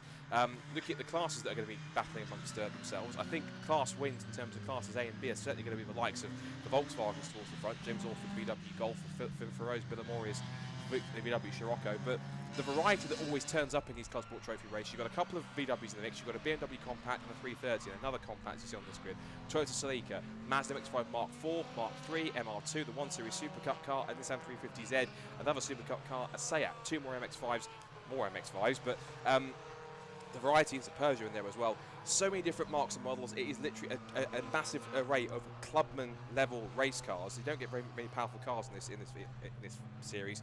The maximum power to weight ratio for those who can classify it in a class is 235 brake horsepower per tonne. So it gives quite a wide variety of smaller engine and smaller powered cars to take part in this one, and also power to weight ratio brings a big thing into it, because of course you can have quite a powerful car, but if it's quite heavy, it might be good on the straights but not so nimble in the corners, so that's a key thing to keep an eye on that one.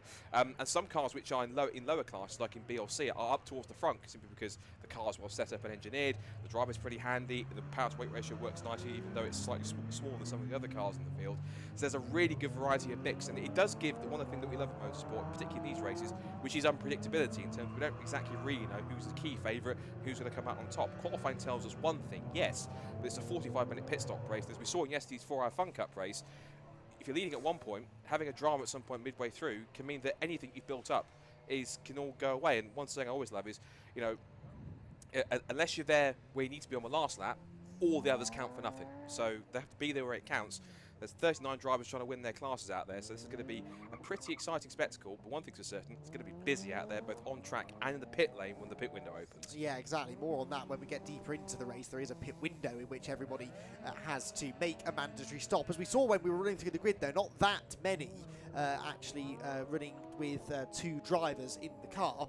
Just spotted, I know I just mentioned them, I've just spotted the Butterworths out in this, aren't they? Craig and Gary Butterworth, but Craig Butterworth was out with us in the Fun Cup race yesterday, of course, and enjoyed quite a bit of success, provisionally wrapping up that championship. So he's already had a good weekend here at Donington, and looking to round things out again in style with the Club Sport Trophy. Worth also mentioning the Ginetta on pole position, David May and Mark Skeets. They are regulars in Club Sport Trophy. The car is not. That's one of the Ginetta G55 GT4 spec cars, essentially. That is running in the invitational class, so it may well disappear on the road. It certainly should do based on its qualifying pace, but it is an invitational car, so most of the interest is in what's going on behind, as Scott was saying, with some of the more production-based cars. That Ginetta is a thoroughbred race car that's been entered, and that's why it's in its own separate class. So, back of the grid then is almost formed. It takes a little bit of orchestration to get 39 cars into position on the grid, but I think that is now pretty much done. We'll wait for the sign of the green flag at the back of the grid. Of course, unusually in a way for such a varied grid and for what is a mini endurance racing, there's a standing start, and that can lead to some action off the line. Let's see who gets into Redgate Corner the best. The lights go out then. The Ginetta is not that well away actually, but then the power starts to tell, and it will lead them comfortably down towards the first corner. Not a great start from James Alford. He got boxed in slightly there, and he's going to lose a bit of ground. Into Redgate they go. The Scirocco will slip into second place. To the outside goes Paul Hinson in his BMW Compact. And now we hold our breath and hope they all get through. All of them carrying slightly different speeds through Redgate Corner, but they're all minding their P's and Q's on the opening lap and barrelling down through the Craner curves for the first time. Yeah, good start from Bellamore in the Scirocco. That car's been sort of reliveried in the past couple of metres. Paul Hinson, that BMW Compact, it looks a little bit like a little bit of a sleeper, but that little front splitter on the front tells you otherwise. That is actually a Class A car, so it's actually looking pretty decent. A few more compacts towards the back. There are 1 or 2 cars which are BMW Compact Cup spec. I think you almost got confused that it was Compact Cup racing here this weekend, because there's so many of these BMW Compacts. Big lock up from Paul Hinson in towards McLean's. He's been chased by Mark Burton. Then the other compact in there is the M3 engine compact. That's of David Sheed. He usually co-drives with Malcolm Edison, but Malcolm not here this weekend, so Sheed on his own. Also in there is one of the leading cars in their class, which is Ashley Parsons. I think he's the leader of class B or C in his Toyota Celica. Another favourite of mine in the field there is also just a car in front of this, the Hayes and Subiani Compact. That's the, I always like the Stuart Kilroy Peugeot is always quite a fun one, as we get BMWs to the 4 in towards the chicane, and getting 2 for the price of 1 going round the outside, or trying to at least, is David Sheed, as he gets past both Hinson and Burton before the end of the first lap. They'll funnel their way through. Some of the Mazda MX-5 Mark IVs are in there too as well, but Bellamore then, as he heads the class contending runners, heads into the hairpin, followed by Sheed in second place. Everyone else piling around. There's Brian Chandler going down the outside, locking it out inside front as he tries to get past one of the Mark III MX-5s and promptly runs onto the grass in the process. So certainly keen to get up the order, but so far, I say with fingers crossed, a clean first lap so far from everyone. Lots of position switching towards the front, and I think we should see plenty of that before our pit window opens in a few minutes' time. Makes me very, very happy to see some of these Mark IV MX-5s racing with us this weekend. We need more of those racing on track. It's a very good-looking car, and good to have a couple of them racing competitively with us in this race. Side by side into Redgate Corner comes this fight that's going on then for, what, 5th position that was, with Burton just keeping Alford at bay, I think. BMW ahead of Golf, Alford losing 3 spots on that opening lap of the race. So May and Skeets leading by 3.2 seconds already. Bellamoria is second, 1.2 seconds then clear of David Sheed. But Sheed, we saw fighting his way back up the order there, 2 places gained. Now he's in clean air, maybe able to go a little bit more quickly. Oop, that was a close moment there. The 333 Peugeot of Stuart Kilroy just about managing to keep the number 65 MX-5. That's the Stephen Wiggins and Steve Hyde car at bay. Don't know who's starting these 2 driver cars, unfortunately, but that is their car that was getting squeezed over the curve going into the old hairpin. And there we see Ben Craner in the BMW 1 Series. Now, Scott, that's a very interesting car. Again, a car I'm glad to see out on the grid, because that's one of several new series in the pipeline for the BRSCC, isn't it? And that is one of the first cars that was ever built for that new series. Hoping, I know, to have more on the way in the near future. Yeah, so that car was had it made its debut in Club Sport back at Snetterton in the hands of Richard Brunning from Bad Position Motorsport. Oi! Big spin for the number 90. That's a breakage of some kind. Whether they clipped a tyre stack or something, it looked as though the car just completely swapped ends at high speed through the first part of the chicane. And I hate to say these words, Benny, but I think that's going to prompt an early safety car, I'm afraid, because of its position. Whilst that's happening, before the boards go out, that was Daniel Sylvester, I think, in the MR2 battling away with Ben Craner in the 1 Series Super Cup car. That is a proper purpose-built, well, it's a purpose-built spec BMW F20 or F21 chassis, which has a proper kit of parts, which is similar to those you find when you get picking up one of the new Fiesta Junior cars. You buy that as a whole kit of parts, and then it's set to be something of a, in the next couple of seasons, something of its own one-make series in many cases. But there'll be further development across the next couple of years and more plans in the pipeline for that going forward. So hopefully we'll see more of those cars out, and whether it's in Club Sport or not, of course, we are still deciding down at HQ as to what the exact plans for those cars are, but I'm sure all will be revealed in due course. Meanwhile, the front few cars are just trying to pull away now. It's still Villamoria ahead of Sheed and then Hinson, followed by Alford, and then this battle here between Hinson, Alford and Burke from 4th, 5th and 6th. Just further back, some more cars. George Grant in there, Clapham North fame. Good to see him out. He's someone who tends to do almost every single race under the sun of the race weekend, and this is no different here.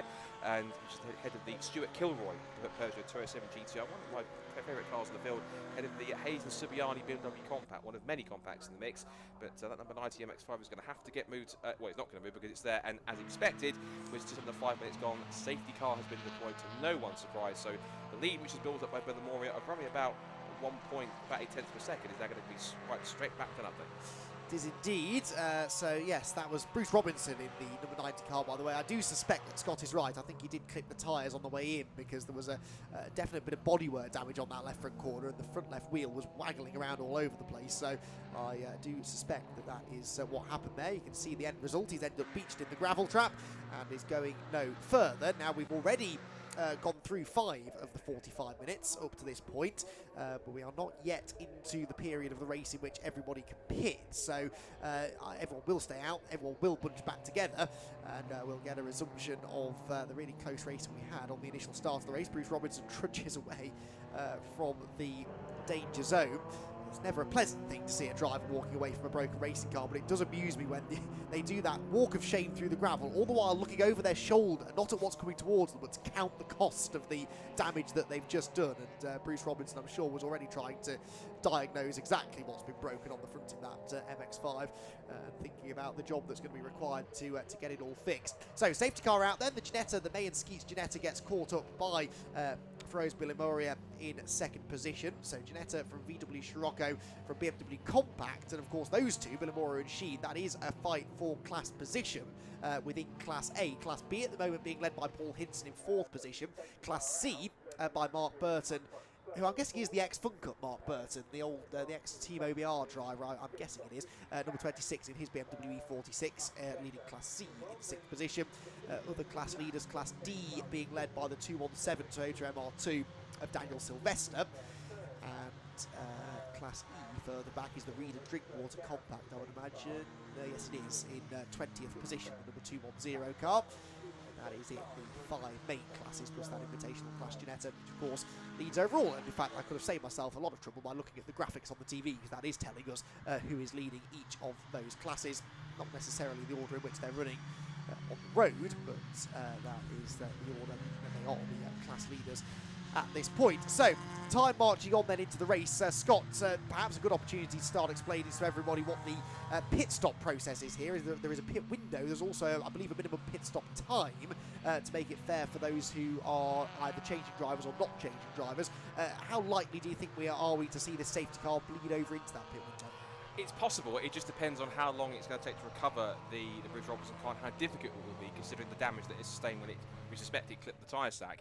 But the pit window essentially comes, I think, after 15 minutes. So when the timer ticks down to half an hour left, the pit window will open. It'll be open for 15 minutes, and then everyone's able to pit in that point in time. You have a minimum pit stop time from pit in. So when you hit the pit lane entry line for the speed to go to the speed limit, until you then go to stop, make your pit stop, and then head out, you need to basically be crossing the pit exit line no sooner than at least 2 minutes. It's a minimum 2-minute pit in to pit out time. Your pit stop can take as long as you want, but obviously you have to make sure that you cross the line at least having served at least 2 minutes in the pit lane from when you cross the line to come in. So anyone who actually is short, they get a time penalty, which is the length of the time that they were short. So on that side, I think also there was also a rule thing I believe, unless on some circuits they do have to put them in at a 45-degree angle. If not, you will see them kind of stacking up a little bit. They do try and avoid that as much as possible. And on some circuits, they will stack pit windows. They will have two different classes will come in for one point, and then the next set of classes will come in for another point in time. But they'll kind of stagger it a little bit so that there's not too much crossover between classes. Because sometimes sizes of pit lanes, for example, at places like Cadwell Park, you can't fit 30 plus cars in at once, so they have to kind of stagger it a little bit in order to fit everyone in a certain amount of time. I guess really the deciding factor is, as I mentioned, how long it's going to take to recover Bruce Robinson's car, which is a shame because that car took class pole in qualifying earlier on, which means unfortunately you won't be able to convert that into a race victory. And I think, if I'm correct, that's quite a familiar car. It looks to me like that's possibly the Kells MX-5, because it was that colour, I think. So it looked like it anyway with a hard top. And I think that car has got club sport experience and also I think a bit of Brit car experience in the past as well. If that is the same car, it's a shame to fit, but I recognise the livery on the side of it at least. No, you're right, I think. I think it might be that one, but it's not quite the way I'm sure that Bruce wanted it to be, particularly when it's dragging gravel because of its damaged front left. So, but great work as ever by the Snatch teams and the Marshals, of course, to get that recovered. And all weekend, of course, it's been quite a frantic weekend of all sorts going on. There was some bizarre goings on yesterday with all sorts of events in all the races that we had, and today it's been kind of very much sort of stop-start and almost in many cases just non-stop kind of one thing after another. So it's been quite the weekend so far for everyone. So many thanks to all the marshals and everyone involved who've been working tirelessly to ensure we can get this race meeting finished, at least with the full race distance for our Club Trophy race. Fingers crossed, provided nothing else major happens. Indeed so. Yes, we are actually running about 5 minutes ahead of time as well, so they've done a really good job to get things back on track with a red flag earlier on, and quite a few delays between races. So, yeah, good work all round to keep things ticking over as they should be. I'm hoping that they're going to continue that good work into this race and allow us to go racing this time around, because it shouldn't take that long to get that MX-5 out of the way. We saw it was in the process of being dragged through the gravel trap, so we should in theory be able to get the race restarted this time by get a good opportunity then to take in the variety of car on this BRSCC Club Sport Trophy grid.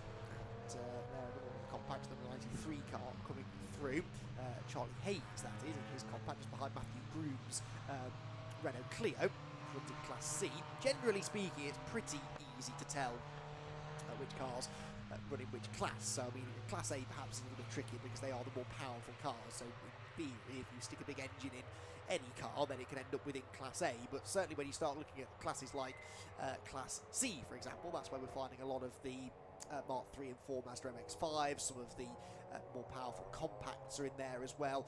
Class D is where you typically find things like Mark 1 MX-5s and the Toyota Mark 2 as well, also running within that class here this weekend. So you typically end up racing against people who are, of course, in a similar performance car to yours and a similar style of car as well, a sort of 90s sports car, for example, in Class D, perhaps a naughty sports car in Class C. It's a far more complex class structure than that. I'm vastly oversimplifying it, but it is quite an easy way to gauge which battles are for class position and which aren't, because typically in these races drivers just want to race everyone and anyone that they're near on the track, but if there is the chance of a class win up for grabs, then that obviously takes on extra importance. It does, and the great thing about this series as well is that a lot of people come away from it with a big smile on their face, because regardless of if they're battling for a class win or not, lots of people come away from it saying they just love the concept of it, love the simplicity of it in terms of there's no championship, there's no points in any cases, it's just a fun 45-minute race, lots of different cars out on track, lots of different classes, and it's one of those series where literally you've practically got almost everyone's got at least somebody to race with, whether it's in their class or not, or just someone around them on the grid. There is different power to weight ratios, different car types, different car layouts, of course, different, it's front engine, front wheel drive, rear wheel drive, mid engine, rear drive, anything else. There's lots of variety here, of course, and every single car will have somebody to race with at some point in the race. So it's really, really good concept that's continuing to take off, continuing to be well supported. And the nice thing is, rather you get lots of drop-in cars that will come in and out and do the odd round or two, but we're starting to get lots of more and more what they call Club Sport regulars. Those will come and follow the series around, race circuit by circuit, and it's good to see them ever since there's some that have been racing in it ever since the start. There's one or two that have been doing so. It's great to see there's some people keep on coming back, regardless of where it is, but it could be up in Croft or Cadwell, down at Silverstone or Brands Hatch or here at Donington. They love the series, they love being part of the paddock for it, and they love coming back time after time, but they just love the concept of racing for these little short Euros and the way in which the club does it as well. So kudos to those who keep on coming back for it and supporting it, because you guys are definitely vital to ensuring its success and attracting more and more flying cars, such as MX-5 Mark 4s, amongst many others. No, absolutely. We do see regulars racing in the championship frequently. Like, get lots of new drivers, of course, dipping in and out from round to round, but it is not that common to see people, such as, in fairness, David May and Mark Skeets. They always have a different car every time I see them racing in the series, but they do like coming back and racing in Club Sport Trophy. I was wondering, actually, where one of my good friends within the BRSCC was this weekend, Mr. Phil Adcock, who is usually out there on the Club Sport Trophy grid. He tells me he's rushing back from his sister's 60th birthday, but he's listening to us on the way home. So he's here in spirit, and I'm sure we'll be back out in a Club Sport Trophy race in the near future. So good to have you listening along, Phil, and we hope we can keep you entertained when we do eventually get the race back underway, which thankfully is about to happen now. The safety car, the runyourfleet.com safety car, pulling off towards Goddard's Corner, and we'll be heading into the pit lane very shortly, and the David May Mark Skeets shared Ginetta G55 will bunch everybody up. The real interest here, though, is what's going on directly behind the VW Scirocco off Rose Billamoria, and then the number 13 compact of David Sheed. They are fighting for not only second overall, but the first of the regular cars, non-invitational cars in the field, and also for the lead in Class A. It's a very slow restart this as they come out of the last corner, because I wonder if some of them were wondering if the pit window would be open. They missed it by about 30 seconds. I think maybe there was a bit of confusion there as to whether they could pit. One or two, George Grant has pitted out of the pit window in the background. That's going to get him a slap on the wrist. Meanwhile, second place, in fact, no, it's fourth place where it kicks off, because poor old Paul Hinson is unceremoniously dumped into the gravel trap at Redgate. That was contact with James Alford in the Golf. He rejoins, but several positions lost there after a slightly clumsy moment through the first corner. The Golfer Billamoria hanging on to the Class A lead, though, as he arrives at the old hairpin. Does not make friends with the apex at the bottom of the hill, though, and so it's only a matter of time here, I think, before David Sheed tries to find a way through into the class lead. If I remember correctly, those two really wound it. Oh, hold on a minute. Oh, that's the Lindsay Seat Leon that's gone grass tracking. I think you'll find it's the grey stuff, not the green. It's not a lawnmower, it's the Seat Leon. But anyway, I remember correctly is that, that's, okay, well, Kate Morris was coming as well. That's not, well, you know, it depends how far back she was, because if she did come in just before, just as, there were some cars that were quite far back, but even so, you have to wait and see. Now, the cross line was 17 seconds. Have to wait and see. I think one or two drivers think, unfortunately, have misjudged it, and possibly, I'm afraid, Kate Morris might be one of them. We'll wait and see what the stewards say afterwards, post-race, and some of the results. But fortunately, I think two cars were a bit too keen, or at least didn't realise that the pit window wasn't actually open, even though I think you're right, some of them did anticipate it, considering we were quite close on time when the race did restart. As to Lindsay, oh, he's gone off at the same place Bruce Robinson did. Look off, cars going off everywhere. It's Tom Selden, also, I think that was Aaron. I couldn't quite tell, was it one of the MX-5 Mark 4s who also went gravel tracking across there. Then used the little service road there on to his right to try and turn the car back around. So for the second time, that chicane caused someone to fall foul. Now the pit window's open, so we'll see who dives in at this point in time. It's not the Ginetta for the record, so that carries on. But that battle I was going to mention between Billamoria and Sheed, that Sheed has got through off camera, so Sheed is into the lead there. But those two, I think, went at it for the race lead back at Snetterton, I think, quite a while back, if I remember correctly, because I think I was there on comms for it. And those two have a proper back and forth battle between the VW and the BMW. So that was two relatively well matched cars in many cases. But now Sheed is in front. He and Edson before have won the race before. So if things go well and pit stops all shake out, go okay, they could be on course for another. Indeed. So a lively lap there then for the Cupra, which had the off down at the old hairpin, and then that rotation at the chicane. Thankfully this time though the car doesn't get beached in the gravel, so no need hopefully for a safety car. There goes Paul Hinson recovering after his contact with James Alford. I noticed that did damage the front of Alford's Golf slightly, the bodywork coming away slightly on the front left corner. And there Tom Selden, who is in his fourth race of the weekend, having competed in all three MX-5 Supercup races, tripping over slightly there the Stuart Kilroy Peugeot, and that could potentially cost him a place heading up the hill. I think it will, won't it? That's the 66 BMW coming through, slots nicely in between the Peugeot and the MX-5, and that is a position again heading up into McLean's corner. 14th spot that was that Tom Selden just lost. Bits of rubber and possibly plastic trim there going flying as they head through Coppice Corner for the second time since the resumption of racing. And yeah, this time I think, oh no, that is Billamoria, isn't it? First Billamoria at the chicane. He's gone straight on at the Fogarty S's. He's beached himself in the gravel on the other side of the track, basically, to where the MX-5 was earlier on. But that car is going nowhere, Scott. And from third place, second in class, they are out of the race. That's a shame. Now, obviously off camera, we don't know if there was still close enough to to David Sheed if there was anything that happened between them, of course. So we can't speculate too much. We've seen the Butterworths complete their pit stop, but they might be having one of the most timely pit stops, because if we do get another safety car, they'll have done it and probably might get a massive jump of a lot of people if they do manage to do so, because if they can complete it before the safety car goes out, that'll be a golden opportunity. I wonder also if any cars that are passing that are now going to dive straight into the pit lane to try and get their pit stop. These guys have chosen not to, and that includes the likes of Stuart Kilroy. That's the Ben Taylor Mark IV in front. We've got Stuart Kilroy. You've then got the Jordan and Gillam Nissan 350Z. Good to see a 350Z in the mix. It's a 370Z that Mark May and Skeets have driven in the past. The Hayes Subiani BMW comes next. In terms of other pit callers, one of the highest, David Sheed has come in, so he's anticipated possibly something happening in terms of a safety car. Although, that said, the VW was quite far deep in the gravel, so considering we're going to the Grand Prix loop, not the national circuit, I don't know, they might cover that way with the yellow whilst Rose gets out, but apart from that, I mean, they could get away with that with no safety car, potentially. It's not as in the firing line as Robinson's MX-5 was, because it has gone off to the right rather than the left of the chicane, so yeah, might get away with that possibly. 114 is in, this will be a driver change. Either Benjamin Tunbridge or Rob Sawyer are getting out, and either Tunbridge or Sawyer are getting back in, depending on who started that car, the MX-5 Mark III, not one of the MX-5 Supercar cars, but the type of car we've seen racing in those Supercar races this weekend, coming in to make it pit stop and driver change. We've got 25 minutes and 20 seconds left on the clock, and still waiting for most of the front runners to dive for the pit lane. Here comes this continued battle going on then. Kilroy about to lose a place. We had a spin for the 172 car. That's the Butterworth that have just pitted. Yeah. So whichever Butterworth has gotten in hasn't quite covered themselves with glory after the good work which the first Butterworth did. So but never mind. The 155 car in. That's another car. That's one of the minis that's in the pit. I think it's the only mini in the field. I think the 155, and that's I'm struggling to find Christian White. Christian White. So Christian White in position. This is something I love, and we've seen this a couple of times, particularly when it comes to the Club Sport Trophy at circuits like this, particularly later in the year. We get this proper endurance feel when the light starts to fade down, lights are coming on. This is one of my favourite settings. Whenever I see Club Sport at the end of the season at Donington Park, it gives us sights like this with headlights ablaze, just tumbling down the Craner curves as the light starts to fade. It's a wonderful sight. It gives a proper little mini endurance feel to this 45-minute race. Indeed, yes, which makes it worth waiting till the end of the day for some of the drivers, for whom this will be, many of them, their one and only race of the weekend.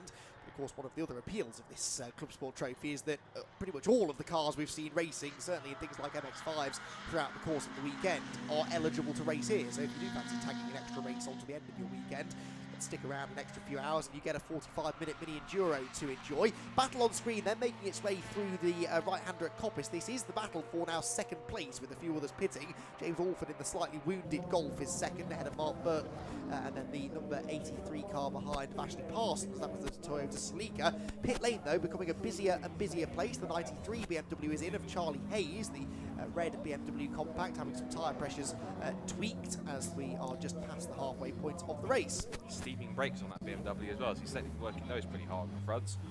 There's three of the compacts are in, so it's compact central down the pit lane at the moment. Also the Ben Taylor MX-5 is in there too. Is that the David Sheed BMW that's been in? I think so, yeah. Because that's been sat in there for, I'm sure, for more than 2 minutes. If that's the case, then I'm sure that's been there for more than 2 minutes. There's one of the 3 Mazda 2s which are running in Class E. 3 of those. Shout out to the guys at 2 Racing. We've now got 3 of those cars in the mix now, so all 3 in Class E. And so we'll keep in touch on how they're getting on so far in a moment's time. Bit intrigued to see. Right, now there is a live snatch going on for the Feroz Billamore and VW Scirocco, but as we said, it's not, as you say, right you said, Andy, it's not really in the firing line of any of the cars going through. So arguably they're able to do that just covering it with yellows. Yeah, I'm trying to look at the front of that car. The right front wheel is pointing at an angle. That could just be because he's had steering lock on as he got into the gravel, but the bodywork is loose on that left front corner as well. So he's had contact with someone or something. Big slide there from Mark Burton as he drops down through the old hairpin in his BMW. And there, the Brian Chandler MX-5 Mark IV heads through the old hairpin with Ben Craner behind him. So 2 of the kinds of cars we're hoping to see more of within the BRSCC in the near future. The Mark 1, the Mark IV MX-5 and the 1 Series as well. And there the other Mark IV MX-5 rejoining the circuit. You're right, by the way, about the David Sheed compact. That has been there a while. He's got a couple of laps down, and I don't think has left the pit lane. No, he's still there 2 or 3 laps later. Do we think then there was a connection between Billamore being in the gravel and Sheed being in the pit lane for 2 laps or so? Because he would have left by now, and Those two, of course, were battling for what was behind the Ginetta, essentially literally the lead of the race, so to speak, out of the cars, out of a non-invitation car. So I wonder if he's there because, not essentially by choice in many cases, but forcibly so because he possibly sustained some damage. Because again, we didn't see the incident sadly, so all we can do is speculate and allow the stewards and the clerks, of course, to make decisions on if anyone should be penalised or not. Two MX-5s at play here. Ben Taylor's Mark IV. He's battling away with the 198, which is the size. Oliver and I think it's Tom side. No, it's Ted side. Oliver and Ted side, who is regular MX-5 racer, mainly in Mark 1s, but has jumped to Mark 3. That's the Hayes and Subiani BMW that's come to a stop on the exit of Redgate Corner. So again, I guess the big question is, did they jump? Were they pushed? Is it of their own making, or were they helped to that position? Obviously, if that car can't be moved, it'll have to be another safety car, so that could be an inconvenience for those who have not yet pitted. Meanwhile, or it could be convenience for them if they haven't pitted, because they can pit under the safety car and not lose too much time. It could be a bit of a half and half on that one. Tom Selden getting his time a little bit reset as he's heading for his mandatory 2-minute pit stop. The highest placed cars, as they push the Furres Bilimoria car out of the gravel, so he's got it fired back up again, and so he's just opened the door. Can you give me a hand here? And it's quite maybe not convenient timing, as once again safety car deployed here at Donington Park in this BRSCC Club Sport Trophy race, because there's one car we thought might cause a safety car, it's been recovered. Another one which is stopped at the exit at Redgate has brought the safety car out for a second time, and there's plenty of drivers are diving in straight away in order to try and get themselves their pit stop and lose the minimal amount of time. Oh, that's not quite. Ben Taylor spotted there the number 65 MX-5 there before he made the move, because of course if he overtook he would give himself a penalty for doing so. So everyone has to now hit single file and form up behind the runyourfleet.com Jaguar safety car. That's the Lindsay there in the background as well. So for the cars that haven't yet pitted, this is going to be intriguing. So we've got the likes of James Alford's VW Golf, the Mark Burton BMW E330 Ci, the Ashley Parsons Toyota Celica, Paul Hinson's BMW Compact, and Brian Chandler's MX-5 Mark IV. The highest placed car that has pitted, it's just pitted in fact right now, is Ben Craner in the BMW 1 Series Supercup car. So that pitted from 7th overall. A couple more cars in the pit lane. That's the 3 Stuart Kilroy Peugeot, and number 7 Renault Sport 172 of Matthew Groom making their mandatory stops. So safety car is going to wait to pick up, of course, the leader, which is still, for reference, the main Skeets Ginetta, but it's, of course, the battle behind me to really look at. Now, this should be hopefully a relatively quick live snatch, because the car is in a quite close position, that being on the exit of Redgate Corner. It looks as though it's possibly, we can't see if there's any damage on the front of the car, but it looks as though potentially it's some kind of mechanical issue that's forced it to stop. So, haven't seen the incident, it's difficult to show context, but nevertheless, the safety car has picked up the overall race leader. It's also got the Butterworths behind in their Mazda. It's very clear. The reason I say Mazda, because here's one of the Mazda 2s on the track. This is the number 18 car, which is being driven by Nick Dougal of MOT Motorsport, with big MRF tyres on the side. So that car, one of 3 built by 2 Racing, and good to see all 3 of them in the mix on the grids. The live snatch has already hooked up to the front of the Hayes and Subiani BMW. Shame that they had to drop out because of the issues. So 18.5 minutes to go. Still plenty of the front runners that haven't pitted yet, including, we should reference the Ginetta quickly. In terms of the top 10, as it currently sits so far, for what it's worth, of course it will shake out a little bit once pit stops are done. So we see more cars pitting in. There's the Ashley Parsons Celica in from 4th. And also there, and in and out again was the 555. That's Aaron Bunning in the Paul Sheard Racing Mark IV. There's the 44 Compact as well, Chris McGinley. And there's Brian Chandler as well in his Mark IV, run by BC Cars as well. So plenty of pit stop activity, as we kind of anticipated with this second safety car for the Hayes and Subiani BMW that stopped on the exit of Redgate, that's been recovered now. Quite sure, again, had not seen the front of the car, can't quite see if it's actually been had any contact on it. It might just be mechanical.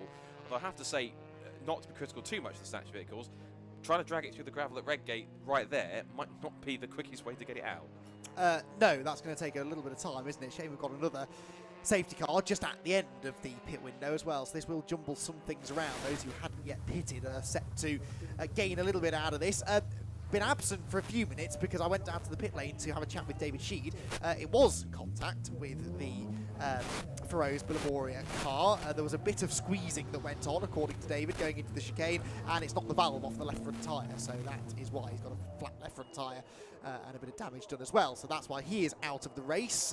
Did notice, I don't know whether you've picked this up on the pictures, but the Billamoria car is back in the pit lane now, under its own steam, so completely undamaged, ironically. The BMW taken out of the race, and yet the VW continuing on, and hopefully might be able to get back out onto the track in the next few minutes. Fingers crossed. It'd be obviously quite way down. Its chances of victory are now pretty much slim to naught, but in fact, there it is. In fact, it's just in front of the Brian Chandler Mark IV that's just exited pit lane. So a few last pit stops being made. I think our timing screen isn't quite functioning as it should be, because it's not currently registering if our front runners have made pit stops when we're definitely sure they have. Because I know we've been here before, haven't we, this week? Yes, we have, unfortunately, yeah. But the likes of Ashley Pass, we definitely know it's pitted, because I've seen him in the pit lane, as has also Brian Chandler. In fact, there is the Ginetta, in fact, that's making his pit stop. So David May jumps out, Mark Skeet gets in, and that pit stop continues on its way. Well, the safety car now leads around the Butterworths in their car. We should, if the timing screen was behaving itself, I'd be able to tell you exactly who is where in terms of class. We can give you some kind of reference, but it might be the same issue, I think, for our production crew as well. We get the same feed, so we'll have to wait and see how that will plays its way out. The Hazer Subiani BMW, still with incumbent in the car, is being dragged out ever so slowly but steadily.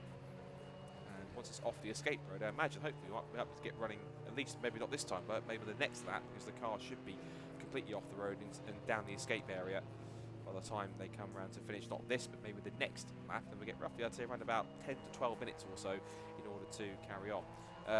35 seconds left until the pit window closes, so anybody who hasn't happened to have made a pit stop is going to well, if they're coming around this time by, they're going to have to make it now.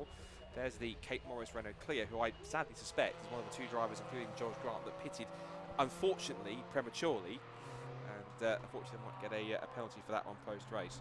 But a lovely autumnal sunset is now bathing across the Donington Park circuit as the light continues to fade. Now here's our race, a gaggle of our race leaders. There's the Hinson BMW, Ashley Parsons is in there too, Mark Burton's BMW and the James Alford's Golf, and behind them all is a car which arguably is on the same pace, which has been in the gravel for a few minutes, and that's the Ferro's Billamoria VW Scirocco. So if a timing screen does start to behave again, we'll be able to properly tell you what the order is and how everything's shaken out post-pit stops, as the pit window has now closed.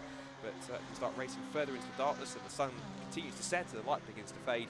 We start to get some proper, I like to call endurance hours at this point in time of the day. I was going to say you could be forgiven for thinking you were at Le Mans or something, but I've just been outside and there's no way you're going to think you're at Le Mans. It is absolutely bitterly cold out there right now, but everyone enjoying themselves. Always a great atmosphere in the pit lane as well during these Club Sport Trophy races. I do enjoy spending time in the pit lane. That's not too long when we're getting towards the end of September. But yes, interesting race we'll have here. Perhaps the timekeeper's still trying to figure out exactly who is out in front, because the as I say, this pit window, the safety car coming out towards the end of the pit window is going to be a challenge. I mean, we can see towards the front of the queue is the Ben Craner BMW, but is he on the lead lap? Is he actually the race leader? It's hard to tell. There is a chance that the David May and Mark Skeet's Ginetta has put a lap on everybody now, because they pitted later than the rest, and that will have had a benefit for them, I would have thought. David May starting the car, Mark Skeet's taking it over, and they are being shown as the race leaders, but as we know, we're taking what we're seeing on our timing tower with a bit of a pinch of salt, but hopefully by the time we go racing, this will all be rectified. It's going to take a few more minutes, and it could take even longer, because the safety car doesn't yet know who the leader is that it needs to pick up. So if they do decide they want to do a wave around and pick up the leader of the race, then that might take a while. Now the timing screen is showing we've had a lead change. Our timing screen isn't. The timing tower is. Paul Hinson then, potentially here, Scott, is the race leader from the number 83 car in second place of Ashley Parsons, and Mark Burton third with James Alford fourth. Now, I'm prepared to believe that, because they were all near the front, weren't they? The Ginetta hadn't had a huge amount of time to get away from them either since the last safety car, so it may well be that the Paul Hinson BMW, having been fired off the road on the initial restart to the race, could now have found its way to the front of the field. Potentially, but it also now produces a scenario where essentially they've got, if we're being real here, in order to allow them to get the safety car to catch the leader, it's got to let all of these cars through in order to do so. That's going to only extend the length of the safety car period and eat into the remaining time that we have in this race, which is only about 12.5 minutes. So it's going to be a pretty difficult situation, because one, to work out who is where, and also then two, to then start to do, if they have to do, wave arounds. If they have to wave the entire field through, that's it's going to take even more minutes to get through. There is literally that front running group we were talking about. There's Brian Chandler there in the 76 BC Cars Motorsport Mark 4, one of 3 in the field. You see the sunset really is glaring off the cars right now as they head down towards it. The brake lights looks like Dartford crossing on a Friday evening. There's nowhere near enough traffic, Scott. You know that. This is... you'd be surprised. You'd be surprised. There's plenty of brake lights there because everyone's sort of slowing up a little bit. I wonder if it's slowing up a little bit because one, it wants to catch the pack up, and two, get some understanding of what's happening and where everyone is. Because at the moment, TSR timing screen, at least the timing screen that we've got in front of us, is not quite playing ball, and it's still showing as if Mark Main Skeets is in front and that several cars haven't pitted, which we know is not true because essentially everyone should have pitted by now because the race has gone through. Right, now then, this is interesting. Now that what I thought and also feared might happen is happening. So the safety car, now it's realised who the leaders are, which you think is the Paul Hinson BMW. It is now allowing every other car, which is now in front of Paul Hinson car, which is most of the field in fact, now past to pick them up, which means they're going to have to go at racing speeds to catch back up again.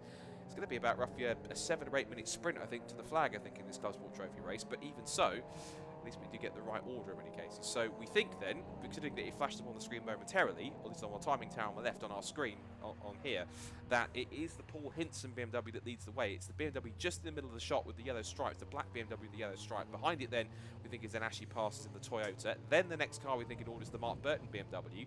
Then it's going to be the James Alford Volkswagen Golf. Feroz Bithamore's Scirocco is a bit of a ringer because it, of course, has been on the gravel for several laps. It's one of the front-running cars, but it's not in the front of the race. Then goes the Brian Chandler MX-5, and then just behind it, but more confusing, is the main Skeets Ginetta. And of course, have to figure out as well, because of their invitation, whereabouts are they as well. So this is this might take, unfortunately, might take a while. Hopefully, it doesn't take too much to only get 1 or 2 laps worth of racing, although that is a small fear in the back of my mind. Yeah, I would imagine once they've waved everybody through, they'll give it a lap, maybe, or the rest of that lap for them to catch. I don't think they'll let them fully catch up because, yeah, we'll be here all afternoon, or evening it is, we're into now, 6:45 at night. So, yeah, I think they will wave them through, pick up who they believe to be the race leader, and then they will probably restart, I would have thought, at the end of that lap. I think that process has now progressed pretty well. Waiting for the RunYourFleet.com safety car. There it is. That is Paul Hinson. That's not Paul Hinson. That's one of the other compacts. There is Paul Hinson, about 3 or 4 cars further back. And if they do pick him up, then that sort of supports our theory that he's leading the race. If they don't, then it means that they're as confused as we are. Paul Hinson doesn't know, of course, whether he's supposed to be waved through or not. And yes, that is the car they pick up. So Paul Hinson then, it would appear, is the race leader in the car that I'm guessing is his ex-Compact Cup car. It's got exactly the same livery on it. Of course, it will be running to a very different set of technical regulations now, hence why it's going that much quicker than the other compacts that are Compact Cup spec. But Paul Hinson then picked up by the safety car. And actually, if this is the order we've got, Scott, then it doesn't look like there's that many lapped cars in between those that we anticipate to be fighting for the race lead. I'm sure Paul Hinson must have, for a moment, must have been thinking, well, as soon as the safety car pulled in front of him, thinking, me? Really? Yes. I'm the race leader? Okay, then, fair enough. So this could be quite intriguing because there's quite a few cars that could be in for a really good, decent mix at the battle, in the battle for the league. You've got 4 or 5 very different cars. You've got James Alford's Golf in there, of course, Mark Burton's BMW 3 Series Saloon, the Ashley Parsons Toyota Celica, Paul Hinson's BMW Compact, a modified BMW Compact, and the Mark IV of Brian Chandler. So 5 very different cars. Another car I would hope and wish would be in this mix as well, were it to be able to catch up, would be the Ben Craner car, although it might not catch up because you can see now actually they've decided they've got enough cars at least to pick up the leader to now turn the safety car lights out. So I think you're absolutely right with your theory there on that one, Andy. They've been able to at least pick up the leading 6 or 7 cars and just get the race underway again so they can actually get it to the finish once again. So as they head towards the start finish line, and Ashley Parsons was a bit wayward on the exit of the final corner. They're all hesitating a bit on the restart here as they come down towards the pit straight. Now at least Paul Hinson's able to escape, and this now means that Mark Burton got a bit of a run. But no, it is Mark Burton. So that's Mark Burton holding on into 2nd place at the moment. It's 3rd place for the James Alford Volkswagen. The Golf of Billamore is not in this race, but it's one of the fastest cars out there as it tries to pick its way back through again and try and unlap itself a little bit. And then the Ashley Parsons Toyota Celica is in there too, followed by the main Skeets Ginetta and then the Brian Chandler MX-5 Mark IV. So this is your kind of leading quartet or quintet of cars, but the 2 cars we don't really need to look at are the Feroz Bithamoore Scirocco and the main Skeets Ginetta. Everyone else is in the mix as well. Indeed. So Paul Hinson then leads them up towards McLean's corner then for the first time. A bit of a lock-up there as he heads through the right-hander at McLean's, but starting already to build up this nice little gap at the head of the field. 7.25 minutes left then. Here comes the Ginetta. Now, assuming they're on the same lap as everybody else, you certainly wouldn't bet against Mark Skeets getting past all of this lot and going on to take notionally the race win. But within the invitational class, he is really not the one that we need to focus on. It is the battling that's going on behind. Here comes Ferez Billamoria trying to unlap himself into the corner, which it all went wrong with that contact with David Sheed earlier on. It's another red BMW he's dicing with now, and not quite able to get through on that occasion.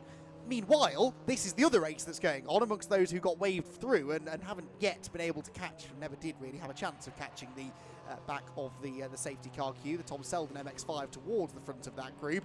And in amongst this, there will definitely be class position battles as well. Matthew Groom there, the blue Renault Clio, slicing and dicing his way through, and to pretty good effect as well. But this really the main battle. Out of the Goddard's hairpin they come, and I'd say, Scott, that gap is coming down. It is, and Paul Hinson likes to smoke that inside for the lock his wheel up every time he goes into a corner. He did it again at the hairpin.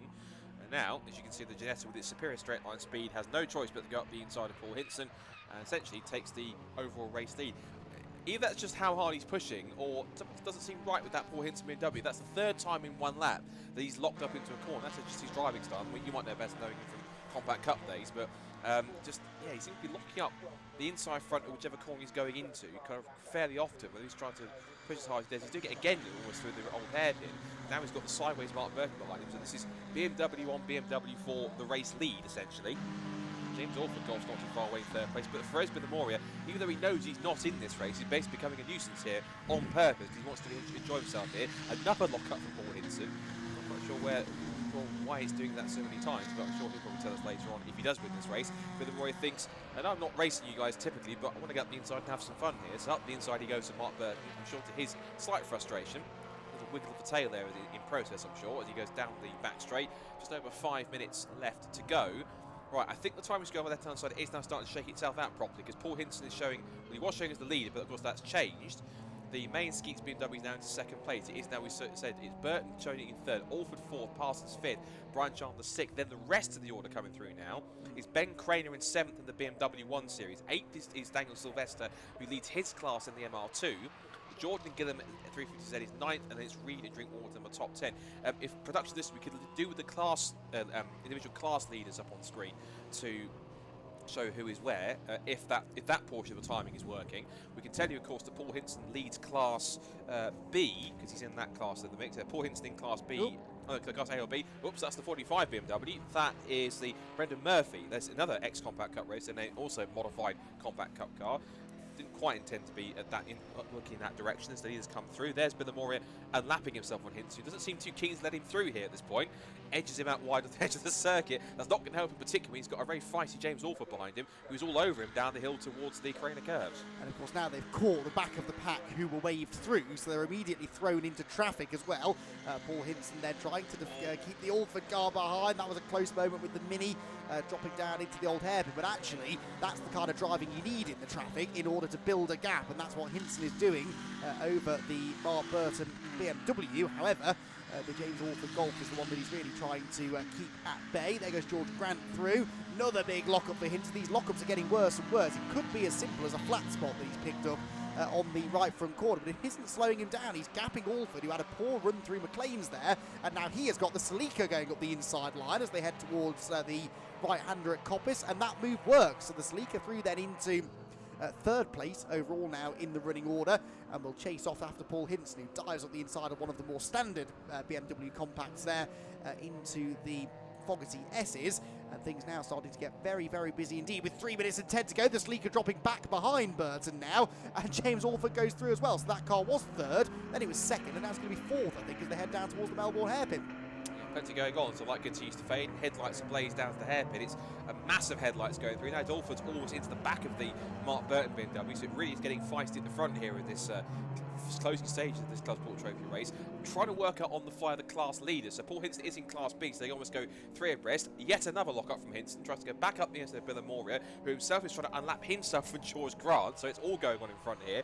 Rather bemusing for the cars around that are trying to pick their way through. Now we've got Burton side by side trying to edge Alford to the pit wall. That's a bit naughty. He flashes the headlights thinking it's either get out of the way to the back marker or get out of it, James. I'm not going to let you through that easy. Either way, he's holding firm in that BMW ahead of the guy. Should mention, of course, that Mark Burton, if I remember which class he's in, he is in class, he's showing his Class C, so he's not even the same class, but of course pace-wise he's looking pretty strong anyway. We're on the penultimate lap of the race. Hinton makes his way down the crane of curves, now still followed close by Burton in second place. He carves his way up the inside of George Grant, but they can immediately jump out of the way and think, I'm not having any part of this. As through goes Alford, looking wide on the exit. Now he's under threat from Ashley Parsons in the Toyota Celica, and so as they come up through Schwantz and through Starkeys, and they get another big lock-up. It really is mystified. Really just pushing that hard. He is a flat spot or something. It's getting worse and worse, and if he does win the class, I'll ask him about it in the interviews later on. But yeah, up the inside now looks actually past. He has a move here for the Golf, but Alford shuts the door. And the man who won, who's on the front runners at Brands Hatch, is certainly enjoying himself now as he's becoming more of a regular in Club Sport Trophy. Good to have him on the grid and picking up more regulars as we go. So about lap and a half to go then, and in terms of the classified, the non-invitation class, it looks that Paul Hinson looks to be on his way to a victory in the Club Sport Trophy. Whoops, James Alford across the gravel, so that was obviously a consequence of him trying to go side by side with Ashley Parsons, but it's all kicking off in the final laps. It is indeed. There's a bit of rear trim now hanging off the Golf to match the front trim that's hanging off after its contact with Hinson earlier on. Now that gap between the BMWs is creeping down, I'd say, and there's a big group of traffic ahead. They're about to start what should be the final lap of the race, and this is the mess that Paul Hinson has got to try and find a way past. Matthew Groom is the first of those cars, the number 7 Renault Clio, as they come out of the Goddard's hairpin in darkness pretty much. Let's be honest, these pictures are making it look a lot lighter than it is outside. It is almost completely dark here at Donington Park as we go into the final lap of the race, and Paul Hinson, one of the few cars not running with his headlights switched on, interestingly. Big lock up again into Redgate corner, but he gathers it together, and Mark Burton chases on after him. He now pulls to the outside of the Matthew Groom Renault Clio, and the BMW should blast past through Hollywood. Sort of had to bail out of it, wasn't sure where Groom was going, and so Burton losing a bit of time there, but 2 more back markers to be negotiate, and a big lock up this time from Hinson down at the old hairpin. He runs out wide, almost went off the track completely. That cost him a good second or so to Burton, and as they come out through Starkey's corner, those two nose to tail. The Billamoria Scirocco is at McLean's already, but it's behind where the fight is really going on. Hinson barely hanging on now. That ill-handling BMW compact is all over the road. He can't slow it down for the corners, and Mark Burton can sense blood in the water now. He's got his headlights on full beam, burning a hole in the back of the black and yellow compact, which slides its way out of Coppice corner and heads out onto the exhibition straight for the final time. Time about to tick down to 0, and Paul Hinson's got some defending to do. He's got, worryingly though, 3 more braking zones to get through. Now, it doesn't lock up into the chicane. It really does seem to be the big stops into the hairpins where it is struggling. There goes the Ashley Parsons Celica, about to try and make a move as well down the hill. But here are the race leaders. Can Mark Burton get close enough to throw it up the inside of Hinson? Hinson snatches the brake on the way into the hairpin. James Alford has caught them as well. They exit Melbourne now for the final time. Calling them the race leaders, of course, it's the Invitational class Ginetta, which is actually leading the way, and someone has been shown the checkered flag. I'm not even convinced that was the race leader, but David May and Mark Skeets should have won. But as far as the regular Club Sport Trophy competitors are concerned, it will be just about Paul Hinson, who we think comes home to win his class, to finish 2nd overall on the road, and the first non-invitational car home after a very, very perilous final lap in which it almost went completely wrong for him. It did, and I'd love to say exactly who won what class. I think more certainty, but because the glitch with the TSO, whoops, is off the road's gone. I think that's Chris Fantana, I think, in the 22 MX-5. Yes, it is. So he's off the road at the last corner. So finished with a flourish and some for Chris, but across the line he goes. I've got to go into the pit lane interview. Of course, I've got to be careful because they might go straight through to pit lane. So it's ideally, I'd like to know exactly who the class winners were, but because the timing screen hasn't been working properly for us since the halfway point in the race, I might not even be able to get pit lane interviews because I'm not quite sure who to interview. I might at least get what we perceive as the top 3, but apart from that, it might be a little bit of a tricky task. So I might just get what we perceive as the top 3 drivers, and it might be our 3. There are also 3 of them being class winners as well, so it might be fitting in that sense. But I'll have to venture down and see who I can possibly grab and see what we can make of it. as if they can even see you in the dark down there in the pit lane. But yes, thank you, Scott. So a suitably odd end to what has been a very exciting but at times rather odd weekend here at Donington Park. And yeah, the final race of a busy weekend, an 18-race schedule here at Donington Park, which incorporated yesterday the 4-hour penultimate round of the Fun Cup Endurance Championship. Today and yesterday we've seen action from all three of the MX-5 series within the BRSCC, the Mark 1 Championship, the Clubman Championship and the MX-5 Super Cup, plus action from the National and Northern Formula Fords. We've had the Zio Prototype Series here, the Supercar Grand Prix, of course, which was very, very exciting, and all rounded out in perfect fashion there by a rather confusing BRSCC Club Sport Trophy race. So we think the win goes to David May and Mark Skeets in the Ginetta G55. We'll see who, if anybody, stops down in the pit lane. But whilst we're waiting for that, a chance for me to say my thanks to everyone here. It's been, like I say, a tough weekend at times, but the racing action has kept us thoroughly entertained. The marshals and officials and recovery crews have done a great job of keeping us on time, more or less. We're going to finish maybe 5 minutes later than we should have done, but we are at least going to be out of here hopefully by 7 o'clock, and they have had a few incidents to deal with, the marshals, over the weekend, so we thank them immensely for all of their help in doing so. Also a big thanks to everyone at the BRSCC as well for putting on what's been another spectacular weekend of racing. This is not the last live action that you can watch for the BRSCC. They will be back in action from Snetterton the 15th and 16th of October. I sadly won't be there, but you will have Scott Woodwis, I presume, to talk you through all of the action for what is essentially finals weekend for many of our BRSCC series, with the MX-5 championships in particular coming down to a very, very dramatic decider there at Snetterton. And then, of course, we've got the Formula Ford Festival in the middle of October, 23rd, 24th of October, I think it was, wasn't it? The 51st edition of the Formula Ford Festival, which I'm sure is already amassing a very, very healthy grid. This provisionally then is the result. It's David May and Mark Skeets who claim the overall victory. Second place for Paul Hinson, third Mark Burton, and fourth James Alford, all of them class winners. Ashley Parsons was fifth ahead of Brian Chandler and Ben Craner, with Daniel Sylvester also a class winner in seventh position. Outside of the top 10, you can see it was also a class victory for the 210 car, and that was the Reading Drinkwater BMW Compact that took the victory in Class E, car 210. And I think that was it for class winners. Further down, Brendan Murphy there, 23rd place for him within the overall running order, about 4th or 5th, I think that was, in the Class C runnings. And actually, the majority of them getting to the end. There were one or two that did not. Jonathan Hayes' BMW Compact was a non-finisher. David Sheed, of course, retired to the pits after that contact with Feroz Billamoria. And Bruce Robinson bringing out the first safety car with his rotation at the Fogarty S's, where we suspect he managed to clip a tyre stack and damage the left front corner of his car. So, the cars I can see out of the window are not heading to the podium. They are heading to Parc Ferme. I would be surprised if Scott Woodwis has anybody to talk to. If he does, then hopefully we'll be able to hand over to him very shortly and hear from some drivers. But as it stands, it perhaps would not better. Oh no, I'm going to be proven wrong before I even finish the sentence. So we are going to head down to Scott Woodwis, who I'm hoping has found somebody to have a chat with in the pit lane. Well, I've got four of our 5 class winners. One's missing, but 1 or 2 drivers we anticipate to be on that class podium isn't. There's no Paul Hinson, but we've got at least a few of them, so we can have a chat to 1 or 2 of them at least. First of all, we can have a chat to the guys who, I'm told at least, won Class E. So let's have a quick chat with Adam Reed and David Drinkwater. So, well, congratulations, another class win for you guys. You've been regulars in Club Sport and Super Sport, and you two seem to work well together. Yeah, I think so. I mean, Adam did, I just mentioned there, Adam did all the hard work. I had the easy bit at the end, just did the last few laps, brought it home, and yeah, I mean, Adam had a great start, got a nice gap with the competitors, and did all the work. So nice easy pit stop, and yeah, good team. Felt like it was a good form as well. Yeah, car's been. We've done a lot. We've done Super Sport in this a couple of times, and we've done very well. We've won the class a couple of times in that as well. So yeah, partnership's going well.